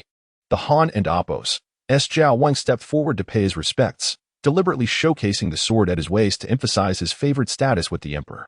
Unfortunately, Zhao Yi was oblivious to such nuances. For a minister, to bear a sword into the palace was indeed a momentous honor. Yet, this insipid child seemed entirely disconnected from the notion of high status. Your Highness, could you assist me in persuading the prince? Liu Ruyi felt as though he had swallowed a fly, utterly uncomfortable. Might I inquire if the envoy is betrothed? Liu Bang skillfully redirected the conversation. Since the other party was unresponsive, the cunning strategist opted for a different approach. Would you be willing to marry a member of the Han royal family? The esteemed Princess Liu Yuan, being the cherished jewel of Empress L, would not be hastily offered. Thus Liu Bang intended to strengthen ties with Nanyue in a manner akin to the Han's. Your Majesty, the prince has previously mentioned that he would take me to meet the women of the Central Plains. I feel a kinship with the prince. I leave everything in your capable hands. Zhao Yi rose to bow, harboring a singular thought. Nanyue now relied entirely on Liu Ying. You are quite the amusing person. Do you require company even in the restroom? Naturally. Zhao Yi, embodying his shameless nature, wholeheartedly accepted Liu Ying's playful jests. Although Empress L wore a frosty demeanor, she harbored satisfaction regarding her son's friendships.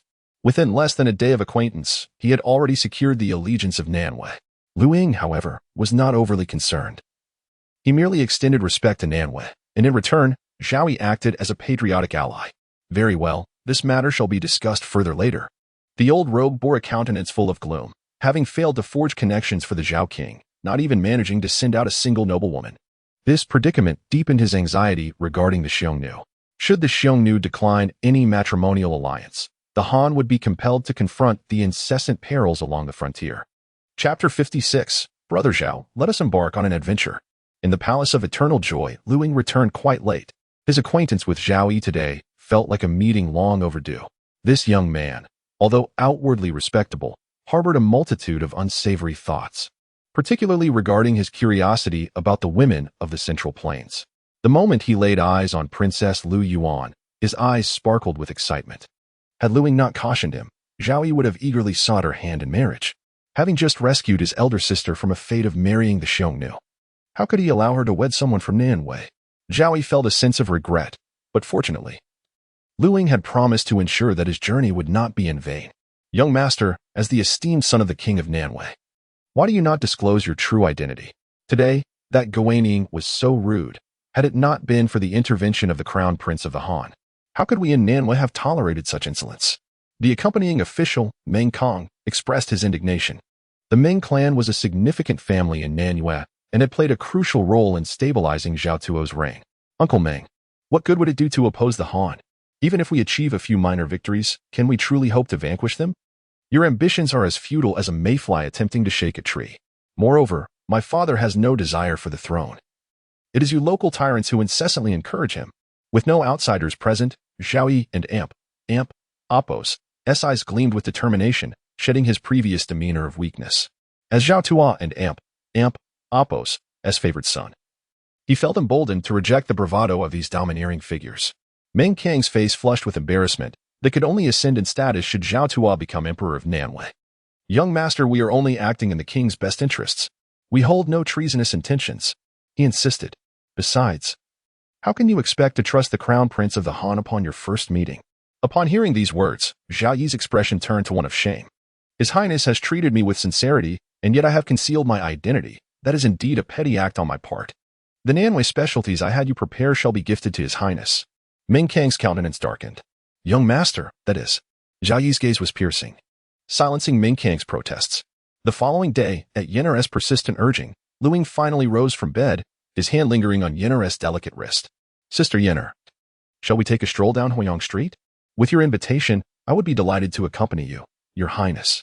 Yin and Oppos, true to her name, possessed a serene smile that was as refreshing as a spring breeze. Even Empress L praised her, choosing to keep her close to Liu Meng.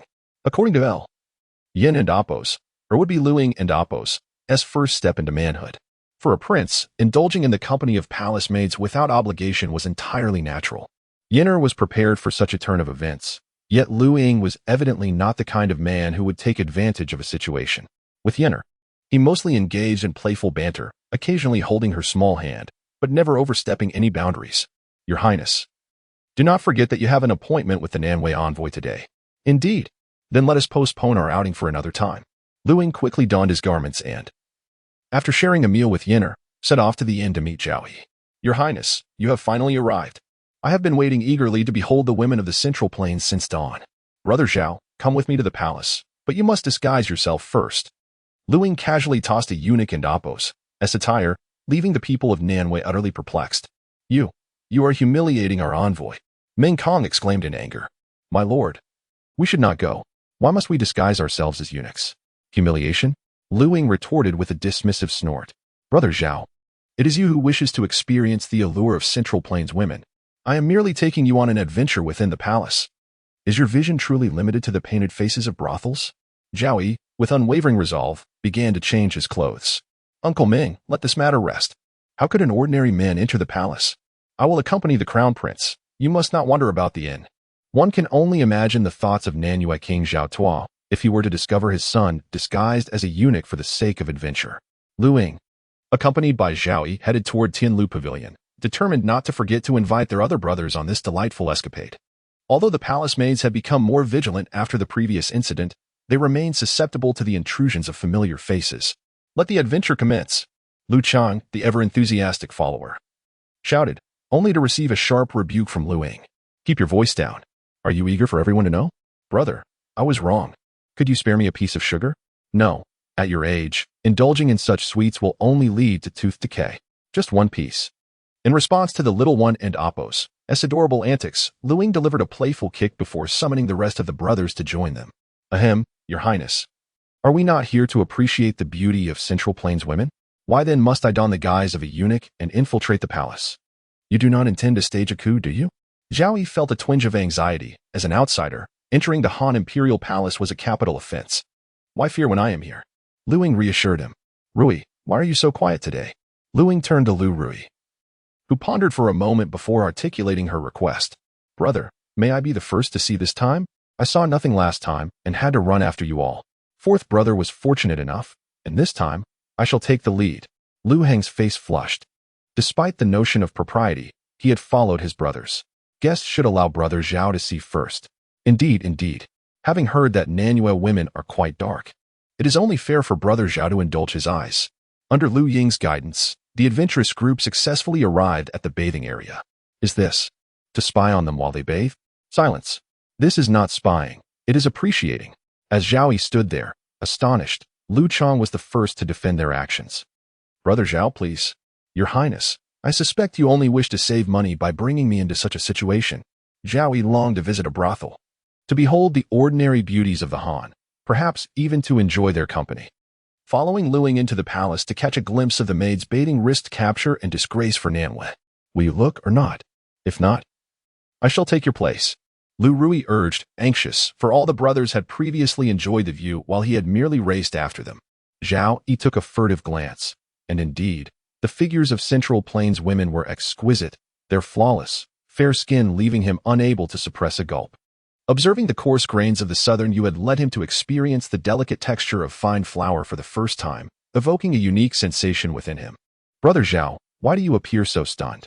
he exclaimed. "Ahem, Your Highness, you people from the Central Plains truly live in bliss." Zhao Yi was eager to offer further praise, yet Liu Ruyi swiftly seized the moment. "Enough of that. I've seen enough. It is now my turn." Just as Liu Ruyi was about to indulge in a visual feast, a eunuch and Apos' sharp voice pierced the air. "Someone is peeping at the princess while she bathes." Zhao Yi was taken aback. It was no wonder she was so captivating. She was, in fact, a princess. "Brother Zhao, why are you still standing there? Run." Liu Ying hoisted Liu Chang, and the other princes were already well aware of the need to flee. "Wait for me." Zhao Yi hurriedly followed suit, while within the bathhouse. "Princess Liu Yuan admonished, inform my father that if those wretched boys dare to spy on me again, I shall have their eyes plucked out." Chapter 57, Deep Sibling Affection. Wounded father-son bond in the pepper chamber, Liu Ying hung his head low, accompanied by the ever-following Liu Chang. He thought to himself that he could not bear the brunt of the wrath from both his mother and Liu Ho alone. "You have truly made progress." Liu Ho frowned and remarked, "Did you bring Chang along to spy on Ru Yuan bathing? Where shall I hide my face if this is revealed?" Liu Chang felt aggrieved. But being perceptive, he replied, "Mother, sister, we shall be more cautious in the future, striving to observe without being detected." Ru Yuan, irritated, tugged at the chubby face of her little shadow, while Liu Ying, with righteous indignation, defended, "Typically, it is the palace maids who bathe. How was I to know that sister would be there today?" Liu Ho seized Liu Ying's hand and slapped it down with force. "Rascal, spying on palace maids is unacceptable." The two brothers, valuing their loyalty, refrained from implicating Liu Hong, Liu Ruyi, Liu Hui, Liu Yu, and others. This also included Zhao Yi, who feigned being a eunuch. He was mortified at having spied on a Han princess bathing and wished he could pluck out his own eyes. Should this reach the emperor's ears, the diplomatic relations between Han and Nanyue would remain unchanged, yet his life would undoubtedly be forfeit. King Zhao of Nanyue would never tolerate the son who dared to spy on a bath. "Take Chang and get something to eat, Ying and Ru Yuan. I have matters to discuss with you." In the hearts of the three, Liu Ho held a revered position, and Liu Ying, in his mother's presence, was devoid of his usual mischievousness. He was acutely aware of the difficulties Liu Ho had faced over the years. "Ru Yuan, have you truly contemplated the matter of marriage?" With Zhang heir deceased, the value of Zhang Ao had significantly diminished. "Even if you wish to assist Ying, there is no need for you to wed him." Liu Ho was reluctant to see her daughter marry far away, yet Ru Yuan wished to undertake efforts to solidify her brother and Apos' throne. "Mother, the Zhang father and son have operated in Zhao for many years, nurturing thousands of retainers. These are his resources. Moreover, Zhang Ao is an exceptional military strategist. Should my daughter marry him, not only would it stabilize Zhao, but it would also serve as a great support for Ying." Ru Yuan smiled and replied, "The recent marriage alliance with the Xiongnu has made me realize that being born into a royal family entails that marriages must also contribute to the nation." Liu Ho sighed, feeling a deeper ache for her daughter, for the more sensible her children became, the more it pained her. Why must her children endure hardships? While that gossiping son basked in Liu Bang's favor. "Sister, you need not worry about me. I truly do not desire the position of crown princess." Liu Ying looked earnestly at his sister and said, "Marriage is of utmost importance for a woman. I hope you can marry someone you love and who loves you in return, rather than for my sake." His words were sincere and candid, devoid of any pretentiousness. Ru Yuan felt touched, her cheeks flushing as she replied, "Ying, have you forgotten? Zhang Ao and I are genuinely fond of each other. Had it not been for the Xiongnu invasion, I would have already wed him." Liu Ying stood in shock, realizing that his sister had been secretly involved with Zhang Ao all along. Clearing his throat, he said, "Previously, I had fallen and hurt my head, so some memories are unclear." "Well, this is indeed good news. Marrying sooner would prevent our father from forcing you into an alliance with the Xiongnu." The mother and her two children shared a meal together, and Zhang Ao and Apos' character was evident to all. Otherwise, he would not have attracted so many loyal followers willing to lay down their lives for him. It is worth noting that he is an elite who has endured the upheavals of the Chun Sheng and Wu Guang uprising, as well as the Chu-Han contention, with unparalleled military prowess. Although he has been relegated to the title of Marquis of Xinping, the marriage of Liu Yuan is not a disgrace to his status. Ying recalled her childhood, when her mother would prepare meals, and she would always let her eat first, ensuring that she had her fill. After their meal, the trio remained together, savoring the warmth of family time. Liu Bang had left home early to pursue his ambitions, and the absence of a father had become the norm for the young Liu Ying and Liu Yuan. Indeed, you always let me go first when we were young. Now it is time for me to do something for you. Liu Ying gazed at the bright moon in the sky and said, "If Xiongnu dares to bully you, I will travel great distances to uphold your honor." Upon hearing this, Liu Yuan beamed, while Lady L interjected, "Even if he had 800 lives, he would not dare to bully you, my sister."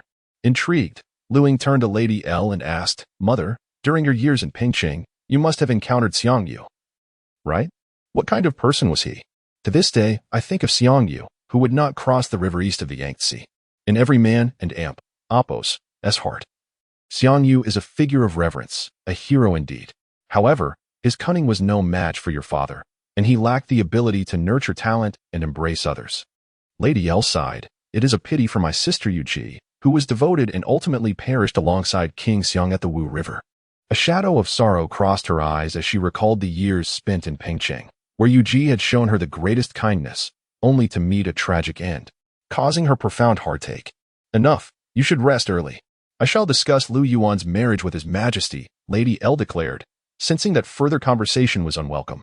The siblings took their leave. In Weiyang Palace, Liu Bang, unusually, did not listen to music but instead summoned Qinping, Guanning, and Zhao for a discussion. The old Liu Bang took the brush and crossed out the name of Nanwei on the bamboo slips, alongside the names of the Xiongnu, Qinshi, Pingyu, Yingbu, and Han Xian. Clearly, these individuals were perceived as potential threats to the court in the eyes of the Emperor of Han. Nanwei, while nominally submitting to the court, could safeguard our southern territories from troubles. The Xiongnu envoy will arrive in Chang'an in about 10 days. I shall meet them. What insights do you possess? The Xiongnu are not to be underestimated. The siege of Baiding made it clear to Han troops that their strength is formidable. The cunning and seasoned-molded Shan Yu has mastered the art of feigning weakness to lure the enemy into a trap. When dealing with the Xiongnu envoy, Your Majesty must show respect and ensure that the Marquis of Yingyin does not speak too much. Qinping glanced at Guanning and stated, "Were it not for His Royal Highness's astuteness, Nanyue might not have submitted to our Han."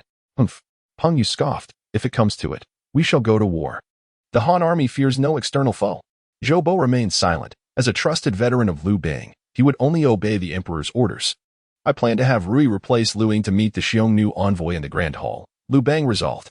The envoy dispatched by Modern is none other than his son, Wan Tijiju. Ying has always been benevolent and weak, and I am concerned that he may diminish the dignity of the Han. Naturally, Guanning, who has consistently supported Liu Ruyi, nodded in agreement, proclaiming, "Your Majesty speaks the truth. The young hero of Zhao will surely compel the Xiongnu to kneel and pay homage." However, Zhao remained silent, a flicker of disdain crossing his eyes. "In your eagerness to curry favor with His Majesty, Guanning, you truly spare no effort. The Xiongnu have not bowed to the Emperor. Why should they lower themselves before the King of Zhao?" Qinping understood well that Liu Bang intended to elevate the status of the King of Zhao while suppressing the Crown Prince. "Your Majesty, I find this matter troubling," Qinping remarked, taking a deep breath, for this was the first time he held a divergent opinion from Liu Bang regarding Liu Ruyi. Chapter 58, The Xiongnu Envoy and the Dilemma of Liu Bang. "Your Majesty, I find this situation unsatisfactory." Upon hearing Qinping and Appos' words, Liu Bang was somewhat perplexed, for the Marquis of Chu and I had always been compliant before the Emperor. When Liu Bang expressed his desire to designate Liu Ruyi as the Crown Prince, Qinping had been one of the most ardent supporters. Yet now, he deemed it inappropriate for the Prince of Zhao to enter the palace and meet the Xiongnu envoy. Qinping, perceptive as ever, recognized Liu Bang and Appos' intentions. Wandi Jiju was the most favored son of Modu, and Liu Bang could not afford to be outdone by him in terms of legacy. In Liu Bang and Appos' heart, Liu Ruyi evidently represented him far better than Liu Ying. The Prince of Zhao, though valiant, was still too young to intimidate the adversary. Conversely, the Crown Prince, while mild-mannered, possessed a silver tongue. Furthermore, Your Majesty has yet to formally establish a Crown Prince. It would be illogical to allow the Prince of Zhao to meet the envoy while relegating the Crown Prince to a secondary position. Qinping proceeded with his reasoning, articulating patiently, "Your Majesty, we of the Han are not uncouth barbarians. The Xiongnu are known for fratricide and patricide, Such acts are commonplace for them. Even marrying their mothers is not unheard of. Such contemptible customs, which are looked down upon by the Han, must not be allowed to infiltrate our court. Very well. Let Ruyi ascend to the palace as well, to broaden his horizons. Liu Bang acquiesced. Your wisdom is commendable. Shenping took a deep breath. Recognizing that his actions were not solely for Liu Ying, but for the greater good of the Han dynasty. The Marquis of Huayin, Han Xian, and the Marquis of Liu Zhang would undoubtedly refrain from attending court. After all, the martial prowess of the Han would not permit foreign foes to act recklessly within the palace. Should they provoke the enemy, it might lead to war between the two nations. As for Zhang Liang, he had always preferred to maintain a guest role and had little interest in matters of diplomatic relations. The Prime Minister, Xiao He, was astute and strategic. Yet he lacked the eloquence necessary for dialogue with Modu and Apos' son. Thus, the hopes of the entire Han dynasty rested upon Liu Ying.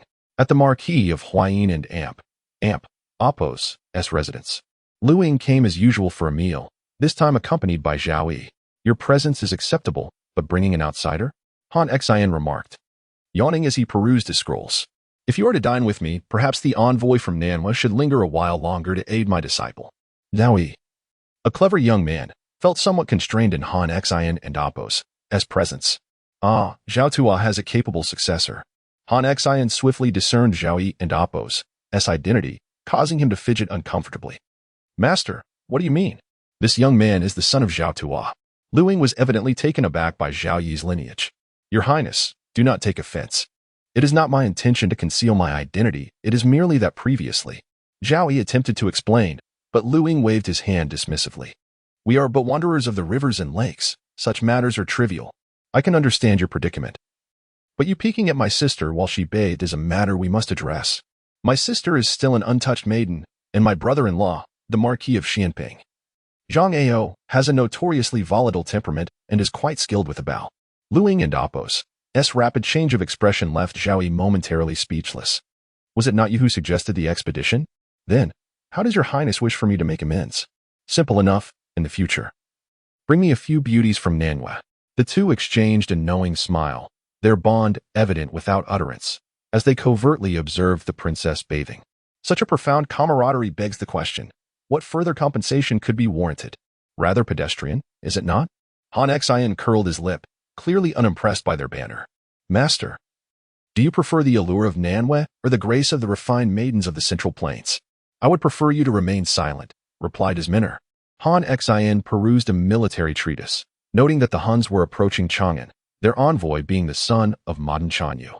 When the time comes, you will undoubtedly attend the court session. Remember to exercise caution in your words and actions. The Huns differ from Nanhua, should war arise between the two nations. It would result in untold suffering. Additionally, there is Chun Shi to the north, who could readily act as the Huns and Apos' hound, a source of considerable concern for the Han. Hence their diplomatic approach to placate the Huns. Once the Huns withdraw their support, and the Han are prepared for battle, Chun Shi will no longer pose a threat. Master, will you not attend the court? When have you ever seen me gracing the court? I disdain mingling with such foolish individuals. After imparting his advice to Liu Ying, Han Xian returned to his studies, while Liu Ying occupied his time with meals and slumber, failing to acquire even a modicum of skill. Fortunately, Liu Bang never pressed him, merely wishing that his wayward son would remain at the Marquis of Huayin and Apos' residence and avoid causing trouble. Your Highness, are the Huns truly that formidable? Zhao Yi inquired quietly, perceiving the Marquis of Huayin's aversion to socializing. If he disregarded even his disciple Liu Ying, it was unlikely he would entertain an outsider like himself. The Han and Apos' vulnerability lay in their lack of control over Dai and Zhao regions. These territories were renowned for their exceptional horses, capable of nurturing elite cavalry. Otherwise, engaging in battle with infantry would perpetually place them on the defensive, unable to launch an offensive. Although Liu Ying lacked military acumen, he had previously been skilled in political maneuvering, adept at rhetoric. Zhao Yi wholeheartedly agreed, growing increasingly respectful of the Han and Apos' crown prince. Han Xian, seemingly engrossed in his military texts, privately concurred with his rebellious disciple and Apos' assessment. Did this imply that the Han would forever be tormented by the Huns? Zhao Yi expressed his confusion. When have we, the people of the Central Plains, ever endured such indignities? Zhao Yi and Apos stance greatly pleased Liu Ying, as he had at least discerned the nuances of kinship. Capturing Dai would yield an elite cavalry within a decade, rendering the annihilation of the Huns a mere formality. With my master leading the charge, even Xiongnu would not be his match, let alone modern Xiongnu. Flattery flowed freely, bringing Han Xin quiet satisfaction, though he maintained a stoic faade. Your Highness, the meal is ready. Your requested hand-pulled noodles. As Ting served several bowls of noodles, the group commenced their hearty feast. To the north of Chang and Apos, in Fengyi awaited the arrival of the Han envoy. Wanti Jizhou, having traversed the central plains, marveled at its beauty while nurturing ambitions of conquest. The Wanti clan is the surname of the Han chieftain, with Jizhou being his given name. Little Xiongnu, we shall reach Chang'an in 5 days. Wanti Jizhou nodded, smiling. My father believes that if the Han court can be deceived, we should ally with Han Wang Xin and Qinshi to assail Han territory. I have heard tales of Liu Bang and Apos' son being weak and easily manipulated. I am eager to witness it firsthand. The Hunnic knights erupted into hearty laughter, for the men of the steppes held a profound disdain for those they deemed weak. Ha ha ha. Upon hearing that Liu Bang and Apos' wife is quite fair, let us seize her and present her as a consort to the Xiongnu, they exclaimed. Indeed, the soldiers of the Han court had long since been frightened into a hasty retreat upon encountering our Hunnic cavalry. The siege at Baidang had brought them great shame, amplifying the might of our Hunnic tribe. Wanti Jizhou, with a beaming smile, commanded, go and seize a few women to warm our beds. Otherwise, I shall find no peace in my slumber. With that, several Huns galloped forth, storming into the homes of the common folk in search of women. That night, Fengyi County was thrown into disarray by the Huns' raucous intrusion. Chapter 59. Li Shang confronts the Xiongnu, the crown prince's provocation in Fengyi. In search of someone to warm the bed of Wanti Jizhou, the Xiongnu galloped into the city with reckless abandon. Upon spotting a woman of exquisite beauty, they brazenly seized her, disregarding the protests of her family, and took her directly to the relay station. These ruffian Xiongnu, Li Shang, the accomplished official in charge of the reception, would not remain silent. Local officials, upon learning of the Xiongnu envoy and Apos' identity, dared not act rashly for fear of jeopardizing diplomatic relations between the two nations. My lord, the Xiongnu are merely abducting common women. If we intervene, won't it disrupt the marriage alliance policy? Li Shang's fierce gaze silenced his subordinates, who bowed their heads in silence. Damn it! This gang of Xiongnu scoundrels is running rampant near Chang and Apos, and a humiliation to our Han. As a general, if I cannot protect the common people, then all the battles I have fought over the years would have been for naught. Convey my command. Surround the relay station with troops. Li Shang's words echoed the sentiments of the soldiers. Clearly, Wanti Jizhou had behaved normally throughout the journey, but suddenly fell ill in Fengyi. A blatant show of force against the Han. If a cowardly general were to ignore this, it would reveal the court's weakness and even lead to a loss of the people's trust. He who wins the hearts of the people wins the world. Having followed Liu Bang for many years, Li Shang had captured the territories of Wan and Rang, pacified 17 counties, and led troops to conquer Sun Pass and stabilize Hanzhou. If he were to be intimidated by a mere Xiongnu envoy, he would be unworthy of the title of Duke of Tuzhou in the Han dynasty. Within the relay station, Wanti Jizhou was preparing to enjoy the captured women when he heard a commotion outside. Little Xiongnu, the Han army is here. Ha! Wanti Jizhou had always looked down upon the Han, especially since his father, Mota Xiongnu, had put Liu Bang in a dire situation at Baidang, leading him to believe the Han military was feeble. What is there to fear? These Central Plains people adhere to the principle of not harming envoys during wartime.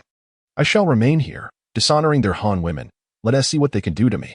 Just as Wanti Jizhou was about to resort to violence, the main door of the relay station was forcefully thrown open, sending the guarding Xiongnu tumbling. Li Shang, wielding a 3-foot sword and flanked by soldiers brimming with murderous intent, entered. At this moment, the Han women, disheveled and terrified, could barely move. Who are you? How dare you intrude upon the relay station? Wanti Jizhou coldly replied. I represent the Xiongnu, here to negotiate a peace strategy with the Han. Your offense is a disrespect to the Xiongnu Qiongnu. Li Shang chose to ignore him and commanded, bring me the Han women. Aside from the instigator, the rest shall be severely punished. My lord, his subordinates urged him to reconsider, warning that punishing the Xiongnu now would cast doubt on the marriage alliance between the two nations. Li Shang was not ignorant of the larger picture. He understood the consequences of such actions. However, countless eyes of the Fengyi citizens were upon him. Strike. At worst, I shall offer my life to Modu, Li Shang declared, taking the captured woman and striding out of the relay station. Esteemed gentlemen, both young and old, Li Shang has honorably fulfilled his duty, ensuring that this young lady was not subjected to humiliation. With peace talks impending between the Han and the Xiongnu, Li Shang found himself unable to slay them. Instead, he resorted to chastising the Xiongnu, providing a means for everyone to vent their frustrations. Upon concluding his words, the soldiers under Li Shang's command forcibly expelled the Xiongnu from the relay station, administering punishment in public. Yuan people are merely seeking to provoke trouble. Who is it that disregards the law? Who is it that abducts virtuous maidens? Do not invert right and wrong. Li Shang and Appo's gaze was icy. His aura forged through the trials of battle, rendering Wan Tiki Zhua hesitant to act recklessly. Strike them. Li Shang then commanded that this matter be swiftly reported to Chang and Appo's, and ensuring that the court was prepared for any eventualities. At the Weiyang Palace, within the main hall, the clash between Li Shang and the Xiongnu envoy quickly reached Chang'an. The ministers were thrown into disarray, divided into two factions regarding how to address the situation, led by Xiaohe, Zhou Chang, Fan Kuai, Lu Jiao, and others. They advocated for a firmer stance against the Xiongnu, suggesting that the customary welcoming be entirely omitted, allowing the Xiongnu to approach the Weiyang Palace uninvited. Conversely, Jinping, Guaning, and Zhou Bo argued for a more diplomatic approach, emphasizing the need to extend goodwill to the Xiongnu for the greater good. Damn it! The Xiongnu have kidnapped our virtuous women, and you want me to greet them outside the city gates? Fan Kuai exclaimed in frustration. Anyone who welcomes the Xiongnu is tarnishing the honor of our Han. Guaning scoffed, Lord Wuyang, if you incite war between the two nations, what fate awaits the common folk at the borders? Since she had already harbored treasonous intentions, your actions would only push the Xiongnu into his camp. Lu Jiao waved his hand dismissively, stating, do not be deceived by the gentle demeanor of King Chu. He is resolute in matters of state. If we cannot safeguard even a common woman, how can we discuss the stability of our realm? My intention is to adopt a more stringent stance towards the Xiongnu. Guaning, though daring to contradict Fan Kuai, was considerably more courteous towards Lu Jiao, a member of the imperial family. Jinping, come here. Yes, your majesty. Liu Bang privately summoned Jinping, the two engaging in hushed conversation, the assembled ministers unable to catch a word. Let it be done, your majesty. Does this action not seem somewhat unjust? Where in this world is there true fairness? Xiongnu was born into a noble family, while I was just a farmer. Yet, have I not seized the realm? Jinping, left with no choice, complied with Liu Bang's decree. At the residence of the Marquis of Huayin, Liu Ying, as usual, brought Zhao along to share a meal. The two shared a mutual affinity, relishing in the pleasures of exquisite cuisine and beautiful women. Zhao particularly enjoyed the relaxed atmosphere of Chang and Appo's, and spending his days with Liu Ying on Huayong Street, admiring the various Han maidens, his favored pastime for relaxation. Finish your meal and be off quickly. Do not linger here. Han Xian grumbled, yet he had never actually sent Liu Ying away. If the Han prince were to cease his visits, he would feel a void in his days. My lord, the Marquis of Chuan'ai, Jinping, seeks an audience. What brings him here? Han Xian and Appo's brow furrowed, but he ultimately decided to grant Jinping an audience. I pay my respects to the Marquis of Huayin. Speak plainly. Jinping had grown accustomed to Han Xian and Appo's manner of handling affairs, and he respectfully stated, I have come to inform His Highness the Crown Prince that we shall soon depart the city to welcome the envoy from the Xiongnu. At that moment, Liu Ying was engrossed in eating hand-pulled noodles, while Zhao perked up, for matters concerning dear friends were of utmost importance to him. Li Shang has taken men. And you, esteemed heroes, cower within the Weiyang Palace, afraid to emerge. Yet you send my disciple to engage with the Xiongnu? How absurd. Upon hearing this, Jinping's face turned awkward, while Zhao quietly remarked, your master is truly formidable. Liu Ying, having finished his meal, rose and bowed to Han Xian. Master, I am willing to go. This action represents the dignity of the Han. How can we allow the barbarian tribes to claim that we, the Han, lack proper decorum? Chapter 60. The strong-tongued sovereign arrives in Chang'an. At the gates of Luoqing, the envoys from the Xiongnu have finally arrived. The once-spirited Xiongnu warriors now bore the marks of their journey, their bodies adorned with welts and bruises, a clear indication of the humiliation imposed upon them by the Han court. Luandajizu and Appo's demeanor was particularly dark, upon gazing at the majestic city of Chang and Appo's, and he contemplated the day he might storm its walls and plunder its riches. The Han people, who pride themselves on their etiquette, had not even sent anyone to welcome them. Surely, we are not expected to make our way to the Weiyang Palace ourselves? Wearing a pointed hat and draped in garments that signified a leftward orientation, indicative of the Central Plains and Appos, customs that favored the right, Luandijiju and Appos, cold.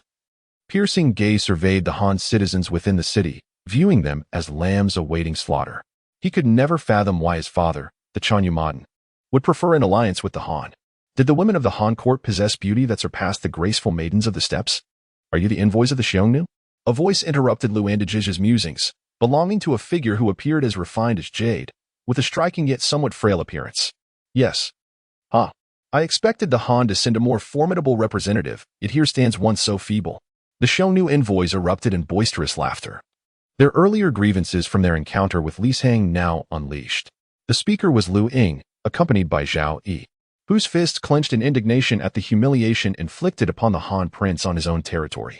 Brother Zhao, do not be hasty. Liu Ying motioned for Zhao to remain calm. Your words are well spoken. Liu Ying responded to the Xiongnu, raising his thumb in approval. Luandijiju retorted with a chilling smirk. I have always said that the Han are spineless, fit only for herding our steeds and serving as natural shepherds. Ha ha ha. Zhao trembled with rage. Witnessing his friend's disgrace illuminated the precarious position of the Han prince. Li Shang had defended the dignity of the Han court. Yet the ire of the Xiongnu now fell squarely upon Liu Ying. Despite the myriad of meritorious officials within the court, none dared to shoulder the burden of accountability.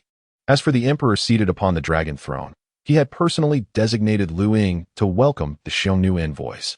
Should he fail to uphold the honor of the Han court or jeopardize the alliance, Liu Ying's status as heir apparent would be in grave peril. Zhao perceived only the ruthless nature of succession struggles within the Han court, entirely blind to the bonds of father and son. Do you know why the court has sent me? Do enlighten us, Luandijiju scoffed, having completely dismissed Liu Ying as a mere soft target, eager to taunt him further.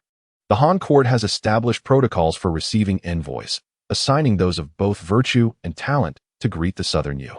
As for someone of my meager abilities and scant reputation, I am left to attend to you. Alas, one must receive according to one's standing. It is only fair. At this, the Xiongnu felt as though they had swallowed a fly, their earlier mockery of Liu Ying now reverberating back upon themselves. They derided Liu Ying as weak and incompetent, suggesting that such individuals could only entertain the Xiongnu, which implies that the Xiongnu are equally inept. You Han people are all sharp-tongued and skilled in flattery. Wan Tijij was sneered, stating that the Han on the grasslands are devoid of integrity and shame. Only adept at currying favor with the Xiongnu. To appease us, they would even offer their own wives with open hands. Witnessing the blatant humiliation of the Han, the court officials observing in secret gritted their teeth in anger. Luan Tijij and Appos' words were an outright provocation, nearly asserting that the Han serve as subordinates to the Xiongnu. Alas, initially, I did not believe in the distinction between the Chinese and the barbarian, yet now I am compelled to accept it. What do I mean by this? If it is a deliberate insult against my Xiongnu, do not blame me if my saber does not discriminate. Luan Tijij glared at Liu Ying, unaware of his identity, perceiving him merely as a gullible Han official. Would he dare to utter such nonsense in front of Li Shang? Those sycophantic and heartless individuals you speak of, when in the Central Plains, were all diligent farmers, content to cultivate the land for their livelihood.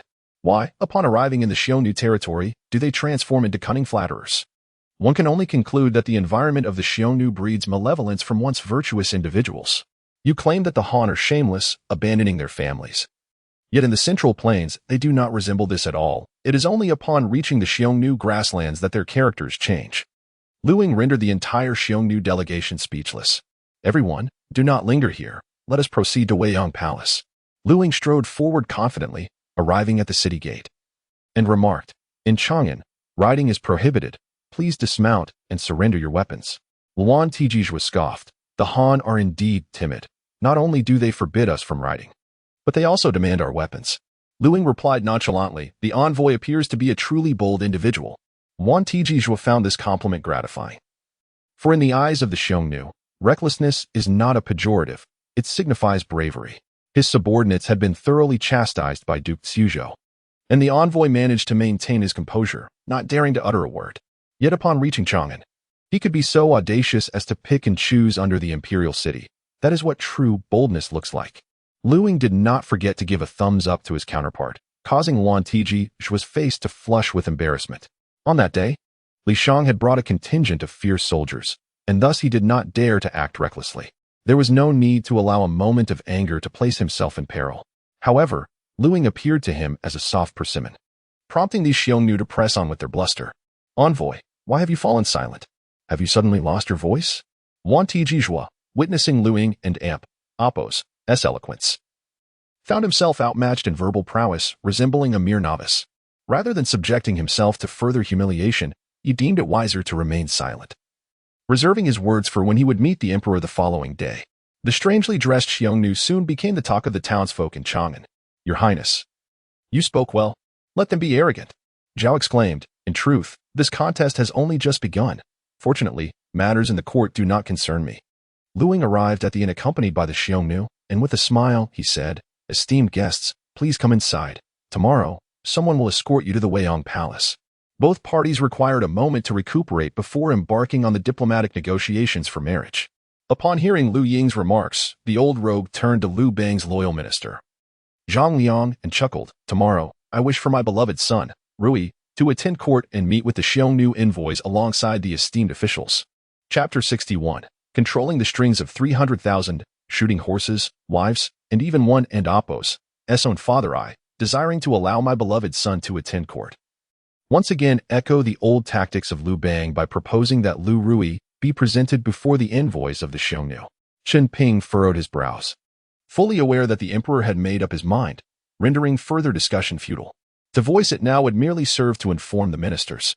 The Zhao king, having been granted nobility for generations, has remained in Chang and Oppo's, and instead of proceeding to his fief, and now your majesty insists on having him attend court to meet foreign emissaries?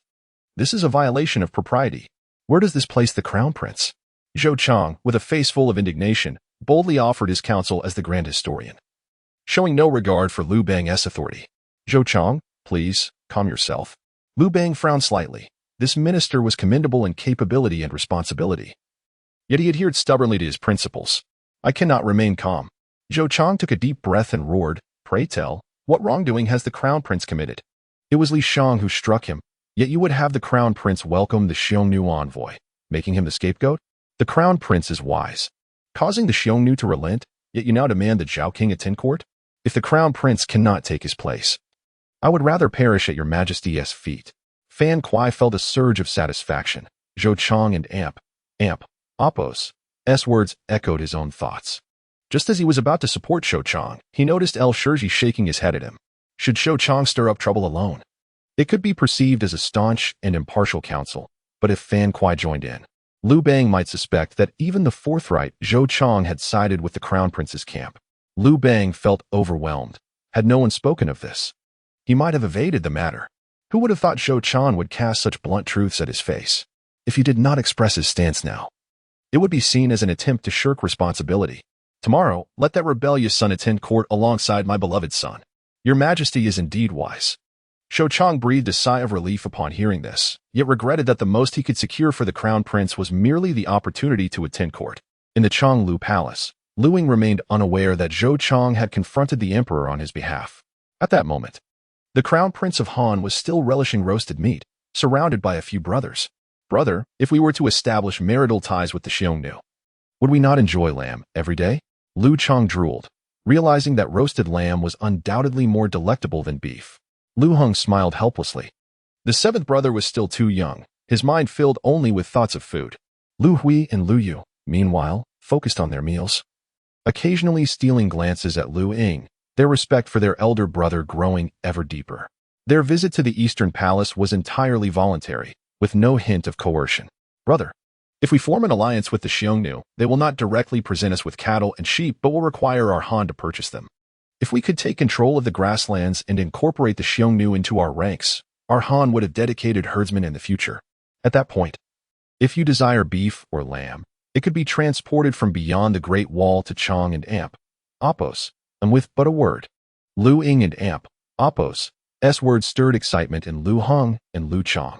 Brother, do you mean that one day our Han should conquer the Xiongnu and bring them to kneel at our feet?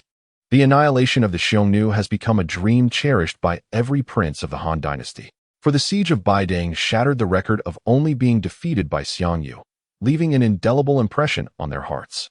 Indeed, how can one call a place home if the Xiongnu remain unvanquished? Constantly, one must remember that whether through marriage alliances or future concessions to the Xiongnu, it is all in the interest of allowing our Han dynasty to accumulate strength. Liu Ying, holding skewers of roasted meat, shared them generously with his younger brothers. He called for Liu Ruyi, but was regrettably turned down by Lady Qi. Surely, his younger brother must be drooling over the delicacies in Weiyang Palace now. Brother, if you attend court tomorrow, please exercise caution, Liu whispered. I have heard that the Xiongnu are a band of ruthless brigands. Liu Ying felt a warmth in his heart. Even Liu Yu, who was typically reticent and not given to idle chatter, was willing to offer him a warning. Highlighting the bond between brothers, the Crown Prince of Han gently patted Liu Yu's forehead and reassured him, do not worry. Your elder brother will not be intimidated by a few barbaric ruffians. The brothers continued to enjoy roasting meat in Changle Palace, while Yen observing this scene, felt a sudden wave of warmth envelop her. In Weiyang Palace, the main hall was abuzz with activity. Luanajizu, accompanied by Han officials, came to pay respects to Liu Bang. After a brief exchange of pleasantries, Luanajizu scanned the room and, upon noticing the absence of the eloquent young man, resumed his haughty demeanor. The two nations had agreed upon a marriage alliance, intending to foster peace and stability throughout the realm. Zhou Chang was still preparing an opening address for the meeting when he was abruptly interrupted by Luanajizu's brash interjection. Enough with the trivialities. A strong nation has no patience for the platitudes of a weak one. The officials of the Han dynasty were taken aback, feeling a wave of embarrassment. They had anticipated that the Xiongnu envoy might adopt a firm stance, but never did they expect such blatant rudeness. Liu Ruyi felt an instinctive urge to draw his sword in response, but was met with a fierce glare from Luanajizu. Despite his youth, Luanajizu was skilled with the bow and had already taken several lives. The glare he cast upon Liu Ruyi was laden with lethal intent. In a swift motion, Liu Ruyi, being of royal blood, would not be cowed. He drew his sword in anger, pointing it defiantly. Is it your intention to abandon negotiations? He challenged. Humph. The Han court boasts countless ministers, yet you dare to make a name for yourself with a mere child? Luanajizu scoffed. You are not even as impressive as that young man from yesterday. Liu Ying, maintaining his composure, countered Luanajizu's arrogance, leaving the Xiongnu envoy at a loss for words. While Liu Ruyi's readiness to resort to violence only served to diminish their standing in the eyes of the Xiongnu. The ability to seize the initiative in negotiations relies heavily on the skill of the envoy. Luanajizu's interruption of Zhou Chang was a strategic move to assert dominance and control the dialogue. The Xiongnu were acutely aware that whether they married a princess or a palace made no difference to them. Their primary concern lay in the benefits they could extract from the encounter. Liu Ruyi, filled with indignation and wielding his sword, found himself at a loss. For his youth and inexperience weighed heavily upon him. One might ponder, where does the strength of the Xiongnu truly lie? A languid voice resonated. And only then did Liu Ying emerge slowly from behind his uncle Fan Quan and his maternal uncle El Shirji, having barely managed to catch some rest. To dare to nap during court proceedings, Liu Ying could indeed be considered a pioneer. As the familiar voice resonated, Wanti Jizhou felt an overwhelming sense of confusion regarding his identity. Was he not merely a minor official in attendance? My father, the formidable Xiongnu Maodan, commands an army of 300,000 skilled archers, whose arrows strike true and are unmatched. Wanti Jizhou was not exaggerating. When Maodan loosed his arrows, the rest of the Xiongnu would follow suit, achieving a true volley of arrows.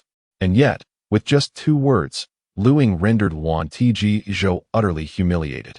The prowess of your Xiongnu and Appos' 300,000 archers is only suited for shooting horses, wives, and even their own fathers. In an instant, Wanti Jizhou and Appos' face flushed crimson, while the Han courtiers looked on in bewilderment, unaware of the underlying reasons. Liu Ying stepped forward to pay his respects and smilingly said, Father, allow me to recount a few tales regarding Xiongnu Maodan and my mother. Chapter 62, Maodan and Appos' betrayal and disloyalty in Weiyang Palace. The main hall, the once proud Xiongnu, boasting an army of 300,000 archers, now found themselves in a state of cold sweat. Do enlighten everyone on the meanings of shooting a horse, shooting a wife, and shooting a father, Liu Bang remarked. Instantly discerning the situation and deftly cooperating with Liu Ying, the father-son duo's collaboration seamless. Indeed, my father, Liu Ying replied, bowing respectfully. then continued with a smile. The illustrious and formidable modern Xiongnu aims to train an army for his own purposes. His training methods are quite peculiar.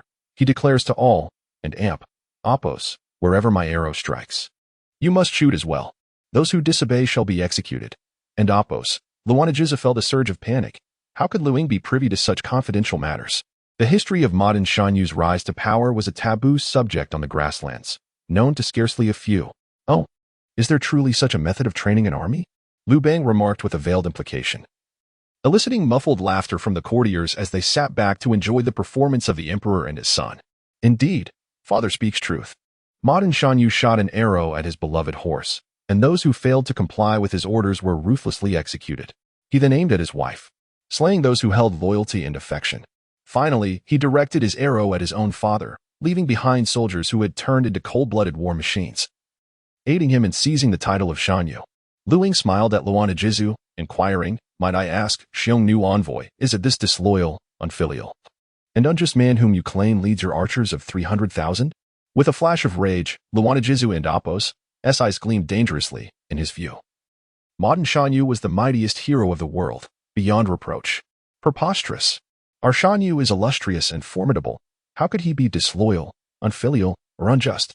His agitation was palpable. Liu Ying pointed at the Xiongnu envoy, declaring, "Killing a lord is disloyalty, killing a father is unfilial. Your Xiongnu and amp, oppos, lord and father are one and the same. Slaying one earns him two infamies. I must commend him for such a feat. Those who followed the Xiongnu, without any fault, were slain. This is injustice." Cold sweat streamed down Luanaji's brow. He had intended to leverage the Xiongnu's formidable military might to compel the Han to bow. Yet he was caught off guard as the other party seized the initiative, transforming the grand image of modern Xiongnu into one of despicable shame. Ha ha. Liu Bang clapped his hands in laughter. Surely this is mere hearsay? The illustrious modern Xiongnu could not possibly be such a scheming petty individual. Liu Ying instantly grasped his father's intent. Father teaches well. I acknowledge that what I have said is indeed hearsay and should not be taken to heart. If the Xiongnu were as vile as this, divine retribution would surely be imminent. Luanajizu felt dizzy with rage. The two of them, in their harmonious exchange, left him somewhat unsettled. Forgive my frankness, but if our Xiongnu were truly such a disloyal, unfilial, and unjust individual, why would the Han seek to form a marriage alliance with us? You, Han, pride yourselves on being the celestial empire, yet you willingly marry your daughters to the Xiongnu. Is this not a contradiction, an act of self-debasement? In a moment of urgency, the cunning Luanajizu sought to challenge the Han court with a clever, yet vexing perspective. The assembly held their breath for Liu Ying, while Liu Ruyi clenched his fists tightly, torn between hoping for his brother's failure and fearing being overshadowed. Liu Bang furrowed his brow, taken aback by the opponent and Oppos' cunning maneuver, and brazenly acknowledged the title of unfilial and unjust. Is this not a simple matter? Our great Han marries off a princess to enlighten your barbaric kin who feast on raw flesh. Rest assured, upon her arrival in the steppes, she shall impart the virtues of loyalty, filial piety, and righteousness, allowing you to reclaim your humanity. Liu Ying retorted sharply, asserting that the Han's diplomatic overture was not mere subservience, but rather a benevolent endeavor to enlighten the Xiongnu. This revelation left Luanajizu in an awkward predicament. If the Han truly sought enlightenment, why then pursue an alliance? Such actions seemed mere pretenses, a self-deceiving charade. "Curse you," roared Fan Kuai, his temper notorious as the Marquis of Wuyang, his fierce aura silencing even Luanajizu, who feared the butcher's wrath. "What? Has the truth struck a nerve? Do you intend to slay a messenger?" Luanajizu feigned composure, persistently provoking the Han sovereigns. "Your Majesty, what say you?" Liu Bang, incensed, was about to respond when he noticed Liu Ying applauding the Xiongnu envoy. "What are you doing?" scoffed Luanajizu. "It is rather late to curry favor with me now." Liu Ying waved his hands. No, you misunderstand.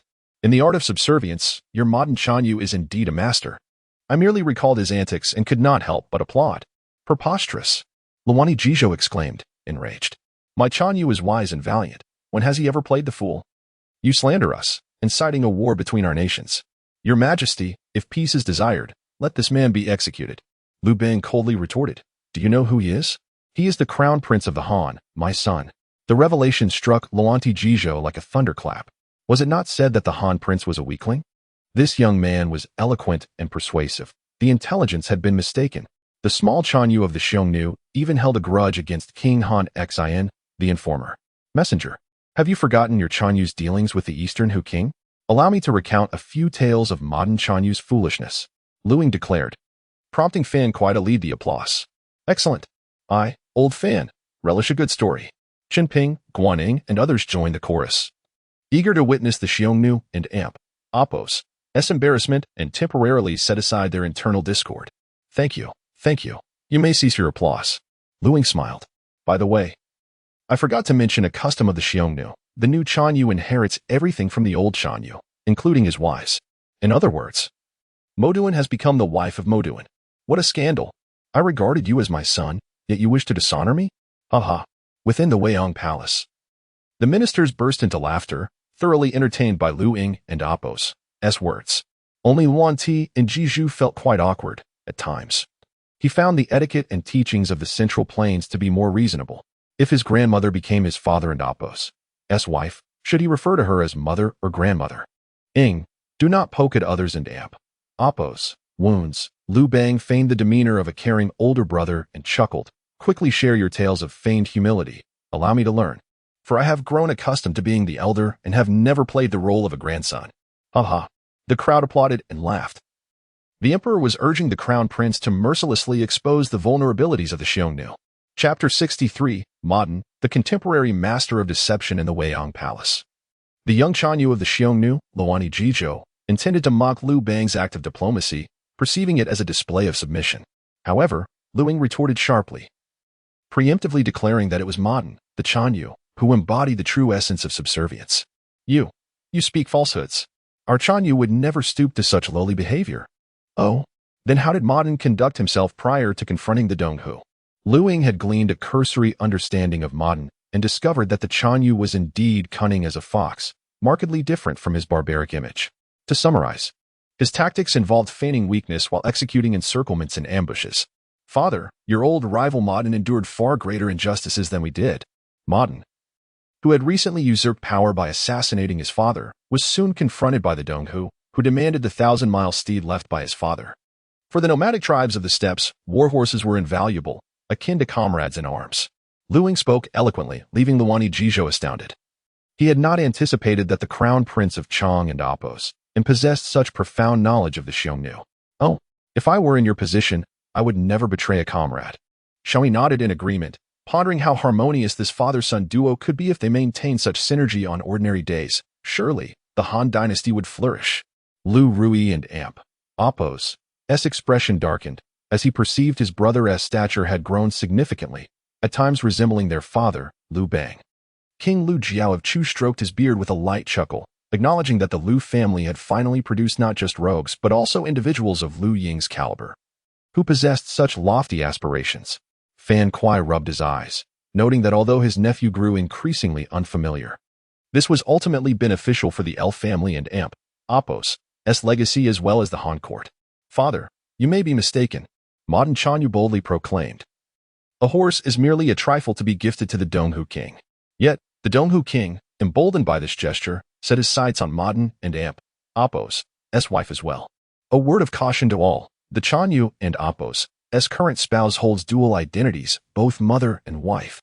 The court officials gasped collectively. For in the eyes of the Confucian society of the Central Plains, offering one's wife or mother to the enemy was nothing short of barbaric. Regardless of whether she is his mother or wife, to bestow her upon the enemy is unworthy of a gentleman. Upon Liu Bang's utterance, Luani Jizhou's face flushed crimson. While Modern displayed remarkable military prowess, his character, morality, and political acumen were utterly deplorable. Who could argue otherwise? Modern Xiongnu himself remarked, and Appos, she is merely a woman, to be given to the Donghu king. The Donghu king, upon witnessing the newly appointed Xiongnu of the Xiongnu, realized this was no mere act of subservience. It was the genuine article. We outsiders had presumed the Donghu king to be a long-lost father of Modern, hence his eagerness to present his mother. Before Liu Ying could finish his thought, Luani Jizhou's composure shattered, for the insult struck at his own father, revealing his family's disgrace. Your Highness, shall we turn the page on this matter? The Xiongnu envoy, that cannot be allowed. Look how intrigued everyone has become. If I do not continue, will they acquiesce? The court officials spoke in unison, We beseech you, your highness, to continue. The sensation of numbness coursed through Yuan Tijizhou and Apos' scalp as he found himself ensnared by a group of Han individuals. Experiencing for the first time the helplessness akin to a lamb entering the tiger and Apos' den. In response, he resorted to feigning submission, thus allowing modern Xiongnu to deceive the Donghu, secretly amassing strength. When the Donghu king demanded land, Modern ostensibly acquiesced while covertly launching a surprise attack. Hence, it is evident that our esteemed Modern Xiongnu excels in the art of pretense. Messenger, do you find any discrepancies in my account? Should there be any fabrications? I implore you to correct me, lest your Xiongnu be unjustly accused. Liu Ying's actions can be deemed as an assault on both life and spirit. What need is there for Yuan Tijizhou to elucidate? His words are grounded in truth. Yet the minor Xiongnu of the Xiongnu fails to comprehend how a prince, confined to Chang'an, could possess such intimate knowledge.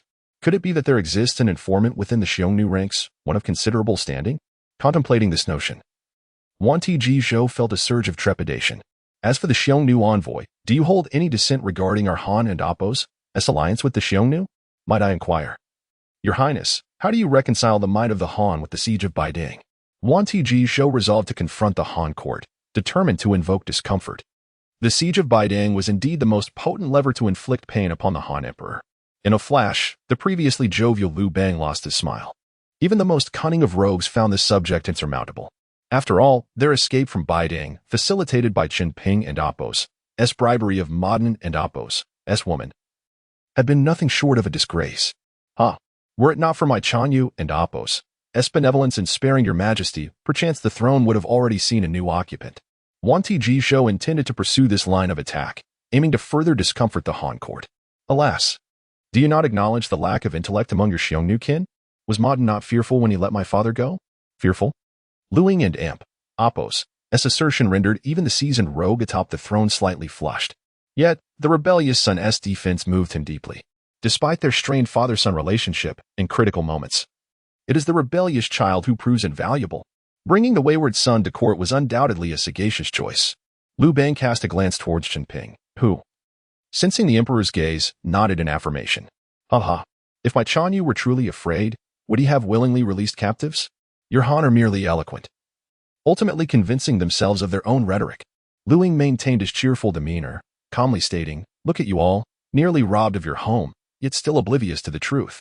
Han Wang Xian, Zhao Li, and Wang Huang, positioned in the rear of the Xiongnu, have disregarded even your Xiongnu and Apos' commands. Should the siege of Baiding persist, it is likely that your Xiongnu would meet his demise at the hands of these three rogues." Han Wang Xian, having betrayed the Han to ally with the Xiongnu, incited Modern to invade Han territories. Such ambitious scoundrels are not to be trusted by Modern. Recalling the siege of Baiding and his Xiongnu's attitude towards Han Wang Xian and the others, Yuan Tijizhou could not help but believe Liu Ying's words. Your Xiongnu was indeed fearful that my father would persist obstinately. Fortunately, my father is willing to assist in the greater good, not wishing for the Xiongnu to perish by the hands of scoundrels. I ask you this, was Modern Xiongnu not fearful at that moment? Yuan Tijizhou was momentarily taken aback, while simultaneously harboring doubts regarding Han Wang Xian, Zhao Li, and Wang Huang. Just as Yuan Tijizhou was deep in contemplation, Liu Ying seized the initiative once more. I shall inquire once more. Do you truly wish to pursue a marriage alliance? Chapter 64. The Unsung Mouthpiece, Chaokan Xiongnu, will you seek a marriage alliance or not? Liu Ying boldly assumed a dominant role, asserting, if a marriage alliance is not pursued, war shall ensue. Liu Bang felt an acute sense of anxiety. How could this rebellious son deviate from the expected course? Had it not been previously agreed that a marriage alliance would ensure a century of peace along the borders? The Xiongnu, known for their obstinacy, could pose a grave threat should hostilities erupt. The issue with Chun Xiandai had yet to be resolved. And now Liu Ying was already contemplating warfare? He was far less resolute. War. Fan Kuai was uncertain whether Liu Ying genuinely desired battle or was merely feigning conflict, yet he was undeniably an ardent enthusiast of warfare. Generals such as Guan Ying and Zhou Bo, alongside civil officials like Chao Can and Qinping, rallied in support of Fan Kuai. Within the Weiyang Palace, the fervor for war resounded among the Han officials. War. The singular expression from the Han ministers manifested their growing impatience with the Xiongnu. If a marriage alliance was to be sought, there should be no displays of intimidation. Negotiations should proceed directly to the terms. Wanti Jizhou found himself in a precarious position. He had been dispatched to facilitate the marriage alliance, but his aim was to extract greater concessions from the Han. However, with the Han's steadfastness, Liu Ying's sudden emergence left him utterly bewildered. The formidable image of moated Xiongnu, forged during the siege of Baidang, was reduced to insignificance by Liu Ying's words. Where was the Han and Apos' erstwhile fear of the Xiongnu just months prior? Now, the Han soldiers were determined to cleanse the shame of Baidang with a resounding victory. War. Even the palace eunuchs joined in the fervent cries. And the morale of the Han soared like a mighty tide. In the event of negotiations, the Xiongnu found themselves at a distinct disadvantage. Zhao stood in the Han court, a sense of pride swelling within him. As a native of the Central Plains, what harm was there in challenging the Xiongnu? Were it not for his status, he might have desired to remain in Chong and Apos, and witness the grandeur of the Han dynasty. The Xiongnu envoy, I am Zhao, a representative from Nanyue. Zhao introduced himself with a smile. Nanyue has now been incorporated into the Han. Should the Xiongnu remain obstinate, my King Zhao shall mobilize troops to jointly confront them. King Zhao of Nanyue has surrendered to the Han? Wanti Jizhou received this news like a thunderbolt. It was far from favorable for the Xiongnu. Internally, they grappled with instability from Han Wangxin, Zhao Li, and Wang Huang. While externally, the Han Emperor sought to avenge past grievances. The Xiongnu faced a precarious predicament where a single misstep could lead to total disaster. Qin Ping turned his gaze toward Liu Ying, citing classical texts to counter the Xiongnu envoy, simultaneously uncovering the suspicions surrounding Han Wangxin and his associates. In defending national dignity, he deftly sowed discord within the Xiongnu ranks. Is this the disciple you have raised, Lord Huayin? The chancellor, possessing an uncanny ability to gauge character, understood why he acknowledged Liu Ying as a foster son.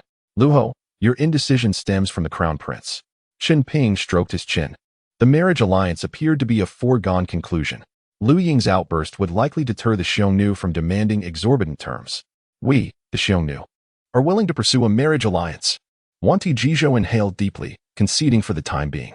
As for the future relations between the two nations, that would depend on the balance of their respective strengths. The marriage alliance has been established, yet unlike the jubilant expressions of the ministers, Liu Ying does not share their joy. Indeed, Your Majesty, the bravado displayed upon arrival has been replaced by a retreat that is equally disheveled. Wanti Jizhou inhaled deeply, gazing upon the majestic Weiyang Palace and the bustling scenes of Chang'an, silently vowing to one day penetrate the heart of the capital. Zhao had intended to depart as well, but it appeared that the Emperor of Han had either forgotten him or regarded him as one of their own. As the envoy from Nanyue, Zhao found himself in an awkward position, as it was evident that the Han sovereigns had matters of their own to discuss. In this marriage alliance, you have indeed achieved great merit. Liu Bang smiled faintly, feeling a sense of discomfort within. However, Liu Ying's flawless performance today compelled him to offer commendation. The initiative for the alliance belonged to Lord Liu Jing, and thus the credit should rightfully be his. Liu Ying, rather than basking in glory, graciously attributed the success to the true architect of the marriage policy, Liu Jing. Your Highness, the alliance has been forged, yet you do not appear overly pleased. Qin Ping, perceptive and understanding human emotions, could not resist inquiring of Liu Ying. Should I feel joy? Our Han dynasty prides itself as the celestial empire, yet we must sacrifice innocent women to marry off to the Xiongnu for a fleeting peace. Knowing shame should inspire courage. I feel a deep sense of remorse for the women who are married off far away, forced to endure hardship because the men cannot fight. Liu Ying and Apos' words rendered many martial generals to bow their heads in shame. It seemed they had forgotten their original intention to rise against the tyranny of the Qin for the sake of the people. Having achieved success and titles, they had become engrossed in the game of power rather than fighting for the welfare of all. Chao Can's eyes sparkled with fervor, reaffirming that the crown prince was indeed the one he wished to support. The Qi king had his merits, but their energies did not align. Some individuals are simply born with incompatible auras. How many innocent women must be sacrificed for a century of peace along the borders, marrying off to the Xiongnu? Life grants us but a few decades, yet we bask in complacency for a century's worth of subjugation? I cannot accept this. I yearn to train our troops and one day vanquish the Xiongnu, so that the women of Han need not endure distant marriages. Liu Ying and Apos' impassioned speech was not mere theatrics. It arose from his genuine sentiments after the alliance with the Xiongnu. Previously, his sister, Princess Liu Yuan, nearly became a bride to the Xiongnu. Though she was substituted with a so-called royal lady, how innocent was she? Was it not the weakness of the state that forced such compromises, compelling women to serve the Xiongnu chieftain? The Xiongnu possessed no respect for women. It is commonplace for Mo Chanyu to shoot, send away, or even kill his wives, illustrating the grim fate that awaits those who marry into the Xiongnu. Your Highness, the Qi region will surely heed your call. Wait, to wage war against the Xiongnu? When did I ever express a desire to fight the Xiongnu? That is the concern of you martial generals, is it not? Liu Ying felt somewhat bewildered. Could Cao Xiongguo refrain from indulging in his own assumptions? Ying, do you truly harbor intentions of subjugating the Xiongnu? Liu Bang's eyes lit up at this moment, surprised to discover Liu Ying's previously unrecognized ambition. I do not. I have not, I refuse. Just as Liu Ying was about to rebut, he heard an infamous voice interject on behalf of Cao Qin once more. Your Majesty, is this not an evident matter? For the tranquility of our great Han, women need not be wed afar. His Royal Highness the Crown Prince must take up arms. With the esteemed support and guidance of the Marquis of Huayin, the Crown Prince is sure to become a commander akin to yourself. Liu Ying glared furiously at Cao Can, who, however, perceived this as a validation from the Crown Prince. By the heavens, everything is in disarray. Chapter 65, The Crown Princess Expedition? The Queen's Despair in the Pepper Room Palace. Empress Elle no longer pondered how to maintain her allure to Liu Bang or prepare pickled vegetables for him as she had in the past. The Empress of the Han Dynasty understood that if they could not be a loving couple, it would be more beneficial to forge a political alliance. A formidable leader like Liu Bang would inevitably harbor suspicions towards his brothers-in-arms who might overshadow him. However, out of respect for brotherly bonds and a desire to avoid disgrace, such unpleasant tasks would undoubtedly fall to others. While figures like Qin Ping, Guaning, and Zhou Bo were willing to wield the knife, their ranks were evidently insufficient.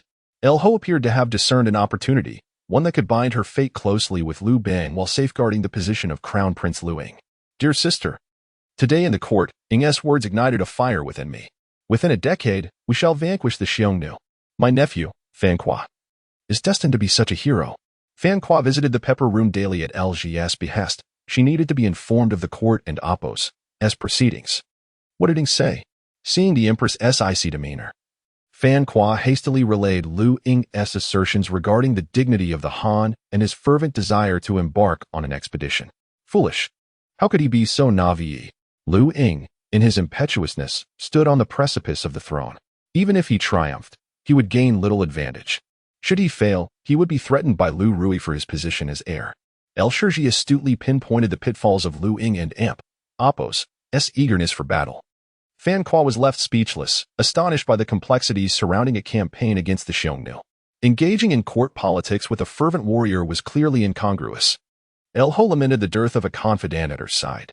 Though her brother El Shirji possessed foresight, he could not rival the cunning of Qin Ping or the strategic acumen of Zhang Liang. As for Han Xian and Xiao He, despite their close ties to Liu Ying, they held a certain disdain for El Ho. Han Xian, a paragon of the spring and autumn period, had an aversion to ambitious women, while Xiao He kept a mental ledger, well aware of what was prudent and what was not. Surprisingly, the esteemed Empress of the Han had no sons among her entourage.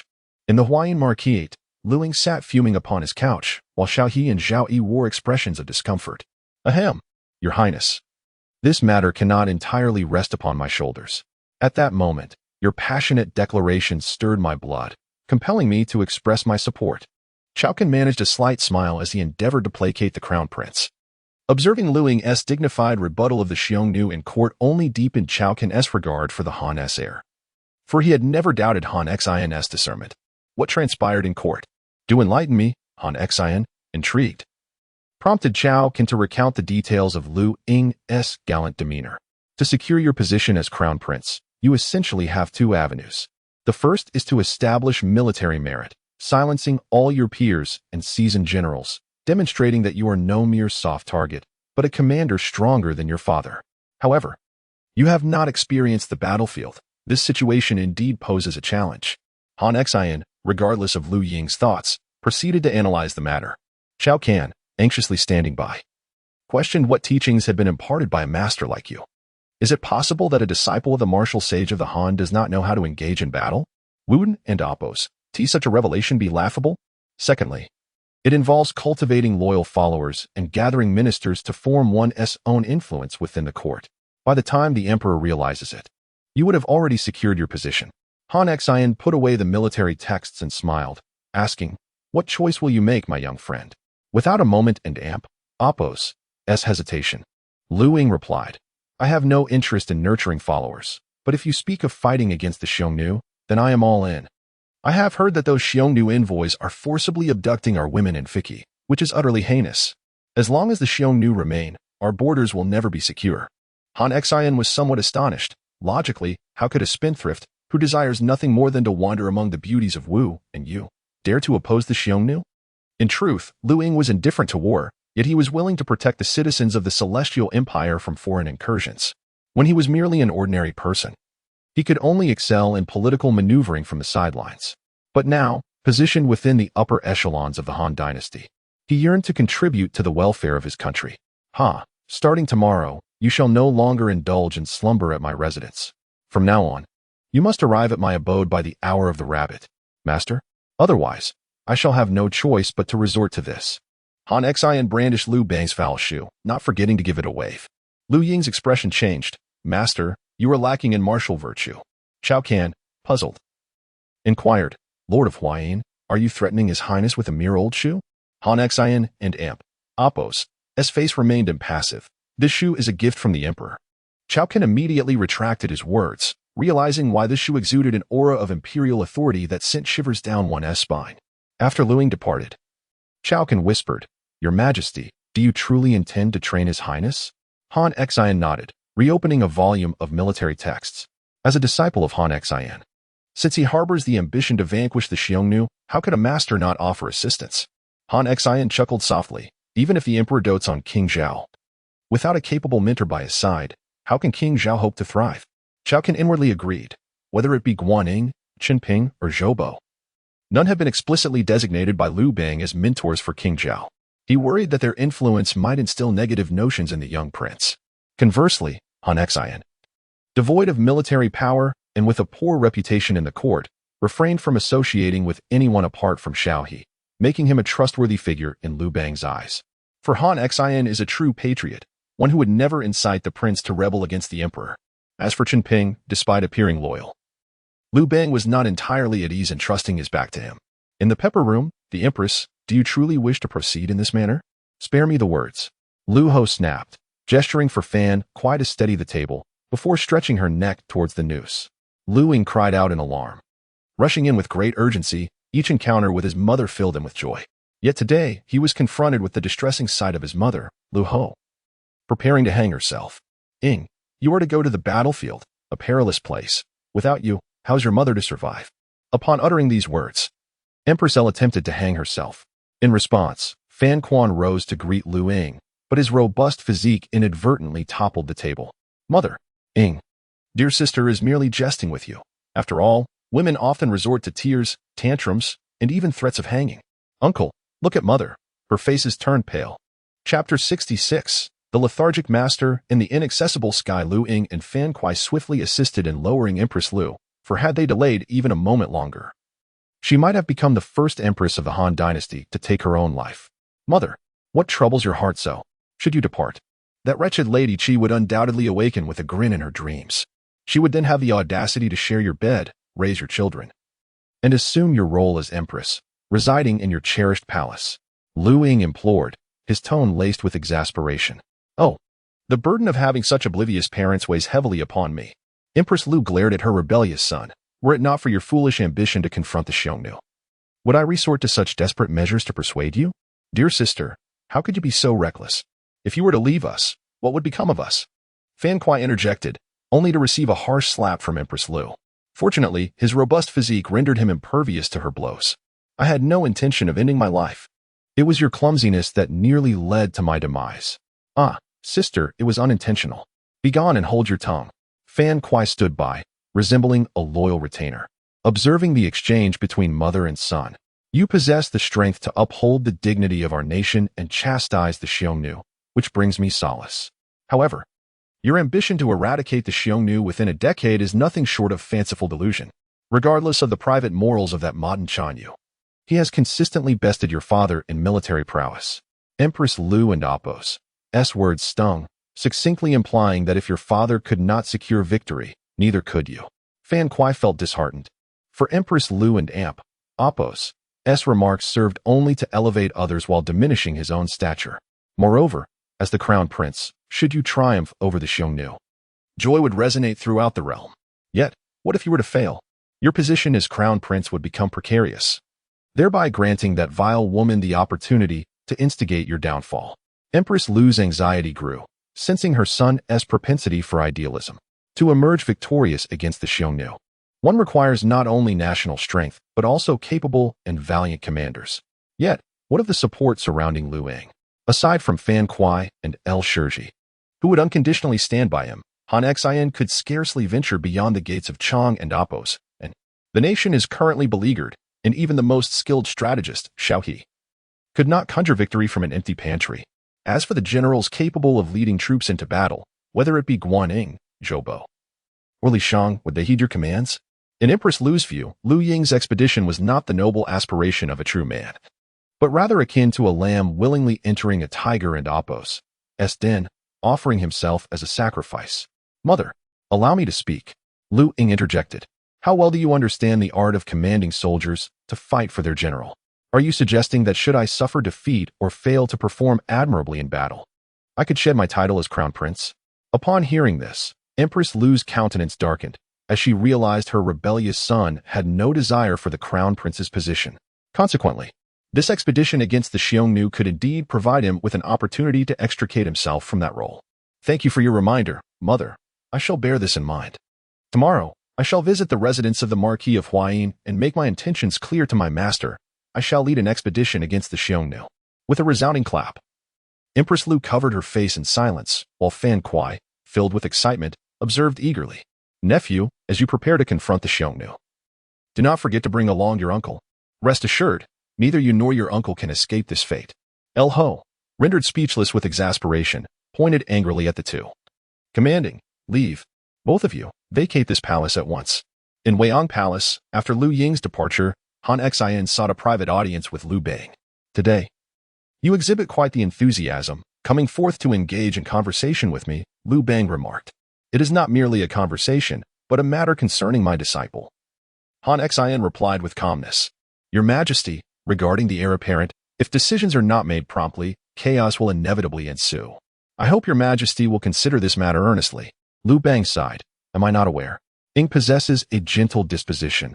When he ascends the throne, he will surely be manipulated by the powerful families and may even become a puppet to his mother. He continued, I wish to establish Ruyi as the crown prince. Yet there are several steadfast officials in court who insist on supporting Liu Ying. Han Xin took Liu Bang's words with skepticism. While Liu Ying was once known for his gentle demeanor, he had since transformed into a fiercely combative figure. As for Zhao Wang, who is even younger than Liu Ying, can you, Liu Bang, assure that he will not become a pawn in the hands of the meritocrats and Lady Qi? What criteria does your Majesty consider to determine whether the crown prince is capable of great deeds? Should he triumph against the Xiongnu, would your Majesty guarantee his position as heir apparent? Han Xin delved directly into negotiations, avoiding frivolous banter, which left the emperor feeling as though he were being outmaneuvered by the general. If he acquiesced to Han Xin and Apos' demands, what if Liu Ying truly achieved victory under Han Xion's guidance? Would his beloved son, Liu Ruyi, be forsaken? Given El Ho's envious nature, the fate of Lady Qi, who once danced joyfully, could turn grim after such a triumph. Winning a single battle does not imply greatness. What if fortune simply favored him? If he possesses the capability, let him eradicate the Xiongnu within a decade, thus proving himself stronger than his father. Alas, even if he studies military strategy now, it may be too late. Han Xin should abandon this notion. Liu Bang waved his hand dismissively, signaling Han Xin to cease jesting. If Liu Ying were to step onto the battlefield and perish beneath the Xiongnu's onslaught, the Han dynasty would suffer disgrace. It is not too late. The potential of the crown prince exceeds your imagination, Han Xin retorted, rising to bow respectfully before taking his leave. As he was departing, he encountered Guanyin and Zhao, who were waiting outside the hall. Han Xin, you are talented, capable, and quite self-assured. I shall appoint Guanyin and Zhao to assist Zhao Wang, Liu Bang declared. Youth is the greatest asset. The one who will ultimately quell the Xiongnu shall be my beloved son, not your rebellious disciple. While Han Xin, Xiao He, and Liu Ying maintained a close bond, and Zhang Liang engaged in ambiguous interactions, Liu Bang felt compelled to intervene once more to seek balance between the crown prince and Zhao. Han Xian, with a slight smile, held disdain for verbal disputes, just as he had withstood humiliation in the past, remaining unflinching.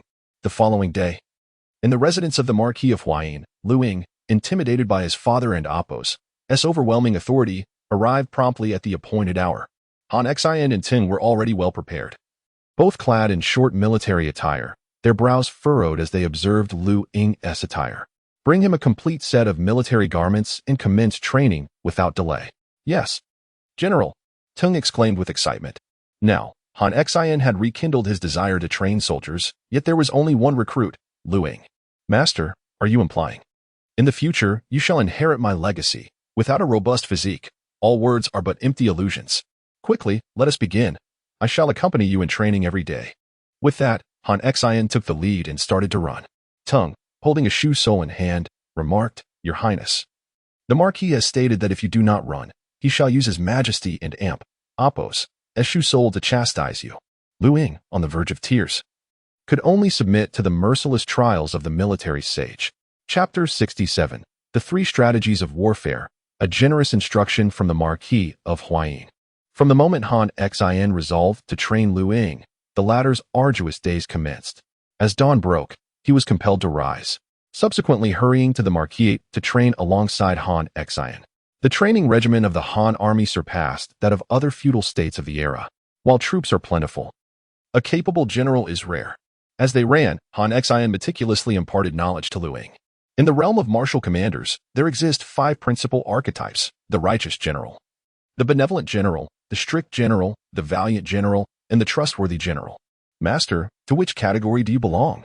Gasped Liu Ying, struggling with the exertion. A stark contrast to his previous life of minimal physical strain. As your teacher, I can fluidly embody any of these roles. The righteous general selects the most talented, ensuring resources are utilized to their fullest potential. The benevolent general instills a sense of righteousness within the army, enlightening them on the purpose of their battles. The strict general's commands are as unyielding as mountains, for compassion has no place in military discipline. The valiant general, unmatched in courage, leads the charge through enemy lines. The trustworthy general is one whose words are as good as deeds, ensuring clear rewards and penalties, commanding the loyalty of the troops. Han Xian then remarked with a smile. To be one of these martial commanders is to wield authority over troops, yet to achieve perpetual victory, one must intertwine these qualities. Hearing this, Tung pondered that perhaps their master possessed all the attributes save for the valorous nature. Yet, in Han Xian's eyes, his initial composition leaned excessively towards valor, rendering personal combat unnecessary. Historical records cite the butcher Fan Kuai, who, with 8 instances of first assault, stood second only to Xiongnu. Fan Kuai served under Han Xian. A commander of such audacity, did Han Xian truly need to storm the battlefield himself? Liu Ying, however, grasped only part of this discourse, muttering, I still find the title of the Flying General more impressive. Han Xian frowned. Flying General? What is that? Is it merely about swiftness?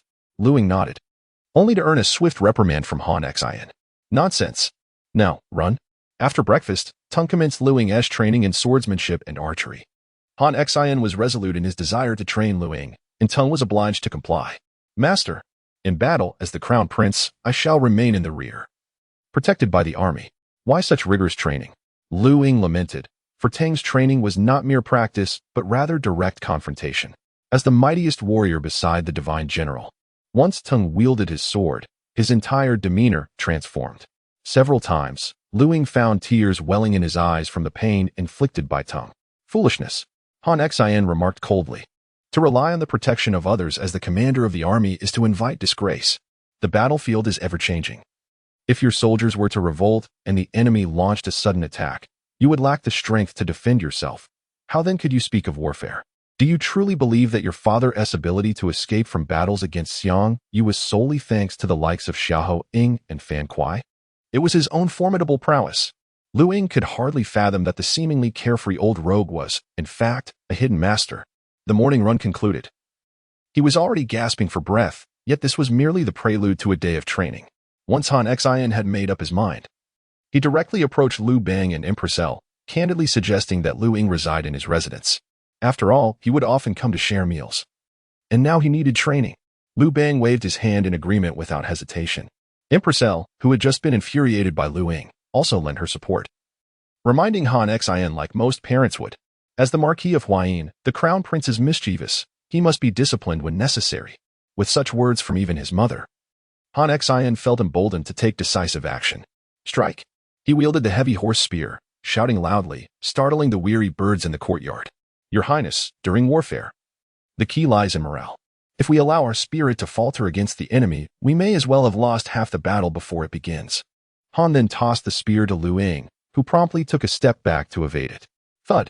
The weighty spear fell to the ground, causing the stones beneath to tremble.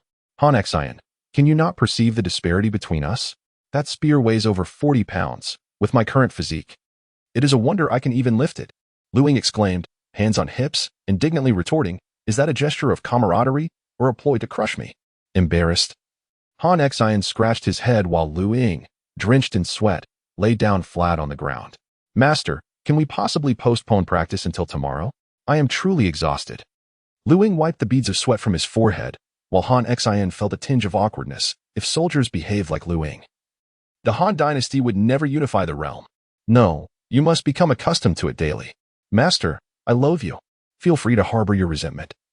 As long as you rise to practice, it matters not how you feel, Han Xin replied with a gentle smile, watching as his pupil wielded a wooden spear. Before returning to his studies of military strategy, my lord, what type of commander do you believe the crown prince will become? Commander? He cannot even be deemed a competent soldier. How can one speak of leadership? In response to Tung and Appo's inquiry, Han Xin scoffed lightly, a flying general? Let us consider him as such for now. He must learn to survive on the battlefield. Why are you here? When will that lad Zhao come to propose? Upon seeing his elder sister, Liu Ying feebly inquired. Not yet decided. However, what of your marriage? Is there no maiden to your liking? Liu Yuan bore a striking resemblance to LG, her smile as refreshing as spring, yet when not smiling, she resembled a frosty beauty, which likely explained why the Xiongnu sought to wed the eldest princess of Han. Not a chance.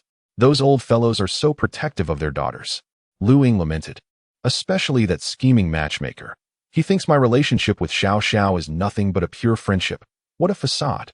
Upon hearing this, Liu Yuan chuckled. ISN and Appos. That simple?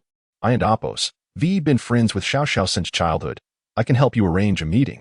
Liu Ying frowned in confusion. Your sudden eagerness. Have you inadvertently caused some trouble? Liu Yuan quickly waved her hand and said, absolutely not. Do not falsely accuse my sister. Liu Ying, however, found it hard to believe that the sister had not caused any trouble. After all, why else would she come to Xiongnu Palace at such a late hour? Ahem. It and Appos. Really nothing significant. Merely that I agreed to a military strategy contest with the Xiongnu on your behalf. What? A military contest? Are you out of your mind? Liu Ying exclaimed, leaning back in disbelief. I just finished training with my master today, and you want me to compete against the Xiongnu already? Liu Yuan, feeling exasperated, retorted with a snort. Who told those Xiongnu to be so arrogant, claiming that our Han warriors are no match for them? I thought of my dear brother, who certainly would not bring shame to our dynasty. With a sister like this, Liu Ying felt a headache coming on. Chapter 68. Liu Ying trains troops. The second generation assembles at the inn. The Xiongnu envoy, Wan Tijizhua, though having consented to a marriage alliance, could not suppress his indignation. In the court of the Han dynasty, he was belittled by Liu Ying, rendering him worthless. Fortunately, today he brazenly boasted on Huayang Street, even personally taking down a few defiant Han youths, which caught the attention of the secretly slipped-out Princess Liu Yuan. Originally, Zhao had come from the Zhao region to propose marriage to Liu Bang. Their union could solidify Zhao, preventing further infiltration by Chen Qi. However, as soon as Zhao entered Chang'an, he quarreled with Wan Tijizhua alongside Liu Yuan. In a fit of anger, Liu Yuan challenged Wan Tijizhua to a martial arts contest. Naturally, it was her dear brother Liu Ying who would take the field. Dear brother, you are not doing this for your sister, but for the entire Han dynasty. What dear brother? You treat me like a burden. Liu Ying shrugged off Liu Yuan and Appos' hand. Yet she persistently approached him, displaying the same tenacity characteristic of the Liu family. Tomorrow, Wan Tijizhua will report this matter to our father. You will know what to expect then. Liu Yuan said slyly. Rest assured, I have already given a heads up. Your brother-in-law will definitely come to assist you. Brother-in-law? You are not even married yet, and you want me to call Zhao brother-in-law? Liu Ying frowned. I will eventually tell our mother all about your nonsense." Liu Ying was troubled. He was not afraid of the insufferable Wan Ti Jizhua. However, without resources, even a skilled craftsman cannot forge. After only a day of training with Han Xin, his sister had landed him in a predicament. Who could endure such a fate? "Ying, where are you going?" "To find my master. Who chose this, dear sister?" The next day, in the Weiyang Palace, Liu Bang looked at the Xiongnu envoy before him, utterly perplexed. This fellow was indeed tenacious. Just days ago, he had been reprimanded, yet today he sought an audience? "Your Majesty, previously I agreed with your crown prince to contest martial strategy, and I hope your Majesty will provide a training ground." Wan Ti Jizhua was brimming with confidence. All the Xiongnu warriors he brought were adept archers and horsemen. What of your Liu Ying and Appos, as sharp-tongued? When it comes to demonstrating true strength, will he not reveal his weaknesses? Is that so? Have that ungrateful wretch come forth? Liu Bang glanced at Xiaohe, who remained oblivious. As Liu Ying had been frequenting the residence of the Marquis of Huayin lately. "Your Majesty, this matter requires further deliberation," Chen Ping stated plainly. The crown prince is usually gentle. He may have accepted this challenge out of a sense of rivalry. Upon hearing this, Wan Ti Ji was scoffed. "What? Is it that your Han cannot fulfill what they profess? Are you afraid of a Xiongnu? How about this? If Liu Ying can defeat a Xiongnu, the previously agreed conditions salt, iron, tea, and sugar can be halved." The Xiongnu believed victory was assured, even considering the betrothal gifts as stakes. Without hesitation, Liu Bang agreed. Even in defeat, it would merely be an embarrassment, a blow to the crown prince and Appos' reputation, and a chance for the Zhao king to gain some prestige. Truly a twofold benefit. "Very well. I shall comply." Quickly summon that rebellious son. Liu Ying, who was originally practicing with Tang at the Marquis of Huayin's residence, thus boarded Xiahou Ying's carriage, heading straight for the Weiyang Palace. "Your Highness, do you truly intend to contend with the Xiongnu in military strategy?" Xiahou Ying furrowed his brow and remarked, "Please forgive my candor, but you possess little understanding of military affairs." Observing the forthright tongue, Liu Ying could not suppress a sigh. "Alas, it is not entirely the fault of that extravagant woman, Ru Yuan, who agreed on my behalf. I now find myself in a predicament. Does Lord Ting have any strategies to instruct me?" Liu Ying felt a flicker of joy in his heart. If Xiahou Ying dared to inquire, it surely meant he had some measure of counter-strategy. None. Formulating plans has always been the domain of Liu Ho and Chen Ping. "My duty is merely to wield the spear and sword in service of your Majesty," Xiahou Ying replied straightforwardly. "However, I shall send my son Xiahou Zhao to fight alongside your Highness." Upon their arrival at Weiyang Palace, they encountered Wan Ti Jizhu, whose nostrils seemed to point skyward, as if he were looking down upon others through them. "Your Highness, your acceptance of this military contest truly brings me joy. As for the rules, they are rather simple. Each side shall dispatch 50 men, and the objective is to seize the opposing side's general's flag. Naturally, we understand that the Han people value peace. Thus, we shall not resort to lethal measures." Wan Ti Jizhu sneered, "Your Majesty has already consented to this contest. There is no escaping it." Though the sparring would not result in fatalities, it did not preclude Wan Ti Jizhu from seeking personal vengeance by giving Liu Ying a thorough beating. Moreover, Liu Ying represented the great Han. Should he suffer defeat, it would surely bring disgrace upon the entire court and further cement the rumors of Han's military strategists being inferior to the Xiongnu. Liu Ying felt a headache coming on. Fortunately, the Xiongnu's rules were simple and comprehensible, testing the individual capabilities of the soldiers. "Your Majesty, this matter seems somewhat unjust for the crown prince." Xiaohe stepped forward and stated directly, "While the Xiongnu are indeed formidable in battle, our Han warriors are not lacking. However, the crown prince has received no military training whatsoever." Wan Ti Jizhu chuckled, "Fear not, I shall grant you 10 days or half a month. The lone wolves of the grasslands shall never fear the sheep." Liu Bang felt a surge of irritation, yet given the stakes concerning the marriage alliance, there was nothing more delightful than witnessing the Xiongnu's misfortune.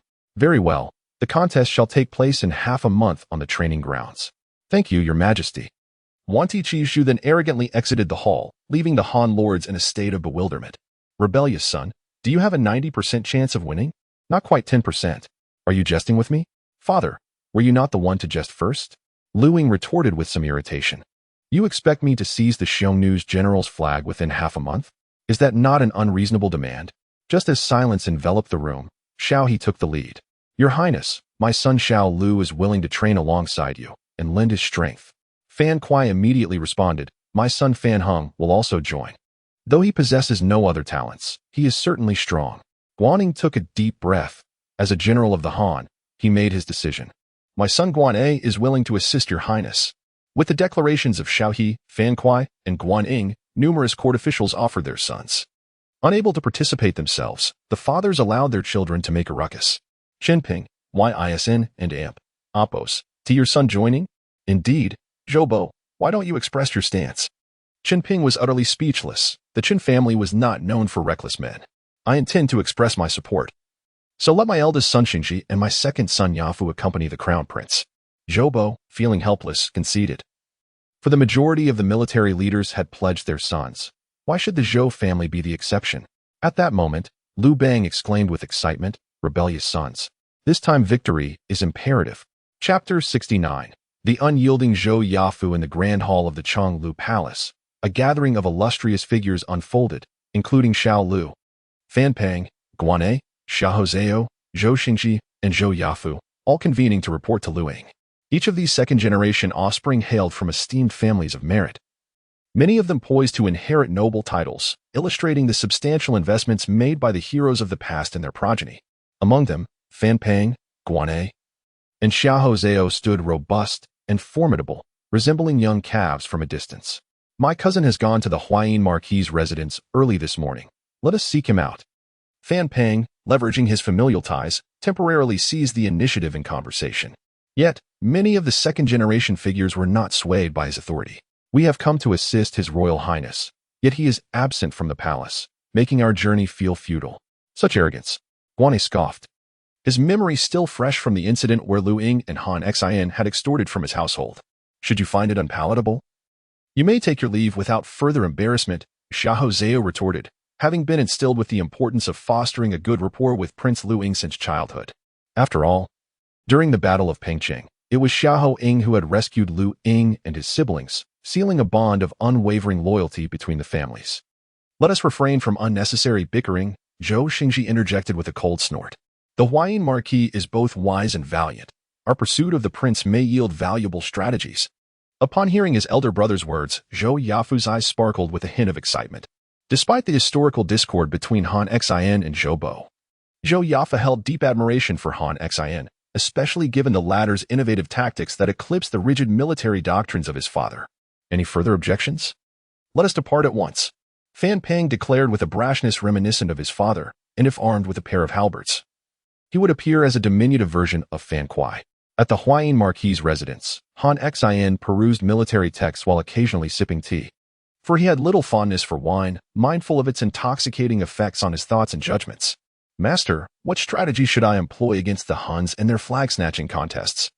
Liu Ying chuckled, stepping forward to massage Han Xin and Appo's shoulders, a gesture that Han Xin found quite agreeable. The Huns, in a display of valor, engaged in a sport known as flag-snatching, where both sides would send an equal number of participants, and victory was claimed by seizing the opponent's standard.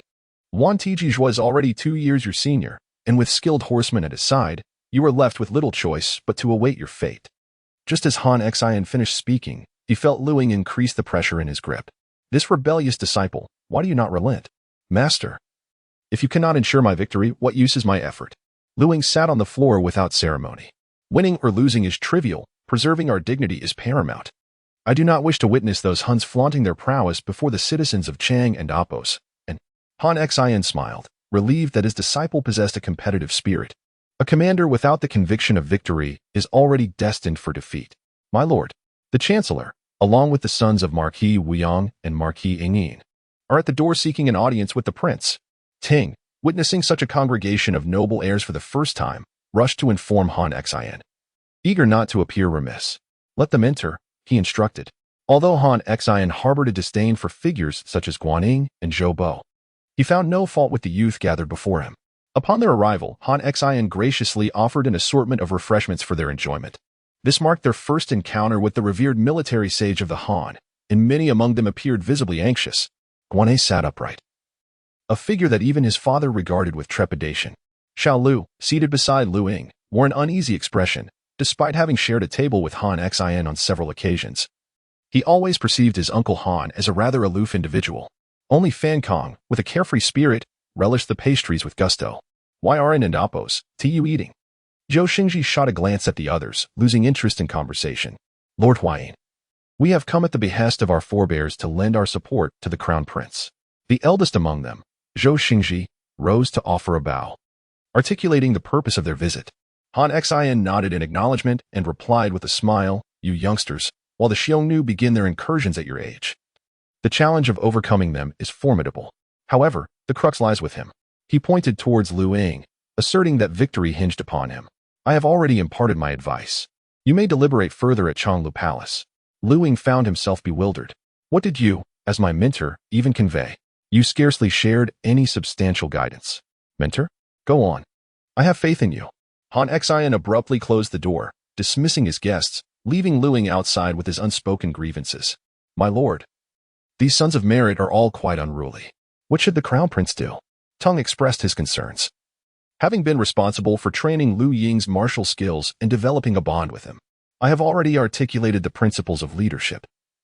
It is now up to him to navigate this path. This exchange of military strategies, from an outsider's perspective, seemed to serve the emperor and Amp. Appos' intent to undermine Liu Ying and Amp. Appos' authority through the Xiongnu. Nevertheless, for Liu Ying, it presented a prime opportunity to forge alliances with the Sons of Merit. Han Xian remarked nonchalantly, if he cannot manage these young rascals, how shall he contend with their more formidable backers in the future? Tung nodded, reflecting on the matter. He surmised that Xiao Lu and Fan Kong would surely support Liu Ying, while only Guan A and the Zhou brothers posed a challenge. Cousin, what shall we do? Fan Kong inquired, trailing Liu Ying much like Fan Kuai once followed Liu Bang. Let us surrender. Guan A retorted coldly, the crown prince, unable even to gather a following, is hardly worthy of respect. We might as well concede at once. Xiao Hua, typically taciturn, found his voice in response to Guan A's remark. If you relish surrender so much, perhaps you should kneel before the Xiongnu right now. Xiao Hua, do you think I fear you? The confrontation between Xiao Hua and Guan A escalated, and Liu Ying felt his head spinning from the chaos. It's not the formidable opponents that concern me, but rather the ineptitude of my allies. He lamented. I shall address the issue of resources. First, separate these two fools.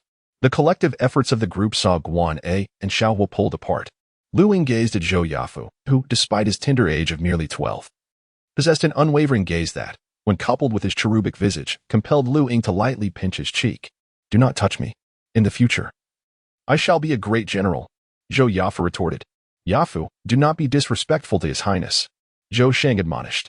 In response, Zhou Yafu huffed softly and turned away, no longer facing Liu Ying. No matter, if I were to be impolite, I would like to inquire, esteemed General Zhou, do you believe we can prevail in our duel? This time, Liu Ying was not merely teasing. He bowed respectfully, seeking counsel from the younger Zhou Yafu. Zhou Yafu was momentarily taken aback, for he had not anticipated that the illustrious crown prince of the Han dynasty would genuinely regard him with such significance. Chapter 70. Liu Ying and Appos' recruitment of troops. Orphans of War, Xiongnu Palace. Liu Ying summoned many to discuss matters, and upon hearing that his elder brother was engaged in military strategizing with the Xiongnu, Liu Ruyi and Liu Hang, the slightly older princes, eagerly volunteered to attend. Liu Ying was somewhat taken aback by Liu Ruyi's presence, as he had emerged as the primary beneficiary of Liu Ying's prior defeat. It was evident that the cunning old rogue had exerted every effort to suppress the crown prince. What do you want? Brothers may quarrel in battle. How could I possibly refrain from joining? Ruyi, your sharp tongue is your greatest asset. Liu Ying gently ruffled his brother's head, then took his seat with the others, instructing Yan Er to serve tea before commencing the discussion. Zhou Yafu was already eager to contribute. As the second son, he found himself unable to inherit his father and Appos' title, nurturing a desire to serve his country through military service. Your Highness, I have a plan. Zhou Yafu revealed his thoughts, prompting his brother Zhou Shang to glance at him in surprise at the boy and Appos' cleverness. This was a stark contrast to the typically cautious Zhou. What gives you the right to risk your life alongside the reckless Fan Kong and Xiahou Zhao? While it had been agreed that the sparring would not result in fatalities, enduring public humiliation from a beating was still painful for them. Guan clearly had no intention of playing the fool for others. While he possessed a sense of national honor, he was inclined to act in Liu Ruyi's interests. Thus he was not keen on Liu Ying's potential victory. His presence was merely to fulfill his father Guan's orders, a formality at best. Brother Guan, Do you believe this engagement with the Xiongnu is solely for my personal benefit? ISN and Oppos. Tiet? Guan A retorted with a smile, if we triumph. The credit will belong to you, the crown prince. What concern is it of ours? If we lose, we shall all be ridiculed. Upon hearing this, Fan Kong was ready to roll up his sleeves, but Xiahou Zhao promptly restrained him. Brother Guan, you speak incorrectly. As Han people, if we are to lose to the Xiongnu, the shame will not fall solely on you and me, but also on our forebears and our people. The Xiongnu are exceedingly arrogant. Surely you have heard of Luani Jizhou, who awaits our disgrace. Liu Ying proclaimed with righteous fervor, regardless of your reasons for coming. I implore you to set aside differences and unite for the sake of our nation. This is not merely Liu Ying and Oppos, Han, but our collective homeland.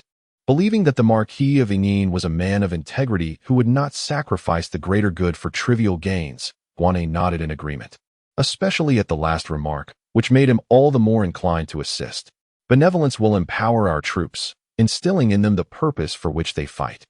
Liu Ying endeavored to enlighten the descendants of the esteemed ministers that this battle was not for the benefit of a select few, but for the honor of the Han.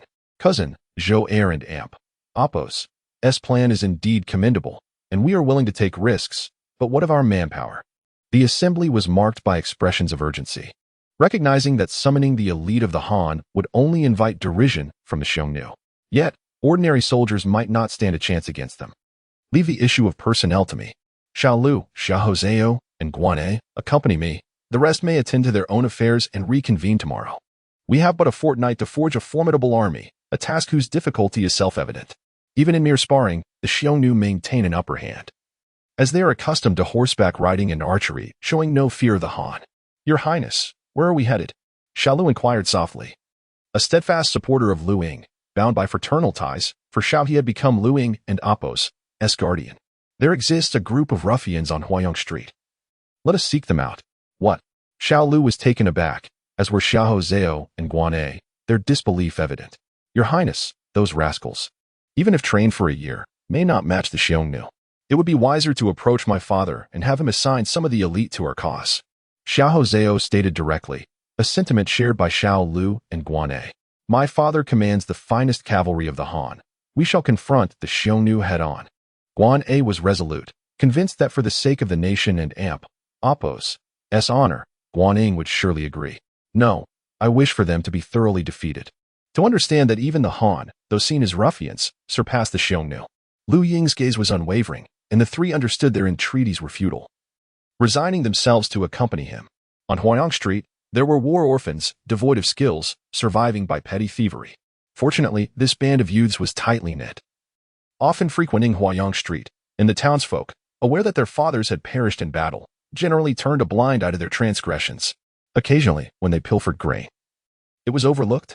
However, the leader, Xiongbu, possessed a fierce sense of pride. Any act of charity was met with refusal and often scorn. To him, such pity was the greatest humiliation. Liu Ying and Oppos' awareness of Xiongbu stemmed from Han Xian and Oppos' frequent guidance during their outings. Within a dilapidated thatched hut, Xiongbu and over 30 youths were plucking feathers from a large rooster. Who dares intrude? This is Xiongbu's territory. How dare you? As a frail youth spoke insolently. Guan A, with a dismissive wave of his hand, struck him to the ground. As a descendant of a nobleman, how could he regard these commoners with anything but disdain? What? Are you here to disrupt us? Xiongbu, tall and lean, cracked his neck and approached Guan A. And if we are? What of it? Come at me.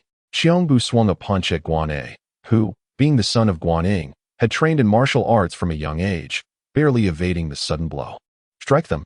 Let none escape who dare bully us. Since the elder has taken action, what are you waiting for? The youths in the thatched house, their faces smeared with dirt, yet their eyes gleaming with determination, prepared for a confrontation. Cease. I am not here to fight. Your Highness, retreat for now. Allow Guan A and Xiahou Zhao to handle this. Xiao Lu pulled Liu Ying away, knowing the young man and Oppos' fiery temperament would lead to an inevitable clash. Xiahou Zhao approached Xiongbu, entrusting the task to me while delegating the rest to you. Xiao Lu, ensure the prince's safety. Guan A curled his lip, aware of Xiahou Zhao's formidable prowess. As Liu Bang's bodyguard and charioteer, Xiahou Ying's martial skills are undoubtedly impressive, and Xiahou Zhao, having diligently trained under his father's guidance, is evidently superior to Guan'e. When a master strikes, the true measure of their skill is revealed. Xiahou did not merely throw punches, but sought to subdue Xiongnu. One side is a scion of a military lineage, imbued with familial teachings since childhood, while the other is an orphan of the army, having fought for survival on the streets from a young age. Your Highness, what are you intending to do? Xiao Lu, originally poised to protect Liu Ying, found the latter making a beeline for the plucked rooster. Of course, it was to rescue Iku. No, to prevent them from fighting. Chapter 71. The Crown Prince Liu Ying, wielding a large rooster as leverage, intervened to halt the skirmish between Xiahou, Guan'e, and Xiongnu. Young man, if you possess the audacity to drop that chicken, let all matters be directed at me. Xiongnu, despite his tattered attire, displayed remarkable loyalty, declaring, "The chicken is mine. Stolen by me. If you wish to inform the authorities, take me away, for they are not involved." Witnessing his brother and Appo's noble spirit, the young men surrounding him steadfastly refused to disperse. "May I have a word?" Liu Ying casually tossed the rooster to the opposing side, the unfortunate bird having been plucked and tossed around by the crowd. "I seek you as protectors. No longer shall you wander the streets." "Humph. My martial prowess is only suited for the palace. Otherwise, why would I serve you, scoundrels of the land?" Xiahou, trained from a young age under his father, Xiahou, knew of the bloody deeds attributed to the Xiahou charioteer who wielded the Emperor and Appo's sword against loyal ministers and valiant generals. "You speak the truth. Indeed, it is service in the palace, but not to the Emperor, rather, to the Crown Prince." "The Crown Prince? That ineffectual fool?" No. Xiongnu resolutely waved his hand. "The one I serve must possess the wisdom and might akin to his majesty to cleanse the world of filth and restore order." Guan'e, tempted to mock him, thought, "What qualifications have you, a street urchin, to be choosy?" Yet, his disdain for Liu Ying resonated deeply within him. Xiao Lu was about to argue when Xiahou, once more flexing his fists, sought to engage in a philosophical discussion. "Room and board are provided, along with a monthly salary of 10,000 coins. Liu Ying, with utmost clarity, proclaimed the offer, for he held shares in the sugar company, making it quite feasible to support these 30 or so individuals. Cough, cough. In truth, I believe the common folk harbor misunderstandings about His Highness the Crown Prince. Serving him is not out of the question." Seeing Xiongnu's sudden shift in attitude, Xiao Lu and the others were left speechless. It seemed he did not truly disdain the Crown Prince, but was merely raising his price. This young man indeed possessed the cunning of a commoner. "I preferred your earlier rebellious demeanor. Fear not, you all clearly belong to the Eastern Palace, privately. I remain as I was." Xiongnu chuckled, displaying his sense of loyalty. Come, I shall treat you to chicken. The very one I just Appo's acquired Appo's. Liu Ying gestured for everyone to follow. "You would do well to show some respect. You all serve in the palace. What is there to boast about? Once I follow the Crown Prince and become a great general, I shall surely punish you, you sycophant." Xiongnu's knowledge of Liu Ying's situation came only through hearsay. Had he known the Emperor had long wished to depose the Crown Prince, he would not have dared to meddle. The Xiongnu had come to our Han to propose an alliance, yet they audaciously challenged our Crown Prince to a demonstration of military tactics. As Liu Ying spoke while walking, the group quickly became familiar with one another. Though Xiongnu was a chatterbox, he was loyal and bold. Has His Highness agreed? If he does not, I shall turn and leave. Even for 10,000 coins a month, I shall not serve such a coward. Naturally, he acquiesced. However, the Huns were all youthful men, and the Crown Prince hesitated to summon the Imperial Guards, lest he be accused of bullying the young. Liu Ying spoke calmly, while Xiahou and Guan'ing attempted several times to interject, only to be silenced by Xiao Lu's glance. After all, Liu Ying's manner of speech bore resemblance to his father, Xiao He, particularly when he was persuading those officials. Seeking funds from the Chancellor? Xiao He would certainly have tales to tell about the court's difficulties.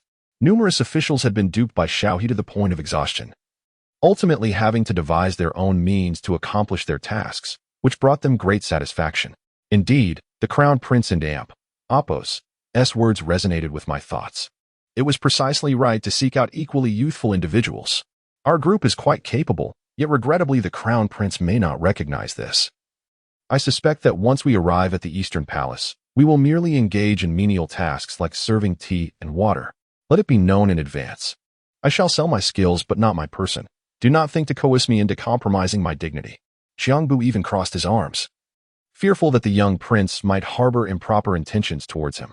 By the way, your crown prince does not possess such inclinations, does he? What inclinations? Those inclinations.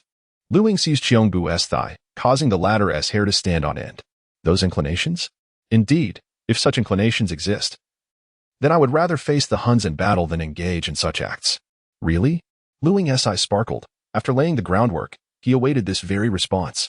I, Xiongnu, am a man of my word, and I shall not speak falsely. Excellent. Then let it be agreed. You shall confront the Huns and secure a measure of honor for our Han. Wang Defa? Xiongnu appeared bewildered. Was it not merely serving tea for a monthly stipend of 10,000 coins? Why now are we to engage in martial contests with the Huns? How frivolous must your Han crown prince be to seek out a band of street ruffians for military strategy? Xiongnu, you are not having second thoughts, are you? Nonsense. I speak with conviction, akin to Jibu's promise worth 1,000 gold. Upon hearing this, Guanyi whispered, I sense this fellow has been deceived by his highness. Zhao nodded in agreement, deeply contemplative. Warfare is a realm of deception. You would not understand. Xiao Lu's expression brightened, for at least the troops were assembled. The group arrived at the Xiongnu Palace, where Liu Ying waved his hand, signaling yearned to escort Xiongnu and the others to bathe and change their attire. The once boisterous Xiongnu turned crimson upon seeing yearned, his hands awkwardly fidgeting. Yet, was it warm in the palace? Why did this robust man appear so flushed? Yearned, concerned, inquired further, causing Xiongnu to stutter, reminiscent of the village fool. Enough, Sister Yearned, take them to bathe and procure some suitable clothing. Before long, Xiongnu and the others donned clean garments and approached Liu Ying. Before them lay an array of cooked meats, along with a substantial amount of copper coins. As previously stated, I promised you 10,000 coins a month, and I shall uphold my word. These coins are now yours. With that, Zhao presented the 10,000 coins, while Guanyi muttered in confusion. I am perplexed. Why must the crown princess promises be funded by my own money? Brother Guan, one must possess magnanimity. We are all striving for the greater glory of the Han. While Xiaolu placated Guan, he simultaneously enticed him. Is it truly a monetary reward? Could it be otherwise? If Xiongnu is willing to serve me, I shall certainly honor my word with utmost sincerity. Trust is essential. Promises must be fulfilled, actions must yield results, and rewards and punishments must be distinctly administered, for the army shall obey. Chapter 72. Military orders are as heavy as mountains. The crown prince establishes authority in the Xiongnu Palace. Liu Ying and Appo's act of distributing the funds acquired from Guanyi to Xiongnu and others left Fan Kong in a state of bewilderment. Even someone as astute as Fan Kuai's son could not fathom why his cousin would bestow such a generous sum of 10,000 coins each month upon these ruffians. Only the Zhou brothers gazed at Liu Ying with eyes filled with anticipation and delight. The previously quiet Xiongnu Palace transformed into a lively hub with the addition of Xiongnu and his companions. Except for Guanyi, the others intended to reside temporarily within the palace to facilitate discussions on strategy and military training. After all, in a mere 15 days, they were to engage in a contest of skills with the Huns, represented by the envoy Yuan Tiji Zhou. Though Zhou Yafu was still quite young, Liu Ying boldly appointed him as the overall commander. His principle was to make the most of individual talents and utilize resources effectively. It was better to grant full authority to a specialist than to have an amateur directing experts. However, given Zhou Yafu and Appo's youth, it was prudent to allow others to take command in his stead. Zhou Sheng knew only that his brother idolized Han Xin. Yet he remained unaware that the latter would later quell the rebellion of the Seven States. Nevertheless, young heroes were abundant. And Liu Ying suddenly realized that Han Xin had not yet been born, rendering that example rather inappropriate. Still, the term young hero resonated with Zhou Yafu, especially since Liu Ying's acknowledgement bestowed upon him a sense of being understood by a kindred spirit. My brothers, your task is to endure hardships, Zhou Yafu declared with a smirk, proceeding to articulate his thoughts. After hearing him, the others perceived the danger but recognized it as their sole path to victory. Brothers, if there are no objections, let us proceed as Yafu has suggested. Liu Ying replied with a calm smile, Sister Yearned, please prepare a barbecue for tonight, as I wish to reward my brothers. Only then did Xiongnu realize that the focal point of their group was evidently Liu Ying. Our prince certainly holds a grand stature. I came to seek refuge but have yet to meet him. Just as Xiongnu was about to shoulder his companion Guanyi, the latter and Appo's piercing gaze halted him. Are you blind? He is the crown prince. Xiongnu, Tomorrow we will practice as Yafu instructed. Inform your men. Liu Ying noticed that Xiongnu appeared utterly dejected and was about to offer a reminder when he saw Xiongnu kneeling in submission. I, a commoner, was unaware of your high status, and I have offended you previously. I humbly ask for your forgiveness. Enough, enough. I am not so petty. Liu Ying replied amiably. Let us eat and drink well today, and commence our training tomorrow. Liu Ying exhibited no airs of superiority. He was even willing to personally grill the meat, allowing even Yinner, a palace maid, to share a meal with everyone. This gesture alleviated Xiongnu's concerns. He felt immense gratitude towards Liu Ying, for he had finally provided a safe haven for them, the proud war orphans. Listen up. Tomorrow, you all must train diligently. We cannot bring shame to the crown prince. He commanded fiercely. From now on, we shall serve as the crown prince's guards, and even if we must perish, we will ensure his safety. Do you all understand? Xiongnu let out a thunderous roar, and the young men responded in unison. Yes, elder brother. We pledge our unwavering loyalty to His Highness the Crown Prince. The following day, as dawn broke, Liu Ying commenced training with the others. The military training method chosen by Zhou Yafu was rather peculiar, centered around Liu Ying, Zhao, and Fan Kong. It primarily focused on enhancing their resilience to blows. In simpler terms, it was about developing thick skin and enduring relentless punishment. Meanwhile, Guan'e and Zhou Xingji led the others in a vigorous running regimen. This unconventional training approach immediately sparked discontent among the group. What do you mean? Forcing me to endure beatings all day? Even my father only gives me a thrashing once in a while, not on a daily basis. Fan Kang bellowed, revealing the private matters of his household without hesitation.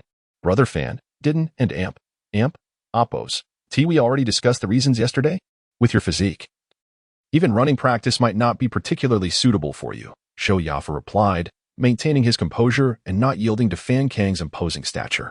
Fan Kong, heed Yafu's words. Liu Ying interjected, delivering a sharp blow to his cousin's head. Only then did Fan Kong acquiesce, albeit grumbling under his breath. He ceased further objections. Brother, why so early? Liu Ruyi inquired, having previously agreed to gather at the hour of the hare, yet arriving late due to indulging in sleep. Ruyi, you are late, Liu Ying admonished. Brother, it's just one less hour of practice. It's not a big deal. Liu Ruyi replied cheerfully. With the sword techniques taught by father, I shall surely defeat the Xiongnu, leaving them in disarray. Zhou Yafu scrutinized the young Zhao Wang, sensing a lack of reliability in him. The Zhao Wang and Oppos' excuses were trivial, merely a matter of arriving late. Guan'e stepped forward to mediate, but Liu Ying's expression remained stern. Do you not understand that military orders are as unyielding as mountains? If so many brothers can arrive punctually, why should you, Liu Ruyi, be treated as an exception? Defying military orders and failing to arrive on time for training means you are dismissed. You need not return. Upon hearing these words, Liu Ruyi trembled with rage, tears welling in his eyes. Engaging in strategic combat against the Xiongnu was Liu Ruyi and Oppos' fervent desire. Not for the sake of the crown princess position, but to restore dignity to the Han. Liu Ying's words were exceedingly harsh for the young Ruyi. Liu Ying, must you be so severe? Is it such a crime to arrive a bit late? Liu Ruyi protested, but Liu Ying remained unmoved. Today marked the first day of military training, and if tardiness were overlooked, how could he command respect from the others? Ruyi, you and Hung are my brothers. Yet every man present is also a comrade in arms. If I grant you leniency today, how can I justify my actions to them in the future? What will we have to defeat the Xiongnu?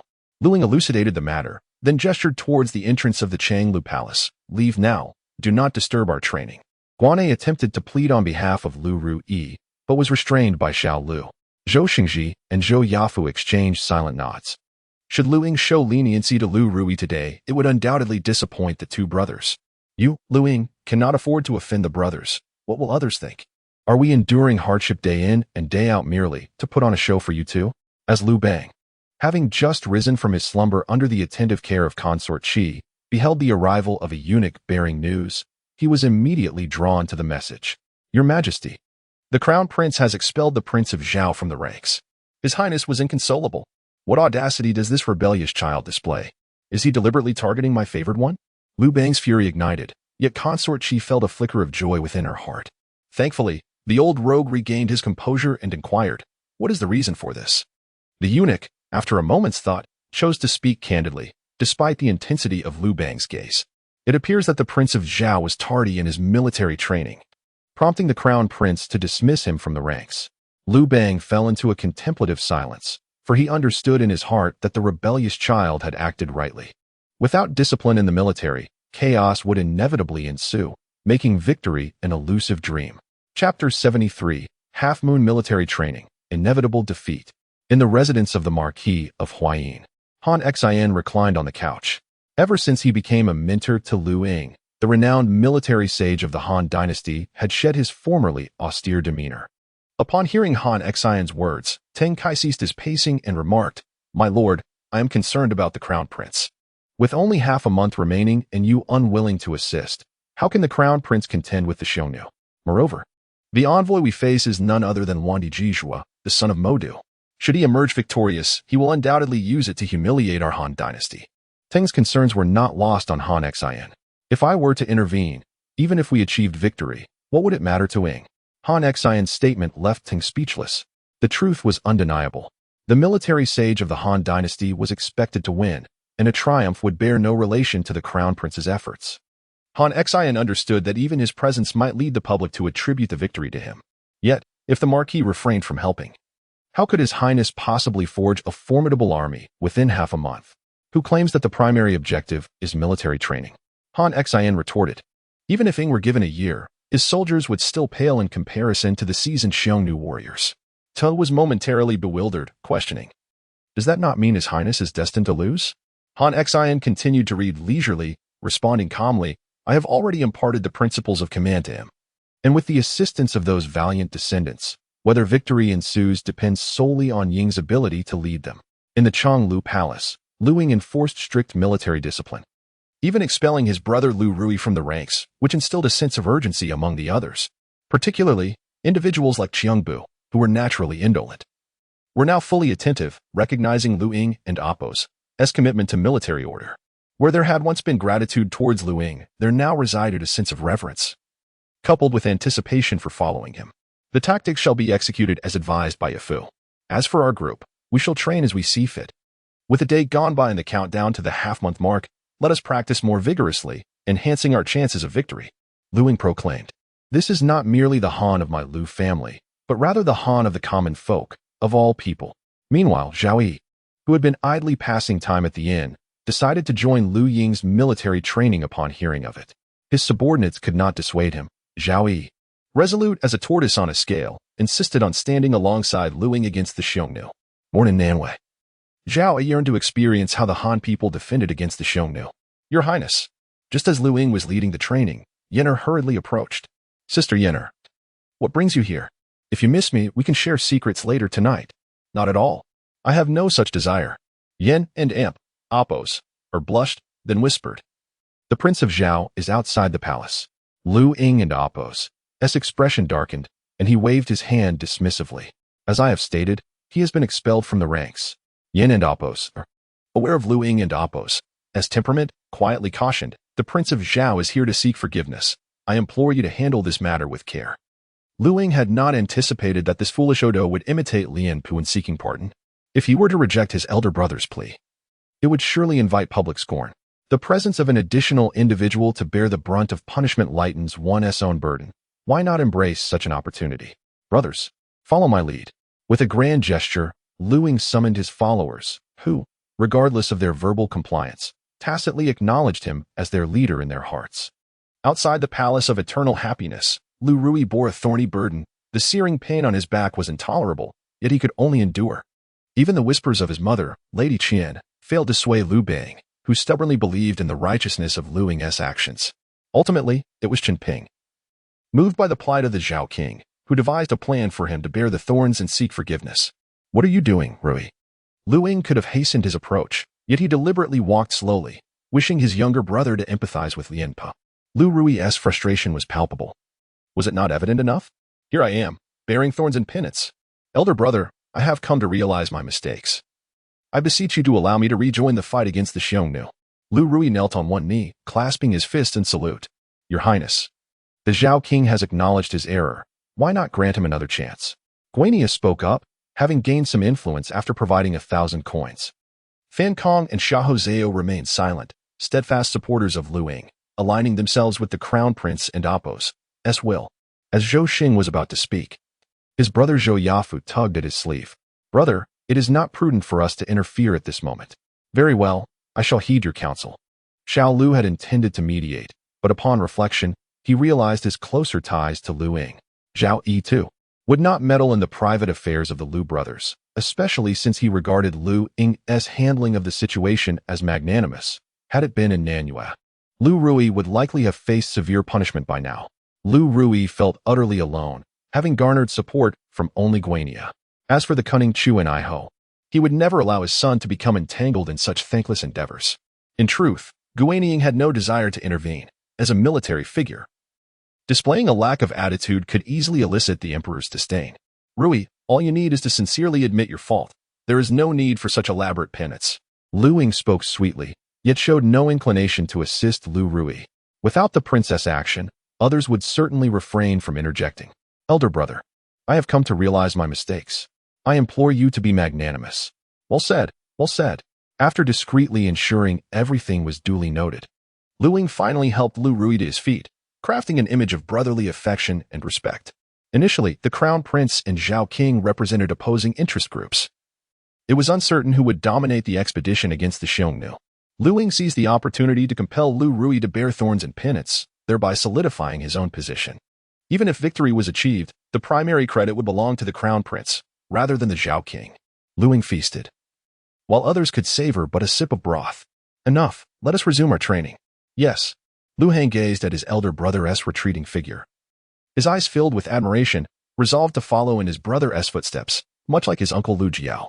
Within the inn, upon hearing news of Liu Ying's military drills, Luan Tijiju displayed an expression of utter disdain. "Heh, I shall allow him a year of training.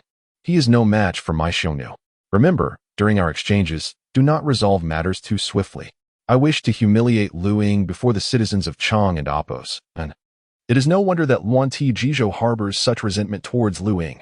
All the disgraceful deeds of his father, Modern, were laid bare in the court by Liu Ying. Inform my subordinates to conserve their energy during these days. No one is permitted to seek the company of women." Half a month has passed in the blink of an eye. The Xiongnu envoy, led by Luan Tijiju, has long awaited this moment to publicly shame the Han prince. As the emperor, Liu Bang also refrained from interfering with Liu Ying. Even if he were to observe, should Liu Ying triumph over the Xiongnu, they would merely claim it was due to the emperor's assistance. To ensure that the Xiongnu accept their defeat wholeheartedly, Liu Bang has suppressed his own anxiety and has not once looked upon these young warriors. In this regard, Liu Bang and Han Xin, the emperor and his minister, have reached a tacit understanding. Fortunately, the grueling half-month has come to an end. It is time to reveal the truth of their capabilities. You have indeed shown remarkable composure, not once visiting Ying during this period. As a significant event for the Han, Empress L will also attend the training grounds. If the father does not attend, why should I? Empress L retorted, "If we lose, it will be my failure as a mother. If we win, it shall be your blood that flows." Liu Bang waved his hand, unusually refraining from arguing with Empress L. Both of them, at least on the surface, must maintain the dignity of their respective roles as emperor and empress. Lady Qi is deeply frustrated, even though Liu Bang stays with her every night. Her status remains that of a concubine. Due to Liu Hang's involvement, Lady Bo is also brought along by Liu Bang to the training grounds. As a concubine who understands her position and is not favored, Lady Bo does not wish for her son to grow too close to the crown prince or the Prince of Zhao. After all, in the struggle for succession, there is no room for maneuvering. Yet Liu Heng evidently prefers to associate with Liu Ying, which has led Lady Qi to express her grievances towards Lady Bo Humph. "I have been reduced to sharing a table with someone like you." Lady Qi cast a glance at Lady Bo and scoffed, "Forget it. Someone like you will never comprehend my feelings, for you have never known a day of favor." Lady Bo remained silent, as if she had not heard the words directed at her. For the arrogant Lady Qi, she always chose to endure when possible. Soon, the Xiongnu forces entered the training grounds. Luan Tijiju, skilled in horsemanship, could command their steeds even in this era devoid of stirrups, executing long-distance charges with ease. Such extraordinary equestrian skills quickly drew gasps from the onlookers. Luan Tijiju, eager to show off, knocked an arrow and, while galloping, struck the bullseye. Is the crown prince truly a match for these Xiongnu? Thankfully, this is merely a contest for the flag, not a battle with arrows. Alas, this time, the Han shall be humiliated. The populace does not hold Liu Ying in high regard, particularly after the siege of Baiding. which has instilled a profound fear of the Xiongnu within the Han territory. Liu Bang's gaze turned cold.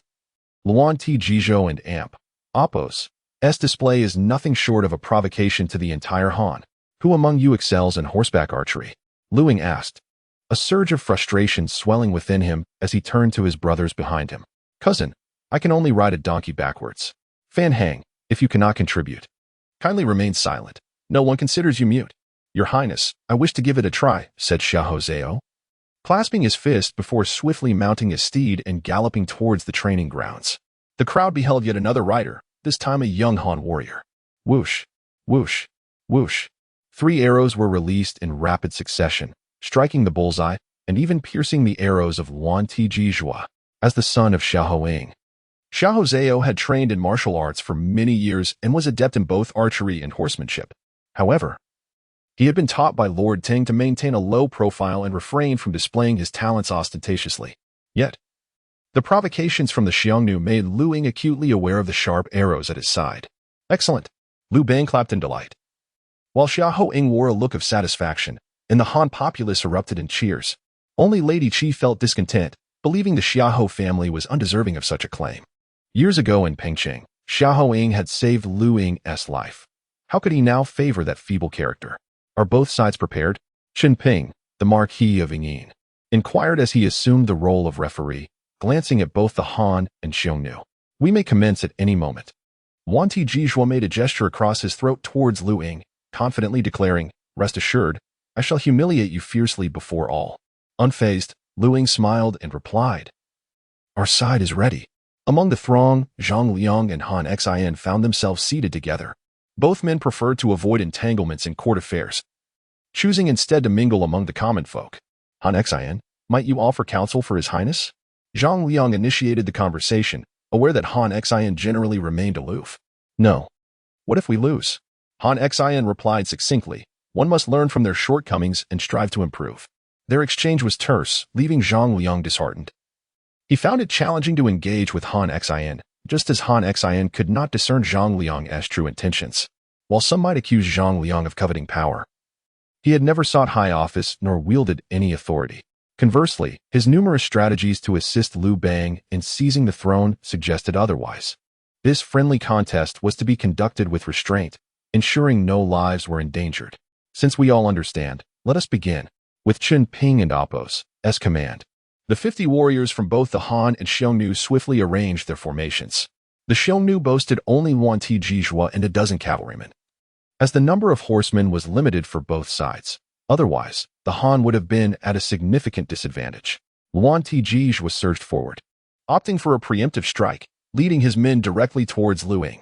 Capturing the commander's flag would signify victory, unlike the Xiongnu, who planted their flag beside them. Liu Ying's forces enveloped the banner around themselves. Scatter them. Luan T. Jizhou bellowed as their horses thundered forth, but before they could launch their attack, they observed Liu Ying's side dispersing in every direction.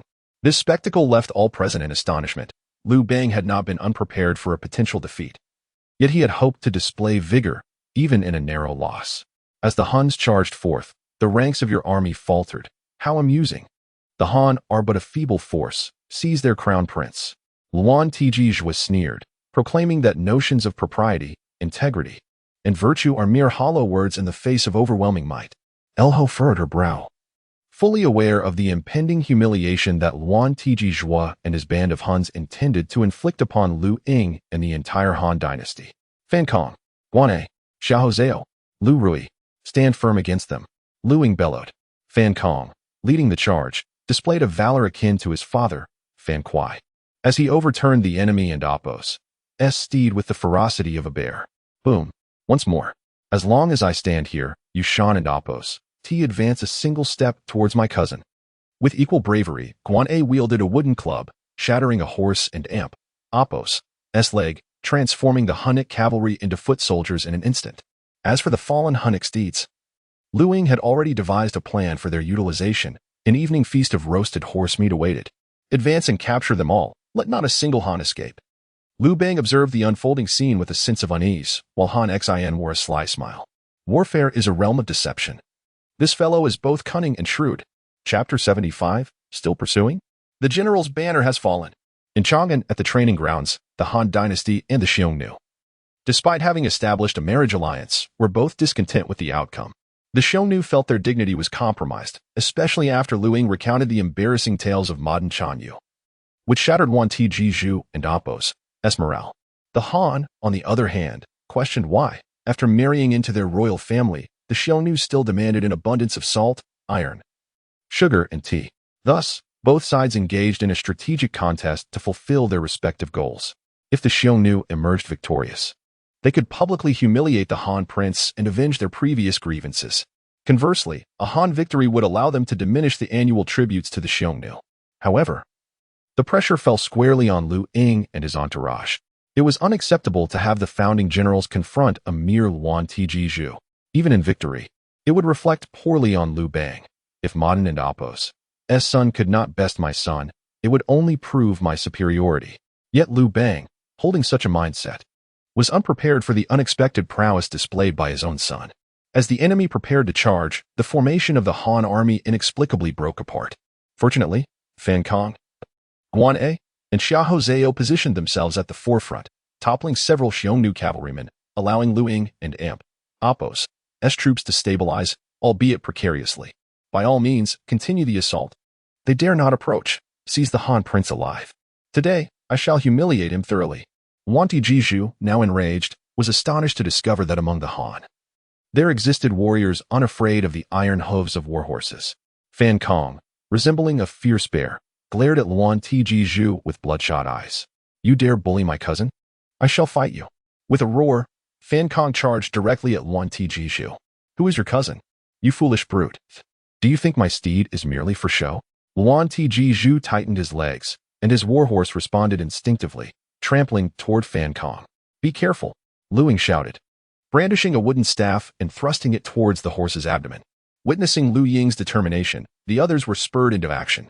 My father once said, in battle, it is a contest of ferocity. With a resounding thud, Liu Ying braced against the horse's flank, while Fan Kong delivered a powerful blow to its head. The horse, struck by such force, became disoriented and nearly lost its balance. Fortunately, Yuan Tijiju managed to steady himself and withdrew his steed, narrowly avoiding a brutal beating. Where are you? Charge forth. The Xiongnu pressed on, showing little interest in the fleeing soldiers. Yuan Tijiju and Appo's target was not the general's banner, but Liu Ying himself. Only by striking the Han prince publicly could he quell the fury within him. On the platform, Liu Bang frowned deeply, noticing his beloved son Liu Ruyi among the fleeing soldiers, which displeased him greatly. He knew that witnessing his brother being beaten would compel him to intervene, even if it meant resorting to ambush. Qin Ping took a deep breath, relieved that he had not allowed his son to participate. Would you have Liu Ying settle personal scores, deliberately allowing my son to be beaten? Guan A and Fan Kong stood resolutely at the forefront, enduring the fiercest onslaught from the Xiongnu, while they shielded Liu Ying and Xiao Lu. Among them, Xiao Lu suffered the most. His martial skills were woefully inadequate, yet he remained steadfastly positioned in front of Liu Ying, absorbing every blow and strike meant for the crown prince. Amidst the rout, Zhao gritted his teeth and murmured, Zhou Yafu, are we not moving? The crown prince is on the brink of collapse. Xiongnu shared the same concern for Liu Ying, yet the elevated status of those present rendered his voice insignificant. However, being adept at reading the atmosphere, he understood that Liu Ying was the sole master of their fate. We cannot act now. If we do, the Xiongnu will surely catch on. In direct confrontation, we are no match for them. The crown prince has already suffered greatly, and we cannot hope to win. We must maintain our composure. Zhou Yafu admonished, for the sake of victory, even His Highness the Crown Prince has risked everything. What is there to fear? Below, Han Xin observed the beleaguered soldiers with keen interest, while only the divine soldier of the Han noticed that, despite their apparent fear, these soldiers were gradually edging closer to the Xiongnu and Appo's standard. The Xiongnu now had but a handful of soldiers guarding their banner, while Liu Ying's meager band fought valiantly in retreat, denying the Xiongnu the opportunity to encircle them. As the Han prince continued to evade capture, Yuan Tijiju became increasingly certain that the Han formation had crumbled. What a farcical prince! After half a month of training, he cannot even maintain a basic formation. Xiao Lu, in his efforts to protect Liu Ying, had taken numerous blows and was becoming increasingly disoriented. Fan Kong carries Xiao Lu. Cousin, if I retreat. Only Guan A and Xiao Zhao remain ahead. They cannot hold back the Xiongnu. Do not worry. I will advance. Without hesitation, Liu Ying, as the crown prince of the Han, resolved to take action for his nation. The encirclement at Baiding had instilled fear of the Xiongnu and the Han like a tiger. Thus, he felt compelled to demonstrate that even without cavalry, the Han could triumph over the Xiongnu. Brothers, hold your ground. Maintain our formation. Victory is just within reach. I can already see the dawn breaking. If we withstand until the opportune moment, I shall reward you handsomely. The youth following Xiongnu, witnessing Liu Ying and Apos' personal engagement in battle, recalled the immense kindness he had shown them in recent days, and many resolved to risk their lives. Damn it! His Highness has promised great rewards. What are we afraid of? First, let us incapacitate their steeds. Just a few broken bones will do. I will block the horses. You all take them down. The rest of you, protect the crown prince. He must not be harmed. With a collective shout, the once faltering Han army, invigorated by Liu Ying's involvement, surged with renewed morale. Zhang Liang, with an excited gaze, recognized that this kind of battlefield inspiration was the secret to Liu Bang and Apos' countless victories. Indeed, the Marquis of Huayin was formidable, though the crown prince had never fought before. He knew precisely how to uplift the spirits of his men. In the event of a prosperous ascension to the throne, our Han dynasty shall possess an emperor of remarkable civil and martial prowess. In response to Zhang Liang's casual remarks, Han Xian merely nodded slightly, redirecting his gaze to the battlefield ahead. Luan Tijizhou seethed with indignation. These Han warriors truly exhibited a fearlessness bordering on folly. They would rather risk being trampled by warhorses than allow their adversaries to prevail. The cavalry of the Xiongnu had transformed into infantry, their advantage swiftly diminishing. Luan Tijizhou brandished a wooden staff, charging directly at Liu Ying. Today, I shall capture you alive and humiliate you before the multitude of Han people. Fool, what did you say? Still pursuing? I shall emerge victorious. At this moment, Liu Ying bellowed, Zhou Yafu, engage at once. Move swiftly and strike the enemy unawares. The Han army, which had already begun to retreat, swiftly regrouped, akin to a razor-sharp blade, aiming directly at the Xiongnu's standard. This is bad. I have fallen into a trap. Chapter 76. The role of King Zhao, master of satire within the training grounds. The atmosphere shifted dramatically. Liu Ying, who had previously been relentlessly pursued, suddenly launched a counterattack. The once retreating troops, led by Zhou Yafu, transformed instantaneously into an assault unit, charging straight towards the banner of the Xiongnu. Liu Bang found this tactic remarkably familiar. It mirrored the strategy employed by the Xiongnu leader, Xiongnu, who had initially feigned weakness to lure the enemy into a trap, ultimately leading to his adversary's downfall. It was not that Liu Bang lacked prowess, rather, Modu's act was so convincingly executed that it nearly became reality. Fan Kong, Guan, Xiahou Zhao, and others, including Liu Ying, bore numerous wounds. Yet they managed to seize control of the Xiongnu and Apos' warhorses. Luan Tijizhou, now utterly incensed, wished to sever ties with Liu Ying, but alas, the Han army could not let such an opportunity slip away. Brothers, whether we triumph or falter hinges upon this very moment, Guan exclaimed, brimming with excitement, yet harbored some grievances towards King Zhao. According to Zhou Yafu's strategy, Liu Ruyi, as a royal prince, was meant to accompany Liu Ying to draw fire from the Xiongnu. Yet, King Zhao insisted on joining the assault team instead. Ultimately, it was Liu Ying who made the final decision, allowing Liu Ruyi to fulfill his desire. Everyone understood that those remaining to hold off the Xiongnu were tasked with the dirtiest and most arduous responsibilities. In contrast, the assault unit appeared to outsiders as the decisive force of the engagement. Zhou Yafu discerned Liu Ruyi and Apos' subtle intentions with clarity, while Guan comprehended King Zhao and Apos' actions. He could not fully endorse them. He had only joined the fray out of respect for Liu Ruyi, yet Liu Ruyi had cast him aside. Coupled with Liu Ying leading by example, there was a fleeting moment when Guan contemplated drawing closer to the prince. Smack! Liu Ying delivered a swift blow to Guan's head. Stop dawdling. I see your martial skills nearing those of your father, Guan. Go and capture Luan Tijizhou for me. If he wishes to take me alive, I shall do the same to him. Instead of feeling anger from the reprimand, Guan felt a surge of exhilaration, promptly forcing himself to regain composure. How could he allow Liu Ying and Apos' praise to bring him joy? He had always lived in the shadow of his father, Guan, no matter his efforts. He was perceived as merely a beneficiary of his father's reputation rather than an individual of merit. Only Liu Ying, on this day, had expressed recognition and admiration for him. Indeed, Guan declared, invigorated. Fan Kong, Xiahou, lend me your assistance and hold off these ruffians. Fan Kong scoffed. Were it not for my cousin's orders, I would pay you no mind. If you wish to proceed, first consult me. The duo, robust as bears, exemplified what it meant to be the offspring of a military family. The son of the Marquis of Wuyang indeed inherited his father's valor. Zhang Liang observed the youngsters with amusement, while Han Xian commented, charge forth, and you shall be unstoppable. However, do not lead alone. Are all you Xiongnu but women? Your previous blows hardly grazed me. I am as agile as ever, chuckled the son of Prime Minister Zhao, acknowledging his role in the forthcoming victory. Zhang Liang stroked his beard with a light chuckle, while Han Xian, maintaining his composure, remarked, like his father, I hope he can exhibit more vigor in the future. Observing that Liu Ying and others had engaged Luan Tiji Zhou Yafu and his band of commandos, who typically trained only in sprinting assaults, surged forth towards the Hun's formation. Zhao led the charge, followed closely by Zhou Xingxi and Liu Ruyi, with the presence of the Han prince. Would the Huns not kneel and surrender? Zhou Yafu furrowed his brow, disapproving of Liu Ruyi and Oppos as provocation. Warfare necessitates action, not mere verbal bravado. Moreover, Liu Ruyi and Oppos' taunts rekindled the spirits of the Huns, who were already wavering. Your Highness, I implore you to speak less. Zhou Yafu, embodying the spirit of a straightforward youth, could hardly contain himself and spoke up. Humph. Remember your family and Oppos' stance. Liu Ruyi huffed, choosing silence and drawing the sword bestowed upon him by Liu Bang. Zhou Yafu had assumed the prince would engage in battle personally, only to find him directing from the rear, an act of mere pretense. Fortunately, Zhao, concerned for Liu Ying and Oppos' safety, charged fiercely, enlisting the formidable Xiongnu, causing great distress among the Huns.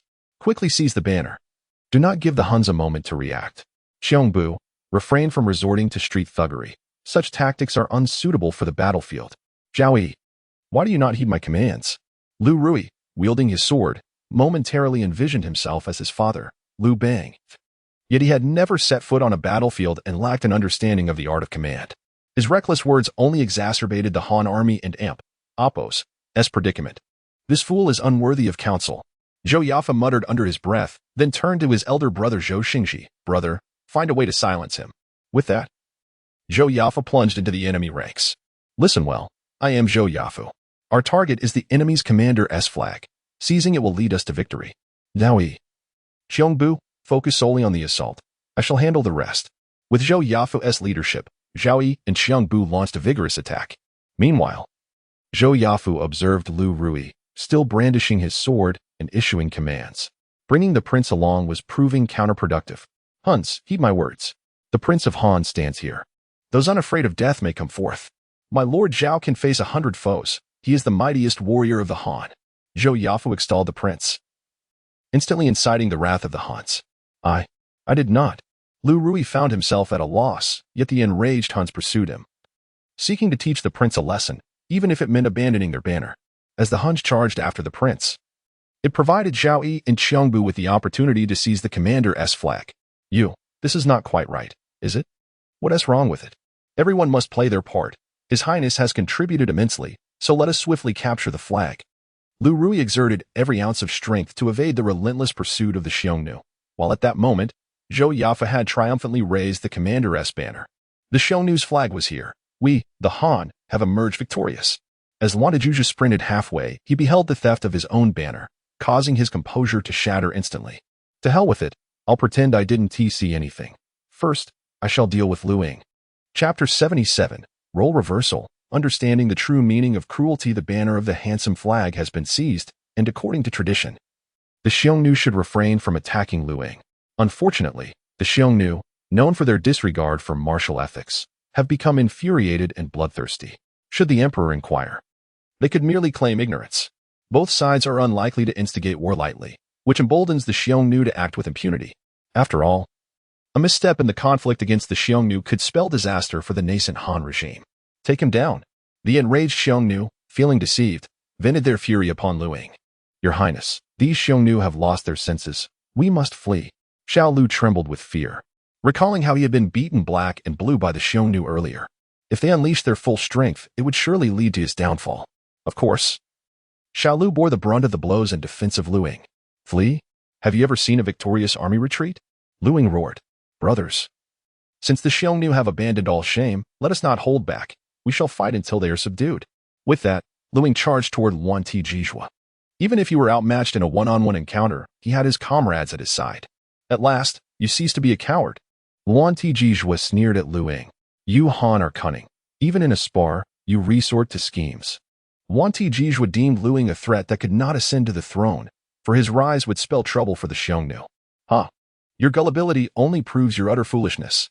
Speak not of foolishness. Why did you fall for it? The Xiongnu were accustomed to grappling. Yet the Han were no slouches in combat. Fan Kong, leveraging his formidable physique, felled several opponents before attempting to assist Liu Ying. But the Xiongnu would not easily allow him to succeed.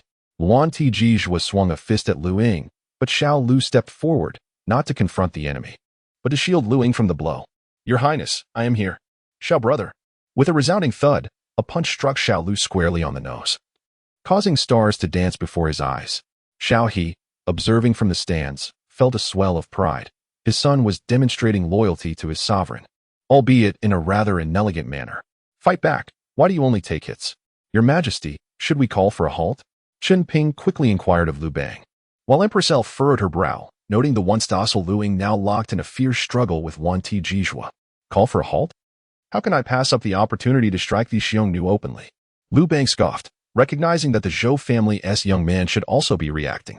Seeing Liu Ying surrounded, Zhou Yafu commanded Xiongbu, Zhao Yi, and others to join the fray.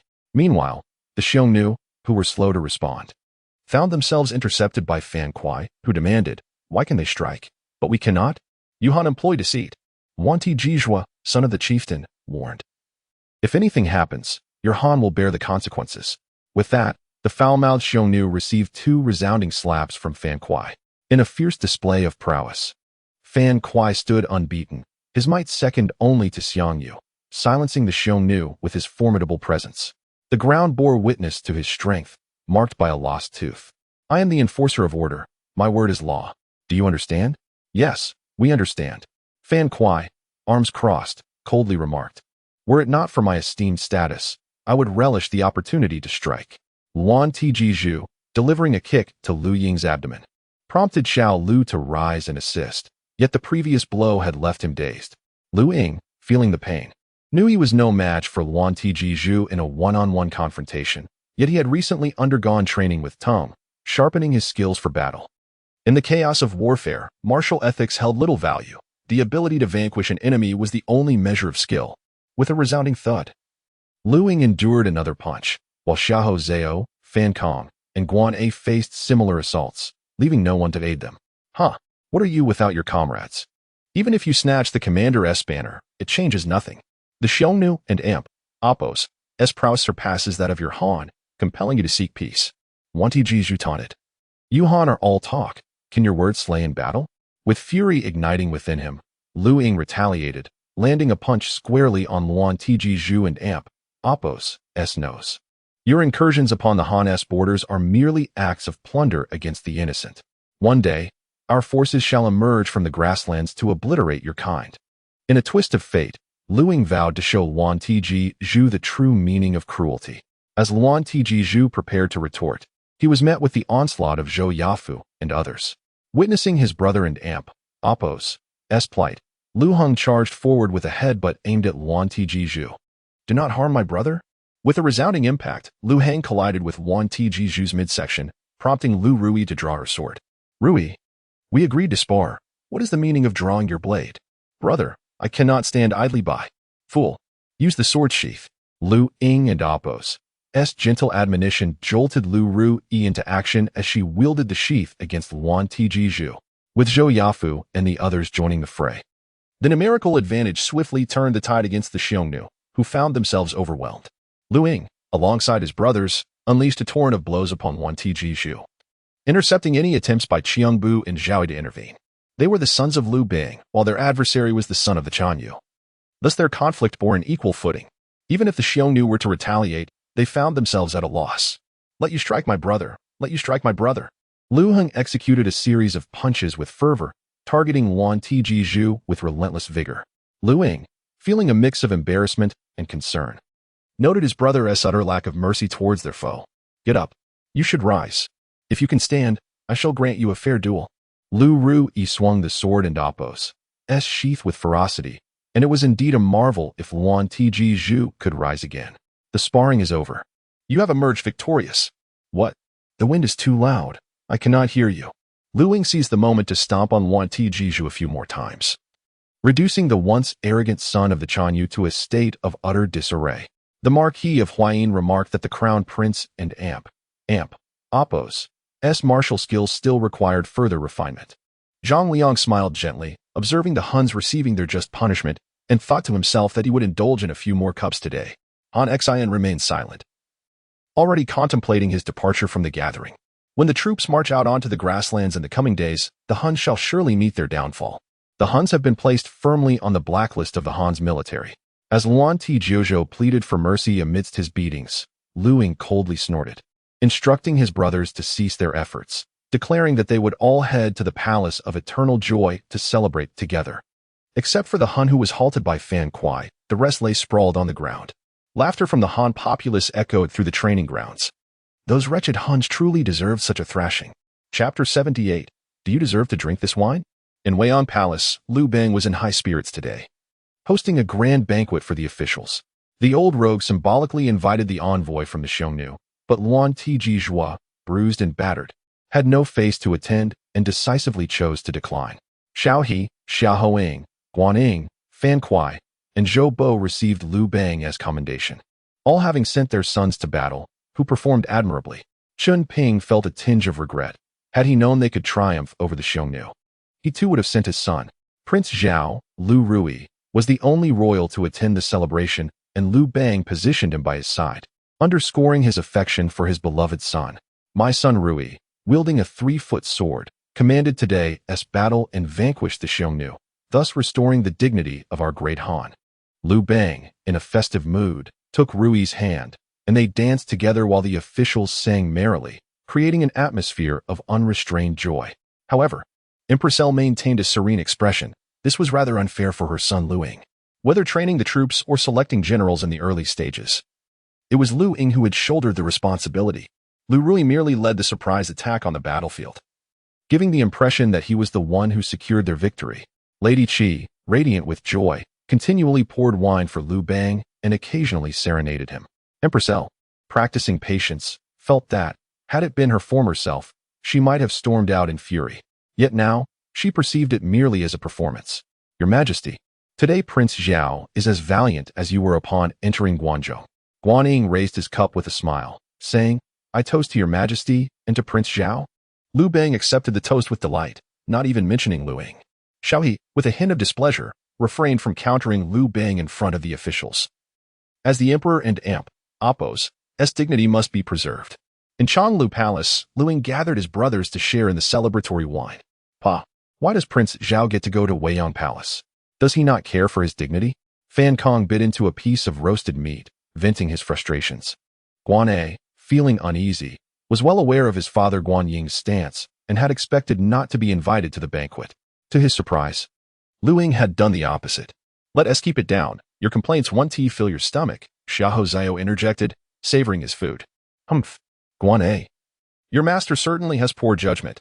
Guan A fell silent. Even he felt that the prince and the emperor were somewhat lacking in decorum. While all these men fought valiantly for the Han, only your beloved son is allowed into the palace. Where are the true heroes? What kind of celebration is this? Come, let us feast, Liu Ying declared, holding a piece of roasted meat, flanked by Liu Hang and Liu Chang, as the three brothers primarily entertained their companions. Xiongnu, well versed in the art of flattery, busily assisted Liu Ying. What is the matter? Why the long faces? Liu Ying observed, taking a bite of beef. Even the crown prince of the Han had to claim he was slaying sick cattle to justify his desire for beef, a clever ruse. Cousin, why were we not invited to the celebration at Weian Palace? Why does Prince Zhao get to go? Just because his mother is beautiful? Xiao Lushuan seized the opportunity to deliver a sharp admonition to Fan Kong, urging him to tread carefully with his words and actions. Your Highness, I too find today's events rather disheartening. Zhou Yafu rose, clasping his fists in respect, and continued, were it not for your highness. We would not have united as one to vanquish the Yuan Zhao, regardless of the choices made by our fathers and brothers. I wish to frequently visit the Xiongnu palace, and I hope your highness does not take offense. Zhou Yafu and Apos' declaration of loyalty left his brother Zhou Xingji somewhat bewildered. The Zhou family had always maintained a low profile, aligning closely with the emperor's directives. Now that the emperor sought to support the Zhao Wang, Zhou Yafu's closeness to the crown prince raised questions. Yafu, his brother exclaimed, the title of our father does not belong to me. Thus, if I desire fame and fortune, I can only seize it on the battlefield. Zhou Yafu sat upright, articulating his innermost thoughts. Zhou Bo's title rightfully belonged to his brother, and if he aspired to be a marquis, he could only achieve it through meritorious service.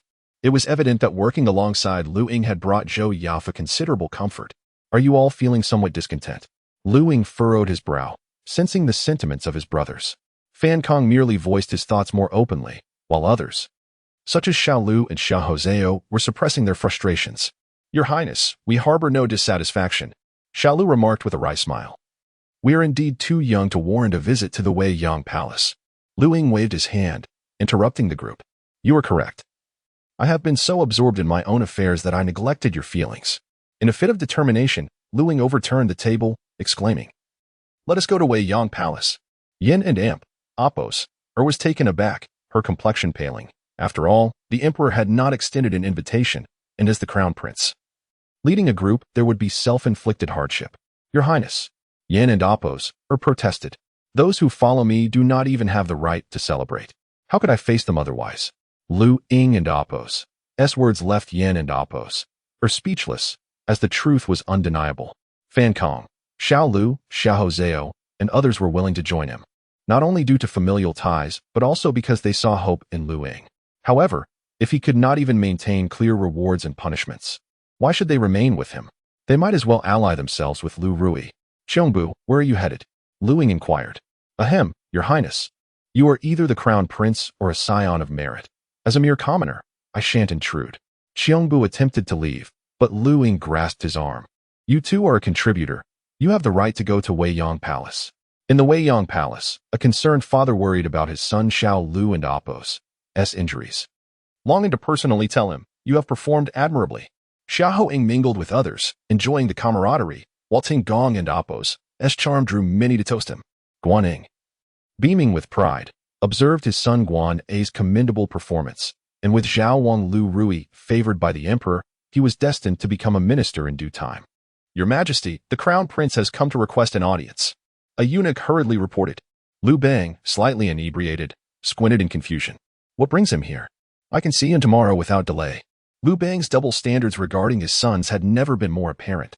Your Majesty, may I inquire what the celebration is for today? The Empress interjected. Have you had too much to drink? I, of course, am indulging in celebratory libations for our triumph over the Xiongnu. Liu Bang laughed heartily. Yet Empress L maintained a serene countenance. This victory against the Xiongnu is the result of the concerted efforts of the crown prince, the king of Zhao, and the esteemed ministers. Now, with the heroes of the hour yet to arrive, you have already partaken in several rounds of wine. I truly do not comprehend whether you are oblivious to the essence of a victory banquet or merely seeking an excuse to drink. At this moment, Empress L's voice broke through, compelling the ministers to take heed. Your Majesty, my son has also taken to the battlefield. The Marquis of Wuyang, Fan Kuai, was the first to offer his support, expressing concern for his safety.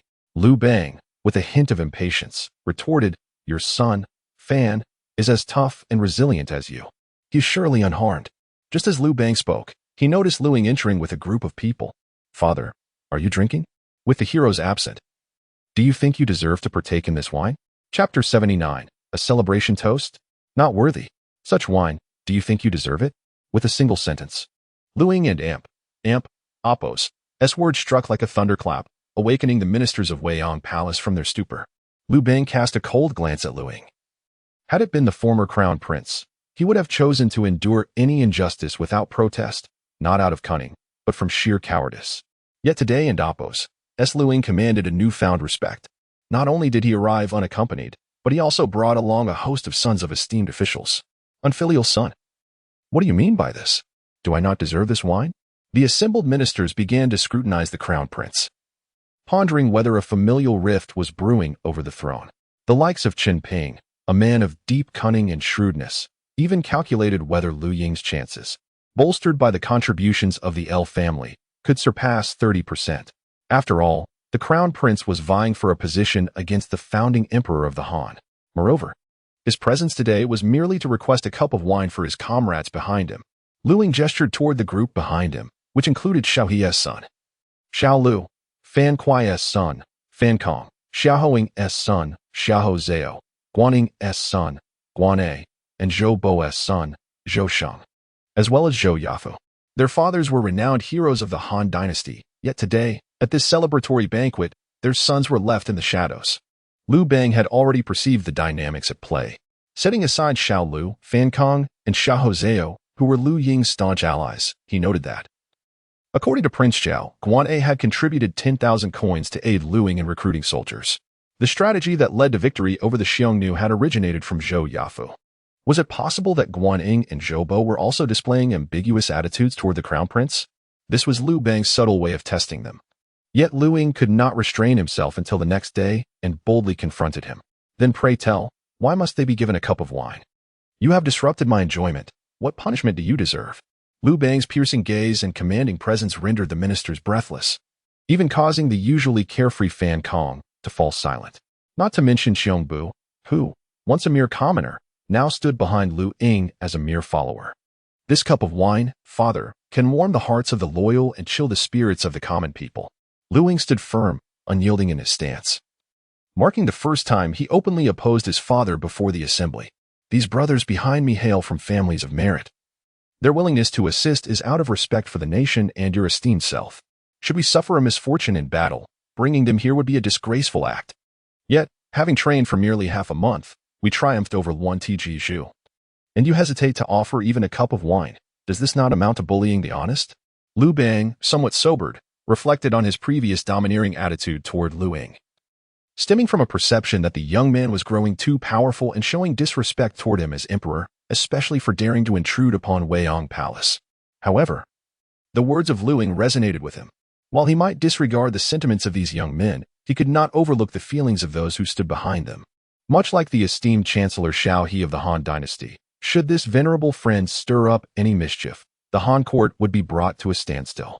There is also the amiable and virtuous Xiao Hong, who has long served as the spokesperson for Lord Tang within the court. Fan Kuai, besides being my brother-in-law, is also a member of the Liu family and Appos, as esteemed achievements, indicating that Empress L harbors considerable discontent regarding this matter. Qin Ping, dear friend, why did you not alert me? Today, these minor dignitaries have yet to arrive, and you have commenced the banquet. This shall serve as a reprimand. Shortly, you shall personally toast these distinguished individuals with 3 cups of wine. Make haste and take your seats. As long as Liu Bang remains unembarrassed, it is the others who shall feel the awkwardness, revealing his audacity. Xiongnu felt quite bewildered, sensing that these street urchins were playing tricks, exhibiting a smoothness he had never encountered. Father is indeed wise. Liu Ying bowed deeply and then intended to leave the main hall directly. Where do you think you are going, ungrateful son? Liu Bang queried, perplexed, and quickly called Liu Ying to halt. Liu Ying had never been one to covet power or seek the limelight, particularly in such settings. In his view, a celebratory feast should consist of a few close friends indulging in hearty feasting and drinking. However, he could empathize with the efforts of Zhou Yafu, Fan Kong, and others who had toiled diligently to win the battle, yet found themselves treated in this manner, which would surely leave a bitter taste in anyone's heart. Brother, I shall accompany you. Little Lu Chang was the first to respond, tugging at Liu Ying and Appos' sleeve. Brother, I too shall go. I am not a meritocrat, nor have I exerted much effort. Liu Hong pondered for a moment, disregarding his mother Bo Ji's disapproving gaze, and rose to join Liu Ying. Just as Fan Kong was about to depart, he was met with a glare from his father, Fan Kuai. Figures such as Xiao Zhao and Xiao Lu were similarly restrained by their elders, and Xiongnu hastily followed Liu Ying, for regardless of whether he stayed or left, he was aligned with Liu Ying's faction. Liu Ying has always treated his brothers with a sense of elderliness, especially towards Liu Hang and Liu Chang, who were particularly dear to him. Indeed, brother, Liu Hong composed himself. As a prince, he could occasionally indulge in some caprice. But what of his mother, Bo Ji? The imperial harem is rife with intrigue, and consort Qi currently enjoys considerable favor. In contrast, Boji has not shared a bed with Liu Bang since giving birth to Liu Hong. Whether Liu Chang follows or not is of little consequence. Having been raised by Empress L, she serves as his support, and at his age, even departing with Liu Ying would not attract censure. With his actions, Liu Ying conveyed to all that he had come today to champion his brother's cause. As for the celebratory feast in Weiyang Palace, he held it in utter disdain. However, this stance left Liu Bang feeling somewhat vexed. You leave so brazenly, clearly showing a lack of respect for the emperor. Please, esteemed minor dignitaries, take your seats. Chen Ping promptly interjected to prevent any further loss of decorum. Zhou Yafu, sitting beside the emperor, felt a profound sense of emotion. The Prince of Zhao was indeed the center of attention. Even the meritocrats sought to offer him their flattery. In stark contrast, the figure of the Han crown prince stood desolate and forlorn, yet filled with resolute endurance. Your Highness, for our sake, you have endured much. Chapter 80. The Xiongnu's enticement and the prince's dilemma in the imperial capital of Chang'an, at the post house. Luan Tiki Zhuo and Appo's visit this time could be described as a venture that resulted in both loss of face and men. Not only did he acquiesce to the Han dynasty's marriage alliance, but he also suffered a significant reduction in the substantial salt and iron resources he had previously demanded. Having been bested in military strategy by Liu Ying, the small Khan of the Xiongnu had initially planned to depart in disgrace the following day, as the Han court showed him no favor, and he felt he had no face to remain. However, news from the palace today compelled Luan Tikizhua to prolong his stay for several more days. What did you say? Liu Ying, who defeated me, has not even held a victory banquet? He scoffed. That so-called King Zhao is cherished by Liu Bang while Liu Ying is cast aside? The Han people accuse us Xiongnu of neglecting familial bonds, yet I see that Liu Bang is the one who has grown senile. Delighted within, Luan Tikizhua considered the cunning of Chen Shi.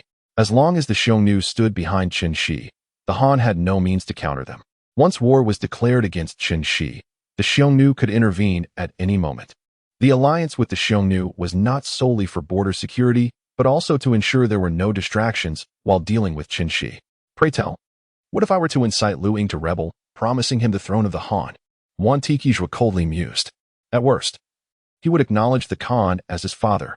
The future emperor of the Han shall be our Xiongnu's offspring.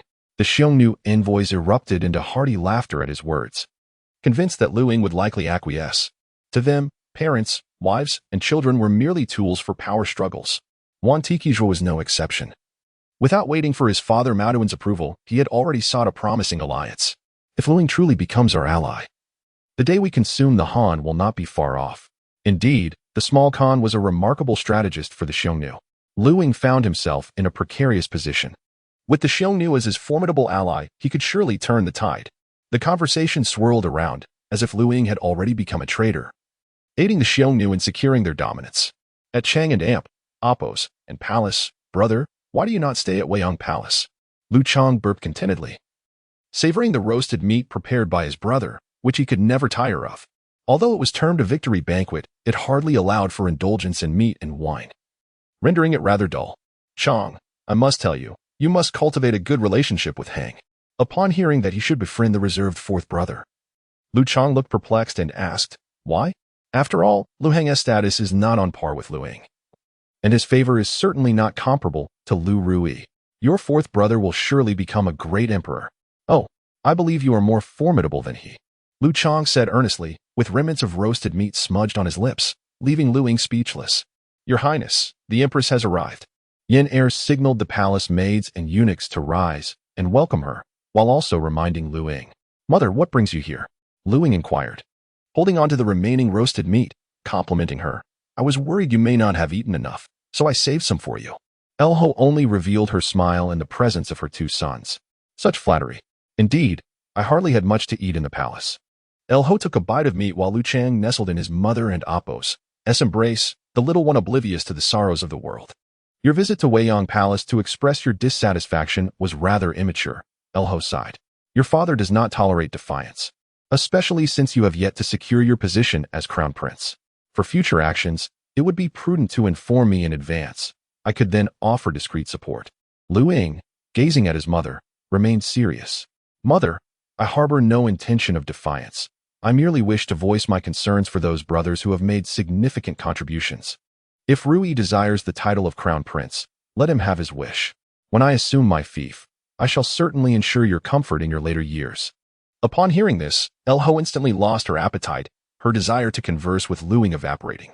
"You are like a useless lump of clay," she exclaimed in exasperation, rising from the table and taking Liu Chang with her. "Mother, please take care," he called after her. "Leave."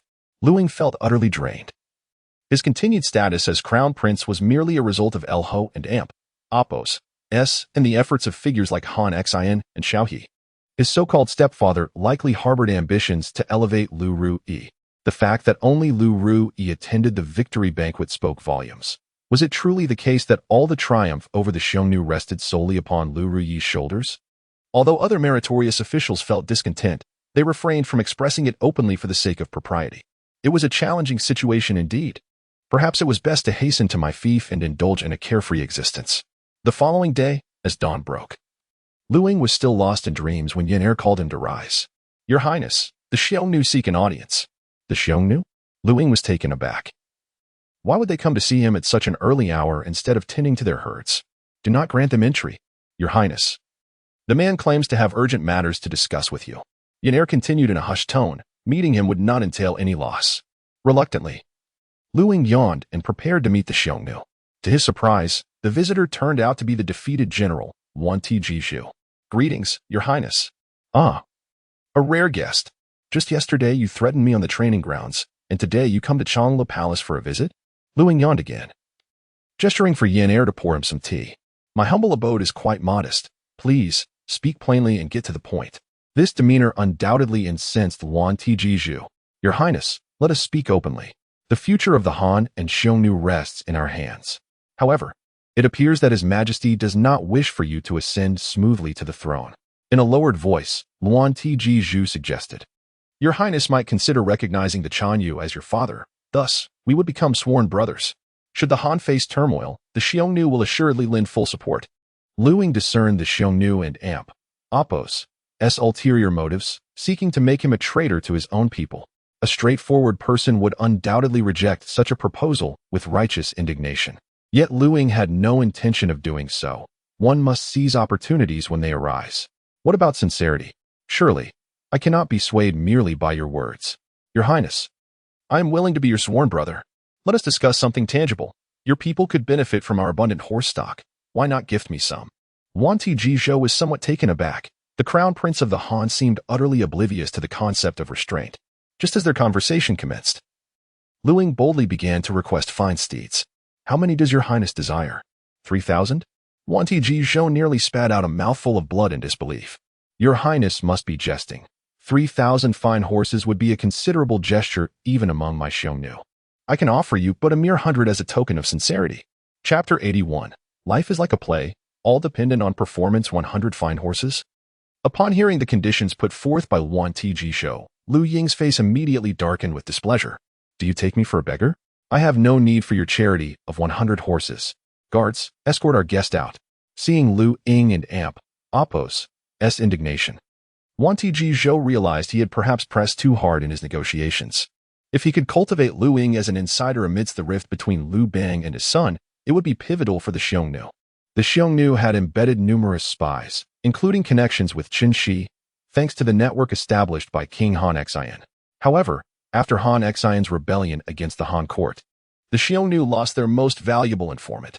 Now, with Liu Ying so close at hand, Wan Tijiju was determined to pursue this opportunity.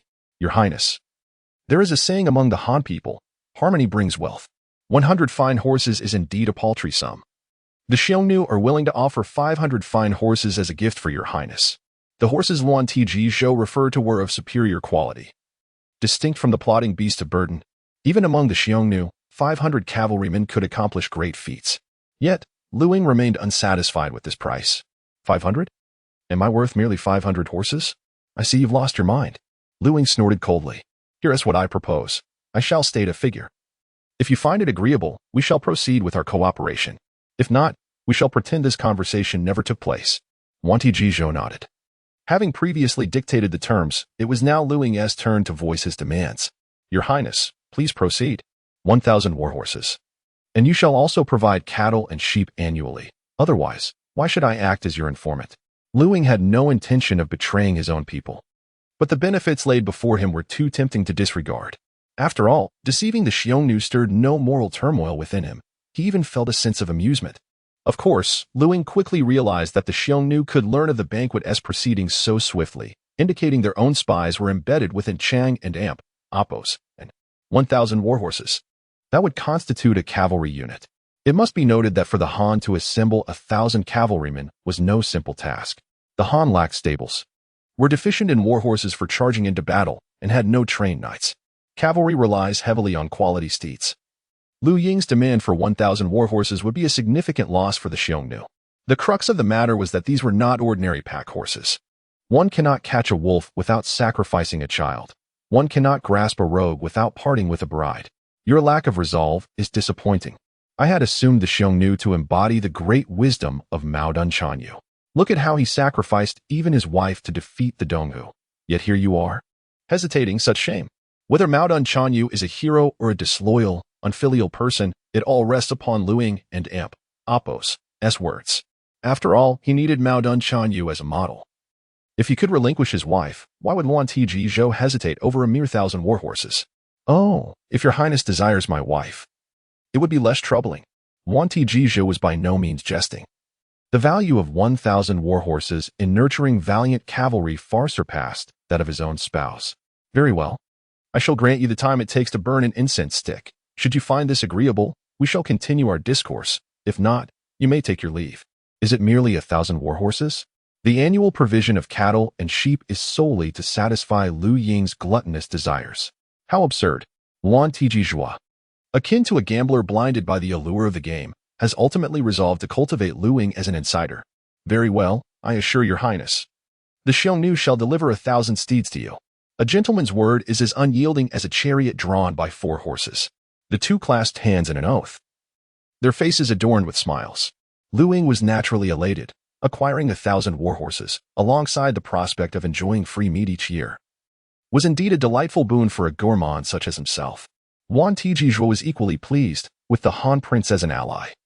The Xiongnu would gain access to invaluable intelligence, greatly aiding in the management of relations between the two nations. Yan Er gazed at Luan Tiji Zhou, observing the congenial exchange with Liu Ying, which stirred her apprehension. As a trusted maid of the queen, she too was a pawn in the emperor's grand design. Yan Er wrestled with her inner turmoil. Her previous service in the Xiongnu palace had been marred by Liu Ying and Appos' unwelcome advances, which she found repugnant. Yet, as time passed, she discerned that Liu Ying was unlike other nobles. Even in the presence of eunuchs and maids of lower status, he maintained a demeanor of courtesy and respect, bestowing dignity upon those wretched souls. But what if the prince were truly to conspire with the Xiongnu, harboring treasonous intentions? The thought sent a chill down Yan Er and Amp, Appos' spine, though she firmly believed Liu Ying was not that kind of person. Indeed, power possesses a peculiar enchantment, capable of inciting fratricide, patricide, and the betrayal of kin. After calming her tumultuous thoughts, Yan Er resolved to safeguard Liu Ying's secret. Take your time. No need to see me off. Prince, please stay, she implored. Your Highness, what did you discuss with the Xiongnu? Yan Er seldom inquired about state affairs. Even if Liu Ying called her sister, she would remain reticent. Naturally, I sought benefits. I managed to deceive them. Liu Ying boasted, while Yan Er's face blossomed with delight. The prince had not disappointed her. Sister Yan Er, since when did you take an interest in state matters? Liu Ying seized the moment to gently squeeze Yan Er and Appos' delicate hand. In her moment of tension, she failed to notice, even forgetting to withdraw her hand, allowing Liu Ying to indulge in his playful advances. I merely worry that your discussions with the Xiongnu might reach His Majesty and Amp, Appos' ears and reflect poorly on you. Not to worry. Even if he were to send me a few Xiongnu women, in my heart, Sister Yan Er will forever be the finest. Liu Ying stretched languidly, relishing the amusement of teasing Yan Er. The following day, the Xiongnu envoy sought to depart, and with a grand gesture, Liu Bang granted permission. As for Liu Ying and Appos' previous intrusion into the Weiyang Palace, the old rogue did not pursue the matter once he regained his senses. Zhou, summon him to me. Yes, Your Majesty. Chen Ping hastened to relay the command, and Zhou soon arrived at the palace. Your Majesty, you summoned this humble servant? Indeed. Your two young ones are quite commendable. Liu Bang inquired with a smile. How about letting them accompany Prince Zhao as playmates? Zhou was greatly astonished. This was a decree designating Zhou Xingji and Zhou Yafu, who would one day become the Zhao king Liu Ruyi, aside from your two sons. There is also Guan'e, whom I have also sent to Tianlu Pavilion to study alongside the Zhao king. Liu Bang, in his devotion to his son Liu Ruyi, has truly expended considerable effort, particularly upon witnessing the influence of these second-generation meritorious officials on Liu Ying. He found himself compelled to strategize in advance. Chapter 82. Master, I possess 1,000 warhorses. In the residence of the Marquis of Huayin, despite having known Liu Ying for only a short time, a profound friendship had blossomed between the two. Your Highness, should the day come when you confront King Zhao, the land of Nanwei will unwaveringly stand by your side. Zhao vowed, a promise of considerable significance to the typically reserved people of Yu. Liu Ying, recognizing Zhao Yi's stature, sold sugar frosting to Nanwei at cost price, which undoubtedly earned Zhao a substantial political capital. Henceforth, if Zhao Yi wished to engage in commerce with the Han, he would serve as the essential bridge. Do not speak foolishly. Why would I wish to compete with the foolish Ododo? I have no interest in swordplay. When I create something extraordinary in the future, I shall remember to bring you a token. He paused. By the way, here is a piece of toilet paper. Do not say I have not thought of you. With that, Liu Ying stuffed the paper into Zhao Yi's embrace, leaving the latter utterly astonished. Many regions were attempting to manufacture paper, yet none could match the reliability of Liu Ying's production for writing. Your Highness, you gift me such a rare item. Zhao Yi was deeply moved, while Liu Ying remained bemused, wondering why such a simple item could provoke such emotion. Unable to resist, Liu Ying retrieved more, giving all but his personal stock to Zhao Yi. Parting ways after 1,000 miles requires a farewell. Take care, brother Zhao. And you as well, your Highness. They shared a knowing smile, yet Zhao Yi pondered aloud. With this parting, who knows when we shall meet again? Liu Ying replied nonchalantly, true friends remain close at heart, even across vast distances. There is no need for further words between friends. True friends remain close at heart, even across vast distances. Zhao Yi repeated these sentiments, feeling a surge of clarity and joy. Haha, your Highness speaks the truth. It appears I have been stubborn. With a flick of the reins, Zhao Yi galloped away, embodying the vigor of youth. Watching Zhao Yi ride off, Liu Ying felt no envy. He had long desired to ride. But after falling from a horse during a hunt and suffering a head injury, Empress Liu had strictly forbidden him from riding. Fortunately, the Xiongnu had promised him 1,000 warhorses, which would rightfully belong to Liu Ying alone. Your Highness, we have delayed training for too long. The Marquis has ordered that we resume training today. This, Master, is utterly heartless. I am a meritorious minister of the Han. Cannot I be treated with special consideration and rest for a few days? Tung decisively shook his head. The Marquis has decreed that we must not slacken our efforts. Fortunately, Liu Ying had grown accustomed to the intensity of training. This was merely a warm-up. Meanwhile, Han Xin lay reclined on a couch, dozing off. Since his prolonged association with that rebellious disciple, the esteemed military sage of the Han had acquired several bad habits, such as succumbing to spring drowsiness, autumn fatigue, summer naps, and winter slumber. In the past, Han Xin could immerse himself in military texts for an entire day, yet now, merely opening a book made him drowsy. It seemed that both master and disciple were subtly influencing each other. Master, I have arrived. Liu Ying called out, startling Han Xin from his pleasant dreams. The military sage quickly wiped away the drool and pretended to resume his reading. You performed admirably in your discussions of military strategy with the Xiongnu. To unite those rebellious individuals is somewhat commendable of a general. However, the swiftness of your majesty has exceeded my expectations. Han Xin set aside his military texts and remarked nonchalantly, Your Majesty's decision to have Zhou Bo and Guan Ying's sons accompany the Zhao king signifies a binding alliance between these two families and Liu Ruyi in the future. What a pity. Liu Ying sighed, and Han Xin was perplexed. This rebellious child, who usually seemed indifferent, appeared particularly despondent today. What? Do you hold Zhou's younger son in high regard? That lad indeed possesses some talent. Yet, what Han Xin referred to as some talent was already extraordinary by the standards of ordinary individuals. Naturally, Han Xin and Appo's assessment of Zhou Yafu, characterizing him as dull-witted, was not unwarranted. Not at all, Master. Why doesn't my father allow Xiahou Zhao and Fan Kong to accompany the reading? Xiahou Zhao was annoyingly silent, while Fan Kong consumed more than anyone and snored louder than all. Liu Ying wore a look of disdain. clearly not feigning his sentiments. Tung was momentarily speechless. After all, Xiahou was backed by Ting Gong, and Fan Kong had the support of the Wuyang Marquis. Lady Qi's faction was eager to cultivate these two, and only the crown prince was willing to distance himself from them. Ahem, you must cultivate your own circle. As for Guan, there was no need to ponder. His father, Guan Ying, was steadfast in his principles. As for Zhao, he had never made a definitive statement. The old fellow appeared obedient. Yet he was quite resolute in his own convictions. Han Xin looked down upon Zhao, deeming him too self-serving, lacking the spirit of a national hero. The noble spirit of the spring and autumn, as well as the warring states, now resided solely within Han Xin. Master, I have repeatedly stated that I do not wish to contend for the position of crown prince. Yet, you all insist on compelling me into this rivalry. Han Xin gazed earnestly at Liu Ying, placing his hands on the shoulders of his rebellious disciple, and whispered, if you ascend, Liu Ruyi may have a chance to survive. But should Liu Ruyi take the throne, yours will be a path to demise. For with your abilities, you can still restrain the powerful families.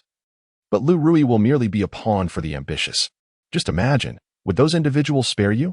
The lives of Liu Ho, my master, Xiaohe, Fan Kuai, and Liu Shizhi all rest upon your shoulders. Liu Ying took a deep breath, instantly feeling the weight of responsibility. He was not a stubborn person. He had no desire to be the crown prince or emperor. He was merely of a carefree disposition. However, should anyone seek to harm his loved ones or mentors, Liu Ying would resolutely fight to the end. The entire court had, with a mere word from His Majesty, become a mere plaything of power. Han Xin bore a sorrowful expression. He believed Liu Bang acted with the greater good of the Han in mind. Yet even the founding emperor could err in judgment. At the very least, Han Xin trusted Xiaohe's discernment. The child he selected must be the most suitable candidate. In gratitude for being recognized, I shall repay with my loyalty as a national hero. In honor of our master-disciple bond, I shall treat you as a national hero.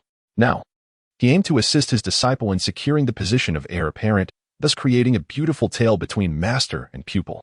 Whether through training Liu Ying or subtly imparting military strategies, it was all in alignment with Han Xin and Appos, as principles of leadership, which enabled Liu Ying to unite the masses. Master, I possess 1,000 warhorses. Are you feverish, my boy?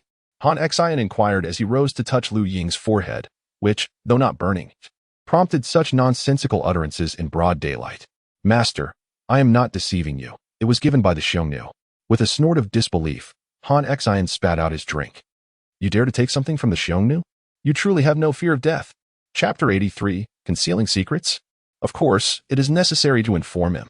In the residence of the Marquis of Huayin, upon hearing that the rebellious disciple Liu Ying dared to take possessions from the Xiongnu, even the composed Han Xin could not suppress a spout of old water. As the crown prince of the Han, every action he takes is subject to intense scrutiny. Liu Ying's acquisition of Xiongnu goods would be perceived as bribery, posing a risk of compromising state secrets. The sycophants in the court do not concern themselves with whether one's intentions are genuine or feigned. They merely need to seize upon Liu Ying's missteps to further diminish his reputation. You rebellious disciple, why do you not consult your master when such matters arise? Do not forget that you still have your esteemed adoptive father. If not now, then when? Han Xin chided, though his words carried an unmistakable concern. Liu Ying chuckled and replied, 1,000 warhorses, master. When the time comes, I shall select the finest and present them to you and my adoptive father. Han Xin nodded in satisfaction, acknowledging the lad and Appos' filial piety. The situation had become urgent. That scoundrel Wan Tiki Zhu initially sought to settle with me using merely 100 warhorses. Fortunately, my cleverness allowed me to negotiate, ultimately securing a deal for 1,000. Though it is still somewhat insufficient, it is better than nothing. As Liu Ying boasted, he savored the hand-pulled noodles crafted by Ting. 1,000 warhorses? Is this still considered few? Tung exclaimed, under the command of the Marquis of Yingyin, there are only 5,000 cavalry. And that is already the elite of our great Han. Tung's face was awash with envy. For 3 essentials are paramount for a general on the battlefield: swift and exceptional steeds capable of breaking through enemy lines, armor that can withstand blades, and formidable weapons for vanquishing foes. Our entire Han suffers from a scarcity of fine horses, let alone the ability to train cavalry for charges into battle. Tung, I shall gift you some when the time comes. Thank you, your highness. Tung bowed deeply. Han Xin then jestingly scolded, you rebellious disciple. You have yet to see the horses, and you are already promising 3. Liu Ying huffed lightly. If the Xiongnu do not provide war horses, I shall not offer them any intelligence in return. After all, there is nothing to lose.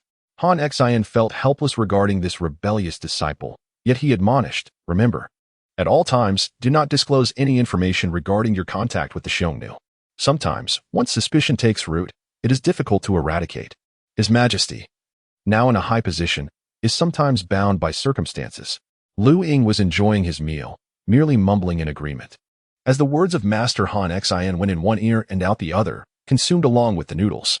In the Weiyang Palace, Qin sat upright, ultimately revealing the information regarding Liu Ying's interactions with Wan Tikuzhu. Your Majesty, the Crown Prince and the Xiongnu envoy have engaged in lengthy discussions throughout the night. It is uncertain whether the Crown Prince and Emperor's displeasure stemming from the celebration banquet led to this contact with the Xiongnu. Qin and Emperor's demeanor was calm. In this chaotic era at the end of the Qin dynasty, he had witnessed too many betrayals.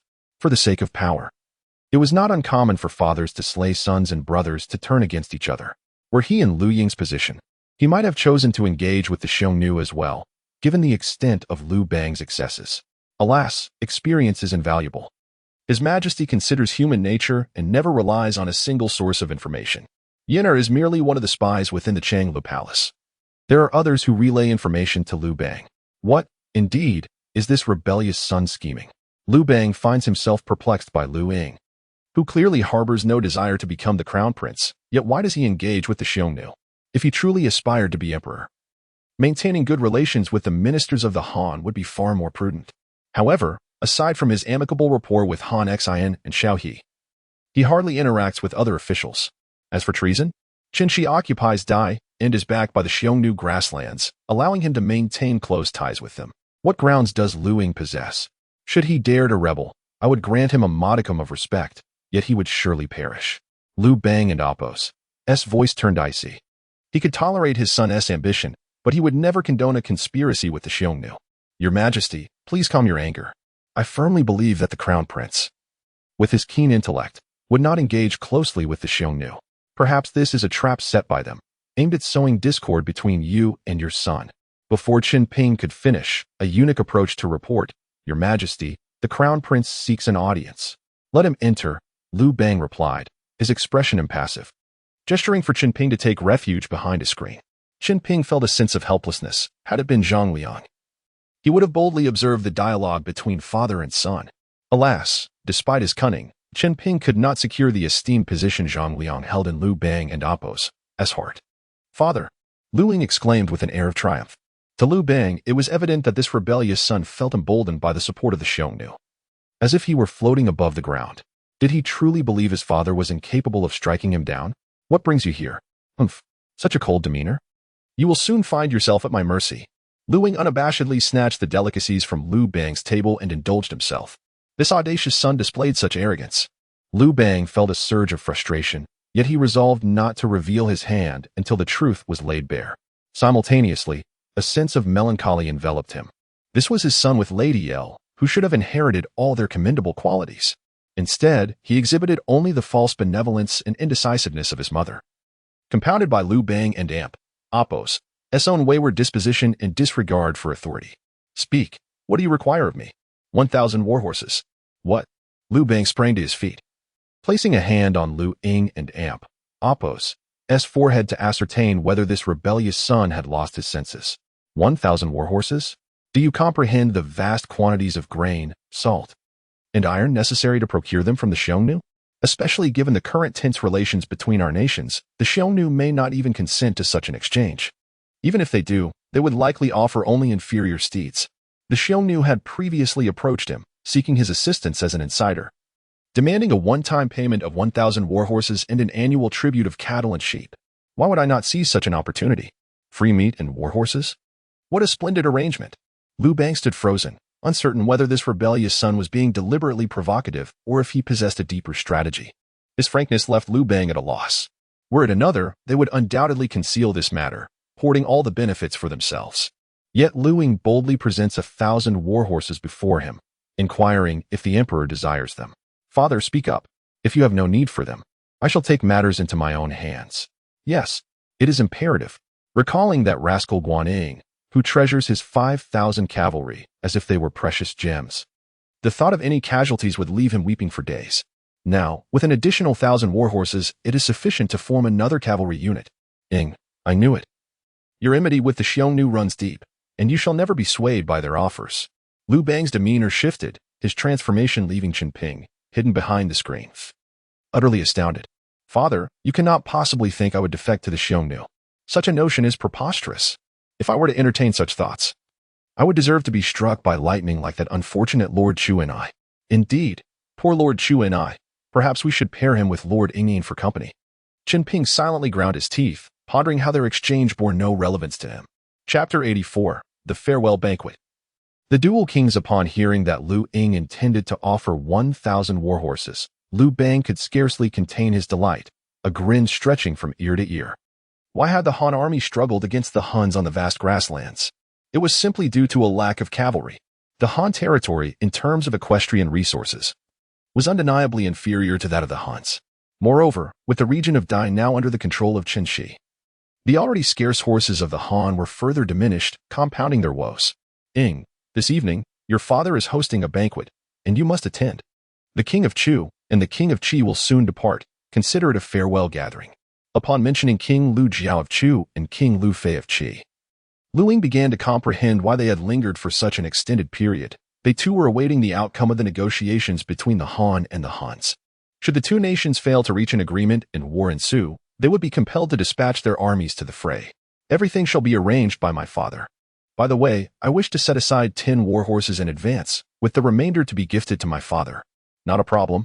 I shall provide you with 30. The shamelessness of the old rogue was evident here. Clearly, these warhorses belonged to Liu Ying, yet he handled the arrangement with such ease. Fortunately, Liu Ying had no desire to contest this. His resolve was simple: more schemes against the Huns must be devised.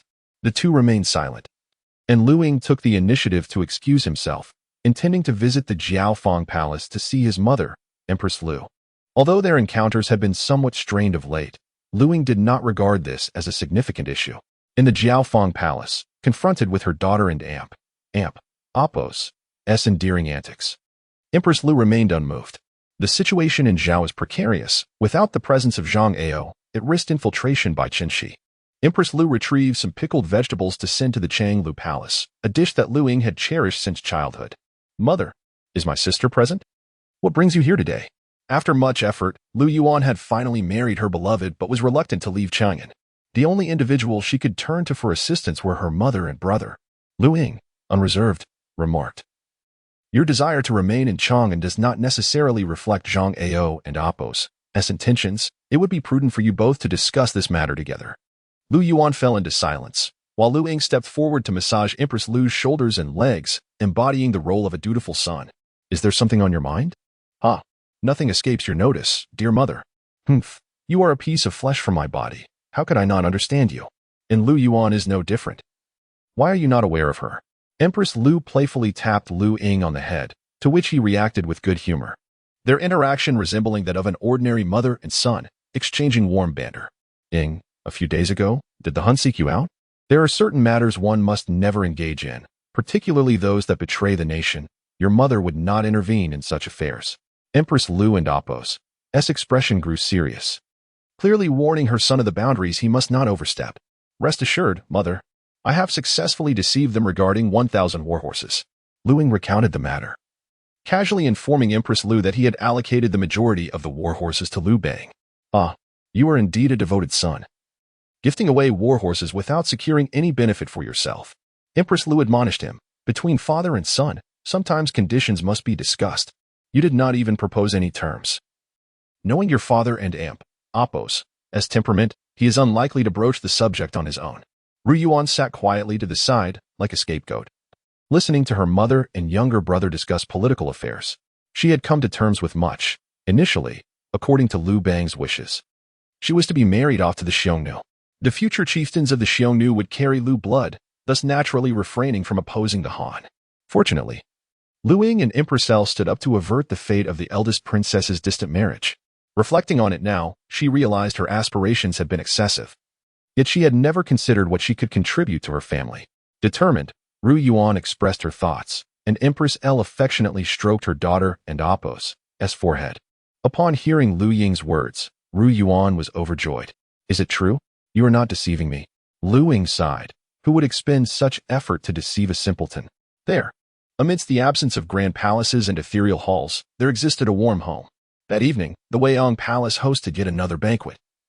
Not only celebrating a successful alliance with the Xiongnu, but also the acquisition of 1,000 warhorses, which thrilled Liu Bang immensely. The old rogue invited Liu Ying to dance for the first time, but upon witnessing the aging emperor resembling a disco elder, Liu Ying decisively declined. What difference is this from monkey tricks? Liu Ruyi, however, was delighted, while Lady Qi performed a song, and the guests toasted and exchanged cups, reveling in merriment. Your Highness, brother, just call me Ying. There is no need for such formality. Liu Zhao approached Liu Ying, seizing a rare opportunity for brotherly exchange. Although unspoken, Liu Ying knew all too well that it was she who had been assisting from the shadows. This cup of wine, I toast to you. Should you ever need your brother and Apos as assistance, do not hesitate to ask. Liu Ying was somewhat bewildered. Was Zhao Qin misinterpreting the intention? He was meant to restore power to Liu Fei, not merely to loosen the reins a bit. Brother, all you need to do is send me a few beauties. Ying, no need for words. Your brother will certainly support your ascension to the throne. Observing the inebriated Liu Fei, Liu Ying chose not to explain. One can never awaken a person inebriated. Shortly after Liu Fei and Apos' departure, Liu Jiao took a seat beside Liu Ying with his cup in hand. Uncle, no need for such formalities. Liu Jiao waved his hand, smiling. At your young age, to know how to conceal your brilliance is truly remarkable. In the exchanges of military tactics with the Xiongnu, I am well aware that all credit belongs to you. Do not resent your father for his bias. As long as you continue to excel, I believe he will recognize who is more suited to inherit the Han. In contrast to Liu Fei and Apos' straightforwardness, Liu Jiao leaned more towards encouragement, leaving Liu Ying slightly perplexed. Uncle, as for the beauties from your Chu region, you have done well in deceiving the Xiongnu. I smile at the thought. This strategy should serve you well with your father in the future. Chapter 85. Father, you are far too immature. In the Weiyang Palace, a family banquet was nearing its conclusion, with many guests already inebriated. Among them were Liu Bang, along with King Liu Jiao of Chu and King Liu Fei of Qi. Ying, you and Ruyi are no longer children. Pray, enlighten me on the future path of our great Han, Liu Bang inquired. Taking advantage of the occasion to gauge his son's and Apos' sincerity in his drunken state. His casual question, however, caused both Empress L and Lady Qi to tense up. Unfazed, Empress L maintained her composure, while Lady Qi hastily sipped her drink to mask her anxiety. Father, you have unified the realm and brought an end to the chaos of the Qin. As your son, I must expand our territory. Liu Ruyi, with a sword at his side, expressed his youthful aspirations boldly, earning applause from the assembly. To expand our territory, well said. My son Ruyi indeed harbors lofty ambitions. Liu Bang clapped heartily, and Lady Qi beamed with joy, clearly pleased that her son's words resonated with Liu Bang. Initially dazed, Liu Jiao, upon hearing Liu Ruyi and Apos' proclamation, became increasingly alert. What do you mean by expanding territories? Is that not the talk of a warmonger? Ruyi, where do you intend to wage war? Where shall our Han expand next? Liu Jiao's inquiry left Liu Ruyi somewhat embarrassed, as he had merely spoken from inspiration, intending to echo Liu Bang's preferences. The Xiongnu, the banners of our great Han shall surely flutter over the Xiongnu steppes, turning them all into our slaves. Liu Ruyi's declaration once again drew unanimous approval from the crowd, and Lady Qi was particularly gratified, recognizing that her son's aspirations surpassed those of the crown prince. Yet Empress L, with a slight smile, saw through the grandiosity of Liu Ruyi's claims, recognizing them as empty rhetoric. The nation is weary, and the populace suffers. What resources do you possess to confront the Xiongnu? Can mere words vanquish them? And what follows after defeating the Xiongnu? That naturally entails seizing the Xiongnu lands. Faced with Liu Ruyi and Apos' floundering response, Liu Bang swiftly intervened. King of Chu, today we are merely inquiring. There is no need to dig too deeply. Ying, what are your thoughts? Liu Ying yawned, clearly fatigued. As for the Xiongnu, we must drive them away with force, instilling fear and pain. However, annihilating them entirely is not feasible. The vast steppes, devoid of the Xiongnu, would still harbor other tribes. The notion of occupying the steppes is absurd. It is not arable land, after all. Liu Ying's perspective resonated with Liu Jiao, who found Liu Ruyi's ambition of occupying Xiongnu territory to be nonsensical. As for the nation and Apos' future, It must prioritize economic development and the well-being of its people, stabilizing governance to ensure societal progress. The people and Apos' livelihood must be improved, ensuring they are not only fed but also prospering, thus winning their hearts. Liu Ying spoke from experience, recognizing that even the mightiest feudal dynasty could not secure the happiness of its citizens. Having come to the Han, he desired to effect change for the common folk of this era. What is the people's heart? Do you truly understand the people's heart? Liu Bang gazed with interest at Liu Ying, acknowledging that his ability to unify the realm stemmed from heeding the counsel of Xiao and Zhang, which garnered the support of the populace. The sentiment of the people is akin to sustenance. Liu Ying candidly remarked that the stability established by his father, Xiongnu, was due to an ample supply of resources, ensuring that not only the front lines were well provisioned, but also that the citizens in the rear were well fed. Well said. As for Liu Ruyi, he could simply serve as a commander in the future. No matter how loudly one proclaims lofty ambitions, it ultimately does not benefit the state. In contrast, Liu Ying had recently outsmarted the Xiongnu, acquiring 1,000 warhorses. His uncle Liu Jiao and elder brother Liu Fei were both promised a share of these steeds. The warhorses from the Xiongnu are indeed prized, further endearing Liu Ying to Liu Jiao and Liu Fei. Liu Bang shot a furious glare at his brother, bewildered by his lack of understanding. Am I to extol this ungrateful son? You make it sound so simple. Yet the grain available throughout the realm is finite. Should the population increase, we may face dire shortages. Liu Bang sighed, expressing his internal conflict. While a larger population could lead to national prosperity, an excess could precipitate famine. Should food supply dwindle, the populace would become desperate and rebellious, a truly formidable concern. Liu Jiao and Liu Fei exchanged glances, aware that Liu Bang had never broached such issues with them. After all, both possessed their own fiefdoms, and perhaps the emperor wished to spare them this burden. To enhance agricultural yield, there are essentially two methods. The adept Liu Ying intended to elaborate, and the assembled audience listened attentively. Sister, you have indeed cultivated an exceptional air. Boji poured wine for Empress Liu, appearing less as Liu Bang's concubine and more like Liu's attendant. This reflected Liu's lack of animosity towards the woman, as she was quite astute. My sister jested, I have not imparted much knowledge. It is all Liu Ying and Apos' own insight. Hung is quite young and headstrong. I hope the crown prince will impart his wisdom. Boji's words were laden with double meaning, signaling her alignment with Empress Liu while also highlighting the bond between her son Liu Hang and Liu Ying. As brothers, they ought to foster their relationship. And I find myself increasingly fond of Hang. Boji was delighted by this sentiment, promptly responding, Empress, as the mother of the nation, you are naturally also Hang and Apos' mother. Observing the closeness between Boji and Empress Liu, Qi Fu Run wore a disdainful expression. What empress? Once my son ascends the throne, I shall ensure that you two wretches face the consequences. Qi Fu Ren felt displeased. She had been praising Liu Ruyi and Apos' aspirations. Yet now all attention was diverted towards Liu Ying. To enhance productivity and expand arable land? Liu Bang murmured the two phrases uttered by his rebellious son, casting a clear glance at Liu Ying, signaling him to elucidate. Enhancing productivity relies primarily on agricultural tools and resources. Never mind. Father, you are hardly engaged in farming, so discussing these matters with you would be futile. Hearing this, Liu Bang's face flushed with embarrassment, as he had relied on his parents and brothers for sustenance in Pei County, never having tilled the land himself. After their marriage, all agricultural affairs within the household were managed by Empress L, while Liu Bang continued to revel in his role as the middle-aged patriarch. Ahem. Rather than discussing production tools or resources, it would be more pertinent to consider how to expand the arable land. Liu Bang, brimming with self-satisfaction, carried himself as if he were entirely justified in his beliefs, as echoed by his son. Yet, the look in Liu Ying's eyes caused the seasoned rogue to feel a sense of disdain. Unfilial son, what manner of gaze is this? Do not be hasty, father. I merely perceive a hint of immaturity in your demeanor. Chapter 86. Expansion for the well-being of the people, not for military glory in the Weiyang Palace. Everyone eagerly anticipated Liu Ying and Apos' insights. Liu Ruyi scoffed lightly, clearly dismissive of his elder brother and Apos' opinions. To him, the notion that expanding territories would etch one's name into history was a deeply ingrained belief, one that failed to consider the hardships a war would impose on the common folk. Whether through taxation or corvée labor, the burden would ultimately fall upon the people. Let us first discuss productivity.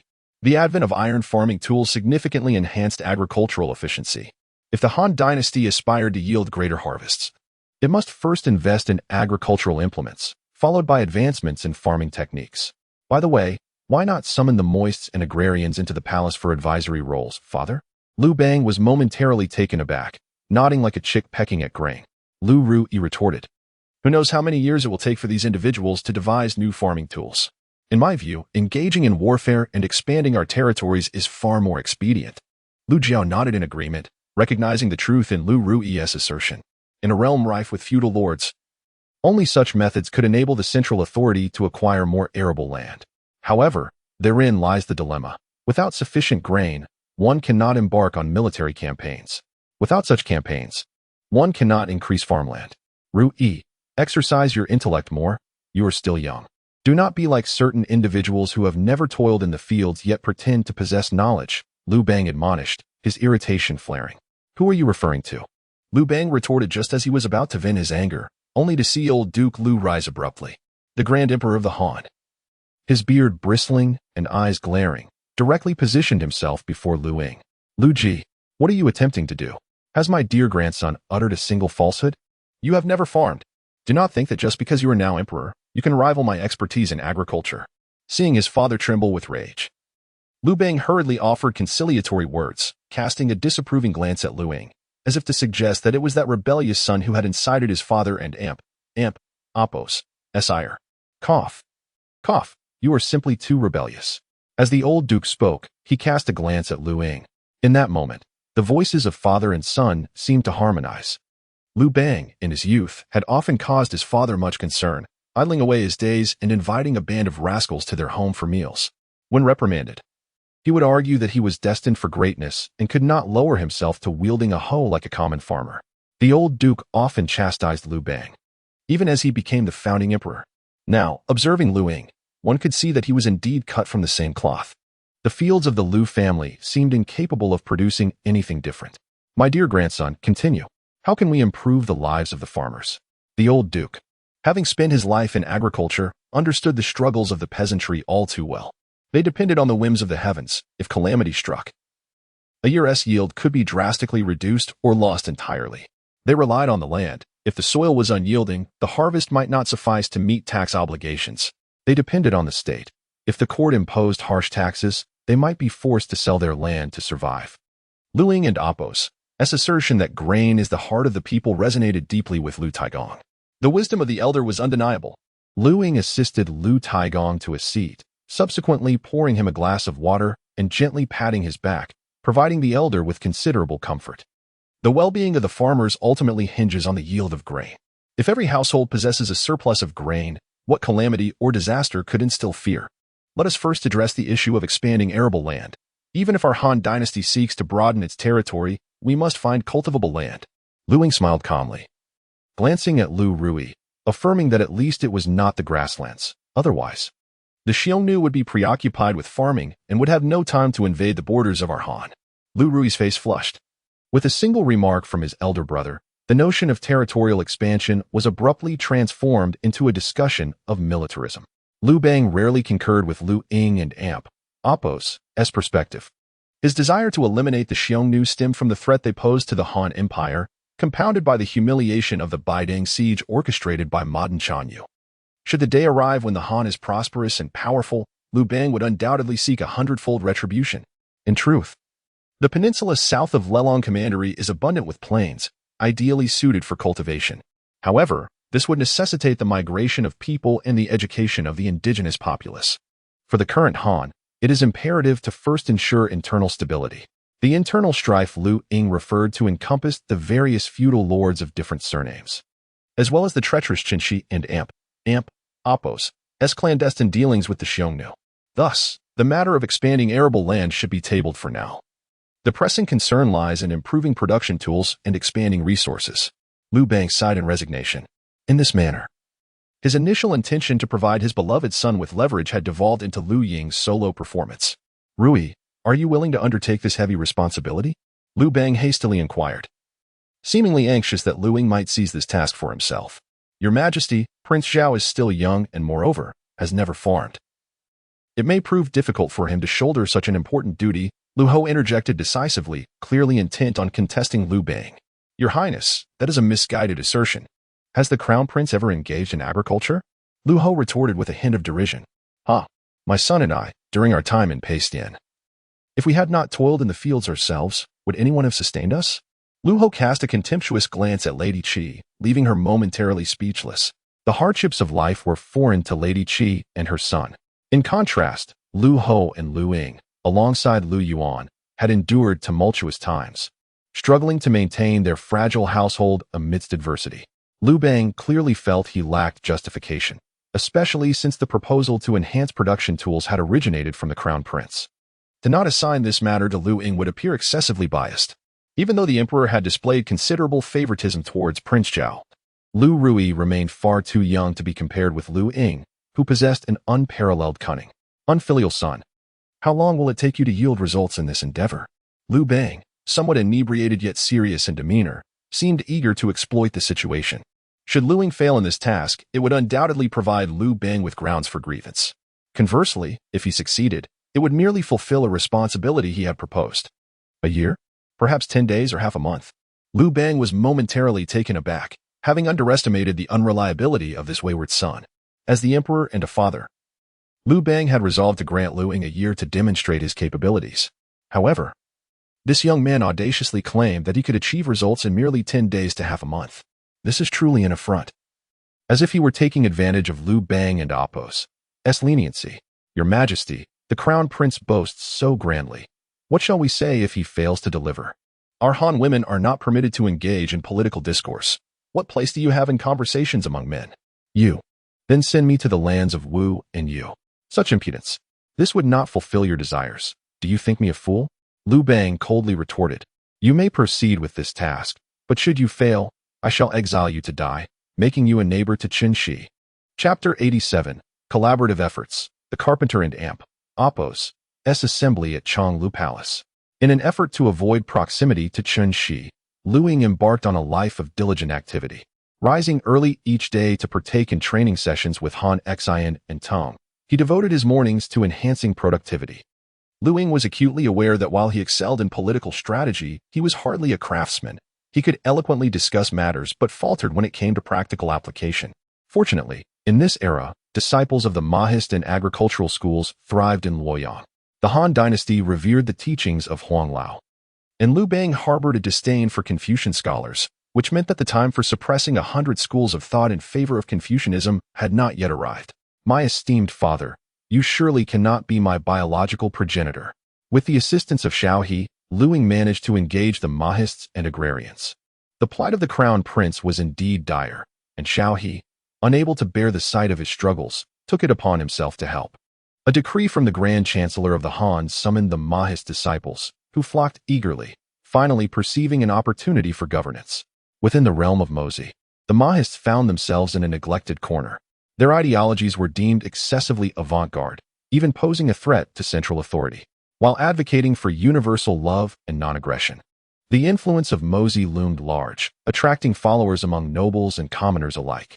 The Mahists were renowned for their unparalleled rhetoric, and though they possessed a modicum of craftsmanship, even the skilled artisan Gaozu band could not rival Mozi's prowess, underscoring the strength of the Mahist school.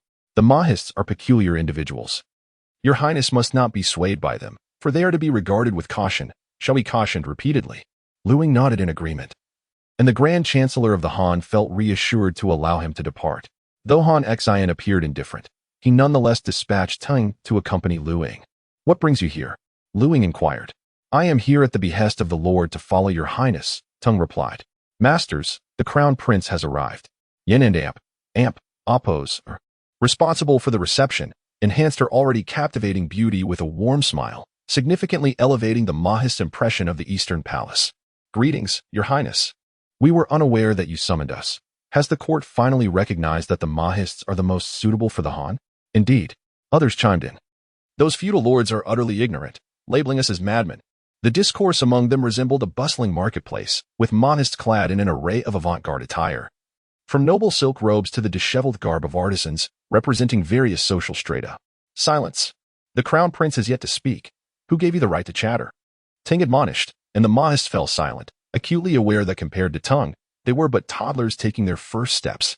Esteemed guests, I am indifferent to which philosophical school the Han adopts. My purpose in summoning you is to enhance agricultural tools and increase grain yield.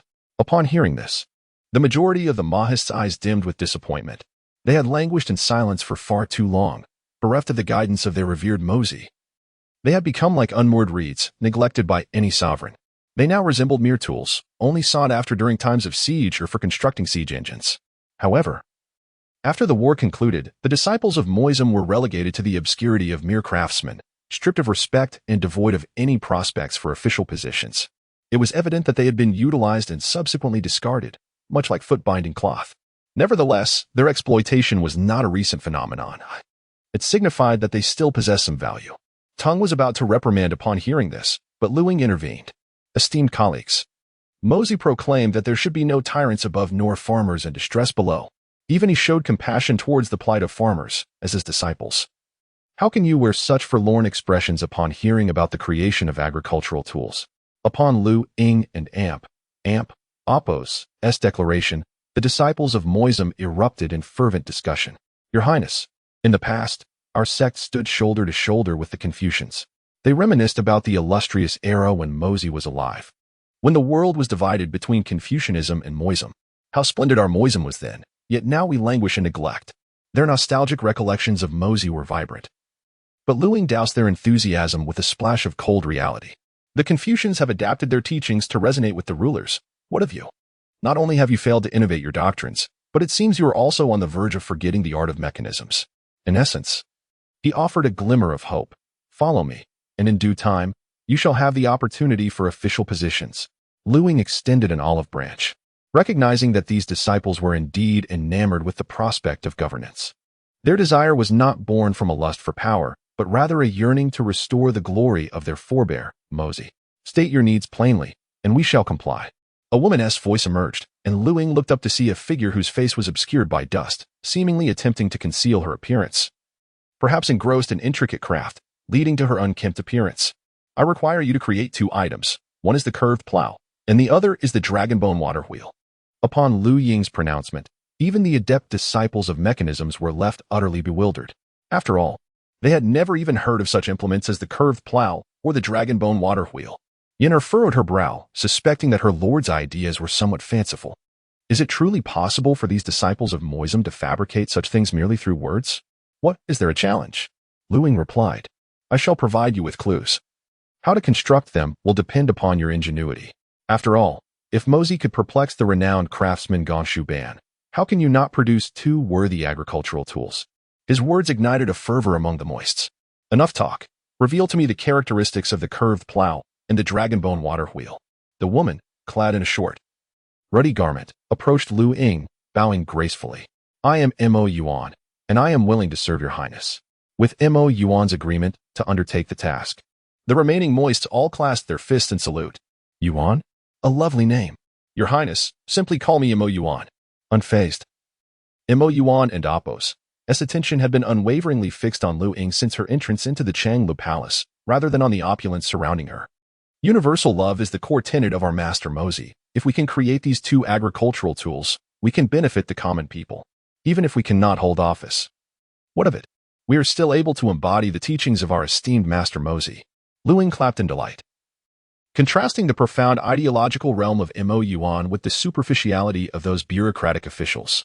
Rest assured, I shall follow through on my promise. Henceforth, the Mo family shall dedicate themselves to the innovation of agricultural tools and implements, and thus we shall transform into the Mo sect, without a doubt.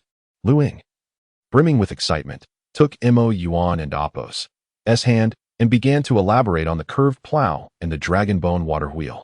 Mo Yuan, eager to extricate herself, found herself ensnared by Liu Ying's relentless enthusiasm. Alas, Sister Yen, our Xiongnu palace is destined to become a gathering of carpenters. The eunuchs and maidens of the Eastern Palace lamented their plight, yet Yen offered a contrasting perspective. In my view, the prince seeks to soar to new heights through this endeavor. Chapter 88, The Curved Yoke Plow, a Bountiful Harvest and Extended Longevity in the Xiongnu Palace. What was once a group of reluctant artisans dedicated to the crafting of agricultural tools had transformed into a zealous assembly. invigorated by the prospect of official positions in the court. The promise of such an opportunity instilled within them a renewed sense of hope. It is unwise to underestimate minor officials. After all, the venerable Mozi was able to decline the fief offered by the state of Chu. Yet this group had not yet attained that extraordinary level of detachment. The East Palace of the Crown Prince had, for the moment, morphed into a gathering of carpenters. Under the guidance of the female artisan Mo Yuan, the assembly began to pool their collective intellect and, upon Liu Ying and Apos' suggestion, endeavored to create the curved yoke plow. His Highness proposed modifications to the traditional straight and long yoke, advocating for a curved design with a plow disc that could rotate freely at the yoke and Apos' head. Such innovative ideas were indeed beyond our previous comprehension. Initially, Mo Yuan had harbored doubts about Liu Ying, perceiving him merely as a prodigal prince.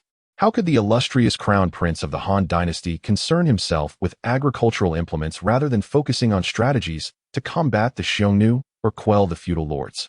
However, it now appeared that if Liu Ying and Apos' vision for the curved yoke plow were to come to fruition, it would significantly enhance the efficiency of the farmers and Apos' tillage. Liu Ying joined the discourse with the artisans, sitting among them without an air of superiority befitting his royal status. The enhancement of the curved yoke plow was merely the beginning of our endeavors. I believe that with 5 days at your disposal, we should be able to produce it. Should we not?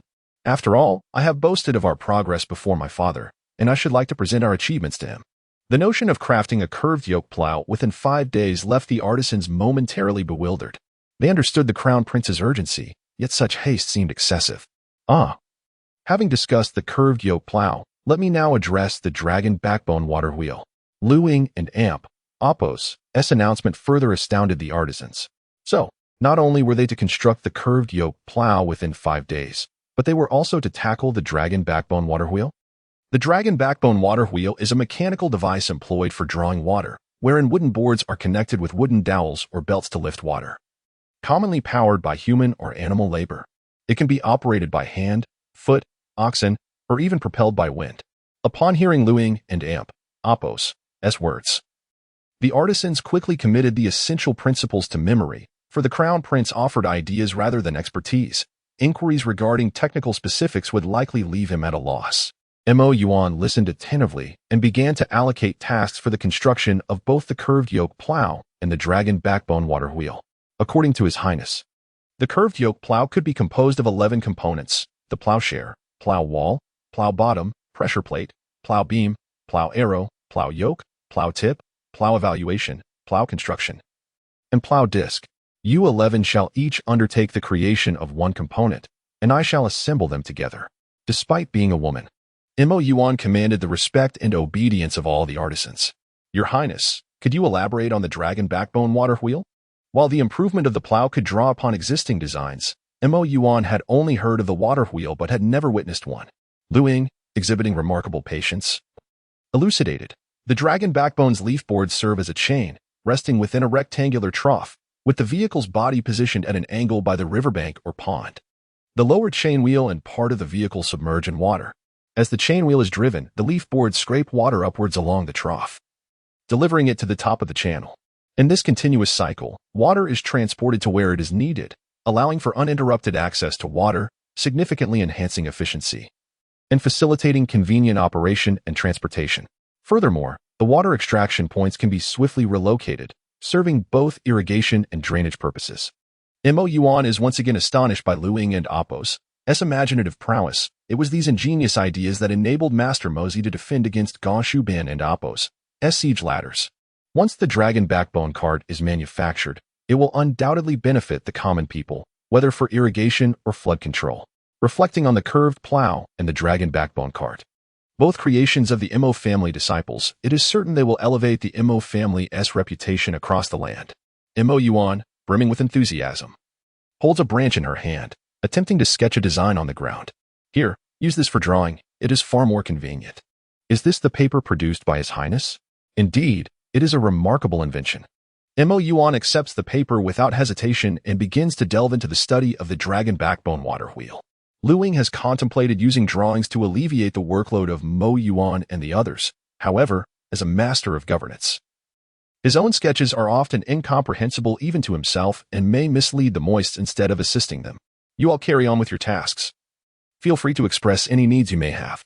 Liu Ying declares before lazily reclining in the courtyard to bask in the sun, exuding an air of carefree elegance.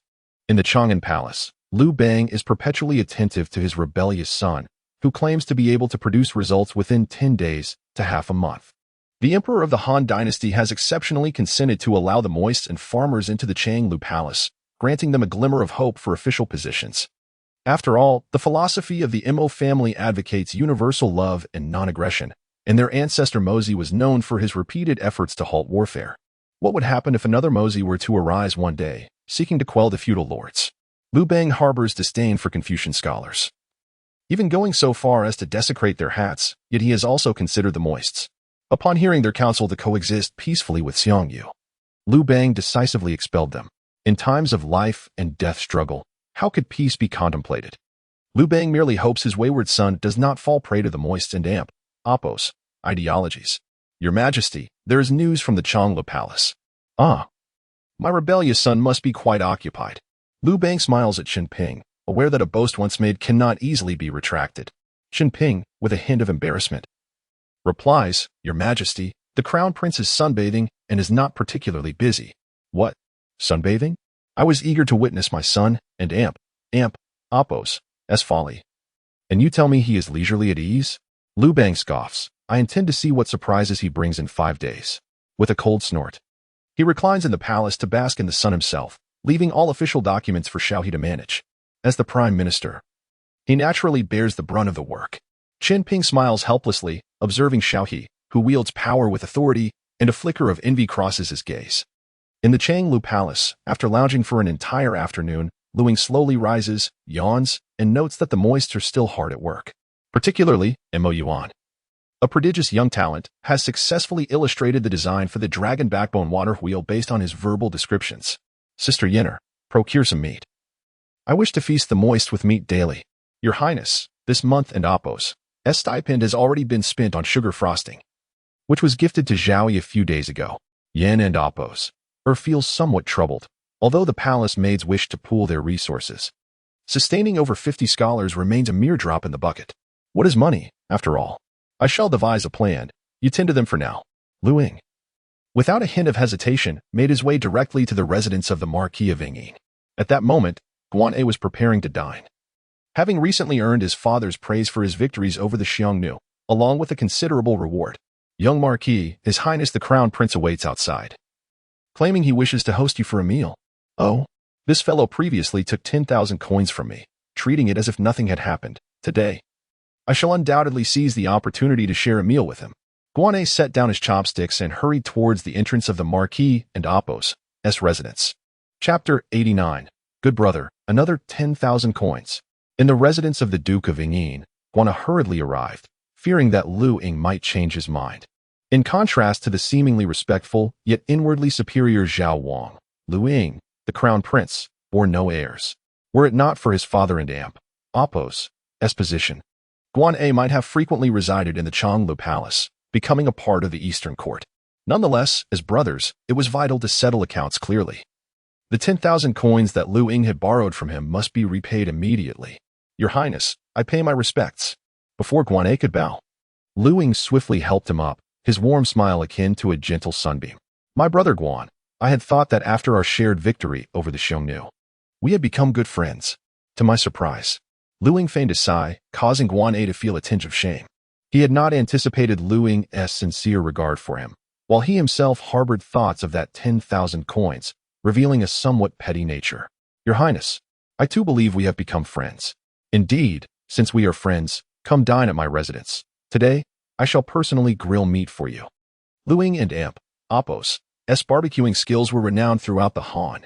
Even the notorious Liu Bang often lauded them. Regardless of how the palace chefs attempted to replicate his technique, none could match Liu Ying's culinary prowess.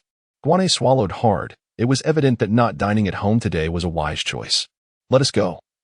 Let us go. First, we must purchase a sick cow on Huyang Street.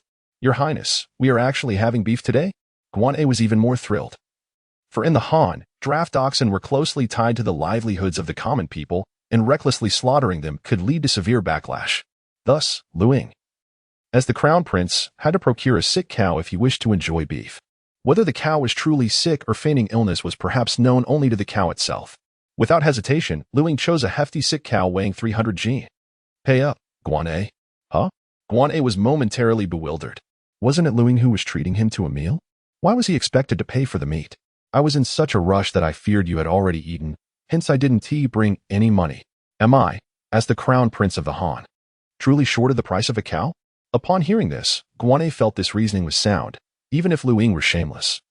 You surely would not swindle him out of a cow. Your Highness, you jest. I have never thought of you in such a way. Thus, Guan assumed the role of a mobile wallet, paying for Liu Ying's purchases. Your Highness, have we purchased enough? As he noticed his copper coins dwindling, Guan lamented. Yes, it is indeed about enough. What was promised regarding the increase in grain production? It seems it is merely a gathering of carpenters. The scholars of the Ink School were notoriously oblivious to human affairs. Even with the son of the Duke of Yingyin present, they remained engrossed in their tasks. Under the guidance of Mo Yuan, the curved plow had begun to take shape, yet further improvements were necessary before it could be utilized for tilling. As for the dragon bone cart, its progress was steadier, albeit not as swift as that of the curved plow. Your Highness, you should be aware that the Han is a nation established by martial prowess. His Majesty detests for both scholars and those inkers who preach universal love and non-aggression. Guan could not help but advise, it would be wise for you to maintain a distance from them, lest you provoke the Emperor and Apos' displeasure. Liu Ying was acutely aware that Guan's counsel was indeed sound, for his biological father had always shown a proclivity for Liu Ruyi, neglecting Liu Ying, his legitimate son. Now, mingling with the moists, even if it were merely to improve agricultural tools, would undoubtedly incite discontent in Liu Bang. Worry not, let us first enjoy our meal. Liu Ying's culinary skills in roasting meat were unparalleled, and soon the fragrance wafted through the halls of the Xiongnu palace. As they indulged in the roasted meat, joyous smiles adorned the faces of all. Even Mo Yuan, before partaking in the meal, clasped her hands in prayer. What are you doing? Praying to the gods?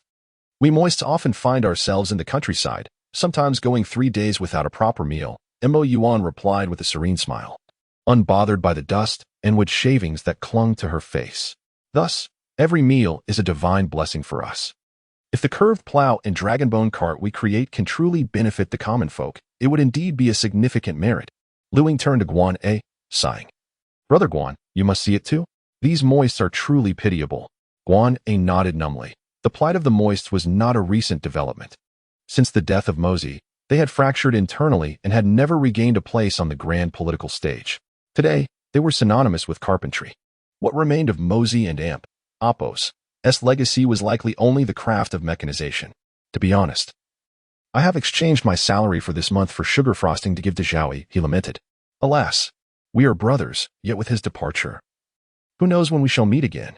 Now that my brother is in dire straits, I cannot bear to leave the moist in such a plight. Shall I not join them in their hardships? Upon hearing this, Guan was rendered speechless. What was this talk of treating one another? This fellow was leading him into a trap. Regret flooded Guan. How could he have imagined he would benefit from Liu Ying? The meat and vegetables were purchased by Guan, while Liu Ying contributed nothing but his appetite. Now, it seemed, one meal was insufficient. He was expected to continue sponsoring. Your Highness, I am willing but powerless. Brother Guan, do you wish for the 10,000 coins you previously invested to go to waste? This. Liu Ying noticed Guan wavering and patiently explained, consider this. Once the curved plow is completed, my father will undoubtedly reward me. Guan gritted his teeth, vowing he had never encountered someone as shameless as Liu Ying. They shared a bond, yet Liu Ying was scheming against him. What a farce of sponsorship. It was clear he was being treated as a fool. Your Highness, this is hardly proper. Brother Guan, just tell me. Did the Duke of Yingyin reward you for our ploy against the Xiongnu? Of course he did. I endured quite a beating to protect you. You cannot catch a wolf without parting with a child, nor can you capture a rogue without sacrificing a wife. Once the curved plow is created, your contributions will surely be recognized. Guan felt a flicker of temptation. After all, the Crown Prince and Apos' extravagant behaviors were currently sanctioned by the court. Even the invention of papermaking and icing has significantly supported the emergence of a new economic system in the Han dynasty. The Chancellor Xiaohe, who now counts his wealth to the point of cramping his hands, serves as the most compelling testament to this prosperity. Very well, I shall proceed. My good brother, let us have another 10,000 coins. Chapter 90, Confronting the Xiongnu? I find myself no longer weary. Another 10,000 coins? Must it be another 10,000 coins? Guan and Apos, Ruo was struck dumb, rendered speechless by disbelief. The previous sum of 10,000 coins took him an eternity to accumulate. And he even harbored suspicions that spies from the Han Crown Prince had infiltrated his household. How did Liu Ying learn that his father had bestowed upon him another 10,000 coins? Brother Guan, once the curved plow is completed, you shall surely etch your name into the annals of history. Guan had unwittingly boarded a pirate ship, ultimately surrendering his modest treasury once more to Liu Ying. With the patronage of a wealthy benefactor and the scholars working at full throttle, Liu Ying nonchalantly assumed the role of a hands-off overseer. However, whenever he sought to evade Han Xin and Apos' rigorous training, he would invariably be caught, compelling him to endure the arduous regimen with a heavy heart. Empress L disapproved of her son's actions. After all, there had never been a crown prince who consorted daily with carpenters. Should Liu Ying associate with scholars? He would gain a reputation for humility and respect. Mingling with a group of carpenters, however, would only lead to a loss of ambition. Despite Fan Kuai and L Shizhi's repeated visits to the Jiaofeng Palace, hoping that Empress L might persuade the crown prince, their efforts ultimately bore no fruit. This palace cannot discern his intentions, let alone you. Do not attempt to advise him. Allow him to express himself freely. If your majesty is indeed dissatisfied, this palace will shield him. Observing the empress's indulgence towards the crown prince, Fan Kuai and L Shizhi departed in disappointment. The 5-day deadline swiftly approached. The scholars toiled day and night, particularly invigorated by the prospect of the curved plow, which ignited their competitive spirit. As Mo Yuan completed the final component, jubilant cheers erupted from the scholars, while Liu Ying stood nearby, beaming with satisfaction. No longer would he serve as a mere overseer. Come, send a representative to accompany me into the palace. The scholars turned their gazes toward Mo Yuan, who felt a touch of embarrassment. For she was a woman yet possessed unparalleled skill among them. Allow me a moment to prepare, and I shall accompany you to meet the emperor. Half an hour later, Mo Yuan emerged, no longer clad in her work attire but adorned in a flowing white gown, having dusted off the remnants of her labor, revealing her true beauty. Liu Ying could not resist rubbing his eyes. Was this truly the same Mo Yuan, who worked with remarkable efficiency and could outconsume 2 men at meals? She now appeared as a pristine lotus emerging from the water. Your Highness, what do you gaze upon? Beautiful, truly beautiful, Liu Ying exclaimed. Sister Mo Yuan, you ought to adorn yourself thusly more often. Mo Yuan and Apos' cheeks flushed. That would hinder my work. The two pushed the curved plow, leading an old yellow ox, and made their way toward Weiyang Palace. Within Weiyang Palace, Liu Bang was engaged in discussions regarding state affairs with his ministers. Since the sugar frosting had opened up new markets, it was akin to a gold mine. Notably, Chunxi had emerged as the premier distributor, cunningly acquiring sugar frosting at low prices from the Han and selling it at exorbitant rates to the Xiongnu, demonstrating remarkable shrewdness. Of course, this was precisely what Liu Bang wished to see. Regardless of how much Chunxi profited, it could never rival the Han's overflowing coffers. He needed to stabilize Chunxi and thereby fortify the Han and Apos' wealth and military strength. Your Majesty, the Crown Prince seeks an audience. Oh, what does this rebellious son desire? Liu Bang replied with a hint of impatience. It had only been 5 days, and surely he could not present any significant developments. Your Majesty, perhaps the Crown Prince has a delightful surprise to present. When the Chancellor Xiao spoke, Liu Bang had no choice but to summon him. Otherwise, it would be quite embarrassing for Liu Ying to enter unannounced. Moo. The sound of a cow's moo echoed, leaving the Han officials momentarily bewildered. Why was there a cow accompanying the court session? Liu Ying led the cow, while Mo Yuan pushed the improved plow, creating an incongruous scene in the court. Moreover, several officials could not suppress their laughter. The actions of the Han Crown Prince were increasingly outrageous. Unruly child, I instructed you to improve agricultural tools, not to bring a cow to court. Father, the tool I have improved is the plow. Naturally, I must demonstrate it with a cow. Would you have the esteemed officials toil in the fields? Upon hearing this, the officials fell silent. Allow me to see what innovations you have made. Liu Bang was skeptical that any modifications to a plowing tool would be significant. Mo Yuan was intrigued, surprised that the emperor, who had conquered the realm, could speak in such a down-to-earth, even somewhat crude manner. Liu Bang had always been indifferent to others' opinions. He only cared about the outcome. Mo Yuan, please introduce it to everyone. Liu Ying, never one to take credit, was eager to shed the title of Crown Prince, so he left the explanation to Mo Yuan. Your Majesty, observe the significant differences between the straight plow and the curved plow. The design of the crank makes it more compact, and the front features a movable plowshare, allowing for greater maneuverability and ease of turning. Liu Bang and the officials examined the curved plow, having already noted its distinctions. The design of the plow blade is smaller, resembling a swimming fish, with a slanted plow wall that directs the turned soil to the side, reducing resistance while moving forward. And the crank design prevents the overturned soil from colliding with it. As Mo Yuan explained, Liu Bang waved his hand. Go, lead the cow outside, and demonstrate it for me. Thus, the emperor, accompanied by his officials, headed towards the palace and Appo's exterior. What was once a garden plot was commandeered by Liu Bang. The agriculturally adept Xiao was the first to employ the curved plow, noting the changes he observed. My respected father is correct. The straight plow requires considerable downward force and effort to maintain direction, whereas the curved plow requires minimal effort, only needing to be guided by hand, making it remarkably labor-saving. Consequently, this could significantly enhance the efficiency of farmers in plowing and cultivating their fields. I wonder, father, are you satisfied with this curved plow? Liu Ying smiled at his father, and Liu Bang and Appo's face brightened with joy. Although he lacked knowledge of agriculture, he understood its critical importance to the entire Han Empire. Excellent. This matter shall be generously rewarded. Come, grant the crown prince 5,000 coins, and Mo Yuan 3,000 coins. Upon hearing such rewards, Liu Ying's expression soured. The patron received 10,000 coins. This barely adds up to 8,000, lacking sincerity. Father, we do not desire money. Liu Ying clasped his hands together and said, I request that you establish the Mo department, allowing the scholars to serve in the court. Upon this declaration, Mo Yuan and Appo's eyes widened in astonishment. She had assumed that Liu Ying and Appo's promise of court positions was mere rhetoric, not realizing he was genuinely advocating for the scholars. This matter shall be discussed at a later time. Liu Bang waved his hand, clearly reluctant to make any promises. The idea of appointing a group of carpenters to official positions was utterly ludicrous. Moreover, he held a distaste for the moists and Appo's doctrine of universal love and non-aggression. Father, with the assistance of the moists, we could enhance our weaponry. Do you not wish to campaign against the Xiongnu? You have witnessed the true nature of the Xiongnu, father. We, the Han, must surely repay them in kind. Upon hearing that employing the moists could lead to a victory over the Xiongnu, Liu Bang and Appo's eyes sparkled with excitement. Chapter 91. The Mo School. Let me tell you about it. Regarding whether the moists should serve in the court, Liu Bang showed little interest.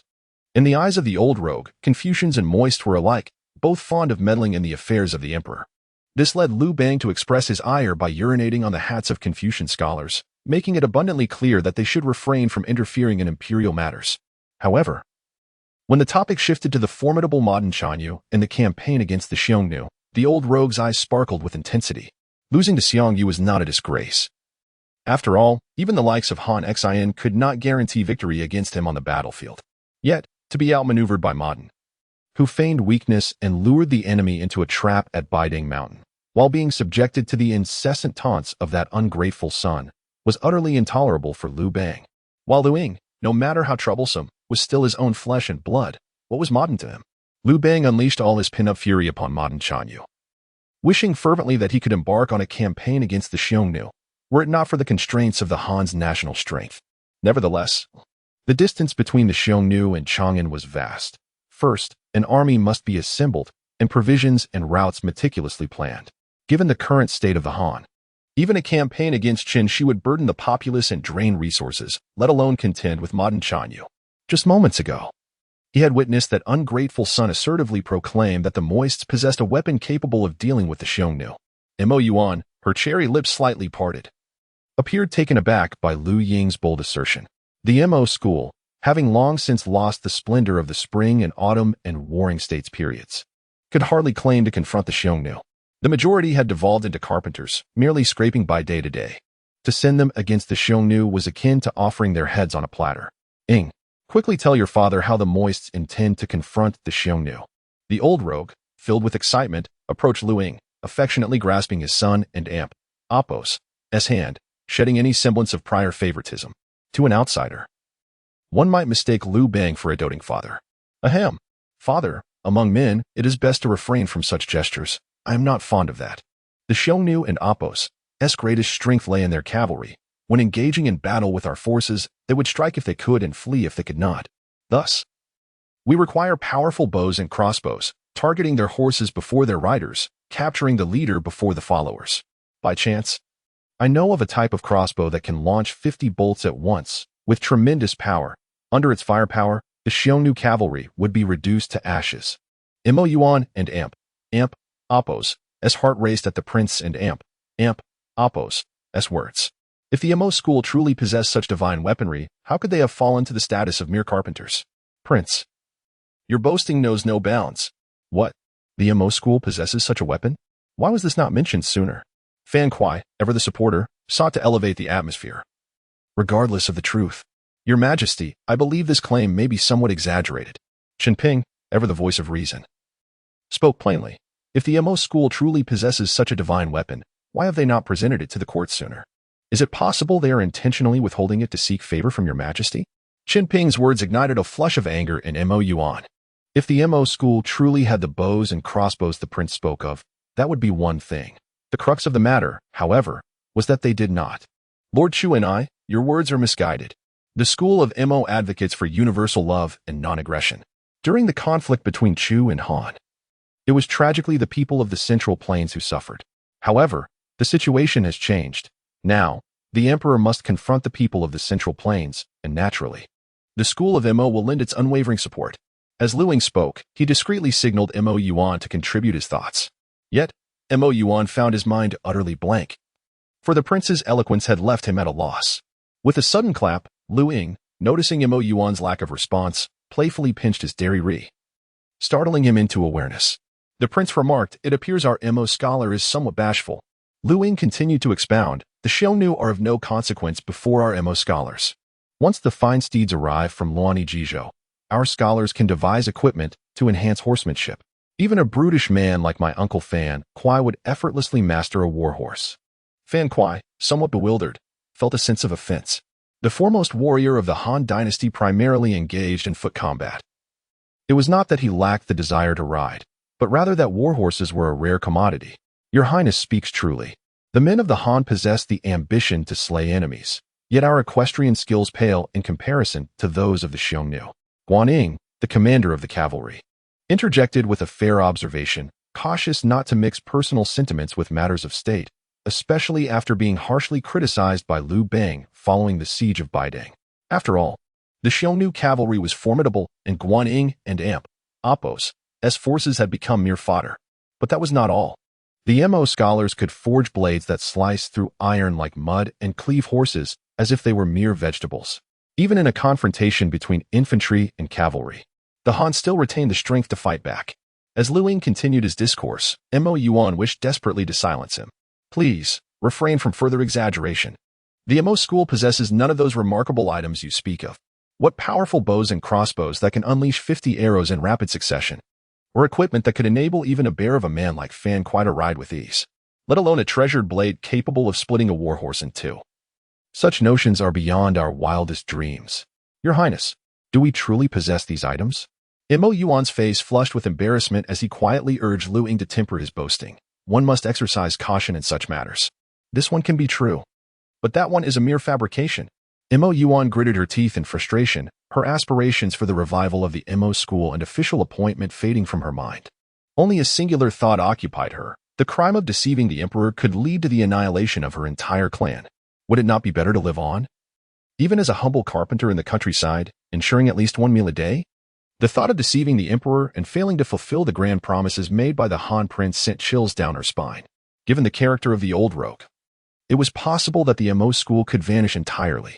Alas, I never anticipated that I harbored such bias against the Mo school. Liu Bang lamented, filled with regret. Had he known the Mo school possessed such divine weapons, he would have ensured their scholars were treated with utmost respect. Rebellious child. Oh no, Inger. Why not entrust the matter of forging these divine weapons to you? He declared. Shall he? Support my crown prince diligently. Provide him with funds and resources as needed. Indeed, inform Han Xin that diligence in imparting knowledge is imperative. My crown prince shall undoubtedly excel in his studies, balancing both learning and forging. With a grand gesture, Liu Bang officially entrusted this task to Liu Ying. Mo Yuan's lips parted in astonishment, utterly bewildered. This was not merely an imperial assignment, but rather a means to assist the crown prince in realizing his grandiose ambitions. He wore a look of contentment. If Liu Ying could achieve merit for the court, how could the position of crown prince not be secure? Unexpectedly, the often overlooked moist revealed such a potent asset. Truly, the crown prince possesses an astute eye for talent. Yuan, are you not thrilled? Are you not elated? Henceforth, you moist shall also have the opportunity to serve in official capacities. Your Highness, I beseech you, cease with the grandstanding. We moist are intimidated. Can we not serve in officialdom? As the two exchanged their musings, Liu Bang raised his hand once more. Let us establish the MO department, granting all moists the privileges akin to those of the regional governors. Chapter 92. Whispers by the Pillow. Wearing small shoes, the establishment of the MO sect allowed the moists to enjoy the privileges of court officials. With but a single utterance from Liu Bang, the homeless moists, who toiled daily as carpenters, were suddenly elevated to the ranks of government officials. Mo Yuan felt somewhat bewildered, but Liu Ying patted her on the rear, prompting her to express her gratitude. Commoner, I thank His Majesty for his grace. It was then that Liu Bang noticed the representative of the moists was, to his surprise, a delicate young woman. However, the old rogue showed no signs of leniency, having observed the calluses on Mo Yuan's hands, which bore testament to her laborious life, not that of a sheltered flower. Unlike the heavily adorned concubines of the palace, Missouri Yuan appeared unadorned yet striking, suggesting that had she not come to the palace today, she would have resembled a wild girl in disarray. No need for formality. I await the marvels of your Mo family's weapons, Liu Bang declared with a grand sweep of his hand, bestowing an additional 10,000 coins upon Liu Ying. In the eyes of the ministers, the emperor seemed rather stingy. Even Liu Ruyi and Apos' pocket money surpassed that amount. Your Majesty, could you perhaps grant a bit more? Zhao Chang, known for his generosity, could not refrain from speaking up. The crown prince must support these moists, and it surely entails considerable expense. Upon hearing this, Liu Bang blustered. Who did I rely on during my time in Mangdang Mountain? His words elicited admiration from the courtiers, affirming that the emperor was indeed a stern patriarch. Thanks to my elder sister. Were it not for her frequent deliveries of meals, we would have perished of hunger. Fan Kwa, ever straightforward, inadvertently exposed the old rogue and Apos' vulnerability, causing Liu Bang to flush with indignation. In light of Liu Bang and Apos' threats, Fan Kwa fell silent. Ahem. Ing and Apos. It and Apos. Not that your father is stingy. The national treasury is currently devoid of funds. But you host feasts daily, wasting resources. What feasts? Those are merely to maintain the bond between ruler and subjects. And you repair palaces daily? That burdens the populace. What palaces? That is to uphold the dignity of the royal family. In a fit of frustration, the old rogue brandished his shoe sole, exhibiting a readiness for confrontation. Upon witnessing such childish antics, Liu Ying opted for silence and took Mo Yuan and Apos' hand, leading her directly toward the court. Ing, you Haven and Apos, taking your cow with you. An ailing cow, father will handle it. Very well. Remember to come for the barbecue tonight. The old rogue was exuberant, eyeing the sickly cow with barely concealed anticipation. It was only when Mo Yuan informed them of the cow and Apos' considerable size, as claimed by the crown prince of the Han, that the others felt a chilling wave of reality wash over them. Your Highness, even the mighty crossbow of the Qin can only shoot 5 arrows at once. 50 is beyond comprehension. Moreover, we lack the equipment to enhance our horsemanship. We have yet to ride a war horse. A sword capable of slaying horses? We struggle even to butcher a pig. The assembly echoed their disbelief, asserting that Liu Ying's words were utterly unattainable. Esteemed colleagues, heed my words. As disciples of the great master Mo, how can you lack ambition? Is not Gaozu Bang formidable? Mozi, the esteemed master, merely dabbles in technology. Yet he can easily surpass them. As adherents of the Mo school, do you not possess even this modicum of confidence? Liu Ying continued his persuasive rhetoric. Let us not forget, there is also this prince who can provide you with strategies. What meager salary does a mere county magistrate earn? Complete this endeavor, and I assure you, your wives and children will bask in warmth. Upon hearing these words, the moist rekindled their hopes. After all, the warmth of one's family is the most fundamental desire of every man in the Central Plains. These moists, who often went hungry, could hardly fathom fathering children. When village women encountered them, they would typically choose to take a detour. Ahem. Mo Yuan cleared her throat gently, intending to signal to everyone not to be misled. After all, failing to produce such inventions would only result in gruesome punishments. Rest assured, Yuan, although you may not be able to wed, I shall arrange for a robust man for you. Silence. Mo Yuan, incensed, turned away and began to focus on the design of the dragonbone chariot.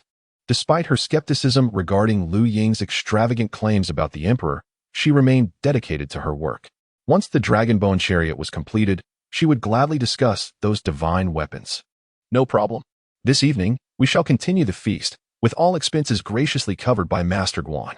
Meanwhile, far away at the Ingyin Marquis' residence, Guan A inadvertently sneezed thrice. The chill of the day had not yet fully set in. Could it be that someone speaks ill of me? Wiping his nose, he then heard the news that the prince had arrived.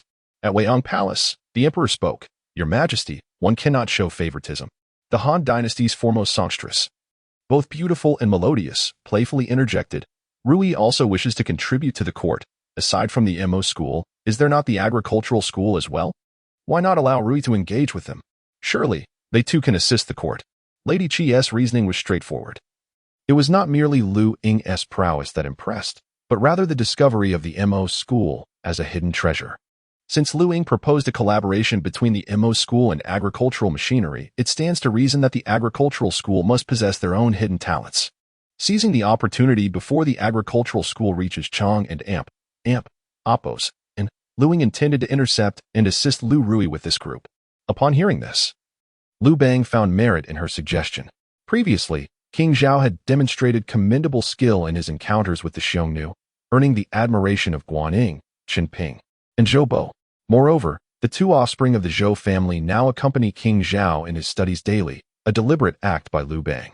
He particularly valued Zhou Yafu, the younger son, whose sharp intellect and principled nature set him apart from his father, Zhou. He would surely become a loyal minister and a capable general in the future. Indeed, let Ruyi and the agricultural school lend their assistance to the court. If successful, I would not hesitate to establish an agricultural department. Before proceeding, I shall consult the wayward son. Consult Liu Ying? Noticing Lady Qi and Appos' puzzled expression, Liu Bang sighed. Do you truly believe the MO school is formidable? That so-called curved plow was merely dictated by the wayward son. It was the MO school that brought it to fruition. Let Ruyi sweeten her words a bit.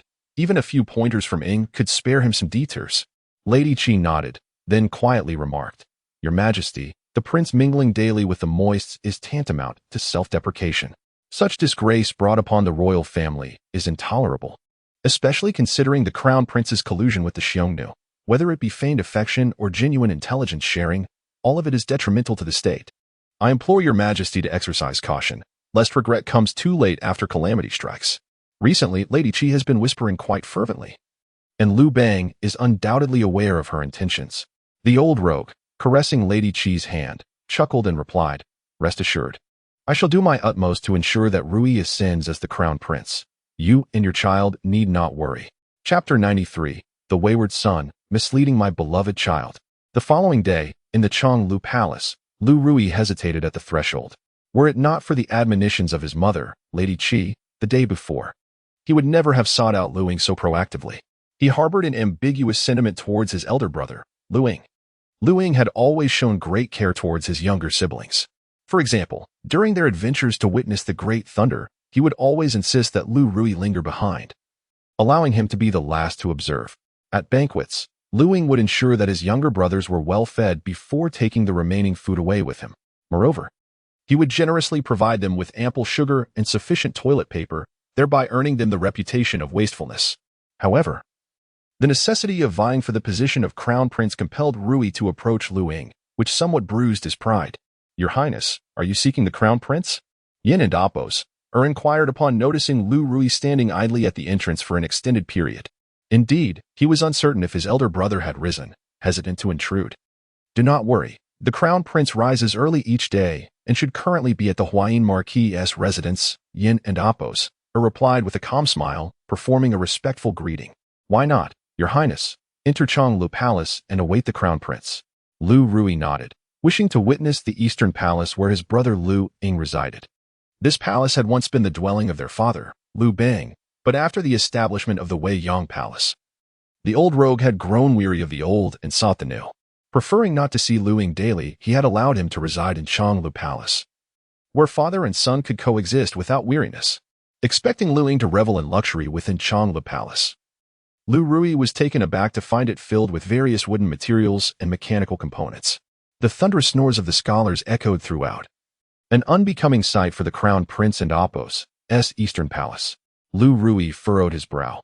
After all, they were princes. How could they mingle with such lowly individuals?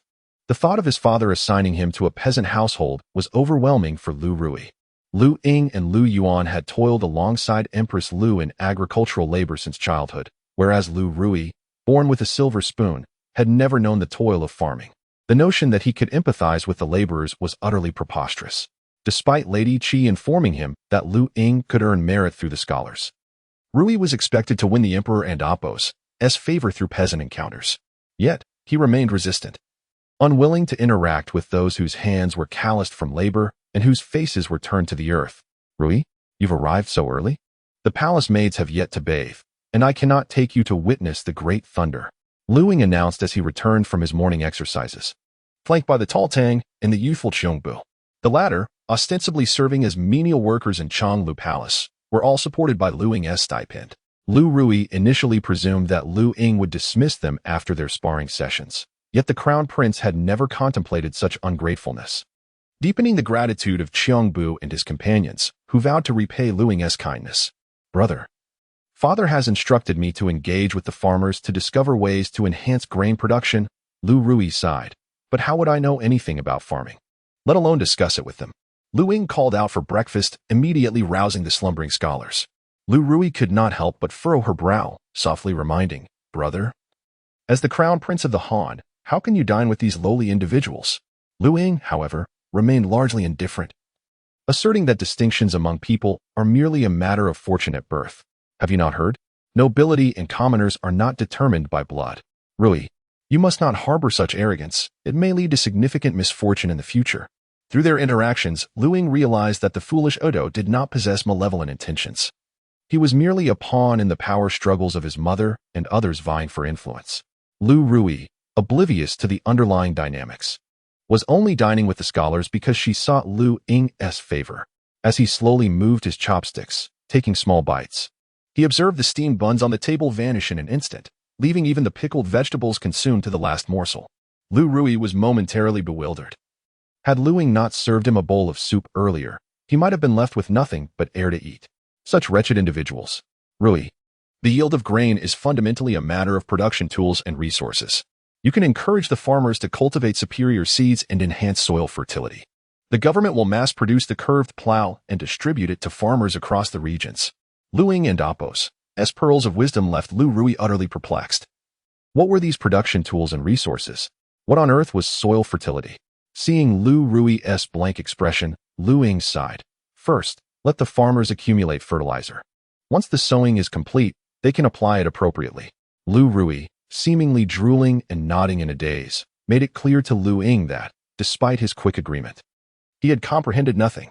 How about this? Suggest to the farmers to start by raising pigs for fertilizer. I understand now, brother. Understand what? Raising pigs.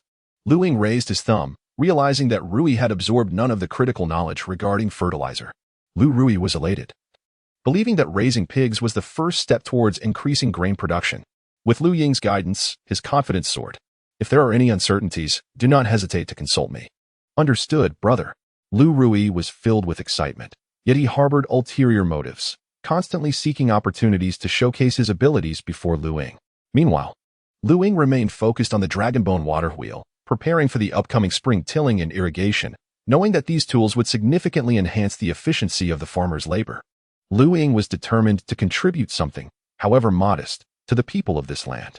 At the Zhao mansion, to ensure his beloved son Liu Ruyi could reside in Chang and Apos, and for an extended period, Liu Bang even constructed a grand residence for him, more splendid than those of the meritorious officials. The farmers, feeling uneasy, revered Xiongnu as their master, advocating that agriculture is the foundation of the state and emphasizing the importance of the people's will, yet they remained overlooked by those in power. Upon hearing of the scholars' newfound prominence, coupled with the Zhao Wang's recruitment, the farmers began to see a glimmer of hope for official positions. You have come here. You should know the purpose of your visit.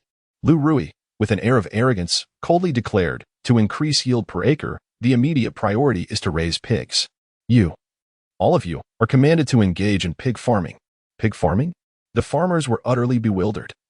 Their education and agricultural experience had never included the prospect of raising pigs to enhance crop yields. What are you still hesitating for? Are you not dissatisfied? The common folk dare not express their discontent. The farmers found themselves in an exceedingly helpless situation, while the scholars made full use of resources. They were abruptly transformed into pig farming specialists. In the Weiyang Palace, Liu Bang closely monitored Liu Ruyi's progress, for he harbored hopes that the farmers would achieve merit for King Zhao. What has Ruyi been preoccupied with lately? It was reported that he had not visited the Tianlu Pavilion for several days. Liu Bang inquired of Xiongnu, who wiped the sweat from his brow and replied with resignation, "Your Majesty, King Zhao is preoccupied with pig farming, supposedly under the guidance of the Crown Prince." Pig farming? Liu Bang slammed the table in outrage, cursing, "Unfilial son, you have misled my beloved child." Chapter 94. Father, I am going to raise pigs. Unfilial son, you have misled my beloved child, Liu Bang declared, rising from his seat in fury. He could endure the discussions surrounding the siege of Baidang, but leading Liu Ruyi astray was utterly intolerable. Qinping, Zhou accompany me to the Xiongnu Palace. I shall seek justice for Ruyi in person. Seeing Liu Bang and Apos' wrath, Qinping dared not provoke him and complied with his wishes. Your Majesty, the Crown Prince's words may carry deeper meanings.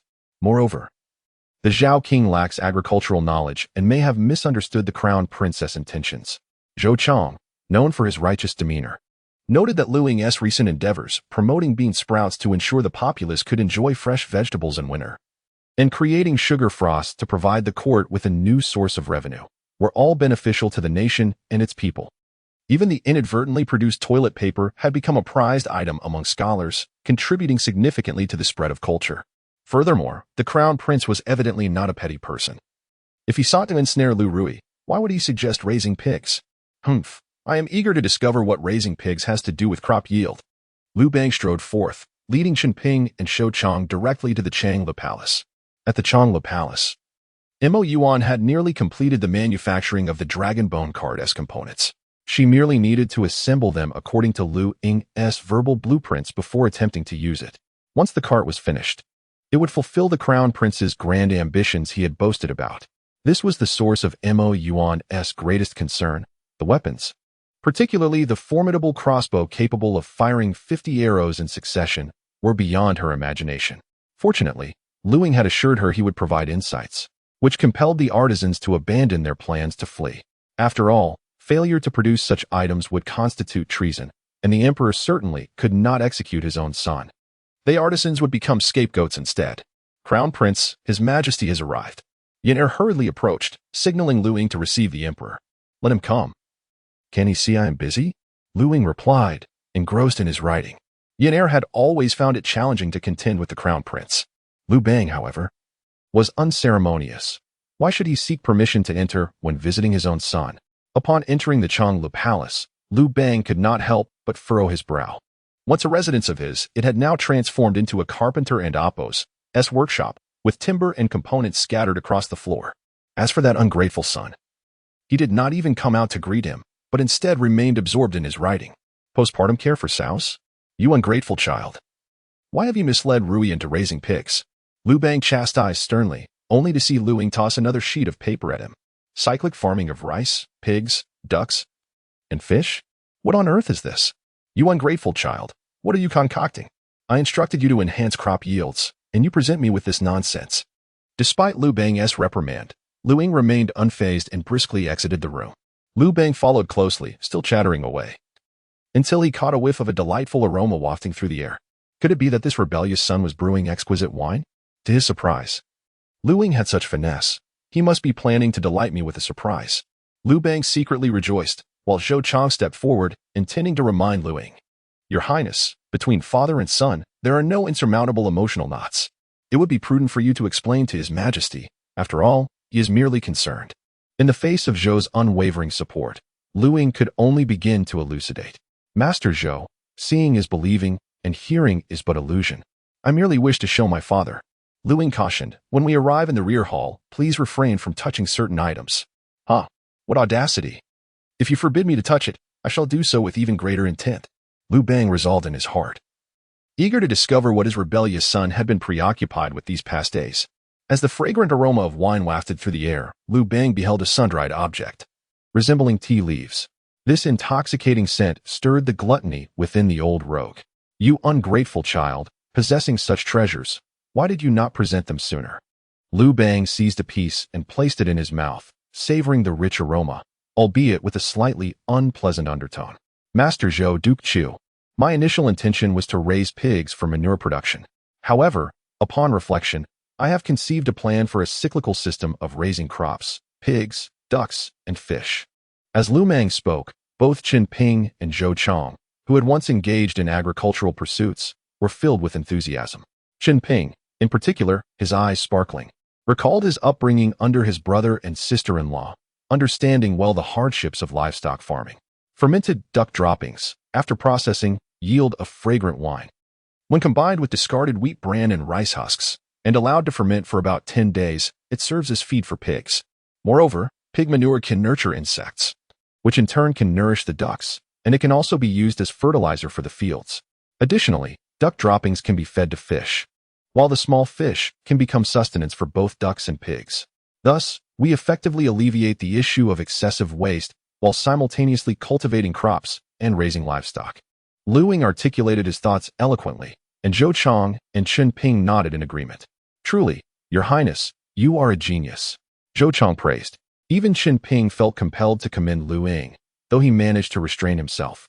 "Father, what are you secretly indulging in?" Liu Ruyi's voice rang out. The Prince of Zhao had recently acquired a group of piglets. The farmers had transformed into expert pig farmers, and Liu Ruyi, for the sake of prudence, decided to seek Liu Ying's counsel once more. However, in her search for Liu Ying, she stumbled upon Liu Bang indulging. "This has a delightful aroma. Aside from a faint unpleasantness, it bears no other flaws. If paired with wine, it would be quite splendid." Liu Bang thoughtfully offered a piece to Liu Ruyi, who found it delectable. Observing the affectionate interaction between father and son, Liu Ying's expression darkened. "Your Highness, in truth, His Majesty is deeply concerned for you." "Master Zhou, there is no need for explanations." Even Qin Ping,